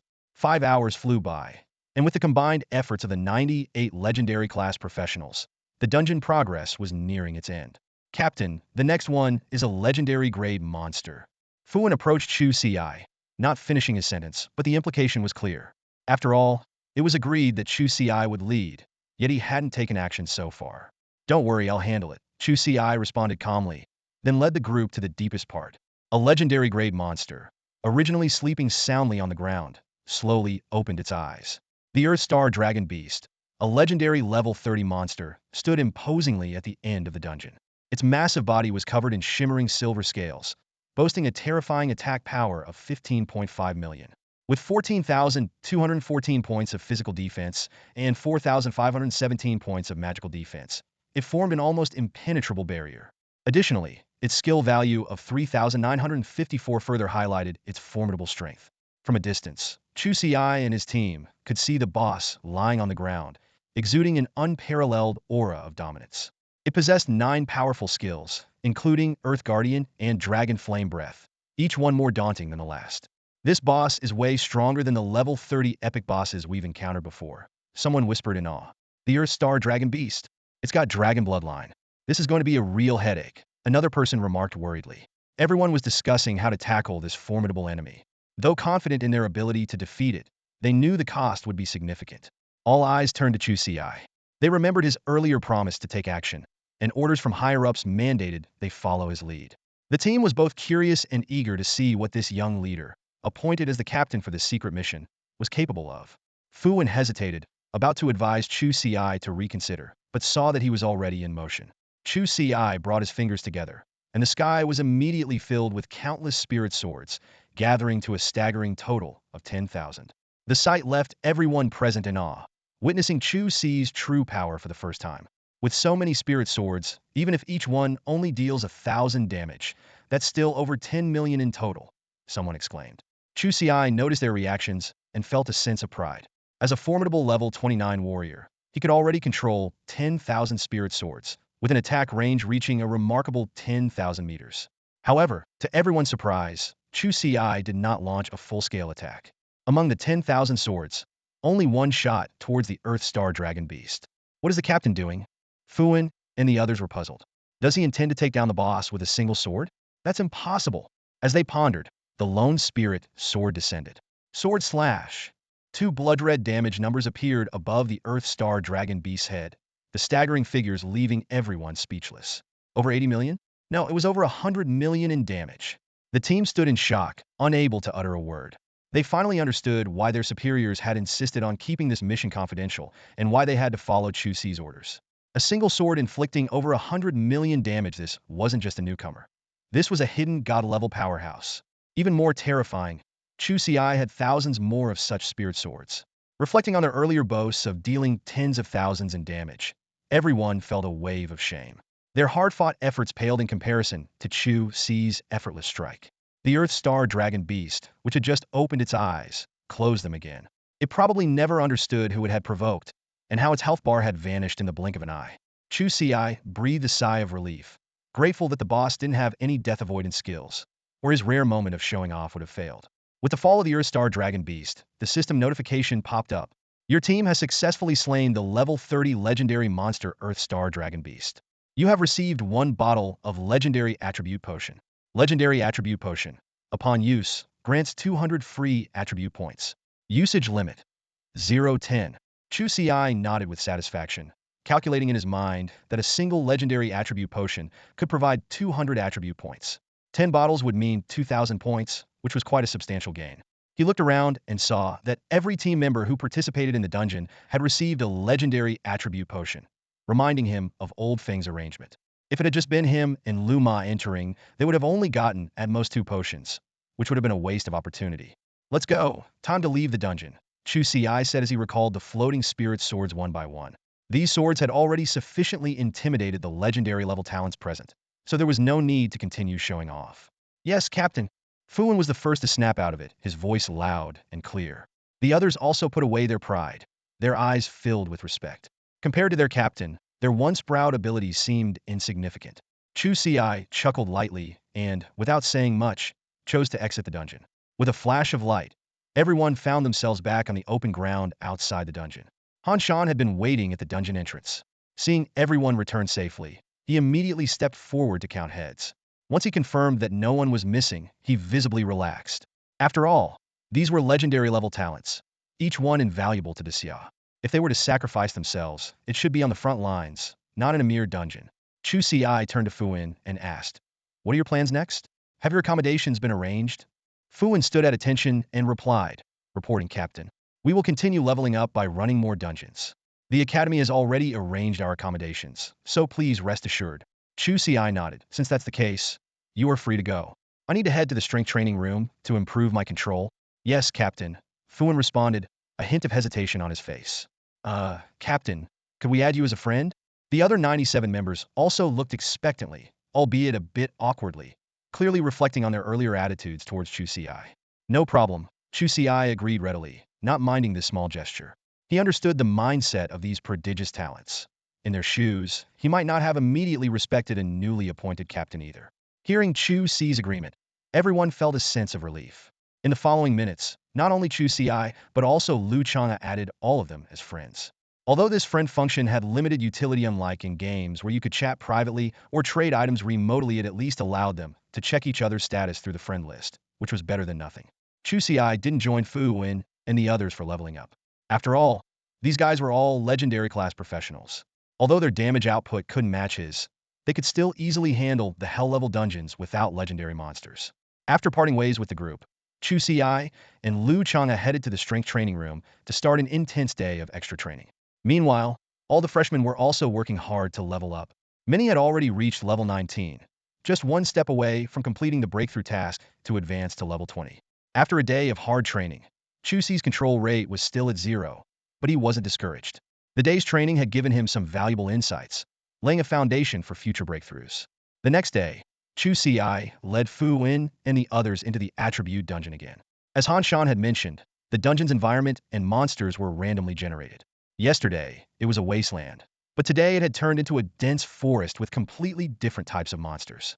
"Captain, let us handle these small monsters," Fu Wen said, his tone carrying a bit more respect for Chu Ci. "No need, I'll take care of it," Chu Ci replied. As soon as he finished speaking, thousands of spirit swords shot out, flying towards the distant monsters. Within his 10-kilometer range, all the monsters were instantly killed without exception. Watching Chu Ci's overwhelming way of clearing monsters, Fu Wen and the others fell silent. They realized that the captain didn't let them take action, probably because he thought they were too slow. This feeling of being deemed inadequate left them somewhat embarrassed. As they moved forward, they didn't encounter a single living monster, only corpses and scattered attribute potions. Thanks to Chu Ci's high efficiency, they progressed quickly through the dungeon and reached a point 10 kilometers away from the final boss in about an hour. Suddenly, a system notification sounded. "Your team has successfully killed the level 30 legendary monster, Demonized White Ape, and you have obtained 1 bottle of legendary attribute potion." Everyone looked at each other in astonishment. This was the first time they had encountered a situation where the boss was killed before they even saw it. Seeing Chu Ci's calm expression, their initial shock gradually turned into admiration. "Don't just stand there, go pick up the potions that dropped," Chu Ci reminded them with a frown, noticing their gazes. Although the boss had been killed, there were still many monsters on the way to the boss, and a lot of potions were scattered on the ground. "Yes, Captain," they responded in unison, quickly dispersing to collect the potions. If outsiders saw this, it would definitely cause an uproar. These were all legendary class professionals, revered like gods outside. Yet here they were, happily doing such menial tasks. "By the way, I'm curious about how you guys leveled up so quickly," Chu Ci said, taking advantage of the time while everyone was collecting potions. Elder Feng had told him that these people were in the same cohort as him, meaning they all awakened their professions on the same day. But their leveling speed seemed unusually fast. Currently, besides him and Lu Changha, there weren't any other freshmen at level 20 in Qinglong Academy.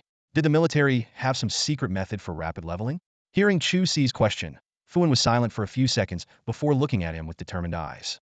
Captain, the reason we can level up so quickly is because we push ourselves to the limit. Pushing yourselves to the limit? Chu Ci keenly sensed that Fu An's pushing wasn't just about hard work. The determined look in his eyes conveyed the literal meaning of the phrase. How do you push yourselves? Chu Ci pressed on. Fuan explained, the military has some special dungeons. The experience points gained from killing monsters in these dungeons are significantly higher than those in Qinglong Academy's hell-level dungeons. However, there's a major drawback. These dungeons consume lifespan. To be precise, the time flow inside is much faster than outside. How much faster? Chu Ci asked, frowning. Around 50 times faster. Chu Ci's frown deepened. He knew that all professionals had a fixed lifespan of 100 years. Regardless of any congenital diseases, once someone became a professional, their lifespan was set at 100 years. Leveling up does not increase lifespan, at least not before reaching level 60. Only when one reaches level 60 does lifespan extend, from 100 years to 200 years. This is why those at level 60 are called extraordinary beings. They can fly, and they break the fixed lifespan limit. Chu Ci frowned in thought, and then asked, according to Fuan, the time flow in those special dungeons is 50 times faster than outside, and you all aren't extraordinary beings yet. This means that if you stay in the dungeon, only 2 years will pass in the outside world, effectively giving you just 2 years of lifespan. So, you need to become extraordinary beings within 2 years. Fuan nodded with a slight smile. That's right. We need to become extraordinary within those 2 years, which will then extend our lifespan by another 100 years. Captain, you don't need to worry. 2 years is not a long time, but it's not short either. The survival rate of this training method by the military is as high as 90, and it's voluntary. If we don't want to, we can be trained in the usual way. 90? Chu Ci's brow furrowed. That means out of 100 people, there will still be 10 legendary class who can't become extraordinary within 2 years and will die from exhausted lifespan. They might fall during the leveling process or get stuck on an insurmountable breakthrough task. His tone carried a hint of concern. Is the situation on the outer front lines that dire? Do we need such an aggressive method? If given 4 or 5 years, these legendary classes would still have a high chance of becoming extraordinary. Surely Xia can't be in such a critical state that it can't hold out for 4 or 5 years. Fu An's expression turned somewhat troubled. Well, Captain, it involves confidentiality agreements, so I can't say. Chu Ci understood. The military's aggressive training method clearly had other purposes beyond just defending the front lines. Since Fu An couldn't elaborate, Chu Ci decided not to press further, trusting that he would find out in due time. As they chatted, the other team members collected the scattered attribute potions. Chu Ci then chose to exit the dungeon. In the following days, Chu Ci spent over an hour each day leading the team through attribute dungeons, while dedicating most of his time to intense training in the training room. His efforts paid off when on the 7th day his control rate finally broke through, reaching 1. Simultaneously, he didn't neglect to improve his skill proficiency. By continuously drinking spirit wine, the skills he obtained from 10 ordinary spirit wines all reached level 10. Now, he just needed to increase each skill's proficiency by 50,000, and once his control rate reached 5, his breakthrough task would be complete. 10 days flew by, and on the last day, Chu Ci led Fu An and the others through the attribute dungeon one final time. As usual, it took just over an hour, and everyone received their 10th legendary attribute potion, increasing each person's free attribute points by 2,000. Although Chu Ci also gained 2,000 free attribute points, he refrained from allocating them immediately, worrying that his control rate might drop back to 0. He decided to wait until after completing his breakthrough task. Fu An and the others did not leave Qinglong Academy, as they were set to head to the secret realm on Fishing Island together in 2 days. Chu Ci intended to return to the training room, but on the way, he encountered someone. Long time no see, Junior. Zheng Guang greeted with a smile. Chu Ci was momentarily stunned and did not respond immediately. Senior, do you need something? Chu Ci looked at Zheng Guang, a hint of confusion in his eyes. He remembered that Zheng Guang had mentioned needing help before, but hadn't specified the details. With a slight smile, Zheng Guang got straight to the point. Junior, you guys must have finished the attribute dungeon by now, right? Chu Ci nodded. Yes, we just finished it today. Zheng Guang was surprised and said, Really?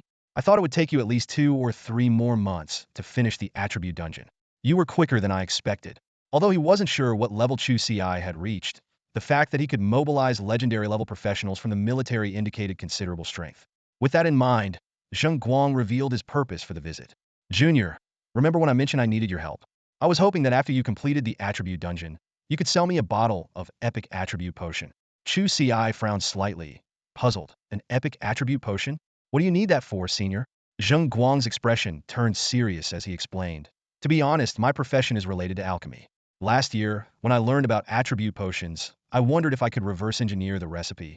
He continued, now, our great Xia already has recipes for common, advanced, and rare attribute potions.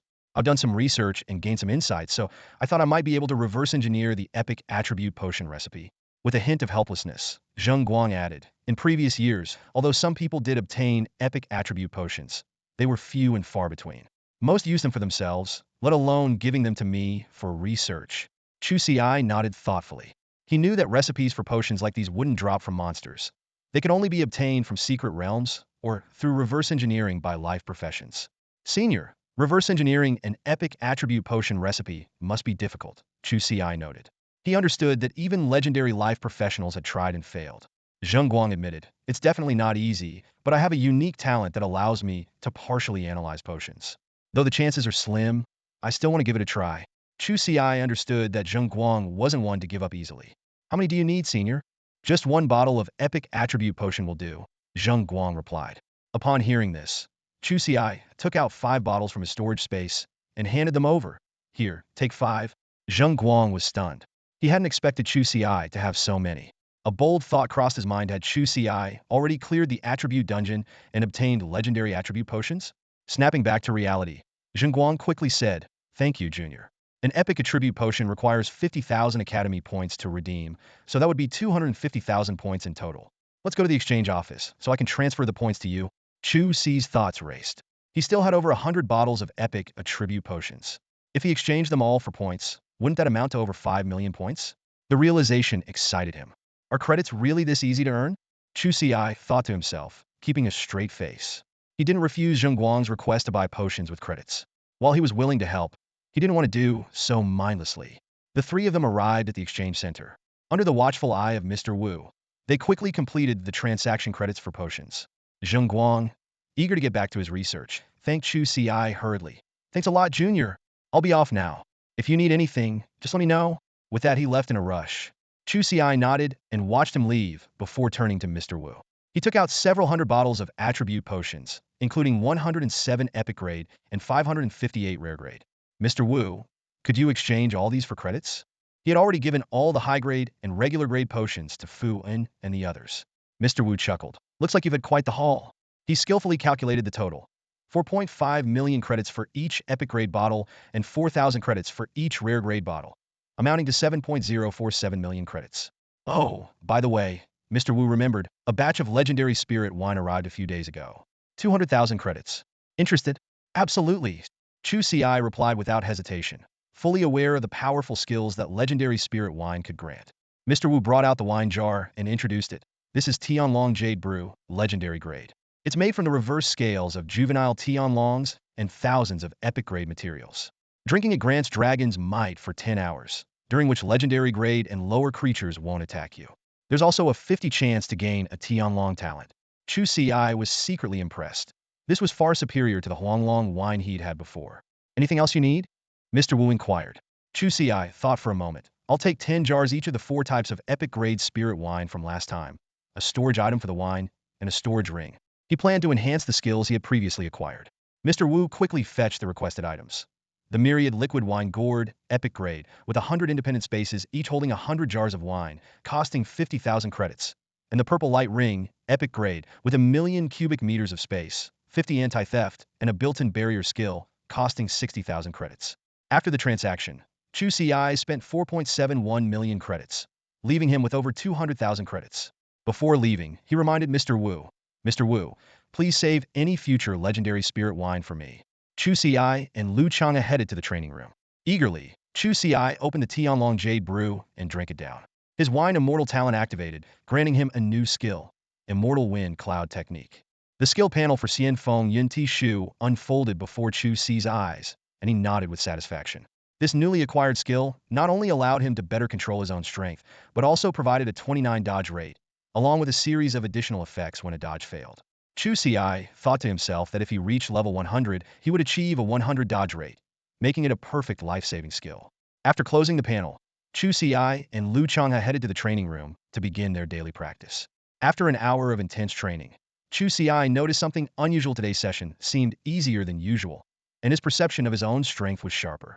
He reviewed the skill description for Xian Feng Yin Ti Shu again, focusing on the phrase, easier to control one's own strength. It seemed that the skill was indeed helping him improve his strength control. Over the next 2 days, Chu Ci spent most of his time in the training room, while Luma shuttled between the training room and the skill training room, improving various abilities. Although the process was arduous, the results were significant. Chu Ci's control had improved by 2. This one progress made him very satisfied and further convinced that Xian Feng Yun Ti Shu was working. At this rate, he would soon be able to increase his control to 5 and complete the boundary-breaking task. Today, Chu Ci didn't go to the training room, but instead went to the plaza of Qinglong Academy with Changha. Fu Wen and others were already waiting there, ready to depart for the secret realm on Fishing Island. After Feng Yun appeared and briefly explained the itinerary, he activated the teleportation array. A beam of light enveloped them, and in the blink of an eye, they found themselves in a small plaza in Deer City.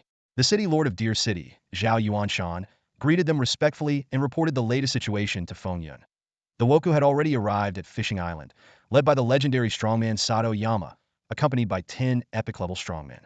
Among the 100 participants in the secret realm, only 10 were legendary professionals, while the rest were epic level. Feng Yun remarked that it seemed the Woku were worried about heavy losses. Zhao Yuanshan also mentioned the recent unusual decrease in sea monsters, speculating that an ocean overlord might have appeared. Feng Yun reassured him, stating that this trip was not only for secret realm exploration, but also to assist Deer City in dealing with potential crises. Soon after, a cloudlight airship appeared on the horizon. They boarded the ship and headed towards Fishing Island. Along the way, Chu Ci noticed the hurried construction of defensive fortifications outside Deer City, and couldn't help but ask Feng Yun if a major battle was imminent. The hidden realm of Fisherman's Island opened for the first time, releasing energy like a tidal wave that radiated through the surrounding seas. This energy acted as a catalyst, significantly boosting the strength of the sea monsters in a short period. However, these monsters have now strangely gone silent. Feng Yun furrowed his brow and speculated. There must be a sea overlord gathering the monsters, preparing to attack Deer City. He turned to the group, his tone serious. Our main purpose here is not just to explore the hidden realm, but also to address the crisis in Deer City. Once you come out of the hidden realm, you should be ready to join the battle. Feng Yun's gaze fell on the young cultivators. This will be your first time participating in a monster siege, especially against sea monsters. Although the danger level is not high, it's still a valuable training opportunity. He added, even Fu and others have not participated in a monster siege. Their main focus in the military is dungeon raiding and leveling up. Curiosity piqued. Changha stepped forward and asked, Elder Feng, how are hidden realms formed? Feng Yun patiently explained. There are many ways hidden realms can form. For instance, when our world comes into contact with an external world, spatial rifts can appear, which over time become hidden realms. Or when powerful beings battle and the space collapses, it can evolve into a hidden realm over the years. He paused before continuing. Some hidden realms are born naturally with the world, while others are spaces left behind by ancient powerful beings. Changha thought for a moment and then asked, so, the space where our Qinglong Academy is located, is it also a hidden realm? Feng Yun nodded affirmatively. That's right. The space where our academy is located was once a hidden realm. If Qinglong Academy were to disappear into the annals of history, that independent space might become a hidden realm once again. As they talked, they soon arrived at Fisherman's Island. In the sky above the island, a ship flying the flag of Wa country was noticeable, bustling with people. However, the ship had a distinct gap at its front, as if it had been attacked. On Fisherman's Island, 20 powerful individuals were seated around a large portal. This portal was the entrance to the hidden realm, and these people were the elite guards sent by Daxia to oversee it. Ignoring the Wa country ship, Feng Yun directly descended onto the island. Among the 20 seated individuals, an elder spoke up. You arrived just in time. The hidden realm will open in 10 minutes. Get ready. Feng Yun responded nonchalantly. Elder Yin, with you all here, there's no way those Wa spies would dare enter first. The elder named Yin smiled without saying a word. Their presence alone was enough to deter the Wa spies. On the island, the atmosphere was relaxed and filled with laughter. However, on the Wa country ship in the sky, the spies looked displeased, clearly unhappy with the situation. Lord Sato, those from Daxiao are being excessively arrogant. We've been here for so long, and they still won't let us set foot on the island. A man with a samurai hairstyle leaned close to Sato Yama, speaking in a low, resentful voice. His eyes glinted with unwillingness and fury. Satoyama glanced at the man before shifting his gaze to Feng Yun and the others below. After a moment of contemplation, he retorted, "So what do you propose? Why don't you go and talk to them?" The samurai-haired man's face froze instantly. Despite his frustration, he knew he couldn't act recklessly. Even though he was an epic-level warrior above level 70, approaching them without caution could cost him his life. He couldn't help but recall the scene from over 2 hours ago when they first arrived and attempted to land on the island directly. The powerhouses from Dacia immediately retaliated, leaving a gaping hole in the front of their ship. "Lord Sato, are we just going to wait here? The secret realm is about to open." Another epic-level warrior couldn't help but ask, his tone tinged with urgency. Satoyama responded calmly, "What else can we do? Our entry into this secret realm is thanks to the Lighthouse Nation's help. Dacia may show respect to the Lighthouse Nation, but that doesn't mean they'll extend the same courtesy to us from Wa." He paused before adding, "No rush. If we have to enter a bit later, so be it. We might lose some advantage, but there's no other choice." The group exchanged glances and sighed helplessly. Despite their frustration, they were well aware of their powerlessness. If not for their alliance with the Lighthouse Nation, Dacia had the capability to completely annihilate Wa. Satoyama suddenly asked, "Do you remember our objective for this mission?" The samurai-haired man immediately replied, "Yes. Our mission is to seize the core of the secret realm and bring it under Wa's control. Indeed, and also keep an eye on those young talents from Dacia. If possible, try to turn them to our side." Satoyama's gaze once again fell on Chu Ci and the others, a hint of envy in his eyes. "Dacia really has an abundance of prodigies," he murmured. "I can sense that the weakest among those 100 youths is at level 27, with many at level 29. The samurai-haired man looked troubled. "That won't be easy. If Dacia discovers our intentions, Wa could be in serious trouble." He recalled their previous attempts. They had tried to tamper with the memories of Dacia's prodigies using forceful means, only to be discovered. Dacia then dispatched 10 mythic-level warriors, killing 3 of Wa's mythic-level warriors. In the end, due to mediation by the Lighthouse Nation, Wa had to cede 10 secret realms and over a dozen mythic artifacts before Dacia relented. Even the Lighthouse Nation had struggled to contain Dacia's wrath. If not for Wa's utility in external affairs, they might have been eradicated already. Satoyama pondered for a moment before saying, "Proceed with caution.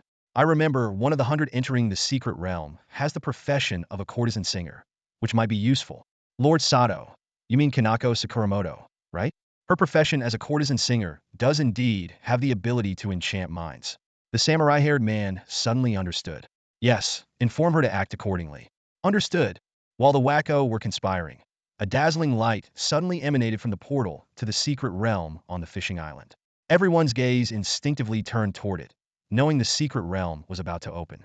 Buzz! Buzz! As time passed, the light on the portal grew increasingly intense until it completely enveloped the area. A minute later, the light abruptly vanished, revealing a blue vortex at the center of the portal. The secret realm had opened, and everyone was poised, ready to enter.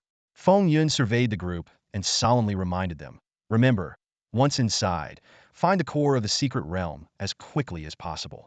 Since this is the first time the secret realm is opening, we are unfamiliar with its interior, and you might be randomly teleported to different locations upon entry." As he spoke, he distributed jade tokens to each person. "Keep these tokens with you. They will allow you to sense each other within a 10-mile radius. And be cautious of those from Wa." Chu Ci approached Feng Yun and asked in a low voice, "Elder Feng, if we aren't separated once inside, can I take out those Wa guys immediately?" Feng Yun responded indifferently, "Do as you wish." His tone carried a hint of disdain. "Killing them sooner or later makes no difference.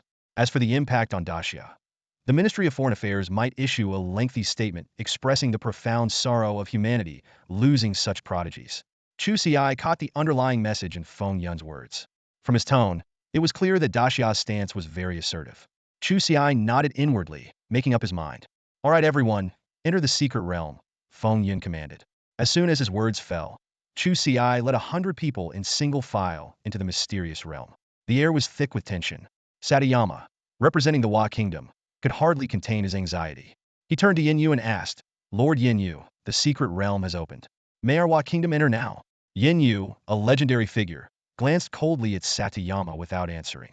Despite his simmering anger, Satayama dared not act rashly. After all, Dacia not only had superior national strength, but also 2 legendary figures in their ranks. He had no choice but to suppress his dissatisfaction and wait. Time ticked by, and half an hour passed. Satayama's patience was wearing thin. He worried that the treasures within the secret realm were being plundered by Xia. Just as he was about to speak again, a loud bang interrupted him. A fierce beam of light struck the Wa Kingdom's ship. Feng Yun's voice was icy. When I say wait, you wait. Any more complaints, and you won't be going in at all? Satayama saw the naked killing intent in Feng Yun's eyes and couldn't help but shudder, forcing himself to remain silent. Another long half-hour passed. Just when Satayama was about to lose all hope, Yin finally spoke. You may enter. These three simple words were like a lifeline to Satayama. Though delayed by a full hour, he believed the core treasures of the secret realm had yet to be touched, and they still had a chance to compete. With a command, Satayama led the 100-strong Wa Kingdom team into the entrance of the secret realm. This time, neither Feng Yun nor Yin Yu stopped them. Watching the smile on Satayama's face, Feng Yun smirked inwardly. He knew that the number of Wa Kingdom members who would return alive was uncertain. If they encountered that young man, their fate would likely be sealed. An hour earlier, Chu Ci and his group had already entered the secret realm. Chu Ci found himself in a dense forest, surrounded by towering trees and interwoven branches. He pulled out the jade talisman given by Feng Yun and examined it carefully, finding no response. This indicated that there were no other team members within a 10-mile radius. It seems we've been randomly teleported, Chu Ci muttered to himself. It's a pity we couldn't wipe out those Wa Kingdom guys right at the entrance. Shaking his head, he decided to scout the area first. With a thought, Chu Ci soared into the sky on his sword, preparing to survey the mysterious realm from above. Above the horizon, Chu Ci soared through the sky on his sword, surveying the surroundings. The sight before him was astonishing. Found himself atop a small island, surrounded by a vast, endless ocean. Dotted in the distance, beyond 10,000 meters, were a few isolated islands. This hidden realm turned out to be an expansive sea. Chu Ci furrowed his brow in thought. What if someone were teleported into the ocean? None of them had reached level 30, making flight impossible. Even for those with legendary professions, falling into the deep sea and encountering monsters would mean certain death. His gaze was drawn to a flickering blue light ahead, which might be the core of the secret realm. But the immediate priority was to find the others. Without hesitation, Chu Ci executed the sword light escape technique, transforming into a streak of silver light, heading straight for the nearest island. Meanwhile, Tang Ming was in a dire situation. She found herself alone, teleported to a beach. To make matters worse, a horde of level 20 snake monsters, numbering in the hundreds, was closing in on her with menacing intent. As a legendary holy light blesser, Tang Ming specialized in support skills, with almost negligible combat ability. But she was not unprepared. Recalling her instructor's words, Tang Ming took a deep breath and sprang into action. While the monsters were still 300 meters away, she waved her staff, stacking multiple buffs on herself. Then, she retrieved a pink Gatling gun from her storage ring, a gift from her friend in the mechanical engineering department. Die, you bastards! Tang Ming muttered, pulling the trigger. The gun roared, spitting fire, and damage numbers began popping up from the monsters. Despite the Gatling gun's impressive power, the snake monsters were incredibly fast. In the blink of an eye, some were already within 100 meters. Tang Ming remained calm, continuing to fire with one hand while pulling out a spherical object with the other, hurling it 50 meters away. A deafening explosion ensued, engulfing 4/5 of the monsters. My friend wasn't kidding. This high-explosive bomb packs a punch, Tang Ming thought with relief, as the Gatling gun finished off the remaining monsters. Just as she breathed a sigh of relief and began to consider her next move, a disturbance came from the dense forest behind her. The tall trees shook violently, and Tang Ming's heart tightened with anxiety. She quickly set up a 3-meter cannon, her petite figure dwarfed by its size. Once again, she waved her staff to refresh her buffs, her eyes fixed on the increasingly agitated forest. Within seconds, hundreds of snake monsters poured out. However, Tang Ming's attention was riveted on the massive creature emerging behind them. A massive serpent, over 10 meters long, flicked its tongue menacingly. Its silvery scales glinted coldly in the sunlight, and its blood-red eyes stared coldly at Tang Ming. She quickly checked the monster's stats. Reedied Silver Serpent, epic level, 30 HP, 4.2 million attack, 4214 physical defense, 2144 magic defense, 1952 skills, including venom injection, constriction, silver scales, and cold blood. Tang Ming's face turned pale instantly. She cursed her luck silently. She had just landed and was already facing a level 30 epic monster. Despite having a legendary class as a support character, there was no way she could defeat such an opponent. She glanced at the massive cannon beside her. It was powerful, capable of dealing a fixed 100,000 damage, but it could only fire once before the boss would be upon her. and there were still many minions eyeing her hungrily. Maybe I should just run, Tang Ming thought. Fighting was out of the question, but there was still a chance she could escape. She felt the teleportation scroll in her pocket, but hesitated. The scroll was for random teleportation. What if she ended up in another monster's lair? She began to doubt her luck. Just then, the reedied silver serpent hissed, and hundreds of minions suddenly surged toward Tang Ming. I have to run, Tang Ming decided instantly. She quickly stowed away her Gatling gun and cannon, pulling out the teleportation scroll to use it. However, at that critical moment, a clear sword cry echoed across the sky. Sword light flashed like lightning, and terrifying damage numbers appeared one after another. The attacking monsters were instantly slain. The spirit sword did not stop there. It headed straight for the reedied silver serpent. With a single strike, the serpent's health bar vanished, and its massive body crashed to the ground. Captain, you finally made it. Tang Ming sighed in relief, quickly scanning the area for Chu Ci. Look up, a familiar voice called out. Tang Ming looked up to see Chu Ci standing on a spirit sword, flying towards her. Captain, you can fly? Tang Ming's eyes widened in shock. After 10 days together, this was the first time she knew Chu Ci had such an ability. Yes, are you all right? Chu Ci nodded and asked. Although he had just arrived, his spirit sword had a range of 10,000 meters and could provide vision, so it reached her before he did. He had seen Tang Ming mowing down monsters with her Gatling gun and thought she could handle it until an epic monster appeared, prompting him to step in. Chu Ci was secretly impressed. This seemingly delicate support class girl fought with such wild abandon. No wonder she had a legendary class. Being a support was no simple task. Captain, I'm okay now. It's a good thing you came. Otherwise, I might have had to flee, Tang Ming said, letting out a sigh of relief and looking gratefully at Chu Ci. She was still shaken from the recent danger, thankful for her luck in running into the captain. Chu Ci nodded, scanning the surroundings. Since you're fine, let's head out and find the other team members. Tang Ming's eyes lit up. Aren't we going to stay on these small islands to hunt monsters? There should be plenty of good stuff here. No, Chu Ci shook his head firmly. Once we get the core of the secret realm, the entire place will belong to the Xia. Why waste time here? He added, as for those invaders, we'll eliminate them all. Tang Ming nodded in agreement, but then showed a troubled expression. Chu Ci could fly, but she couldn't. Noticing her concern, Chu Ci conjured a spirit sword out of thin air in front of Tang Ming. Hop on. Captain, can I really fly with a sword too? Tang Ming asked excitedly. Yes, Chu Ci replied calmly. It just cost me a bit more mana, but it's no big deal. As a level 29 powerhouse with 6,050 mana points, it was easy for him to carry Tang Ming, or even 100 people. Besides, he had prepared plenty of mana recovery potions. Tang Ming was thrilled. Flying with a sword was captivating not just for boys, but for girls too. She stood in front of the spirit sword, hesitating to get on. What's wrong? Chu Ci asked, puzzled. Nothing, Tang Ming said with an embarrassed smile, and stepped onto the sword. She couldn't tell the captain that she was contemplating the coolest flying pose. Let's go, Chu Ci commanded, and they soared into the sky towards another small island. Experiencing sword flight for the first time, Tang Ming cheered excitedly. Though initially worried about falling, she quickly realized a mysterious force was keeping her steady. Once she got used to it, she sneaked a glance at Chu Ci. Seeing he wasn't paying attention, she started striking various poses she thought looked cool. Finally, she decided nothing beat the captain's pose, one hand behind his back, expression calm. Yep, the captain's pose is the coolest, she thought to herself. Soon, they landed on another island where 2 team members of support and a main fighter were chopping trees to build a boat. They were astonished to see Chu Ci and Tang Ming arrive by sword flight.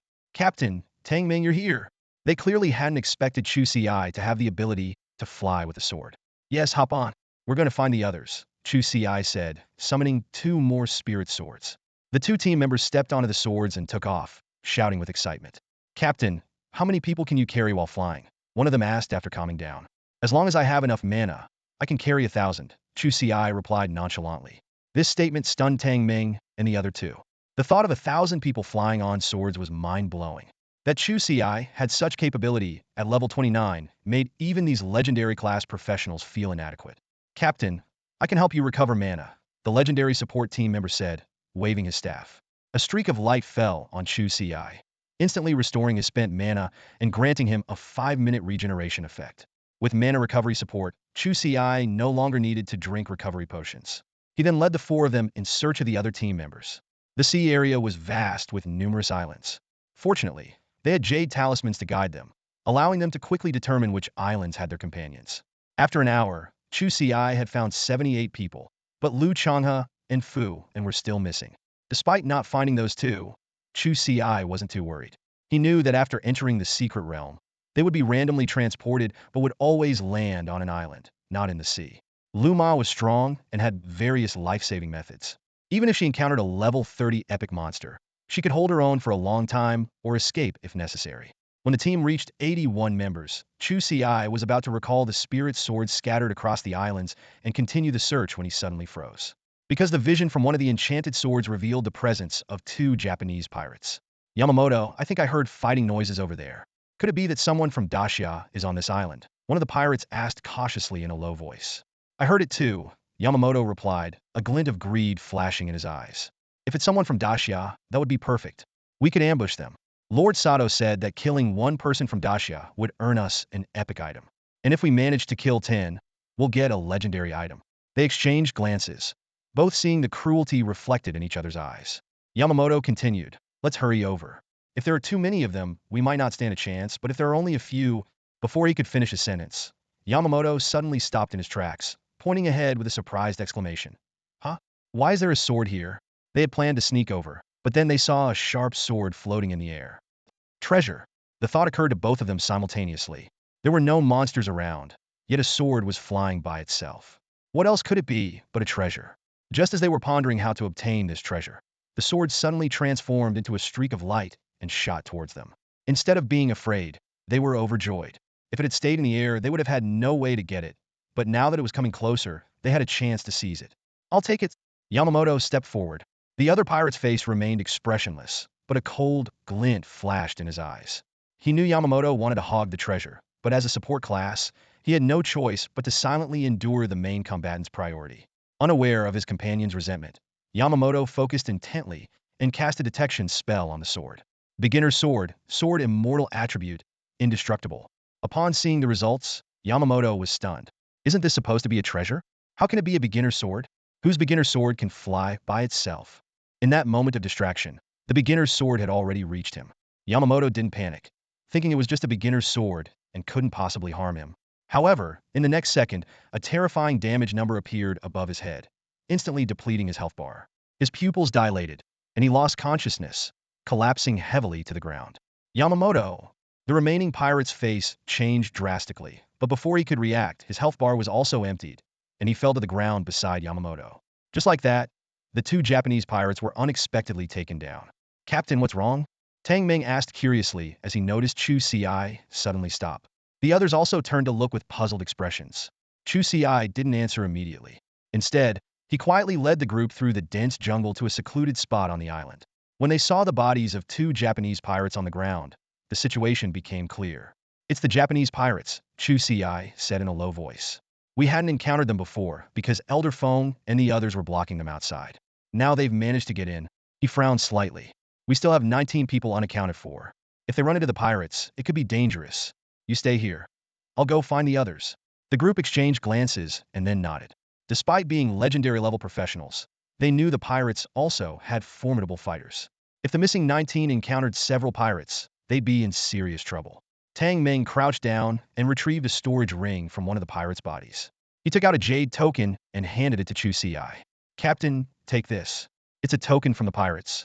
Chu Ci took the token and nodded. All right, you guys stay here and level up. I'll come back to get you later.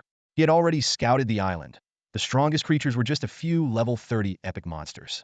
With 80 legendary level professionals, they could easily sweep the island, so safety wasn't a concern.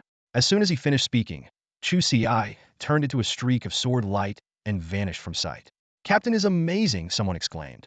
Not only is his damage terrifying, but he can also fly at level 29 with the coolest sword flight. That's why he's our captain, another person agreed. Don't just stand there. Take care of the bodies, and let's see if we can clear the island's monsters before he gets back. Before the words had even settled, flames and lightning rained down, reducing the pirate corpses to ashes. The group then methodically began clearing the island of its monsters. Meanwhile, the atmosphere outside the instance was growing increasingly tense. Sato-san, Yamamoto, and Tanabe are dead, a samurai leader said gravely, looking at the two newly grayed-out avatars in his friend list. Sato-yama frowned. They've only been inside for less than 5 minutes. How could 2 people be dead already? What about the others? The others are fine for now. Sato-yama nodded. They must have been unlucky and landed in a monster nest. Could it have been the Daxia people? It's possible, but even if it was, there's nothing we can do. Once inside the secret realm, we can kill Daxia people, and they can kill us. Satoyama sighed. Don't dwell on it. As long as most of our people are safe, some losses are inevitable. The samurai leader was about to nod when his face suddenly changed.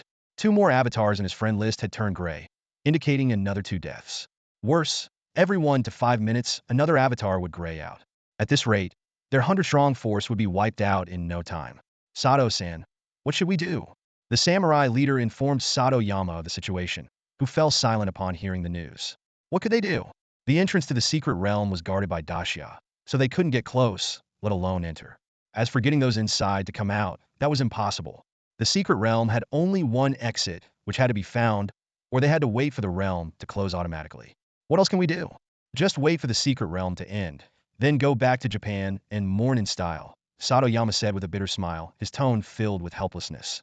Meanwhile, on a small island within the secret realm, 2 figures were engrossed in fighting monsters. Lao Lu, are you sure you're just a rare-level professional? Your toughness rivals that of a legendary level, Fuin said, waving his staff as a 10-meter-wide fireball roared out. With a deafening explosion, the monsters within 100 meters were reduced to ash. Lu Changha chuckled. I'm just a bit tougher. My damage can't compare to yours. Even as he spoke, the damage he had taken from the monsters had already fully healed. Fuin was secretly amazed. Liu's damage might not be high, but his incredible toughness and counter-damage ability, especially the true damage counter, made Fuin unsure if he could win against him. I wonder how the others are doing, Fuin muttered, scanning the distant jungle with a hint of worry. Don't worry, with Lao Chu here, nothing will go wrong, Lu Changha said with a relaxed smile, his eyes shining with trust in their captain. Fuin nodded in understanding, fully aware of their captain's formidable strength. However, he frowned slightly and pondered. Now that we're scattered across different islands, even with the captain's strength, he can't be everywhere at once. Unless he can fly or teleport, but that's impossible. He turned to Lu Changha, his tone firm. Let's keep grinding. Since we've been transported to this small island, there must be a reason. Both men nodded in agreement and resumed their rhythm of fighting monsters. They were so focused on their task that they didn't notice the ethereal figure slipping away behind them. The figure glided like a ghost, only revealing itself when it reached a large tree a kilometer away. Zai-Oyakin, what's the situation? Are you sure they're from Daxia? A scantily clad woman under the tree asked in a low voice. She was Kaneko Sakura, and her eyes glinted with a dangerous light. Xiaoya Gang nodded slightly, his voice deep. Yes, they're definitely from Daxia, and there are only 2 of them. From my observations, one seems to be a mage type, and the other looks like a tank. Judging by their performance, they should be at a legendary level. You weren't exposed, were you? Kaneko Sakura asked, a hint of caution flashing in her eyes. Xiaoya Gang smiled confidently. Relax, I'm a legendary stealth assassin. Concealment is my specialty. They didn't notice me at all. Kaneko Sakura nodded thoughtfully and analyzed, a mage and a tank. Tricky, but not unbeatable. Her eyes gleamed with cunning. When they engage in battle, I'll control the mage first, and you take the opportunity to assassinate him. This way, our chances of success are high. The remaining tank won't be a threat to us. Despite being an epic-class courtesan singer, Kaneko Sakura's array of control skills often allowed her to perform beyond the capabilities of some legendary classes. Excitement flashed in Xiaoya Gang's eyes as he nodded in agreement. All right, let's go with your plan. He felt a surge of joy at the thought of hunting down these Daxia prodigies. His reputation would skyrocket back in Wa, and he'd become a hero. After a brief discussion, Xiaoya Gang once again melted into the shadows, while Kaneko Sakura quietly approached Fuin and Lu Changha. At that moment, Fuin and Lu Changha had just finished off a wave of rare monsters and were preparing to move forward. Suddenly, a faint noise from behind caught their attention. Fuin turned around, his brow furrowing. Wa spies? Other than people from Daxia, the only ones in this secret realm were from Wa. Seeing the 2 men, Kaneko Sakura's face changed drastically. She turned and ran, feigning panic. Fuin and Lu Changha exchanged a wary glance and did not pursue recklessly. They cautiously scanned their surroundings, wary of a potential trap. After running a short distance, Kaneko Sakura cursed inwardly at their vigilance. She had intended to lure them apart, giving Xiaoya Gang a chance to assassinate. Unexpectedly, in this wilderness, the 2 men remained indifferent to a lone, beautiful woman. With her plan foiled, Kaneko Sakura stopped and began to sway her body, emitting a seductive melody. Fuin was the first to react, shouting, "Watch out, she's Kaneko Sakura, a courtesan singer." But it was too late. The beguiling sound had already penetrated their ears, and they were soon engulfed in disturbing illusions. Thanks to his high mental strength as a forbidden mage, Fuwen quickly broke free from the hallucinations. However, even he experienced a moment of disorientation. It was in this brief lapse that Xiaoya Gang, who had been lurking in the shadows, seized his chance. A cold glint flashed, and Xiaoya Gang's figure suddenly appeared behind Fuwen, a sharp dagger aimed straight at Fuwen's vital spot. As Xiaoya Gang's dagger descended, a damage number floated above Fuwen's head. However, a magical shield instantly appeared around Fuwen, reducing the damage taken by half. Simultaneously, a damage number also appeared above Lu Changha's head. This was the Guardian's medal in action, absorbing 29 of the damage for Fuwen. Before Xiaoya Gang could even celebrate, a damage number suddenly appeared above his own head. To his shock, he realized it was Lu Changha's talent, Wrath of the Shield, reflecting true damage back at him. As an assassin with just over 10,000 health points, Xiaoya Gang panicked. His health had been halved instantly. What kind of monster is this? Xiaoya Gang thought in disbelief. I clearly attacked that mage, so why am I getting hurt? And with true damage no less. Originally planning to unleash a combo, Xiaoya Gang hesitated. He feared that his combo might backfire and lead to his own death from reflected damage. In that moment of hesitation, Fuwen seized the opportunity, blinking 10 meters away. Lu Changha, having taken damage, snapped out of the vile visions. Without hesitation, he let out a loud shout. Ha! This was a war cry skill he had learned earlier. While it didn't deal damage, it could briefly stun the target. Xiaoya Gang felt a momentary dizziness. Although he quickly regained his senses, Lu Changha had already seized the fleeting opportunity. With a powerful charge, he sent the just recovered Xiaoya Gang flying. Despite the relatively insignificant damage Lu Changha dealt compared to Xiaoya Gang's massive damage output, Xiaoya Gang had no time for mockery. Xiaoya Gang hurriedly used a control-breaking skill to escape the knockback effect and retreated rapidly. Just as he backed away, a bolt of lightning struck the spot where he had been standing moments before. Cold sweat streamed down his face, realizing he had narrowly escaped death. Not daring to hesitate any longer, Xiaoya Gang immediately used a stealth skill, his form gradually fading into the shadows. He had made up his mind to retreat, but just as he was preparing to leave, an invisible sword suddenly pierced through his body. With the appearance of a damage number, Xiaoya Gang's health bar instantly emptied, and he fell to the ground, paralyzed. It was old Chu had arrived. Seeing the damage, Lu Changha smiled, and Fuwen breathed a sigh of relief. However, Fuwen wondered why Chu Ci had suddenly appeared. Had he also landed on this island earlier? A kilometer away, Chu Ci stood in midair, his sword beneath him, gazing ahead. There, a figure was rapidly approaching him. Xiaoya Gang was dead. Sakura Kanako stared at Xiaoya Gang's now gray avatar in her friend's list, her expression darkening. When Xiaoya Gang failed to kill Fu and in one strike, she sensed trouble and immediately chose to flee. But she never expected Xiaoya Gang to die. He was a legendary class, an assassin specializing in stealth and escape. Even if he couldn't defeat those two from Daxia, he should have been able to escape using a random teleport scroll. Suddenly, Sakura Kanako realized something even more terrifying. Wait, why have so many of us died? She noticed that besides Xiaoya Gang, a third of the avatars of those who entered the secret realm had turned gray. This realization filled her with dread. They had been here less than half an hour. Could there be some great terror in this secret realm causing so many deaths? I killed them. As Sakura Kanako's mind raced, a voice suddenly rang out. Startled, she looked around and finally glanced up to see Chu Ci standing in midair on his sword. Her pupils contracted in disbelief. He could fly, which meant he was at least a transcendent level expert. Daxia is so despicable. Sakura Kanako cursed inwardly. She didn't know how Daxia had managed to get a transcendent level expert into the secret realm, but a transcendent level expert was nearly invincible here. No wonder the usually aggressive Daxia had allowed them from to enter the secret realm. It was a trap all along, with no intention of letting them leave alive. I can't die here. I must leave the secret realm and report this to Lord Sato. Determined, Sakura Kanako quietly pulled out a teleport scroll, intending to escape immediately. But before she could use the teleportation scroll, her mind suddenly went blank. An invisible sword pierced her forehead, and blood slowly trickled down the wound. The enchanting eyes of Kanako Ingbin gradually lost their luster, and her life force faded away. This was the void sword technique performed by Chu Ci.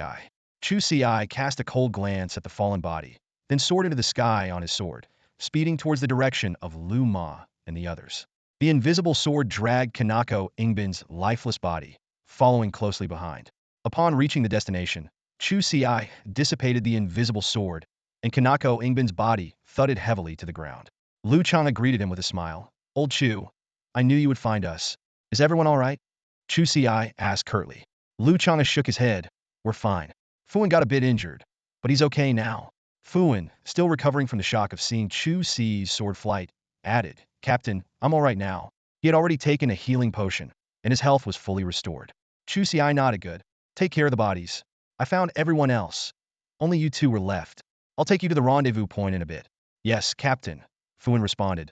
Then he and Lu Changha began dealing with the bodies. They quickly scavenged the storage rings and equipment from the corpses, and Fuan cast a flame to reduce the bodies to ashes. With the task completed, the three of them immediately left the small island. Along the way, Fuan couldn't hide his excitement. Experiencing sword flight firsthand made him realize even more how powerful their captain was.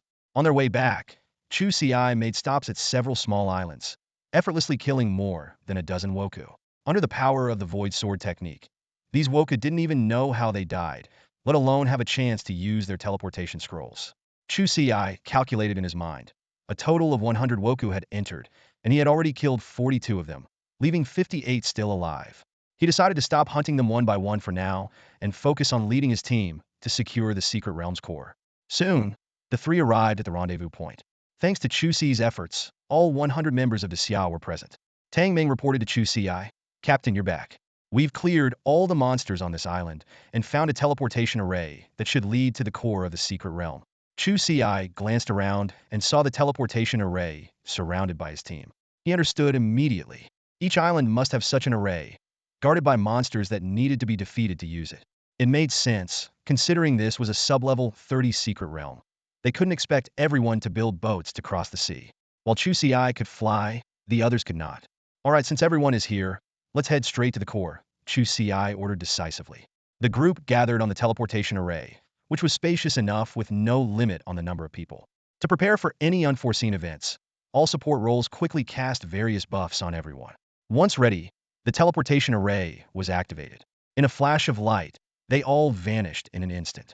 Sir Sato, we've lost 42 out of the 100 people we sent in, reported the lead warrior with a somber expression aboard the Yamato spaceship. His voice carried a hint of unease, and his eyes reflected his concern. Hearing this, Sato Yama's brows furrowed. Losing nearly half of their team in just 1 hour was alarming. At this rate, another hour might see them all perish in the secret realm. What pained him even more was the loss of 3 legendary-class professionals among the dead. In Yamato, such talents were rare and highly treasured. How could he possibly explain such a significant loss to his superiors? However, Sato Yama quickly composed himself. Taking a deep breath, he said resolutely, despite the heavy losses, we have no choice. If we can obtain the core of the secret realm, all sacrifices will be worth it. His tone was firm. This is the first secret realm below level 30 to appear, and its value is immeasurable. The treasures inside must be abundant. The lead warrior remained silent, inwardly praying for their companions inside the realm to secure the core. Yet a troubling thought surfaced. Even if they did get the core, would the Xia dynasty let them leave so easily? Meanwhile, Chu Ci and his team arrived at a plaza on a small island via a teleportation array. The plaza was surrounded by steep cliffs on 3 sides, with fierce winds occasionally howling through. Directly ahead was a staircase made of pure white jade, consisting of 100 steps leading upward. At the top of the stairs stood a portal identical to the one at the entrance, clearly the exit of the secret realm. In front of the portal, on a stone platform, stood a blue pillar of light, within which floated a luminous white crystal, undoubtedly the core of the secret realm. Chu Ci had noticed the blue glow from afar when they were still on the island, and had his suspicions. Captain, that should be the core of the secret realm, said Fuan, his tone tinged with curiosity. But it's strange that there are no monsters here. These jade steps must be hiding something. Chu Ci didn't respond, instead summoning 100 spirit swords and directing them to spread out. However, as soon as the swords reached the edge of the plaza, they struck an invisible barrier, unable to go further. Even Chu Ci's attempts to attack the barrier were futile. When the spirit swords approached the jade steps, they encountered the same invisible obstruction. Chu Ci even tried using his void sword technique, yet he still couldn't break through the space around the steps. It seemed there was no shortcut to obtaining the core. Chu Ci thought to himself, growing increasingly wary of the jade steps' hidden dangers. At this moment, a young man with a baby face stepped forward. Captain, let me try the jade steps, he said confidently.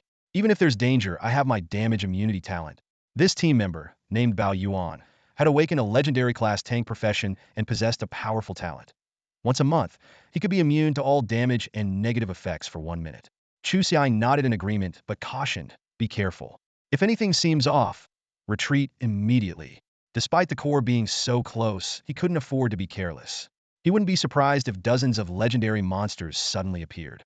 Chu Ci directed the 100 spirit swords to guard Bao Yuan. Although they couldn't enter the Jade Steps, they could remain outside, ready to respond to any sudden threats. Bao Yuan approached the steps and nodded to the team. Everyone drew their weapons, prepared for action. The support members cast various buffs on Bao Yuan. Golden Body of the Buddha, activate! Bao Yuan shouted. Instantly, a golden light burst from his body, and a majestic Buddha's silhouette appeared behind him, exuding an imposing aura. However, the initially tense team members couldn't help but twitch their mouths in unison. Though no one said anything, an awkward atmosphere lingered. Using a talent was one thing, but shouting so loudly? Unfazed, Bao Yuan, now enveloped in a golden glow, felt a surge of confidence. Without further hesitation, he stepped onto the first Jade Step.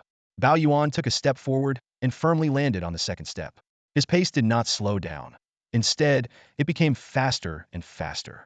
The Jade Steps had a total of 100 levels, and Bao Yuan charged ahead until he reached the 75th step before stopping. He paused to catch his breath and tried several more times, but he couldn't step onto the 76th step. Finally, he jogged back down to the square. Just then, the golden Buddha statue silently disappeared. How did it go?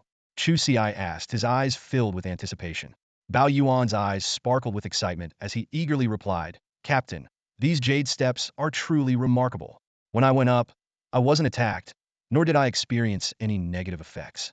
On the contrary, there was an energy that continuously washed over my body, slightly enhancing my control over my strength.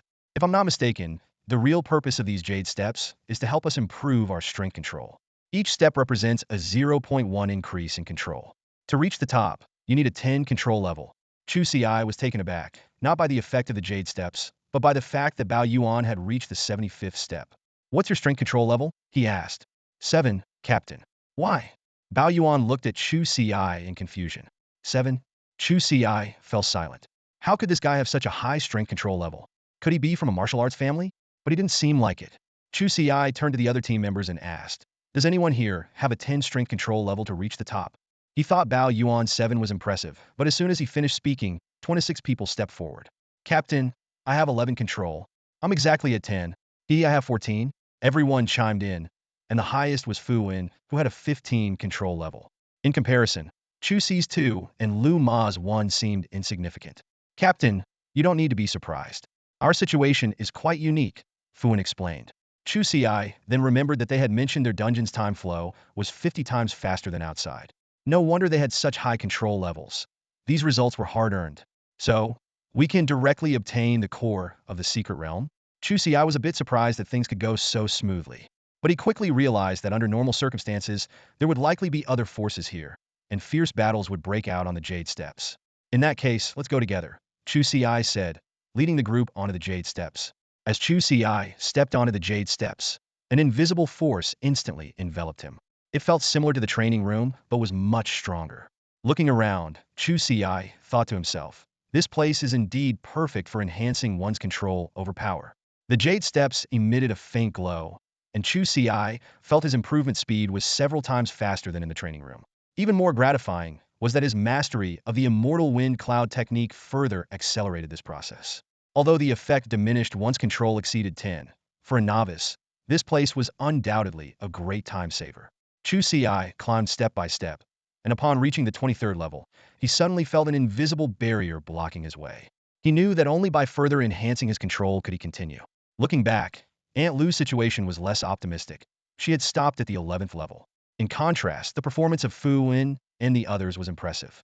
They climbed without pause, and even the weakest among them reached the 57th level, indicating their control was at least above 5. Soon, Fu Wen and his team crossed the 100th step and arrived at the top platform without any incidents. Captain, I'm going to retrieve the core of the secret realm, Fu Wen said, looking down at Chu Ci. Chu Ci nodded. All right, be prepared for a fight. As soon as he finished speaking, everyone swiftly drew their weapons, and various buffing skills were cast on Fu Wen. Once ready, Fu Wen approached the stone platform, reached into the blue light pillar with his right hand, and grasped the glowing white crystal. The moment the crystal left the light pillar, the Jade Steps lost their energy source and the mystical glow on their surface vanished. Chu Ci also felt the energy aiding his power control disappear, and the barrier blocking his path dissolved. However, before Fu Wen could rejoice over obtaining the core, the blue light pillar on the stone platform did not disappear. Instead, it expanded to several times its original size, and a phantom figure began to form within the pillar. "Everyone fall back! There's a monster!" Chu Ci shouted. Thousands of spirit swords, now unimpeded by the barrier, instantly flew out, lifting Fu Wen and the others off the ground, suspending them in midair. The remaining swords circled the light pillar, ready to respond to any sudden developments. "I knew it wouldn't be that simple. What kind of monster is this? It looks massive, at least legendary level. The aura it's emitting surpasses a level 30 legendary monster. Could it be above level 40? No worries. With the captain here, even a mythical level monster would be taken down in seconds." As everyone discussed, Chu Ci focused on observing the phantom in the light pillar. He attempted an attack but found it ineffective, realizing that action could only be taken once the entity fully materialized. A minute later, with a deafening roar, the blue light pillar suddenly vanished, revealing a colossal figure. Silver Moon Sky Wolf. Legendary level, 39. Health points, 30 million. Attack, 18,417. Physical defense, 8,987. Magic defense, 9,011. Skills, Wolf Howl, Sky Wolf Transformation, King's Majesty, Phantom 100 Kill, Hunting Claw. Standing 3 meters tall, this giant wolf was covered in white fur, with eyes that emitted a strange glow. Each blink revealed a crescent moon shadow. The attributes of this silver moon sky wolf far surpassed any monster Chu Ci had encountered before. Its health alone reached 30 million, and its defenses exceeded Chu Ci's attack values. I didn't expect it to be a level 39 legendary monster. "Captain, what should we do?" Fu Wen asked. Despite having a slightly higher attack than Chu Ci after consuming 10 legendary attribute potions, he could barely break through the Silver Moon Sky Wolf's defense. Without Chu Ci, the 98 legendary professionals present might defeat it, but at the cost of half their lives. Chu Ci didn't respond verbally. Instead, the 1,000 spirit swords that had been circling the blue light pillar launched a fierce assault on the Silver Moon Sky Wolf. Despite its efforts to dodge, several swords hit their mark, depleting its health rapidly. Howl, the Silver Moon Sky Wolf, sensing a life-threatening danger, let out an ear-splitting roar. A silver moon rose behind it, and its fur began to take on a blood-red hue, a sign it was about to unleash its Sky Wolf transformation. However, just as the skill was about to fully activate, the Silver Moon Sky Wolf's body suddenly froze. 30 million health points were wiped out in an instant, and the massive body of the Silver Moon Direwolf crashed heavily to the ground, kicking up a cloud of dust. Chu Ci noticed the experience points notification, but, due to not breaking through to the next level, these points were meaningless to him. He turned to Fu Wen and said calmly, "You guys handle it." Fu Wen's mouth twitched slightly, his shock evident. Although he had long known that the captain was incredibly powerful, witnessing him take down a level 39 legendary monster in less than a breath was still astonishing. The terrifying true damage effect especially stood out. Fu Wen thought to himself that such power would be overwhelming even for level 80 or 90 monsters, let alone the level 39 Silver Moon Direwolf. As for demigods at level 100 and higher deities, he could only speculate that they might have ways to counter true damage. "Stop standing around and deal with the corpse," Fu Wen said, snapping back to reality and calling out to the others. They didn't use the disassembly skill, as it would only extract parts deemed useful by the world's will. The entire body of the Silver Moon Direwolf was a treasure, and using the disassembly skill would be a waste. "Captain, here's the core of the secret realm," Fu Wen said, handing the newly acquired core to Chu Ci and adding, "Only extraordinary beings above level 60 can fully refine it. For now, we can only use some basic functions." Chu Ci took the core and examined it. As Fu Wen had said, he could currently only use simple functions like opening the secret realm's exit. The core then projected a map dotted with over 100 red points. The densely packed 100 points clearly marked their current location, while the remaining 58 were scattered across various islands in the secret realm. "Those should be the people from Wa country," Chu Ci said, pointing at the dispersed red points. "They're still on those islands. We'll stay here and wait for them." He felt a bit regretful that he couldn't teleport directly to them using the core, but he also didn't want to waste time searching each island. Now that they had the core, the secret realm wouldn't close on its own. The invaders would have to find the exit to leave, so they just needed to guard it and wait. "This is a good time to improve my control," Chu Ci thought, activating the core crystal. The jade steps lit up with spiritual light as he stepped onto them, and that familiar power surged through him once more. Outside the mysterious realm, the samurai leader, and Sato let out a sigh of relief, their expressions slightly relaxed. The realm had been open for over 3 hours, with their team inside for more than 2. Initially, the casualties were severe, but in the last hour, there had been no losses, allowing them to breathe a bit easier. The samurai leader suddenly spoke. Lord Sato, it seems the Daxia side is unscathed. Sato nodded slightly. They had been closely monitoring the expressions of Feng Yun and his group, who appeared relaxed and untroubled by any losses. Sato furrowed his brow and said in a low voice, it appears that our casualties are likely due to the Daxia people. They both knew that if the realm were truly so dangerous, it wouldn't just be the Wokus suffering heavy losses. However, even though they understood the truth, they could do nothing but worry from the outside. As the two speculated in silence, the portal to the realm suddenly rippled, and a figure emerged. Feng Yun, who had been chatting with Yin, abruptly paused and focused on the newcomer. It was Sun Wei from the Daxia camp. Sun Wei, why are you out here? Feng Yun asked, a hint of surprise in his voice. Sun Wei quickly approached, looking slightly excited. Master Feng, Master Yin, we have obtained the core of the realm.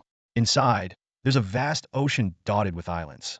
He briefly described the internal situation, highlighting the most valuable jade steps that contain special energy, capable of quickly enhancing one's control over their power by up to 10.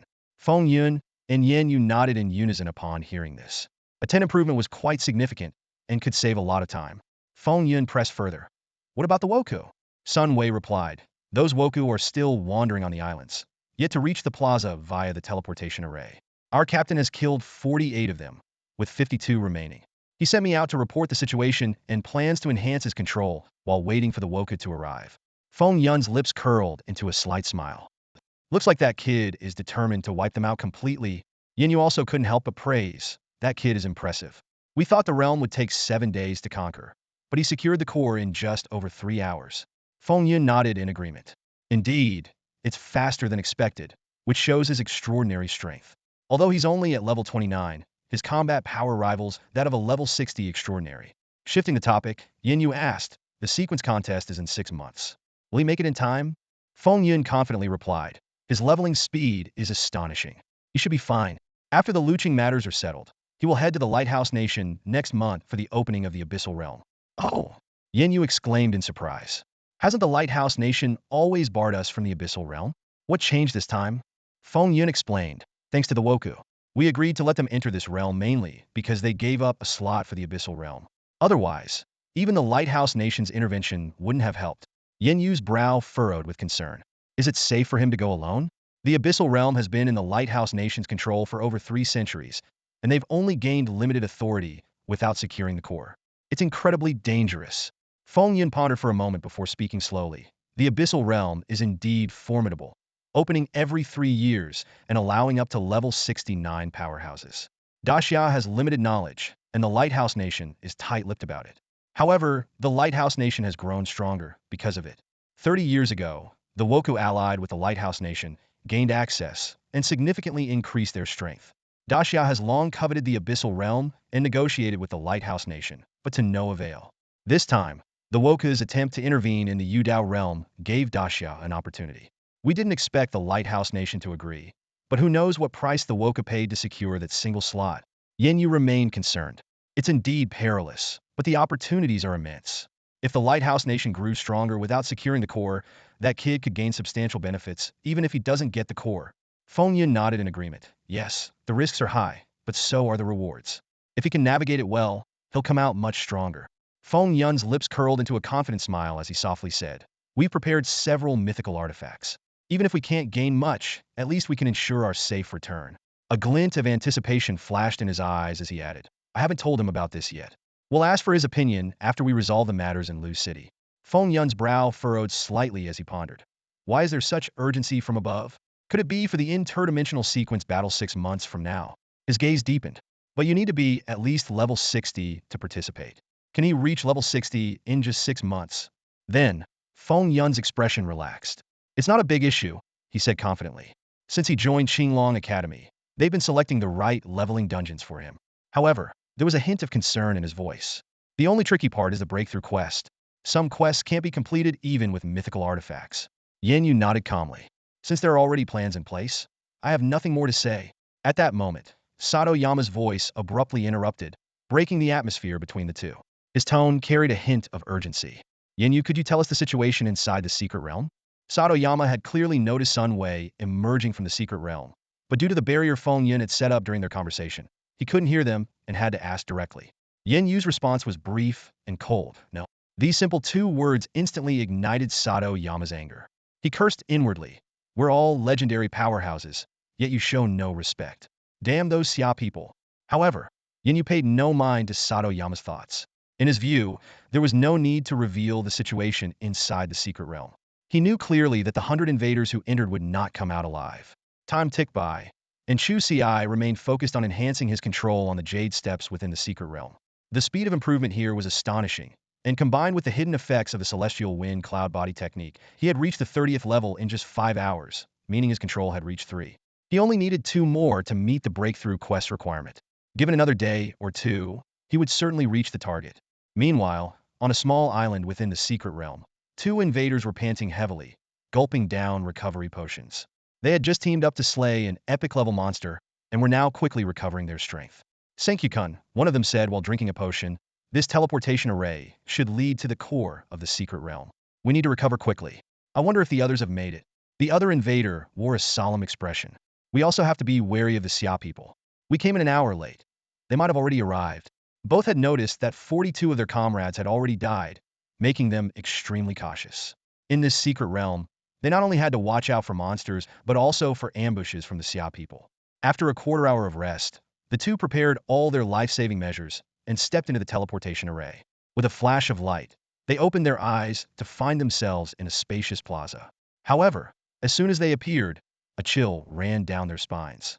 Looking around, they saw several pairs of mocking eyes staring at them. Not here! Before they could react, a barrage of colorful attacks came roaring towards them, instantly engulfing them. Amidst the deafening explosions, the 2 invaders vanished from the plaza. Looking at the 2 corpses on the ground, Fu Wen and his companions revealed triumphant smiles. The Woka they had been waiting for had finally appeared. Stay alert, Fu Wen said sternly, his gaze sweeping over his comrades. If anyone gets teleported here, strike them down immediately. Aside from us from Daxia, the only ones in this secret realm are the Woku. Anyone else who comes through is an enemy. Yes. Everyone responded in unison before methodically and calmly handling the bodies. Meanwhile, outside the secret realm, Satayama watched as yet another 2 legendary-level comrades fell, his face twitching with a growing sense of doom. Are we going to return with just a handful of people when we came here as a group? He pondered. As if to confirm Satayama's fears, death reports kept coming in at regular intervals. Sometimes it was 1 or 2. At worst, they lost over a dozen people within 5 minutes. Gritting his teeth, Satayama turned to Yenyu. Mr. Yenyu, our Woken nation wishes to withdraw from this secret realm. With only 24 survivors left, he no longer hoped to seize the core of the realm, just wanted to bring his people back safely. Yenyu and Feng Yun exchanged a knowing glance, suspecting that the Wokus casualties had been severe. If you can get in, I won't stop you, Yenyu replied calmly. Satayama's face darkened. He wanted to enter, but this secret realm only allowed people below level 30. He sought help. Mr. Yenyu, didn't some of your Daxia people come out just now? Could you get lost? Yenyu cut him off rudely. First, you want to go in, now you want to come out. Make up your mind. Satayama's face turned even grimmer, but he dared not retort. He realized that Daxia had no intention of letting the Woku leave alive. During their brief conversation, 3 more Woku had perished, plunging Satayama into despair. If everyone died inside, he might have to commit seppuku upon returning to Woku. 2 hours later, Satayama abandoned all hope. The last Woku had died. They had entered with 100 people, including 10 legendary-level professionals, yet none survived. You Daxia people will pay for this. Our Woken nation will not let this slide, Satayama spat, leaving with the remaining crew on their ship. Feng Yun and Yenyu paid no heed to Satayama's threats. Watching their enemies depart, they smiled victoriously. The departure of the Woken meant that all enemies in the secret realm had been eliminated. You stay here, I'll head to Luqing, Feng Yun said. With no more Woku, he no longer needed to remain. Alright, let me know if anything comes up. I'll bring everyone back to Luqing when the time comes. Yenyu nodded in agreement. Inside the secret realm, without the threat of the Woku, Chu Ci and his team focused even more on enhancing their power control. After 2 days, Chu Ci's power control finally reached 5. A system notification appeared. Your power control has reached 5. Your skill, Sword Slash, meets the requirements for conversion to a special skill. Do you wish to convert it? Chu Ci opened his panel to check the details. Sword Slash. Deals 700 physical damage to the target. 30-second cooldown, level 10. Conversion requirement. 5 power control, 15,000,500,000 proficiency. Finally reach 5. I wonder how effective the special skill will be. Chu Ci thought, then confirmed the conversion. System notification. Your skill, Sword Slash, has been successfully converted to a special skill. The special skill was significantly more powerful, introducing a damage range. Chu Ci understood that it was a fully controlled skill, allowing him to dictate the damage output. From now on, the skill would deal at least 10 times physical damage, with a maximum burst of 20 times. And this is just from an ordinary spirit wine skill. How powerful would a special skill from an epic spirit wine be? Chu Ci pondered, taking out a jar of purple bamboo brew and drinking it. System notification. You have consumed ordinary level purple bamboo brew. Strength attribute increased by 5 for 3 hours. Chu Ci noticed that previously, drinking purple bamboo brew only increased proficiency. Now it provided actual effects. He speculated that the Sword Slash skill might no longer upgrade, meaning he wouldn't need to drink this spirit wine anymore. Chu Ci glanced at the progress of his breakthrough task. It had reached 110. He still needed to master 9 more skills to complete it. He calculated privately that his current control over his power was at 5, and the remaining skills only required a bit more practice. The rest could be achieved simply by drinking. As he pondered, Sun Wei suddenly emerged from the portal with a tense expression and reported, "Captain, the monsters have appeared near Deer City. The siege is about to begin." Chu Ci nodded and replied, "All right, it's about time. Let's head out." He was quite intrigued by the monster siege, and, more importantly, he had an unused sacrifice crystal that he hoped to use on a suitable monster during this battle. With Chu Ci's command, everyone passed through the portal and left the secret realm. Yu was already waiting outside. As soon as he saw them emerge, he led them onto a spaceship, which then sped towards Deer City. Deer City, being a coastal city, had long faced threats from sea monsters. Since the appearance of the fishing island secret realm, City Lord Zhao Yuanshan had anticipated a sea monster uprising and had strengthened the city's defenses in advance. Now, the entire city was on high alert. The city walls were manned by the city guards, ready with various defensive tools. The sea outside the city was no longer calm. Amid the surging waves, glimpses of monsters could be seen. Within just a few days, the sea level had risen by dozens of meters, creating a terrifying scene. Standing on the city wall, Feng Yun gazed at the approaching sea water and said in a deep voice, "The sea level is rising too fast. There are at least 10,000 tide beasts." Zhao Yuanshan, standing beside Feng Yun, explained, "Tide beasts are only ordinary monsters with low combat power, but they have a special ability called tide control. While a single tide beast power is limited, when their numbers exceed 10, the effect multiplies. With tens of thousands of tide beasts, they can control the entire sea's water flow and easily flood a city." He added, "However, Deer City possesses the legendary water-repelling pearl, so these waters can't flood the city for now." As a coastal city, Deer City had its own methods for dealing with sea monsters, and the water-repelling pearl was a key tool against the tide beasts. "Have you located that ocean overlord?" Zhao Yuanshan asked. Feng Yun shook his head and replied, "We've been monitoring the sea, but there's no sign of it yet. That creature is hiding deep. Although the current situation is severe, that ocean overlord likely hasn't reached a legendary level yet. Once we kill it, the other sea monsters won't be a threat." As they were talking, a spaceship suddenly appeared above Deer City. Chu Ci and his team had finally arrived. "How's the situation in Luqing?" Yu asked gravely as he and his companions, led by Chu Ci, stood atop the city walls, his sharp gaze fixed on Feng Yun and Zhao Yuanshan. Feng Yun, with a serious expression, replied, "The sea overlord hasn't been found yet. This task falls to you." Yu waved dismissively. "No need to worry about it. Leave it to me." With that, he pulled out a stack of talisman papers from his robe. With a flick of his finger, the papers fluttered like butterflies into the sea, transforming into fish that swam off in all directions, searching for the mysterious sea overlord. Having completed this, Yu continued, "Although Luqing is under attack by these monsters, it's also an opportunity. We don't usually see this many monsters. If we can capture them all, the strength of Luqing's people will surely increase." Zhao Yuanshan nodded in agreement. Indeed, a monster siege is both dangerous and an opportunity. If we win, the loot from these monsters will be abundant. Turning to Chu Ci and his group, Feng Yun spoke with a calm, yet authoritative tone. "You 100 will assist in defending the walls. Just don't leave the city." The city guards were all at least level 40, with many extraordinary ones at level 60, so they didn't expect much help from Chu Ci's group. This was more of a learning experience for them. Chu Ci and his companions nodded silently and chose a section of the wall to defend. Time ticked by, and the sea, like a giant beast, slowly surged forward, stopping 3 meters from Luching. The water-repelling pearl released an invisible force, enveloping Luching and creating an unseen barrier that the sea couldn't breach. Prepare for battle, Feng Yun commanded, and suddenly, thousands of monsters of various shapes and sizes emerged from the sea, launching a barrage of attacks on Luching. At the same time, a clear prompt sounded in everyone's mind. You have triggered the quest. Crisis in Luching. The monsters in the sea have been empowered by the energy spilling from the secret realm, and a sea overlord has appeared. Protect Luching and repel the monster siege. Killing ordinary monsters grants 1 point, advanced monsters 10 points, rare monsters 100 points, and epic monsters 1,000 points. After the siege ends, the point shop will open, allowing you to exchange points for items. Despite being somewhat expected, the sudden quest prompt brought smiles of excitement to everyone's faces. The rarity of professional quests was well known, and for many, this siege might be their only chance to encounter such a quest. This event undoubtedly opened a new door for them. Lu Changha, eyes gleaming with excitement, looked at the quest interface, a monster siege quest. This is the first professional quest I've received aside from the Ascension quest.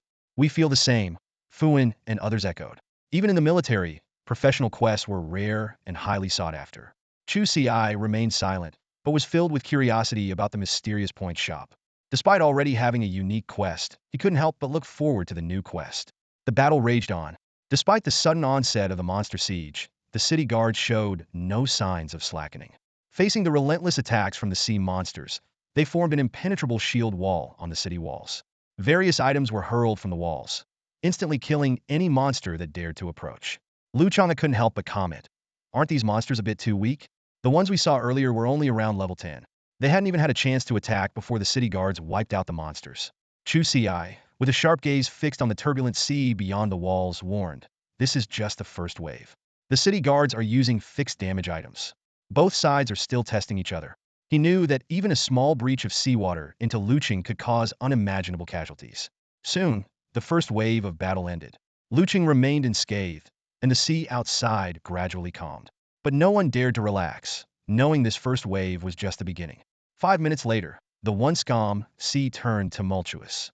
Gale-force winds howled, and massive waves rose, revealing at least 100,000 monsters ready to attack. "Everyone stay alert!" Chu Ci shouted. Fuin and the others sprang into action, quickly getting into battle positions. Although facing a massive army, their section of the wall would only face about 1,000 monsters. As the monsters approached, their ranged fighters unleashed a fierce barrage of attacks. "Captain, let's earn some points," Fuin said eagerly, his eyes sparkling with excitement. He added, "If Chu Ci makes a move, we won't even have a chance to get a piece of the action."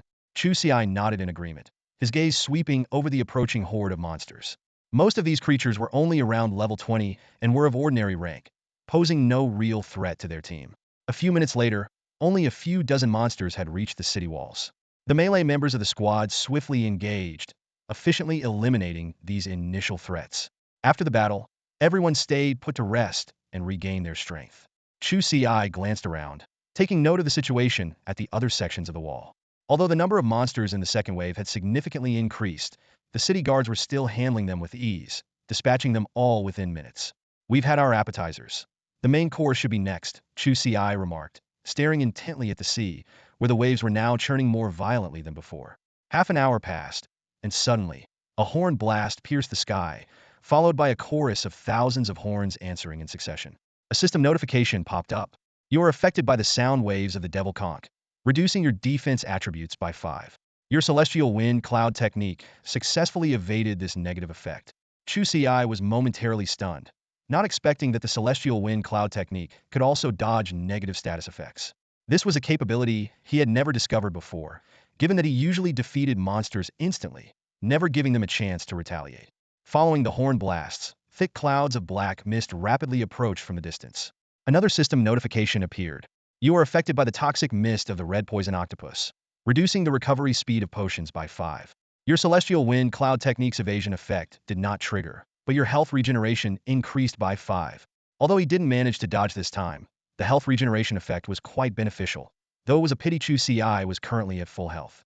Meanwhile, the tide of sea monsters surged forward like a breached dam. The roaring sounds were incessant as millions of monsters emerged from the sea. Alongside the low-level creatures of levels 10 and 20, There were numerous level 30 elites, and even some extraordinary ranked adversaries. You guys go first, Chu Ci commanded. Fuin and the others didn't hesitate, unleashing their unique skills to hunt down monsters, eager to rack up as many points as possible. The sheer number of monsters was overwhelming. There were over 100,000 just at their section of the wall. In such a scenario, they didn't even need to aim carefully. Any attack would hit a target. However, after just 5 minutes, Fuin shouted, "Captain, we can't hold them off. There are too many monsters, and their levels are too high. We can't keep up." Chu Ci frowned upon hearing this, realizing that the situation was more severe than he had anticipated. Just then, his communication device buzzed with an urgent message.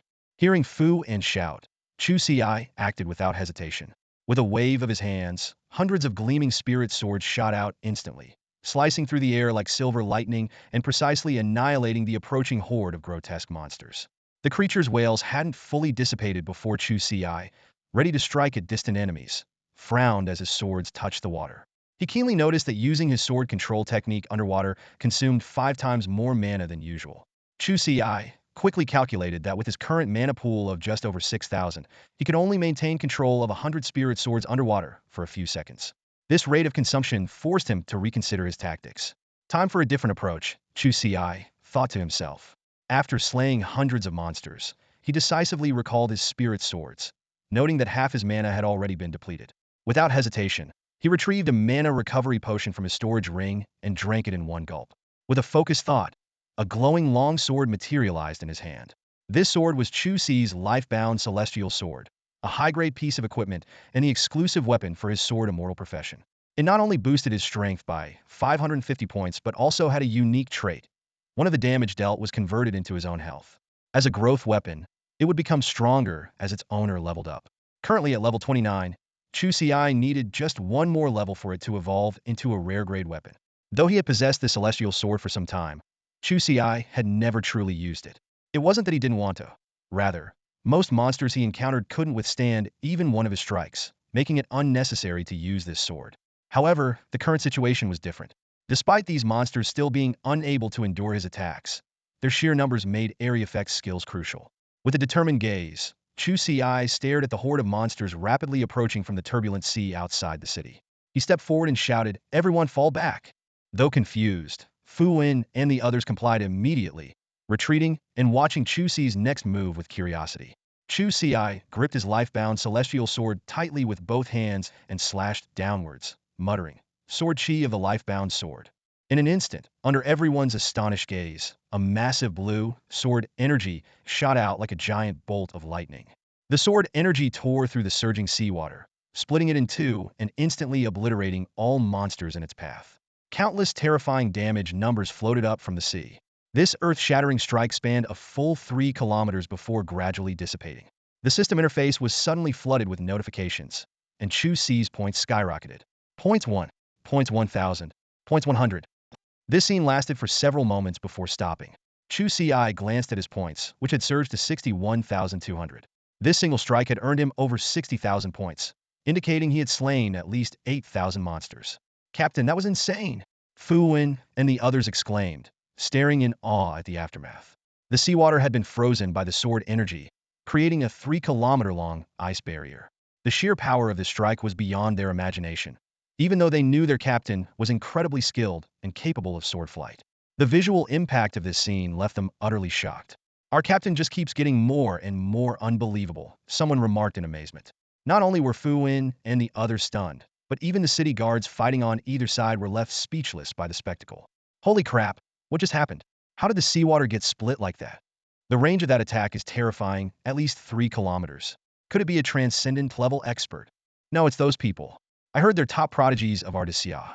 Didn't catch who exactly did it. They're not even level 30 yet, and their combat power is already more terrifying than a transcendent-level expert. That's why they're considered top prodigies of Desia. I can't believe I doubted whether these youngsters could hold that section of the wall. Chu Ci didn't hear the city guards' discussions due to the noise, with the sound of waves alone drowning out everything. He turned to his companions and said, "Keep going. If you can't hold them off, I'll step in again." With that, he moved to the rear and drank another mana recovery potion. Despite the massive number of monsters slain, his mana was completely depleted by that one strike. Moreover, the sword energy was a linear attack, leaving many monsters still charging towards them. "Thank you, Captain." Fuan and the others didn't hesitate and rushed forward to continue fighting the monsters. At that moment, Feng Yin approached Chu Ci and handed him a black cloak, saying, "You sure know how to make a scene. Put this on." The Cloak of Divine Concealment, a mythical artifact, is an abandoned possession of the gods. This cloak is imbued with a touch of divinity, allowing the wearer to transform their appearance and size, making it impossible for non-divine beings to see through their true form. Even more astonishing, individuals below the divine level will gradually forget any memories related to the wearer. Chu Ci gazed at the mythical artifact before him, filled with awe. This was the third mythical item he had encountered, the previous two being the divine elixir and the heaven and earth decree. Standing beside him, Feng Yin spoke calmly. "Chu Ci, take this artifact. It was prepared especially for you." He explained that the higher-ups had equipped Chu Ci with several mythical items for his upcoming venture into the abyssal secret realm of the Lighthouse Nation, the Cloak of Divine Concealment being one of them. "I received this cloak earlier," Feng Yin continued, "but at that time, you were still at the academy and had no use for it. However, you just cleaved the sea 3,000 meters with a single sword strike. Although many were too preoccupied with the battle to notice, it's best to be cautious." Upon hearing this, Chu Ci didn't hesitate further and took the cloak, immediately putting it on. He closed his eyes to sense its power and then transformed his appearance into an unremarkable guise. Feng Yun cautioned, "With this artifact, you can act more freely. If the city guards in other areas are in danger, assist them as much as you can." With that, he hurried off to track down the deeply hidden ocean overlord. Feeling resolute, Chu Ci soared into the sky on his sword. Scanning the surroundings, he noted that the 50-meter section of the city wall they were on was relatively safe, but other areas varied in condition. Notably, a section 300 meters away had already been breached by monsters, and the city guards had suffered casualties. "Let's handle the immediate threat first," Chu Ci thought. He swung his sword, unleashing a fiery red sword energy that caused the sea to boil instantly, killing the monsters ahead. However, he frowned, noting that the fire spirit sword energy dissipated at 2,800 meters, 200 meters shorter than the water spirit sword energy. "It seems the seawater weakens the fire spirit sword energy," Chu Ci mentally noted, planning to experiment with different elemental sword energies to gather experience for future battles. Turning to his team, he said, "Be careful on your own from here. I'm going to support the other areas. Also, arrange for a few mana-stirring assistants for me." Fuan immediately responded, "Yes, Captain." Soon, 5 assistants skilled in mana restoration gathered around Chu Ci, ready to replenish his energy as needed. "You guys wait here," Chu Ci said, and in a flash, he used the level 3 sword light evasion technique. This skill tripled his speed, allowing him to appear on the city wall 300 meters away almost instantly. With a flick of his wrist, Chu Ci unleashed a golden sword aura. The sword aura cut down monsters in its path, only dissipating after traveling 3,200 meters. This made Chu Ci realize that the golden spirit sword aura had a penetrating effect. He quickly returned to his original spot, where 3 support mages immediately cast their spells, instantly restoring his mana. The city guards stared in astonishment. They only saw a flash of golden light, and the monsters were obliterated. But they quickly snapped back to reality as more monsters surged from the sea. Time ticked by. Chu Ci flew high above, keeping an eye on the battle. Whenever a section of the city wall was in danger, he would rush over and resolve the issue with a swing of his sword. Wearing the cloak of invisibility, even if someone saw him, they couldn't discern his true identity, and any memory of him would gradually fade and eventually be forgotten. After more than 2 hours, Chu Ci hadn't made a move for half an hour. The number of monsters had significantly decreased, and the remaining ones posed no threat to the city guards. He glanced at his score, 3.24 million. This meant he had killed at least a third of the monsters. Unfortunately, the monster siege wasn't over, and the point shop hadn't opened yet, so he didn't know what he could redeem. At that moment, Yin Yu suddenly opened his eyes. "Found it?" Feng Yun immediately asked. "Where?" "What kind of monster?" "It's a level 79 legendary venomous kraken," Yin Yu explained. "This guy is hiding deep underwater with almost no monsters around it. We were lucky to find it." Feng Yun nodded in understanding. Usually, ocean overlords are surrounded by many monsters, making them easy to locate. This venomous kraken, however, did the opposite. The so-called ocean overlord has a special talent that, while not increasing its own combat power, allows it to command numerous sea monsters. This talent enabled the venomous kraken to lead so many monsters in the siege. "Since we found it, let's take it down," Feng Yun said. "All right." With that, Feng Yun and Yin Yu flew away from Lu City. They wouldn't engage the venomous kraken near the city. Chu Ci noticed their departure, but didn't follow. He knew that the shockwaves from a battle between such powerful beings could spread for thousands of miles. With his current strength, he could be killed instantly just by getting close, let alone participating in the fight. Not long after, the already turbulent sea became even more violent as a powerful pressure swept over. Chu Ci, flying on his sword, saw a colossal creature emerging from the water. The exposed tentacles alone were thousands of meters long. However, as soon as the venomous kraken surfaced, Feng Yun and Yin Yu simultaneously pulled it into a void battlefield. This was a technique available to those above level 70, allowing them to create an independent battleground without affecting the outside world. Chu Ci only glanced at the scene before looking away. He couldn't interfere in such a high-level battle. He'll just kill more monsters, he muttered to himself. With the venomous kraken revealed, the sea monsters became even more frenzied, and their numbers surged again. The sea was densely packed with monsters, clearly preparing for a desperate attack. Chu Ci didn't hesitate. He moved swiftly across the battlefield, and with each slash of his sword, swathes of monsters fell. 5 legendary-level support mages continuously restored his mana, allowing him to focus solely on moving and slashing. Despite the relentless waves of sea monsters, they couldn't breach Lu City's defenses. Whenever they neared the city walls, a sword light would cut them down. As time passed, Chu Ci's score surpassed 5 million, and the number of sea monsters gradually thinned out. At that moment, the citywide broadcast announced, "The Xia's Feng Yun and Yin, you have successfully slain the ocean overlord." As a voice echoed, the monsters that had been charging from the sea suddenly halted, as if sensing some kind of threat. They let out a collective wail, and the seawater began to recede. The monsters started to retreat. Seizing the opportunity, City Lord Zhao Yuanshan shouted, "Everyone, pursue them while they're retreating." A hint of relief finally appeared on his face as he realized that the monster siege was nearing its end. Others also sensed the impending victory and no longer conserved their magical energy. They rushed toward the retreating tide, eager to slay as many monsters as possible in the final moments to earn more points. For half an hour, the battlefield was filled with the glow of spells and the wails of monsters. When the seawater fully returned to the ocean, all that remained outside Luching were the corpses of monsters and a plethora of spoils. A system prompt appeared, citywide announcement. The monster siege has ended, and the point shop is now open. Victory! Despite holding off the siege, no one cheered. The sacrifices of their comrades cast a shadow over the victory. The city guards took a brief moment to catch their breath before returning to their posts, wary of possible monster ambushes. As the city lord, Zhao Yuanshan quickly issued a series of commands. Treat the wounded, count the casualties, collect the spoils. The post-battle tasks were equally demanding, and everyone got busy. Lu Changha, exhausted, sat on the ground and complained, "Old Chu, I'm dead tired. BC monsters are really hard to kill." Fuan teased with a smile, "You didn't kill any monsters. Tank duty is tiring too," Lu Changha replied, massaging his sore muscles. "And it hurts?" Chu Ci chuckled, taking a thermos out of his backpack and handing it to Lu Changha. "I made this for you before the battle." Lu Changha took the thermos and opened it to find it filled with goji berries. He said, touched, "You really get me, old Chu." As they chatted, Sun Wei suddenly exclaimed, "Whoa, the stuff in the point shop is incredible. They even have mythical items." Everyone immediately remembered the point shop and rushed to check it out. The dazzling array of items left them all wide-eyed, especially the mythical grade items. When Chu Ci came across one particular mythical grade item, his heartbeat quickened. Mythical spirit wine recipe. Used to obtain a recipe for brewing mythical grade spirit wine. Chu Ci read the description silently, already imagining the opportunities this recipe could bring. A blueprint for a mythical elixir. Chu Ci's eyes lit up, and his heart began to race.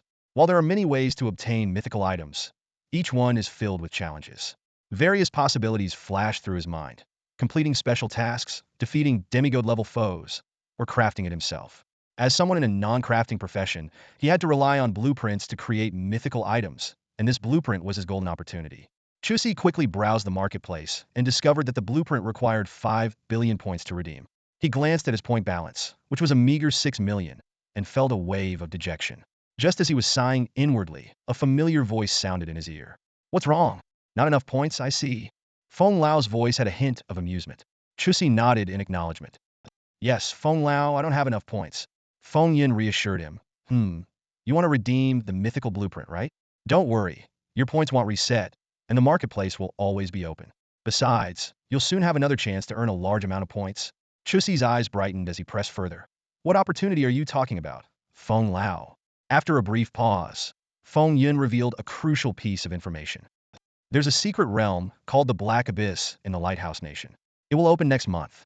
The Wa Nation has meddled with the Fish Island secret realm to secure a spot in the Black Abyss. Chu Ci suddenly understood, but still had more questions. Feng Lao, do you mean there are ways to earn points in the Black Abyss, but the points marketplace won't be open? Feng Yun nodded in confirmation. That's right. The points marketplace must be open first before you can participate in point-earning activities. Chu Ci pondered aloud. Then the monster siege in Luqing. Feng Yin interrupted his guess. It wasn't arranged on purpose, but if you agree to go to the Black Abyss, they were planning to organize a monster siege for you anyway. Upon hearing this, Chu Ci took a deep breath, realizing how much importance the higher-ups placed on him. Sensing his thoughts, Feng Yin quickly added, you don't need to feel pressured. Whether you go or not is up to you. If you choose not to go, they will provide you with other resources. Without hesitation, Chu Ci replied, I'll go. Though he knew little about the Black Abyss, the fact that it garnered such attention from the higher-ups meant it was extraordinary. More importantly, it was a prime opportunity to obtain the blueprint for the mythical elixir. Feng Yun nodded in approval. Good, it'll provide you with all the collected information on the Black Abyss. Feng Yun nodded slightly, his gaze sweeping over the crowd. It's about time. We should head back to the academy. His tone carried a hint of reluctance, but was resolute. Chu Ci glanced around, calculating silently. Despite gaining a lot from the monster siege, he didn't plan on taking anything with him. Let's leave it to Deer City to strengthen itself, he thought. A quarter of an hour later, they arrived at the teleportation array, seeing off-city Lord Zhao Yuanshan. With a flash of white light, they were back in the familiar surroundings of Azure Dragon Academy. Turning to Chu Ci and another companion, Feng Yun said, you two are free to move around. I'll take the others back to the military department. Fu Wen and the others bid farewell to Chu Ci. Although they had only been together for half a month, they had fully accepted Chu Ci as their captain. Captain, see you on the battlefield. Captain, you better come to the outer regions soon. We're leveling up fast. Don't let us surpass you. Lao Lu, you better keep up too. Let's see who's tougher when the time comes. As the air grew thick with parting emotions, Chu Ci suddenly broke the sentimental atmosphere. Elder Feng, can you let them stay a bit longer? Feng Yun looked at Chu Ci in confusion. What's the matter? Chu Ci explained. Elder Feng, you know my situation. Some of them are already level 29 and have triggered their breakthrough quests. Maybe I can help them complete their breakthrough quest directly. Feng Yun's eyes lit up. That's a good idea. With your combat power, you could probably complete those quests in no time. He pondered for a moment. All right, I'll inform the military department. I'll also try to get you a bonus. We shouldn't work for free. The group, initially melancholic, brightened up at this news. Chu Ci seized the moment to bring up another matter. By the way, Elder Feng, about the freshman leveling up that I mentioned earlier. He paused. My breakthrough quest is almost complete. I just need to gain enough proficiency from drinking. How long until you break through? Feng Yin asked. At most 5 days. But I can wait. Let's set it for 10 days from now. Feng Yun nodded in agreement. Or I'll arrange it soon. This year's freshmen are really lucky. Chu Ci then took out an item from his pocket and handed it to Feng Yun. Also, here's the secret realm core. Although obtaining a secret realm was a rare opportunity, Chu Ci knew he didn't have the time to develop it. It was better to hand it over to the Daxiao authorities for them to utilize. Feng Yun carefully accepted the secret realm core and asked, anything else? No, that's all. Chu Ci shook his head. Then go get some rest, Feng Yun said with a smile. You'll be busy tomorrow? Yes. Chu Ci responded solemnly, already mentally preparing for the upcoming tasks. The next morning, Chu Ci walked into the hall and found that Fu Wen and the others were already seated neatly. Seeing him arrive, everyone stood up in unison and saluted solemnly. Good morning, Captain. The scene was quite similar to their first meeting, with the only difference being that the team, who once harbored reservations about the new captain, now wholeheartedly recognized his leadership. Chu Ci nodded slightly. Take your seats. How are the preparations for the breakthrough missions? Fu Wen immediately reported, Captain, we have a total of 98 people, 21 of whom have reached level 29 and triggered their breakthrough missions. Originally, some of these were solo missions, but last night, the military sent over a batch of epic and legendary mission upgrade scrolls. Now, everyone's breakthrough missions can be done in teams.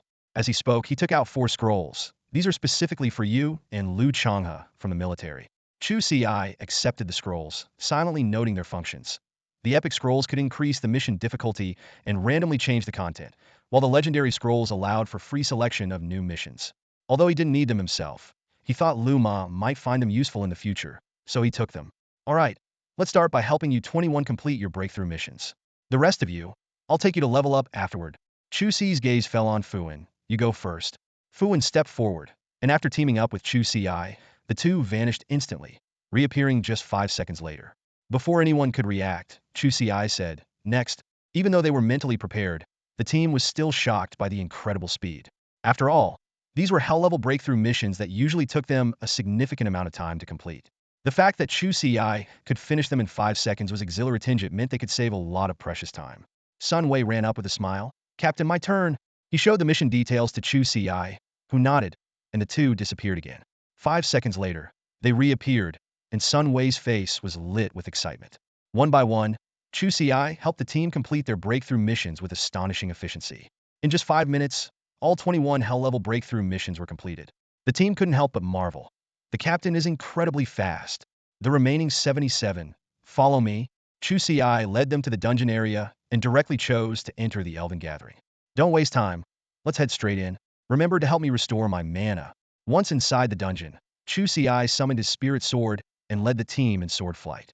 Hundreds of spirit swords surrounded them, instantly killing any elves they encountered. In just half an hour, they arrived at the ancient tree. As usual, the doors of the tree houses opened, and the elves flew out. However, they were immediately slain by the spirit swords, turning into experience points for the team. Chu Ci continued to kill monsters while drinking heartily, and 2 hours later, the last person reached level 29. After exiting the dungeon, Chu Ci told the group, "Now get ready for your breakthrough missions." Everyone quickly took action. Some already had team missions and only needed to increase the difficulty. Others had solo missions and used the epic scrolls first, and if that didn't work, they used the legendary scrolls. A few minutes later, everyone was ready, looking expectantly at Chu Ci, as if to say, "Captain, please bless me." Chu Ci smirked and began helping them complete their breakthrough missions. In just 15 minutes, the remaining 77 people had all completed their breakthroughs and reached level 30. At that moment, Feng Yun appeared and asked, "How's it going? Is everything done?" Chu Ci nodded in confirmation. Yes, they've all reached level 30. This news brought a sigh of relief from Feng Yun, who said approvingly, "That's good. Your efforts have bought them valuable time." Feng Yun then turned to a more pressing matter. "I've already made arrangements at the academy. Put on the cloak of invisibility later to avoid unnecessary trouble." Chu Ci said with some regret, "I've already used up my attempts at the elf gathering grounds for today." A glint of cunning flashed in Feng Yun's eyes as he pulled out a blue glowing crystal from his pocket. "No worries, use this," he explained. "This is an epic dungeon crystal. It resets the entry limit for a dungeon." Chu Ci's eyes lit up as he eagerly asked, "Can this be used on attribute dungeons?" Feng Yun shook his head, somewhat regretfully. "No, attribute dungeons have special rules protecting them. We got this by luck in the outer realm. Maybe a legendary or mythic dungeon crystal could work, but only epic ones exist." Chu Ci sighed inwardly. If it could be used, he could farm a large number of legendary attribute potions. Although he didn't need them himself, many soldiers on the front lines could benefit. Sensing Chu Ci's disappointment, Feng Yun quickly changed the subject. "By the way, here is a reward from the military for your hard work." He pulled out a golden, glittering crystal. "This is a mythic invincibility crystal," Feng Yun elaborated. "Using it grants you immunity to all damage and negative effects below the divine level for the next 5 minutes. However, it has a cooldown of 3 months. Chu Ci's eyes widened in disbelief. "A mythic item? And you're telling me this is just a reward? Since when has the military been so generous?" Feng Yun laughed heartily. "Those old foxes in the military know how to treat people. They understand your situation, and since you'll be heading to the outer realm, you'll fall under their jurisdiction. Consider this an investment from them." He continued, "Take it. They had already prepared an invincibility crystal for your future entry into the abyssal secret realm. So this saves them one." Chu Ci accepted the mythic item without hesitation, calculating its immense value in his mind. This wasn't just a tool for escape, it was a powerful offensive weapon. With it, he could get 5 minutes of uninterrupted attack time, even against demigod-level opponents. Given his true damage ability, as long as the opponent didn't flee or have a way to counter true damage, he had a chance to kill them. Chu Ci silently took stock. Including this item, he now had access to 4 mythic items: the mythic spirit wine, the mythic celestial prohibition, the mythic cloak of invisibility, and the newly acquired mythic invincibility crystal. 3 of these were provided by Xia. Without Xia's support, he would only have encountered the mythic spirit wine by now. Thinking of this, a genuine smile appeared on Chu Ci's face. He thought to himself, "I am fortunate to have a powerful homeland." 15 minutes later, 99 freshmen arrived at the dungeon area. They came from 4 different classes, including those from Battle Class 1, where Chu Ci was a student. The students walked in small groups, whispering among themselves. "Do you know where Teacher Wei is taking us?" one student asked. "Isn't this the direction of the level 20 dungeon area?" Obviously, Another student replied. Of course, we're heading to the dungeon. But Teacher Wei is a level 70 epic class powerhouse. How could he possibly help us level up? And with 4 classes together? Someone interjected. Actually, I'm more curious about where Chu Ci has been. We haven't seen each other for almost a week, right? Plus, those big shots from the military also left recently, another student mused. Could there be some secret mission? Zhang Yu and the others chatted as they walked, puzzled by the sudden gathering. Yang Yunpeng directly asked their homeroom teacher, Wei Tao, Teacher Wei, what are we doing in the dungeon? Wei Tao smiled and explained, it's not a secret. The principal has invited a powerful expert to help you all level up. An expert? Yang Yunpeng asked, puzzled. Even a level 29 professional wouldn't be considered an expert, right? Wei Tao shook his head. I don't know either. I don't know who this expert is. The principal held a meeting right after returning yesterday. There was only one agenda, to have students from each class head to the dungeon area in batches today, with someone leading them to level up. Wei Tao continued. Honestly, when we heard the news, all the freshman homeroom teachers were confused. We couldn't understand how powerful this person the principal mentioned must be to take all the freshmen leveling up alone. But no one questioned it, because Feng Yin wasn't asking for our opinion. He was issuing an order, and we had to comply. Hearing Wei Tao's words, the students from the 2 classes exchanged glances, feeling both curious and skeptical. They were all top talents. Even if the person was a legendary professional, could they really lead them through a hell-level dungeon? As they spoke, the group arrived at the level 20 dungeon area. They immediately noticed Chu Ci standing next to Feng Yun. Since Chu Ci was wearing a cloak of concealment, they only saw an ordinary-looking figure. Seems pretty unremarkable, everyone thought to themselves. Yang Yunpeng, however, raised an eyebrow. Although he hadn't seen this face before, he felt a strange sense of familiarity. The 4 teachers approached Feng Yun to report the head count, confirming that all 99 students were present. Feng Yun scanned the crowd and said, Students, let me introduce your leader. He will be taking you into the dungeon and helping you level up quickly. I know you have questions, but you'll understand everything once you're inside. Remember, you must follow your leader's instructions in the dungeon. After speaking, Feng Yun nodded at Chu Ci. Chu Ci didn't say much and simply sent a team invitation to everyone. Thanks to the cloak of concealment, his name was hidden during the team formation. Let's go, Chu Ci said briefly. Once everyone had joined the team, Chu Ci used a dungeon crystal to transport them to the entrance of the Elven Gathering dungeon. Suddenly, a prompt appeared before everyone's eyes. Your team is about to enter the Elven Gathering dungeon at hell level difficulty. Confirm? Is it really hell level? And it's the Elven Gathering dungeon? The students looked at each other in shock. They were all level 20 and knew how challenging the Elven Gathering dungeon was. Even with epic class professionals, they couldn't guarantee passing the dungeon without significant casualties. At least half of them would die. They couldn't believe the academy would send them to their deaths. Could this so-called leader really have the ability to guide them through the dungeon without any fatalities? The students exchanged glances and eventually clicked to confirm. They were curious to see what this leader could do. If things got dangerous, they could always exit the dungeon.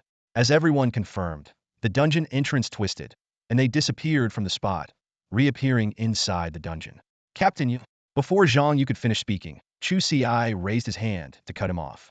With a swift motion of his right hand, 100 spiritual swords appeared out of thin air. Under the astonished gazes of the onlookers, Chu Ci lightly stepped onto one of the swords and instantly soared into the air. The 99 team members stared in disbelief, exchanging bewildered glances. They knew very well that Chu Ci, who was in the same instance as them, couldn't be above level 29. Yet, the sight of him flying on a sword defied everything they thought they knew. Suspended in midair, Chu Ci looked down at the still-shocked team members and spoke again. Come up. Zhang Yu swallowed hard, his eyes gleaming with excitement. See, Captain, are you saying we can fly on swords like you? At this moment, regardless of gender, everyone's eyes were filled with envy and anticipation. Just as Chu Ci was about to nod, he sensed something unusual in the distance. 50 sprite monsters were rapidly closing in on them. Chu Ci raised an eyebrow, and 5 spiritual swords shot out. With a flash of sword light, terrifying damage numbers appeared, and the 50 sprite monsters were instantly obliterated. After the kill, the 5 swords returned to Chu Ci's side, hovering quietly. Hurry up, Chu Ci urged calmly. Witnessing this, everyone gasped. Dealing millions of damage with a single sword strike, could such power really come from someone under level 30? They finally understood why the school had chosen Chu Ci to lead the team. Yang Yunpeng was the first to step onto a spiritual sword, his eyes fixed on Chu Ci as a bold hypothesis formed in his mind. Strangely, just as the thought emerged, it began to blur, and he didn't even notice it happening.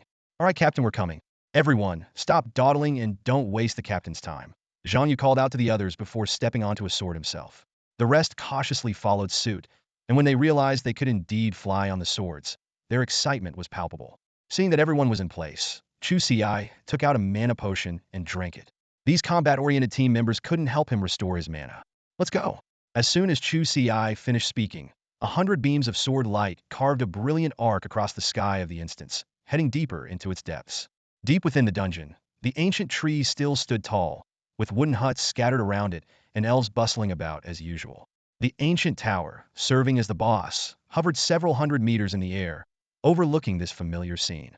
Suddenly, a flash of a sword streaked across the sky, instantly killing all the elves emerging from the huts. Notifications of increased experience points popped up on the interfaces of Zhang Yu and the other 99 players simultaneously, leaving them in awe of this unprecedented leveling method. Gazing at his level bar, now showing level 25, Zhang Yu couldn't help but remark, "I never thought this dungeon could be used this way. It's the first time I've seen such a leveling method." In just over 3 hours, their levels had skyrocketed like riding a rocket. From entering the dungeon at mostly level 20, nearly everyone had broken through to level 25 by now, a leveling speed that defied imagination. Yang Yunpeng shook his head in amazement. Only the captain would dare do this. If it were up to us, we'd probably sustain damage after just a few waves. His level had also reached 25, and he finally understood why the school had asked this captain to lead their leveling. The terrifying damage from each sword strike made them wonder if they could deal such high damage even at level 60. As time passed, 8 hours flew by. When the last person also reached level 29 with full experience, Chu Ci killed the boss, the ancient tower, marking the successful end of their dungeon run. For class advisors had been anxiously waiting outside the dungeon. Seeing everyone return safely, they first carefully counted heads, only relaxing once they confirmed no one was missing. Wei Tao and the others couldn't wait to ask, "How did it go?" They speculated that after 8 hours, these kids should have leveled up at least once. To their surprise, all the students showed their level panels in unison. Everyone was at level 29 with full experience. The sight left the 4 advisors standing there in shock. They gasped in disbelief, murmuring, "Level 29? All of them?" Jumping from level 20 to 29 in 8 hours, this leveling speed was simply unheard of. Their gazes naturally fell on Chu Ci, standing beside Feng Yun, and they finally understood the principal's intention. If all freshmen could level up at this speed, this batch of students would undoubtedly become the strongest in history. Feng Yun, smiling, said, "All right, take them back." Although he had expected it, he couldn't hide his excitement. The stronger these kids were, the more likely they would survive in the outer realms. As Wei Tao and the others led the students away, all the students bowed deeply to Chu Ci. Though silent, this bow spoke volumes. Turning to Chu Ci, Feng Yun asked with concern, "Do you need a rest?" Chu Ci shook his head. "No need, just a bit bored, not tired." He paused, seemingly wanting to say something. Feng Yun, understanding his thoughts, said seriously, "I know what you want to say, but you can't delay your own progress. It's enough that you can lead them for a while. They can't rely on you forever. Once you're stronger, wherever your sword reaches, it will be the land of Daxia, paving a smooth path for them." Chu Ci was silent for a moment, then nodded with a smile. "It won't take long." Meanwhile, as Wei Tao and the 4 class advisors led their students away, they began inquiring about the specifics of the dungeon, especially why the leveling speed was so astonishing. However, many students found their memories hazy. The harder they tried to recall, the more elusive the experience became. This left the 4 advisors looking at each other in bewilderment. They realized that further questioning was futile, as these students had clearly been subjected to some form of memory erasing technique. Even more astonishing, the 4 70-level epic class advisors couldn't recall Chu Ci's face, only knowing that such a person existed. At that moment, Zhang Yu noticed something unusual and said to Yang Yunpeng, "Old Yang, we've left the dungeon. So why is your level still glowing?" Yang Yunpeng glanced at him, but didn't respond, continuing to walk forward on his own. "Whoa, isn't that Yang Yunpeng from Battle Class 1? How did he max out at level 29? The sudden exclamation shattered the previously calm atmosphere. Everyone turned to look, only to see Yang Yunpeng standing there, with the display screen above him flashing level 29 max. The students exchanged bewildered glances, their eyes filled with shock and confusion. Some recalled the homeroom teacher mentioning that someone would take them to level up in the dungeon. Could Yang Yunpeng's rapid progress be because of this? "Yang, what's going on? How did you level up so fast?" Driven by curiosity, many students swarmed around him, bombarding him with questions. Yang Yunpeng kept a straight face as he glanced around, though he was secretly delighted. If not for his strong will, he might have burst out laughing. Nearby, Zhang Yu suddenly realized the purpose behind Yang Yunpeng revealing his level. This guy seems so serious. But who knew he could be so showy? And he didn't even include me. Zhang Yu internally grumbled, but then straightened up and proudly displayed his own maxed out level 29. Whoa! Zhang Yu is also level 29 max. He was just level 21 yesterday. Another wave of exclamations erupted. Zhang Yu couldn't hold back any longer and let a smug smile spread across his face. He had to admit, being the center of attention felt pretty good. Inspired by the two, others also showed off their levels. The sight of a uniform level 29 max left the second batch of students utterly stunned. This is crazy. How are you all at level 29 max? One student couldn't help but shout. We were all on the same level yesterday. How did you pull ahead so much overnight? The smarter students quickly connected the dots to the upcoming dungeon leveling and immediately urged their homeroom teacher. Other classes are all at level 29 max, and we're still at level 20. Aren't you embarrassed? Hurry up and take us to level up. The homeroom teachers felt a bit helpless, not expecting to be chided by their own students, but they quickened their pace nonetheless. They made a silent vow to ensure their students also reached level 29 max. Soon, the second batch of students arrived at the dungeon area. All eyes were on Chu Ci, filled with anticipation and excitement, without a hint of doubt. After all, they had just witnessed a successful example. Once the headcount was confirmed, Chu Ci proceeded with the usual team invitation. The students quickly accepted, showing unprecedented enthusiasm. Seeing this batch of students so eager to cooperate, Chu Ci felt quite satisfied. He nodded lightly, then activated the dungeon crystal, leading everyone into the mysterious dungeon world. Time flies like water, and Chu Ci's daily routine has settled into a fixed rhythm. He only rests for 4 hours each day, dedicating almost all of his remaining time to helping freshmen level up. Under his efficient leadership, it takes an average of just 8 hours to boost a group of students from level 20 to a full level 29. In just 7 short days, all freshmen in both main combat and support roles had reached this level. If the sophomores were around to see the freshmen's remarkable progress, they might question their own abilities.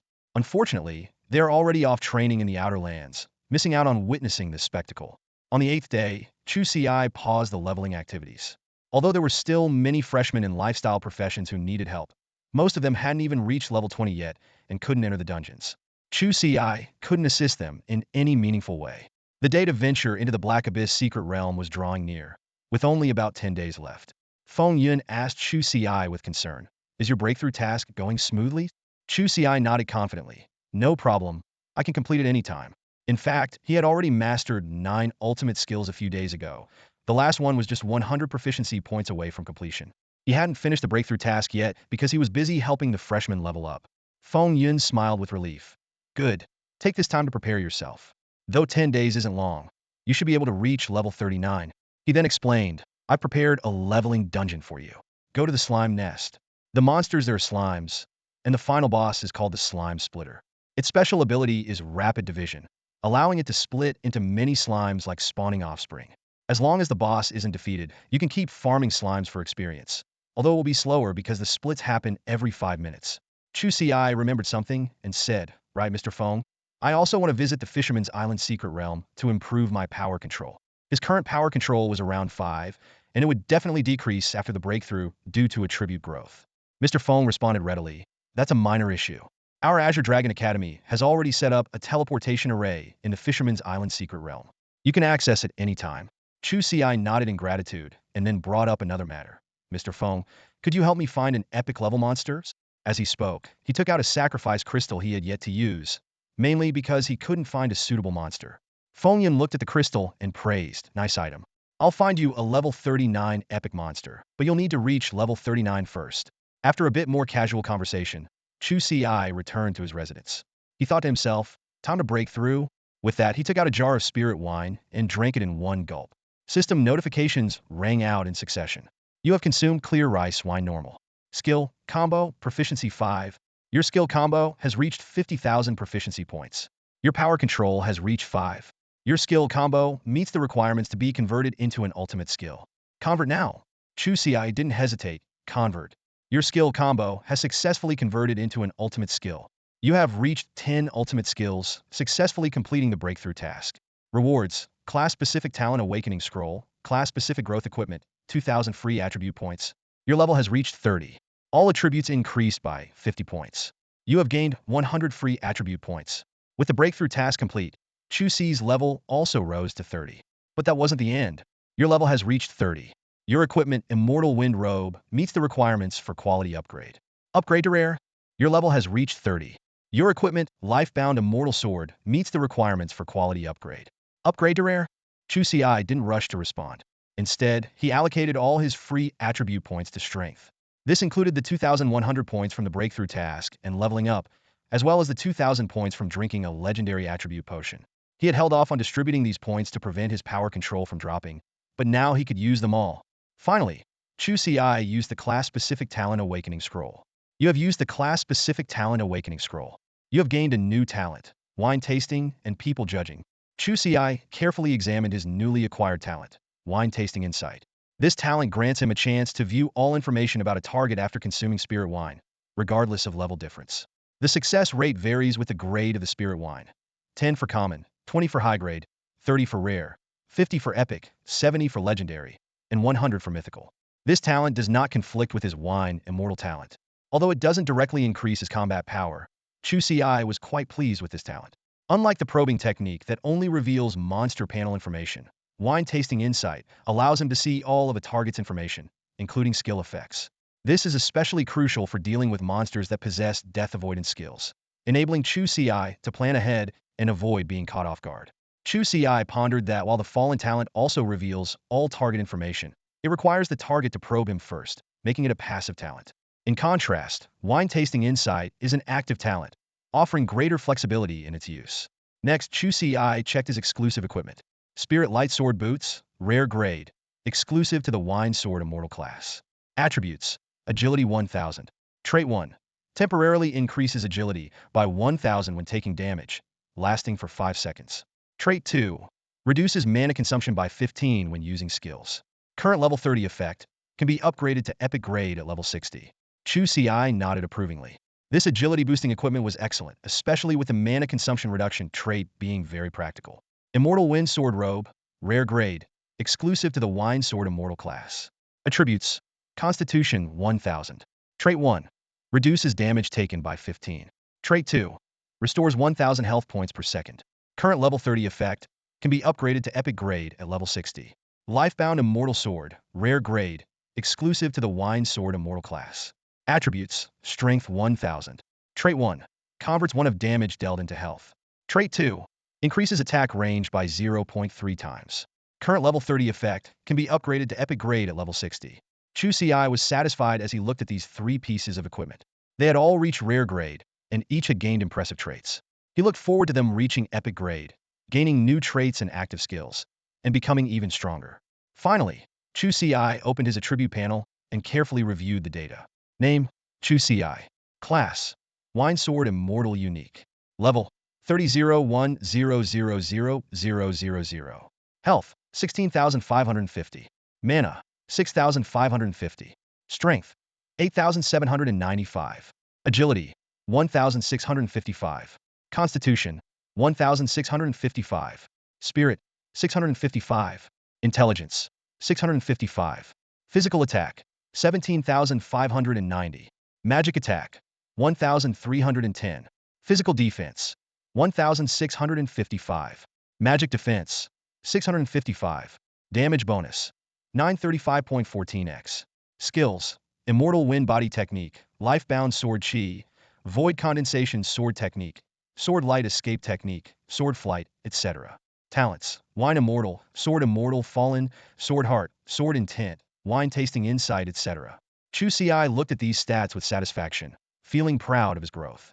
Looking at his stats panel, Chu Ci nodded in satisfaction. His basic attack damage had surpassed the 10 million mark. Even if the opponent's defense exceeded his attack, he could still inflict 5 million true damage. With his level now at 30, many of his skills had seen significant improvements.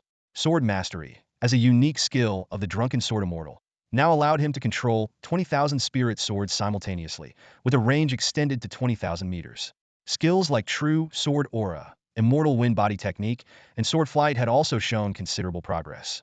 With only 10 days left until the Black Abyss Secret Realm expedition, Chu Ci decided to enhance another batch of spirit swords to boost his combat power. With this in mind, Chu Ci left Qinglong Academy and stepped into the bustling Qinglong city. The streets were crowded with people, filled with laughter and chatter. He headed straight to a weapon shop, where a sharp-eyed sales assistant immediately approached him. "Hello, what can I help you with?" the sales assistant asked with a smile, instantly recognizing Chu Ci as a student of Qinglong Academy. "Is your boss here?" Chu Ci asked directly. The assistant nodded and led Chu Ci to the reception room, pouring him a cup of green tea. After a short wait, a familiar figure walked in. It was Jin Hai, whom Chu Ci had once collaborated with in Lin City. "Manager Jin, I didn't expect to see you here," Chu Ci said with a smile. Jin Hai laughed heartily. "Haha, it's all thanks to you, Mr. Chu. Our boss knew about our past business dealings and specifically transferred me to Qinglong City." Both understood the underlying significance of this move. Jin Hai got straight to the point. "Mr. Chu, are you looking for spirit wine or spirit swords?" "Both. How many can your store provide?" Chu Ci asked bluntly. Jin Hai explained. "We have 100,000 novice swords and plenty of rare-grade spirit wine, but the epic-grade ones are scarce. This level of spirit wine is considered a strategic resource, tightly controlled by the Great Xia dynasty, so there's not much circulating in the market." Seeing the slightly surprised look on Chu Ci's face, Jin Hai knew exactly what he was thinking. This batch of novice swords was clearly prepared specifically for Chu Ci. He added, "If you need more, give us some time, and we can gather additional swords for you." Chu Ci immediately made a decision. "I'll take all 100,000 novice swords. Also, place an order for more. Get as many as you can. Prepare some high-grade and rare-grade spirit wines for me, and stock up on various potions as well. I'll pick them up in 7 days." Chu Ci then detailed the specific types of high-grade and rare-grade spirit wines he needed, all of which he had consumed before to gain skills.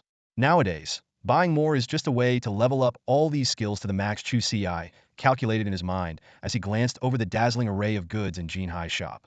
He wasn't tempted by the epic-grade spirit wine. After all, if he bought it once, it might be out of stock the next time he wanted it. This meant that even if he acquired the skill, he couldn't upgrade it. In contrast, the spirit wine available at the Academy's exchange center was at least reliably in stock. Jin Hai keenly noticed Chu Ci's extravagant spending and speculated silently. Is Mr. Chu planning something big? However, he didn't ask further and simply smiled, saying, "Don't worry, Mr. Chu. I will prepare all the items for you as soon as possible." Chu Ci nodded in acknowledgement, then took out 10 million gold coins and bought 100,000 beginner swords. After completing the transaction, he turned and left Jin Hai's shop. Jin Hai watched Chu Ci leave and immediately contacted the big boss before starting to prepare the items Chu Ci needed. Upon returning to Qinglong Academy, Chu Ci headed straight to the exchange center. As soon as he stepped through the door, Old Wu's voice rang out. "You're here just in time, kid. I've got another jar of legendary grade spirit wine for you. 300,000 credits. Interested?" Chu Ci's eyes lit up as he recalled the legendary grade spirit wine that had previously granted him the extraordinary skill, Celestial Wind Cloud Technique. Unfortunately, he only had a little over 200,000 credits left, not enough to buy it. Besides, his main goal this time was to exchange for more epic-grade spirit wine. "Old Wu, does the exchange center accept gear and equipment?" Chu Ci asked tentatively. "Yes, but it has to be at least rare grade," Old Wu replied.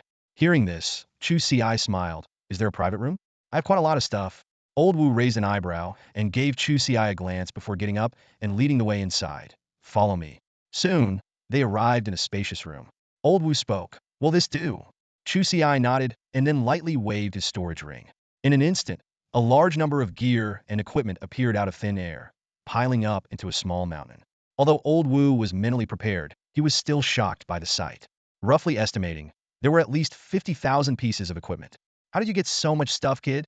"All from grinding monsters, never got around to dealing with them," Chu Ci explained. "Most of this stuff was dropped in the Elven Gathering Grounds dungeon." He reminisced about the days of leading freshmen in leveling up.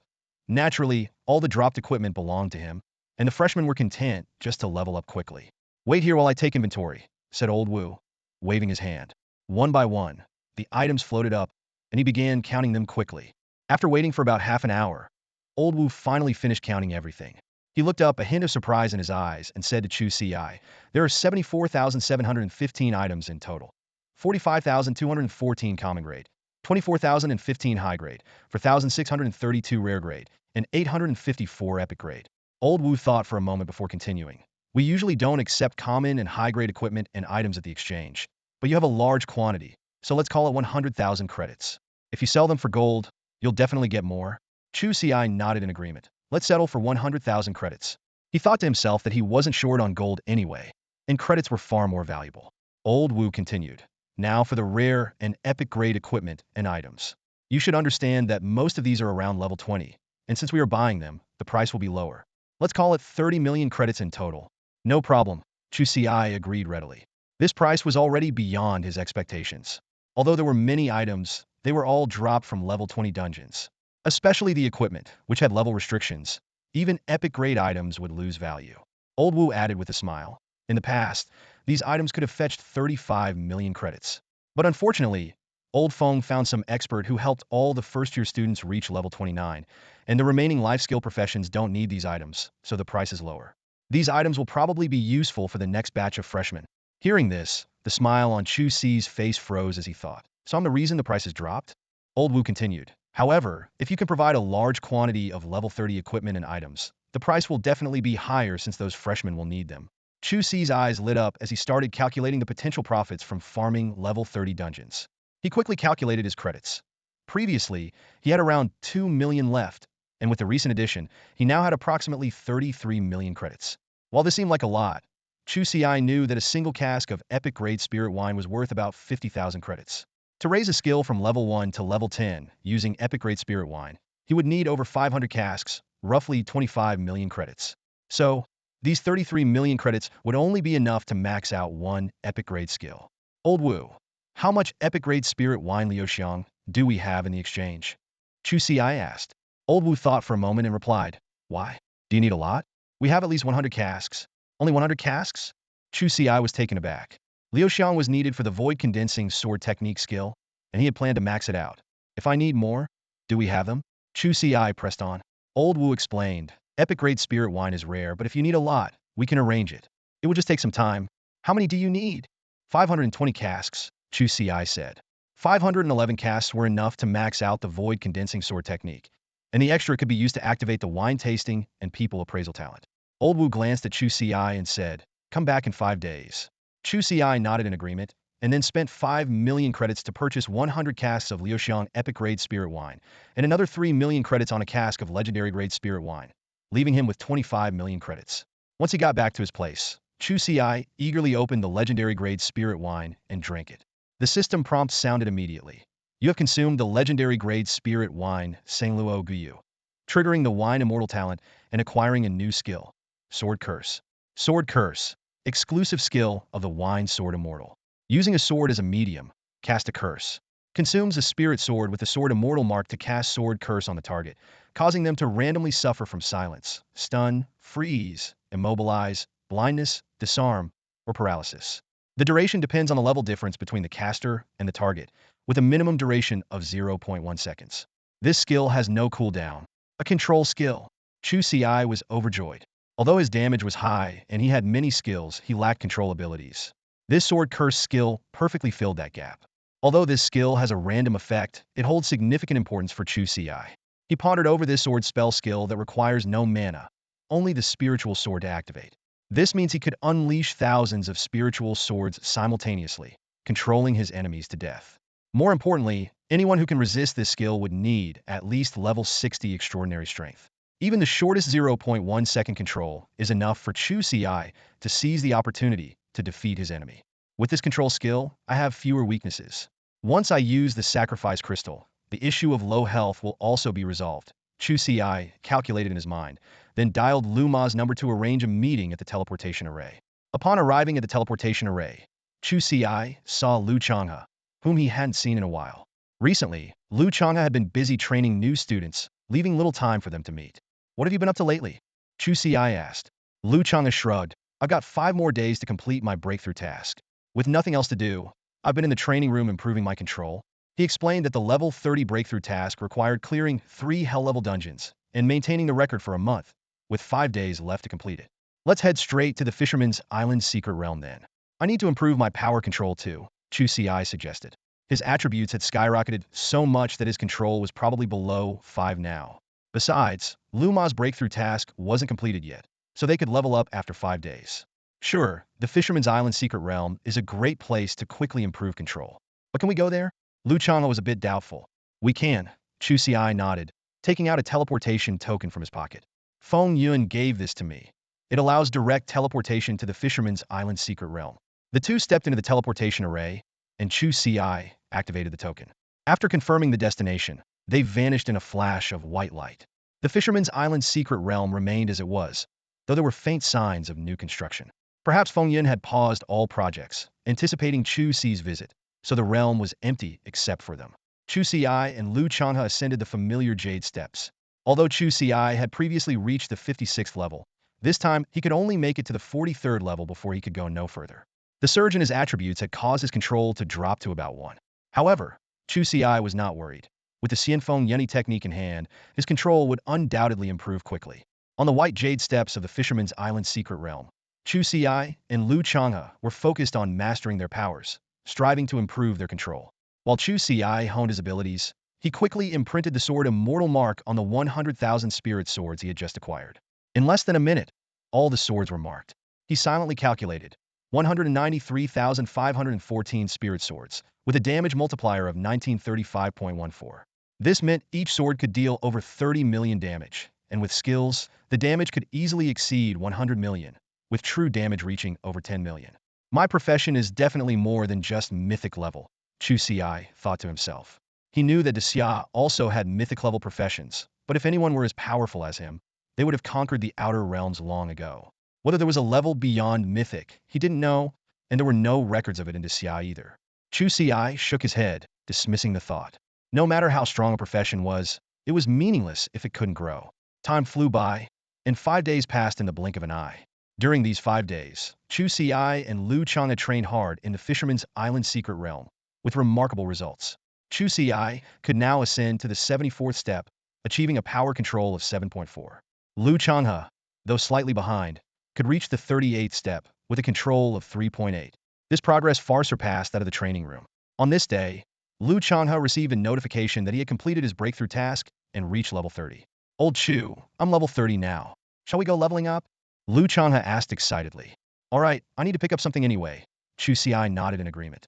With about 5 days left before he headed to the Black Abyss secret realm, it was time to raise his level to 39. After leaving the Fisherman's Island secret realm, Chu Ci took Lu Changha to the exchange center. Old Wu, seeing Chu Ci, tossed him a storage ring. The spirit wine you wanted has arrived. Chu Ci checked the ring, which contained 420 jars of the flowing fragrance epic spirit wine. Satisfied, he nodded and took out his school badge to pay the remaining credits, leaving a balance of 4 million in his account. With the transaction complete, the two left the exchange center and headed straight for the level 30 dungeon area. Following Feng Yun's guidance, they found the slime nest dungeon. After forming a team, they chose the hell difficulty and stepped into the dungeon world. Is this a slime? It looks pretty disgusting. Lu Changha frowned at the group of slimes in the distance, his eyes filled with disdain. These slimes had no cuteness whatsoever. Instead, they looked like monsters that had just crawled out of a swamp, emitting a foul stench. Chu Ci glanced at them and then summoned his spirit swords, swiftly killing the group of slimes. Let's go, let's speed up and level up quickly. I need to leave the academy for a while in a few days. With that, he led Lu Changha, flying on their swords, deep into the dungeon. Leave? Lu Changha was taken aback. After a moment of silence, he asked, How long will you be gone? He didn't ask where Chu Ci was going, knowing that if Chu Ci could tell him, he would. Don't worry, I'll be safe. As for how long I'll be gone, I can't say for sure, Chu Ci replied with a smile. All right, I'll work hard while you're gone. I can't rely on you forever, Lu Changha said resolutely.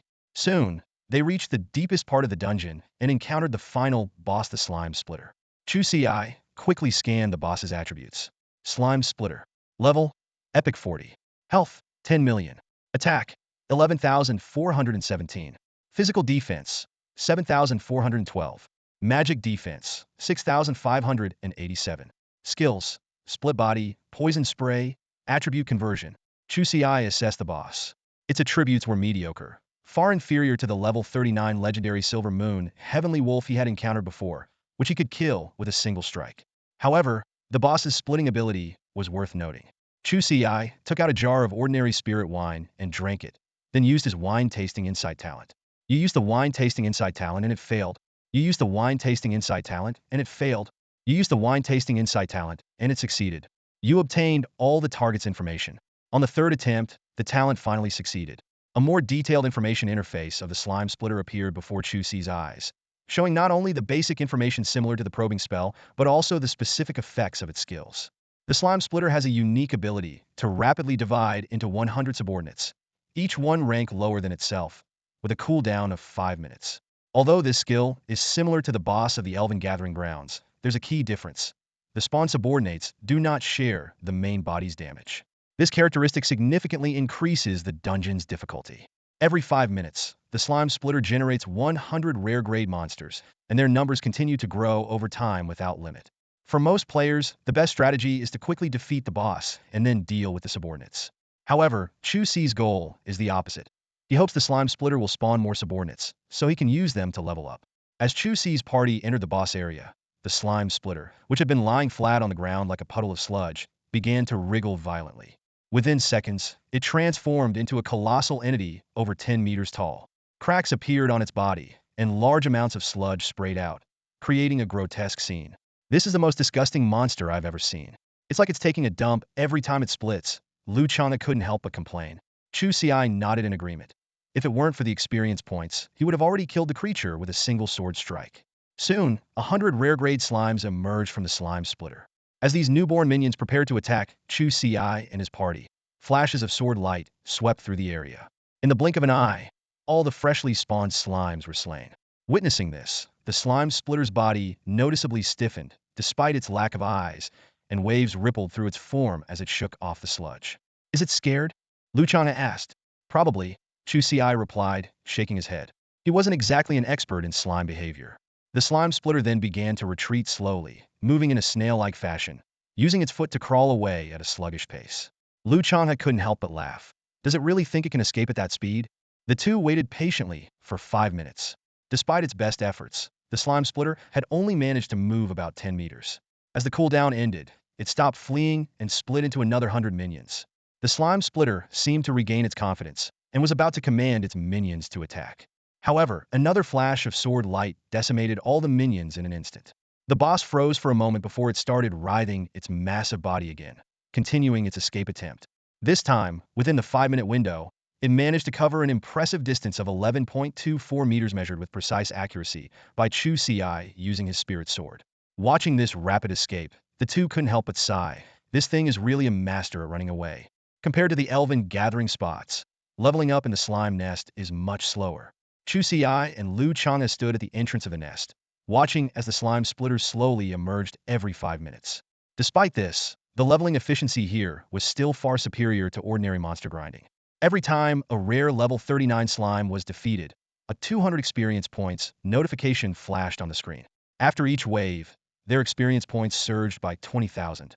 To level up from 30 to 31 required 1 million experience points, so with one wave every 5 minutes, both of them reached level 31 after 4 hours. For the next 3 days, they barely left the instance. When they were tired, they would log out to rest and then return to continue fighting. Although Luma claimed he was just taking it easy, he wasn't idle. He brought cooking utensils into the instance and prepared meals for them, while Chu Ci fought monsters, taking care of them meticulously. 72 hours flew by. Even with 8 hours of rest each day, their levels steadily climbed to the maximum of 39. A system notification sounded. Your level has reached the cap. You will not gain any more experience points until you complete the breakthrough quest. Randomizing your breakthrough quest. Chu Ci focused intently, and soon, the new breakthrough quest appeared before him. Mythical Immortality, Level 40 Breakthrough Quest, Hell Difficulty.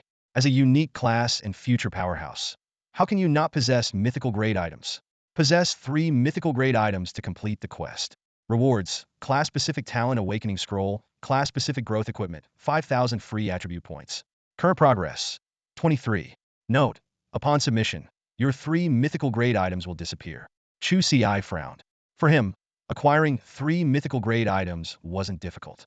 He already had the Cloak of Invisibility and the Invincible Crystal. However, the fact that these treasures would disappear upon completing the quest made him hesitate. These mythical grade items were foundational assets for Xia.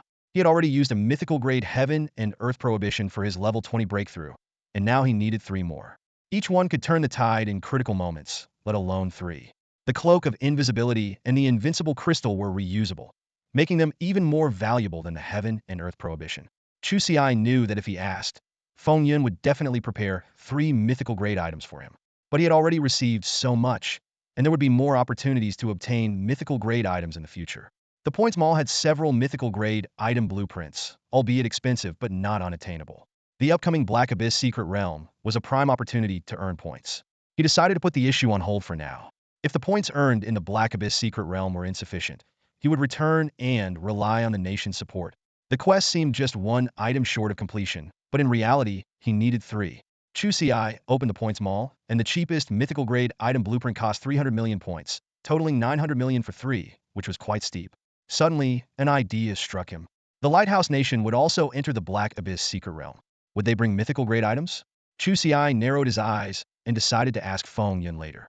If the Lighthouse Nation brought mythical grade items, he could just take them. Using their mythical grade items to complete the quest would be much less painful. After reviewing his quest, Chu Ci turned to Lu Ma. How's your breakthrough quest? Lu Changha smiled wryly and showed his normal difficulty quest. Look, this might hold me up for a while. His quest was straightforward, requiring him to possess a unique skill. This was similar to Chu Ci's level 30 breakthrough quest. If it were upgraded to hell difficulty, it might require 10 unique skills. The sound of Chu Ci's voice broke the silence of the training room. Let's use the legendary task upgrade scroll. He explained that the military had previously given them 4 task upgrade scrolls, 2 epic and 2 legendary. He had handed these scrolls to Aunt Lu because his own boundary-breaking task couldn't be changed, and these scrolls could be used to switch out boundary-breaking tasks. Lu Changha nodded in agreement and immediately took out a legendary task upgrade scroll to use. 3 task options appeared on the interface, 1 solo task and 2 team tasks. After a brief consideration, he casually selected one of them. With Chu Ci's assistance, Lu Changha completed the boundary-breaking task within minutes, and his level jumped to 40. When are you leaving? Lu Changha asked, a hint of reluctance in his voice. Either tomorrow or the day after, Chu Ci replied, a complicated look flashing in his eyes. All right, take care of yourself, Lu Changha advised. They'll work hard to level up while you're gone. I can't rely on you forever. Chu Ci chuckled. No worries, I relied on you before too. As they chatted, they unknowingly arrived at the cafeteria. During the meal, Lu Changha suddenly pulled out a badge from his pocket and handed it to Chu Ci. Take this, I don't need it anyway. It was a fatal badge, capable of negating a lethal blow once. Chu Ci accepted the badge with a nod. He understood that if he didn't take it, Lu Changha would be worried. After finishing their meal, Lu Changha headed back to the training room, while Chu Ci left Qinglong Academy and went to a shop outside the campus. Inside the shop, Jin Hai warmly greeted Chu Ci and led him to the reception room. Mr. Chu, we've prepared everything you requested, Jin Hai said with a smile. Additionally, our boss has prepared 100,000 beginner swords. If that's not enough, we'll find a way to get more. Chu Ci carefully inspected the goods. Besides the 100,000 beginner swords, there were various potions, health recovery, mana recovery, debuff removal, invisibility, speed boost, a wide array, all well stocked. There were also over 5,000 jars of spiritual wine, mostly high grade, with about 1,000 being rare grade. How much in total? Chu Ci asked. The total is over 40 million, but you can have it for 40 million gold coins, Jin Hai quoted. Chu Ci nodded, feeling the price was reasonable, even a bit cheap. I don't have enough gold coins on me, so we'll trade these items instead. He took out various pieces of equipment, all looted from the slime nest, ranging from common to high grade. He planned to exchange the rare grade items for credits elsewhere. Jin Hai's eyes lit up at the sight of the equipment. Not only was the quantity impressive, but they were all level 30 and above. This meant that the person in front of him was at least level 30, if not close to the max level of 39. Reaching such a level within just over a month since the school started was beyond his expectations. All right, Mr. Chu, please wait a moment. Jin Hai didn't say much more and immediately began to count the equipment and items. An hour later, Jin Hai finished the inventory count. He looked up at Mr. Chu, a shrewd glint in his eyes. Mr. Chu, there are a total of 31,472 items, valued at 728.521 million gold coins. How about we round it up to 730 million gold coins? Jin Hai suggested, a hint of anticipation in his voice. Chu Ci thought for a moment and nodded. No problem. Jin Hai breathed a sigh of relief and took out a gold card from his pocket, handing it to Chu Ci. All right, here's 330 million gold coins. Please keep it safe. After completing the transaction, Chu Ci didn't leave immediately. He selected some swords around levels 20-30 from Jin Hai's shop before leaving, satisfied. Back at Qinglong Academy, Chu Ci immediately began his preparations. He started by branding the Xian sword mark on each of the 10,000 novice swords, then did the same for the newly acquired level 20-30 swords. By the time he finished, the damage bonus had precisely reached 3,000 times. Chu Ci pulled up his attribute panel and carefully reviewed it. Name, Chu Ci. Class, Soul Wine Sword Immortal. Level, 39. Max HP, 35,150. Mana, 15,550. Strength, 12,395. Agility, 3,455. Constitution, 3,515. Spirit, 1,555. Intelligence, 1,555. Physical attack, 24,790. Magic attack, 3,110. Physical defense, 3,515. Magic defense, 1,550. Damage bonus, 3,000 times. Skills, Immortal Wind Cloud Technique, Natal Sword Chi, Void Sword Condensation Technique, Sword Light Escape Technique, etc. Talents, Wine Immortal, Sword Immortal, Fallen Mortal, Sword Heart, Sword Intent, Wine Tasting, etc. From level 30 to 39, Chu Ci's attributes increased by 900 points each, and he gained 1,800 free attribute points. His 3 growth-type exclusive equipment pieces each gained 900 points. The higher the level, the greater the attribute gap, Chu Ci amused. By the time I reach levels 80-90, each level up will bring tens of thousands of attribute points. By then, moving mountains and filling seas will be a piece of cake. He gently swung his sword, calculating the damage. With the 3,000 times bonus, my pure damage per strike can reach over 70 million. If I land a critical hit, breaking a billion will be effortless. Next, Chu Ci headed to the exchange center. Although there were no legendary grade spirit wines this time, he exchanged all rare and epic grade equipment and items for credits, totaling 3 million. Adding the 4 million left from before, he now had 7 million credits. Mr. Wu, could you please exchange all these credits for epic grade spirit wines? Chu Ci asked. Mr. Wu chuckled. You're here to clear out our stock, aren't you? Despite his jest, he quickly completed the exchange. In the end, Chu Ci received 104 vats of epic grade spirit wine, all of which he had tasted before. Back at his residence, Chu Ci started inventorying his resources. Mythical grade items, 2. Epic grade spirit wines, 165 vats, including the newly acquired 104 vats. Rare grade spirit wines, 1,325 vats. High grade spirit wines, 4,021 vats. Common grade spirit wines, 114 vats. Various potions, around 10,000, mainly for mana recovery. Other items, teleportation scrolls, lethal badges, etc. Chu Ci specifically checked the skill information for Void Sword Condensation Technique. Void Sword Condensation Technique. You can gather the power of the Void to form a Void Sword. The Void Sword is invisible and undetectable, making it almost impossible to defend against. When it damages a target, it leaves a void mark. Each additional mark on the target increases the damage they take by 9 for the next 5 minutes, stacking up to 10 layers. 910 levels, 25,025, 600 proficiency. Just as Chu Ci finished organizing, there was a knock on the door. It was Feng Yun, holding a stack of documents. Let's cut to the chase, Feng Yun said directly. The Black Abyss Secret Realm will open the day after tomorrow. This is the information we've gathered. Take a look first, and ask me if you have any questions. Chu Ci took the documents and began reading them carefully. The information revealed that the Black Abyss Secret Realm appeared in the Lighthouse Nation 300 years ago and opens every 3 years, allowing only extraordinary experts up to level 69 to enter. It was thanks to this secret realm that the once weak Lighthouse Nation quickly rose to become a powerful country.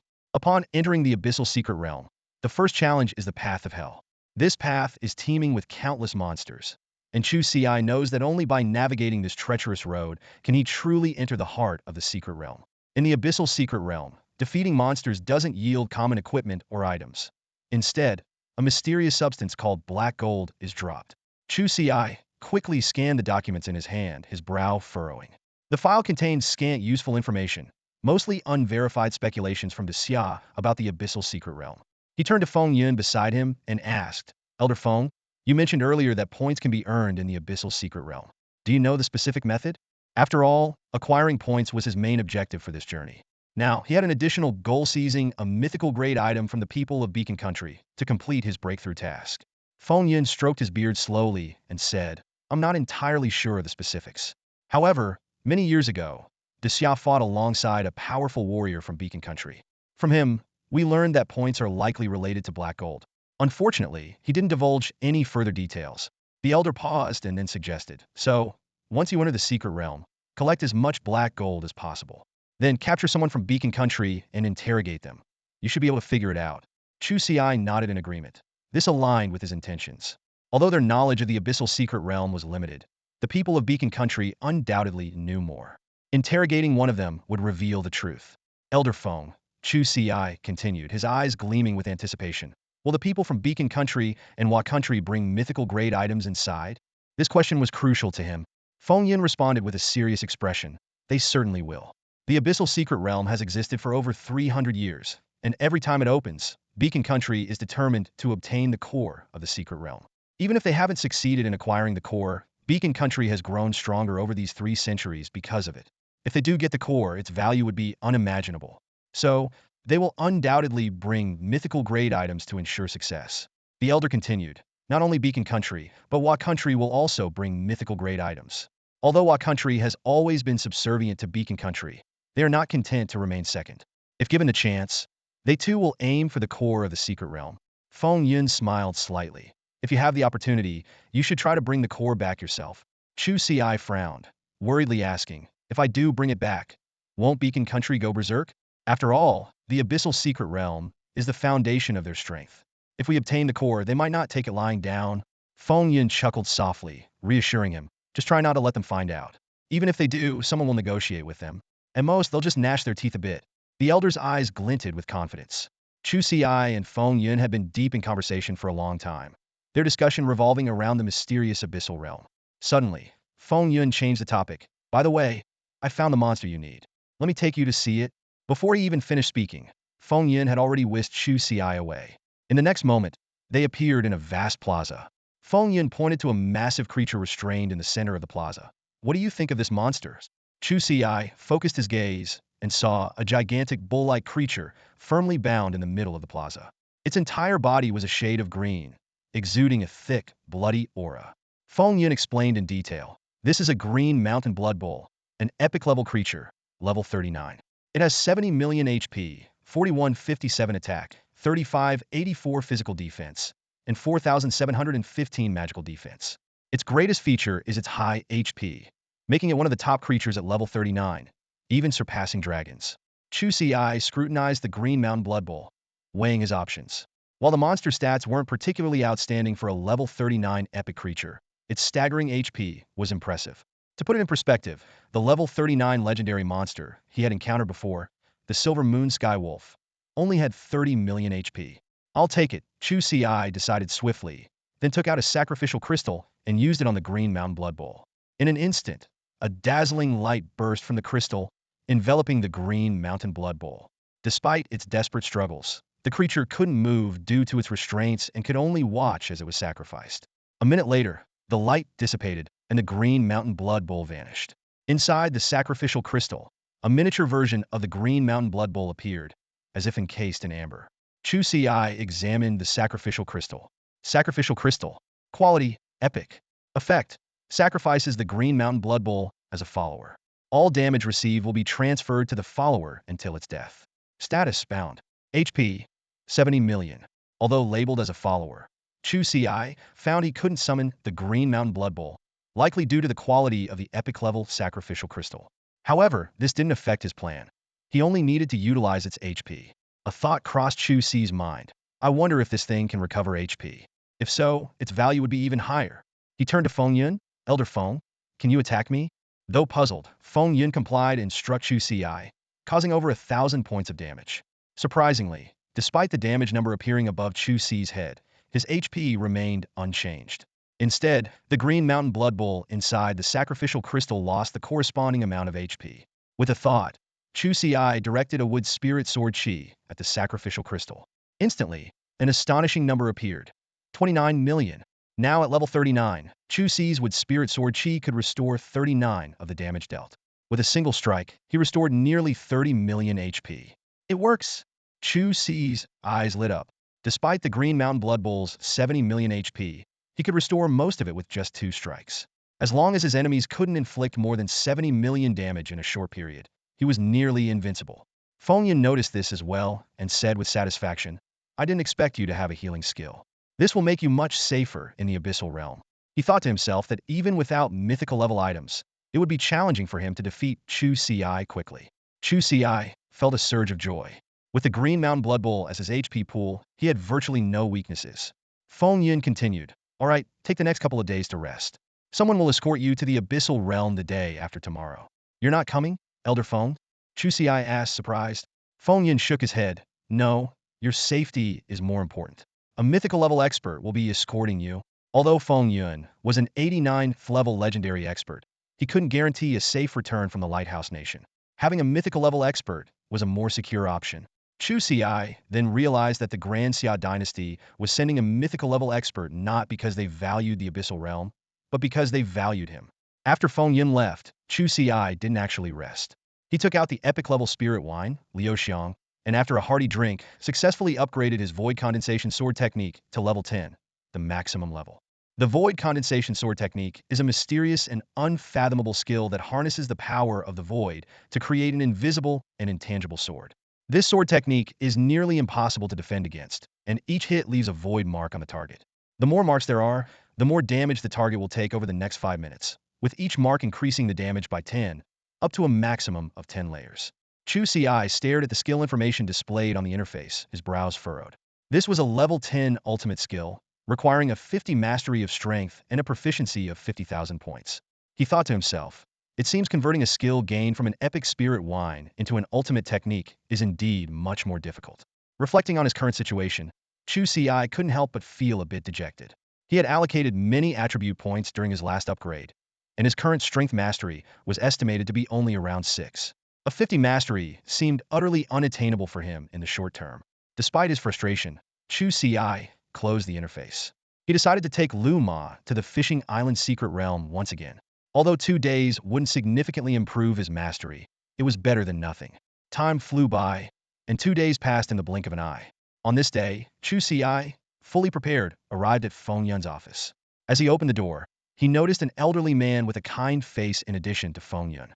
Feng Yun introduced them. Old Chun, this is Chu Ci. Chu Ci, this is Chun Binghe, a level 93 mythic grade expert. You two actually have some connections. Chu Ci respectfully greeted Chun Binghe. It's an honor to meet you, Mr. Chun. At the same time, a hint of confusion flashed in his eyes, as he couldn't recall ever having any interaction with such a powerful figure. Chun Binghe laughed heartily. Haha, young man, your principal is referring to the college entrance exam. It was I who cast a forgetting spell on the examiners in Yunzhong province back then. He explained, I wanted to meet you at that time, but the higher-ups didn't allow it for confidentiality reasons. Chu Ci suddenly understood, realizing the unexpected connection. If it hadn't been brought up, he might never have known. Feng Yun stood up and said, you two have a chat. I have some matters to attend to at the school. With that, he left the room, leaving the two of them alone. Chun Binghe's expression turned serious. Are you ready? We don't know much about the Black Abyss secret realm, but it is undoubtedly extremely dangerous. Over the years, many people from Lighthouse Country have entered, and less than 10 have come out alive. He looked directly into Chu Ci's eyes. If you don't want to go, you still have a chance to back out. Chu Ci responded firmly, Mr. Chun, I will come back alive. Chun Binghe remained silent for a moment, then slowly nodded. He explained that opinions were divided on whether Chu Ci should enter the Black Abyss secret realm. One faction worried about the risks, believing that Xia had plenty of places to enhance one's strength. The other valued the opportunities within the secret realm, noting that it only opened once every 3 years, and Chu Ci might not get another chance if he missed this one. In the end, it was the military leaders who made the final decision. They believed that true strength is never cultivated under protection. Moreover, if Chu Ci could bring back the core of the secret realm, it would be a blow to Lighthouse Country. Since you've made your decision, these items should be given to you, Chun Binghe said, taking out a series of mythic grade items. The mythical seal, the heaven and earth prohibition, the 7-star lamp, the breakthrough all, and the cross-border teleportation scroll 5 legendary items lay neatly before Chu Ci. Among them, he had seen the heaven and earth prohibition before. Chu Ci took a deep breath. Each of these items could turn the tide of battle at a critical moment. With the addition of his invisibility cloak and invincible crystal, he had 7 legendary items in total. Even if he encountered a demigod, he could still protect himself. Chun Binghe advised earnestly, first, bind the cross-border teleportation scroll and set the teleportation point right here. If you encounter any danger, come back immediately. Chu Ci nodded in agreement and quickly bound the scroll to himself, setting the teleportation target to the current room. Keep these items safe and familiarize yourself with their effects. Use them when needed. Don't worry about wasting them. No matter how powerful the item, your life is more important, Chun Binghe said with a serious expression. Chu Ci chuckled. Don't worry, old Chun. I'm the kind of person who values my life above all else. Chun Binghe smiled slightly, knowing that if Chu Ci truly feared death, he wouldn't be venturing into the abyssal rift. Oh, and there's this skill you haven't learned yet, Chun Binghe said, taking out a skill book for language mastery. Once you learn it, you'll be able to understand most races' languages, and what you say will be automatically translated into their language. Chu Ci took the book and immediately learned the skill. Though it didn't increase his combat power, it was extremely useful for communicating with other races. It's about time. Let's head out, Chun Bing has said, waving his hand to tear open space and create a passage directly to the abyssal rift outside the lighthouse nation. The two of them passed through the spatial passage and soon found themselves above a mountain range. Chu Ci's gaze fell on the massive black vortex at the center of the mountains. Is that the entrance to the abyssal rift? He asked. That's right. The rift hasn't opened yet. Forcing your way in, even if you're a legendary powerhouse, could get you swallowed by the spatial turbulence, Chen Binghe explained. Just then, a figure suddenly appeared before them. Chen, is this the person you're sending into the abyssal rift? He looks pretty ordinary. This might be your only chance. Are you sure you want to waste it? A blonde, blue-eyed elder said with a smile. Chen Binghe introduced Chu Ci. This is Fred, a legendary powerhouse from the Lighthouse Nation, responsible for guarding the abyssal rift. Then he turned to Fred and said sarcastically, Fred, the abyssal rift has been in your Lighthouse Nation for over 300 years. I assume you've already obtained the core of the rift? We're not expecting much. We're just sending someone to take a look. Fred caught the sarcasm in his words. Everyone knew the Lighthouse Nation had yet to secure the rift's core. He forced a smile and said, That's good. The abyssal rift is quite dangerous. Sending only one person from your daxia is wise. It minimizes losses. Chun Binghe felt contemptuous, thinking, if we had sent a large team, your Lighthouse Nation would be in a panic. Fred didn't linger long and left after a brief greeting. Shortly after, another lean elder flew over. Mr. Chen Binghe, it's been a long time, the old man greeted, his wrinkled face breaking into a smile. The silence was shattered by the voice of Xuanyu Qingyuan, whose short stature of barely 1.6 meters belied a formidable presence. Chen Binghe raised an eyebrow, instantly on guard. Although the old man before him was only at level 91, his unique curse-related profession made him a figure to be reckoned with. Didn't expect it to be you from what country? Chen Binghe responded calmly, his eyes sharply assessing the other. Xuanyu Qingyuan seemed to sense Chun Bing's wariness and quickly waved his hand. No need to be so guarded, Mr. Chun. I wouldn't dare make a move here. I just want to know how my grandson died in the Yudao secret realm. As he spoke, a cold glint flashed in his eyes. The Xuanyu family had not been prominent in Hua country until 10 years ago when Xuanyu Qingyuan became a mythic-level strongman, barely elevating them to the ranks of a significant clan. His grandson, Xuanyu Liangping, had awakened a legendary profession and was supposed to be the family's hope for rising to power, only to die unexpectedly in the Yudao secret realm. This blow was devastating for Xuanyu Qingyuan. Despite his seething anger, Xuanyu Qingyuan knew that challenging the mighty daxia alone was unwise, and Hua country would not risk conflict with daxia over a deceased youth. However, he was determined to at least uncover the culprit. Chen Binghe replied bluntly. He fell to his death from a cliff in the secret realm. This statement clearly enraged Xuanyu Qingyuan, his face darkening instantly. Mr. Chun, do you take me for a child? Yes, so what? Chun Binghe retorted coldly, a hint of provocation in his eyes. Want to fight? See if I don't kill you. Xuanyu Qingyuan trembled, quickly suppressing his anger. His expression shifted rapidly, forcing a smile. You must be joking, Mr. Chun. I was merely asking. If you don't wish to say, then so be it. With that, he turned to leave, but not before casting a sidelong glance at Chu Ci. Once Xuanyu Qingyuan was out of earshot, Chen Binghe turned to Chu Ci with interest. Do you know how his grandson died? Don't worry. I've set up a barrier. They can't hear us. Chu Ci shook his head. No idea. I don't even know his grandson. Maybe I killed him with a sword. Or maybe he was blown to bits by Fu Wen and the others. He had indeed killed many Hua soldiers in the Yudao secret realm, but had never asked their names beforehand. Chen Binghe chuckled. So even the person involved doesn't know. Xuanyu Qingyuan has even less chance of finding out. That's all for today. Thank you so much for watching.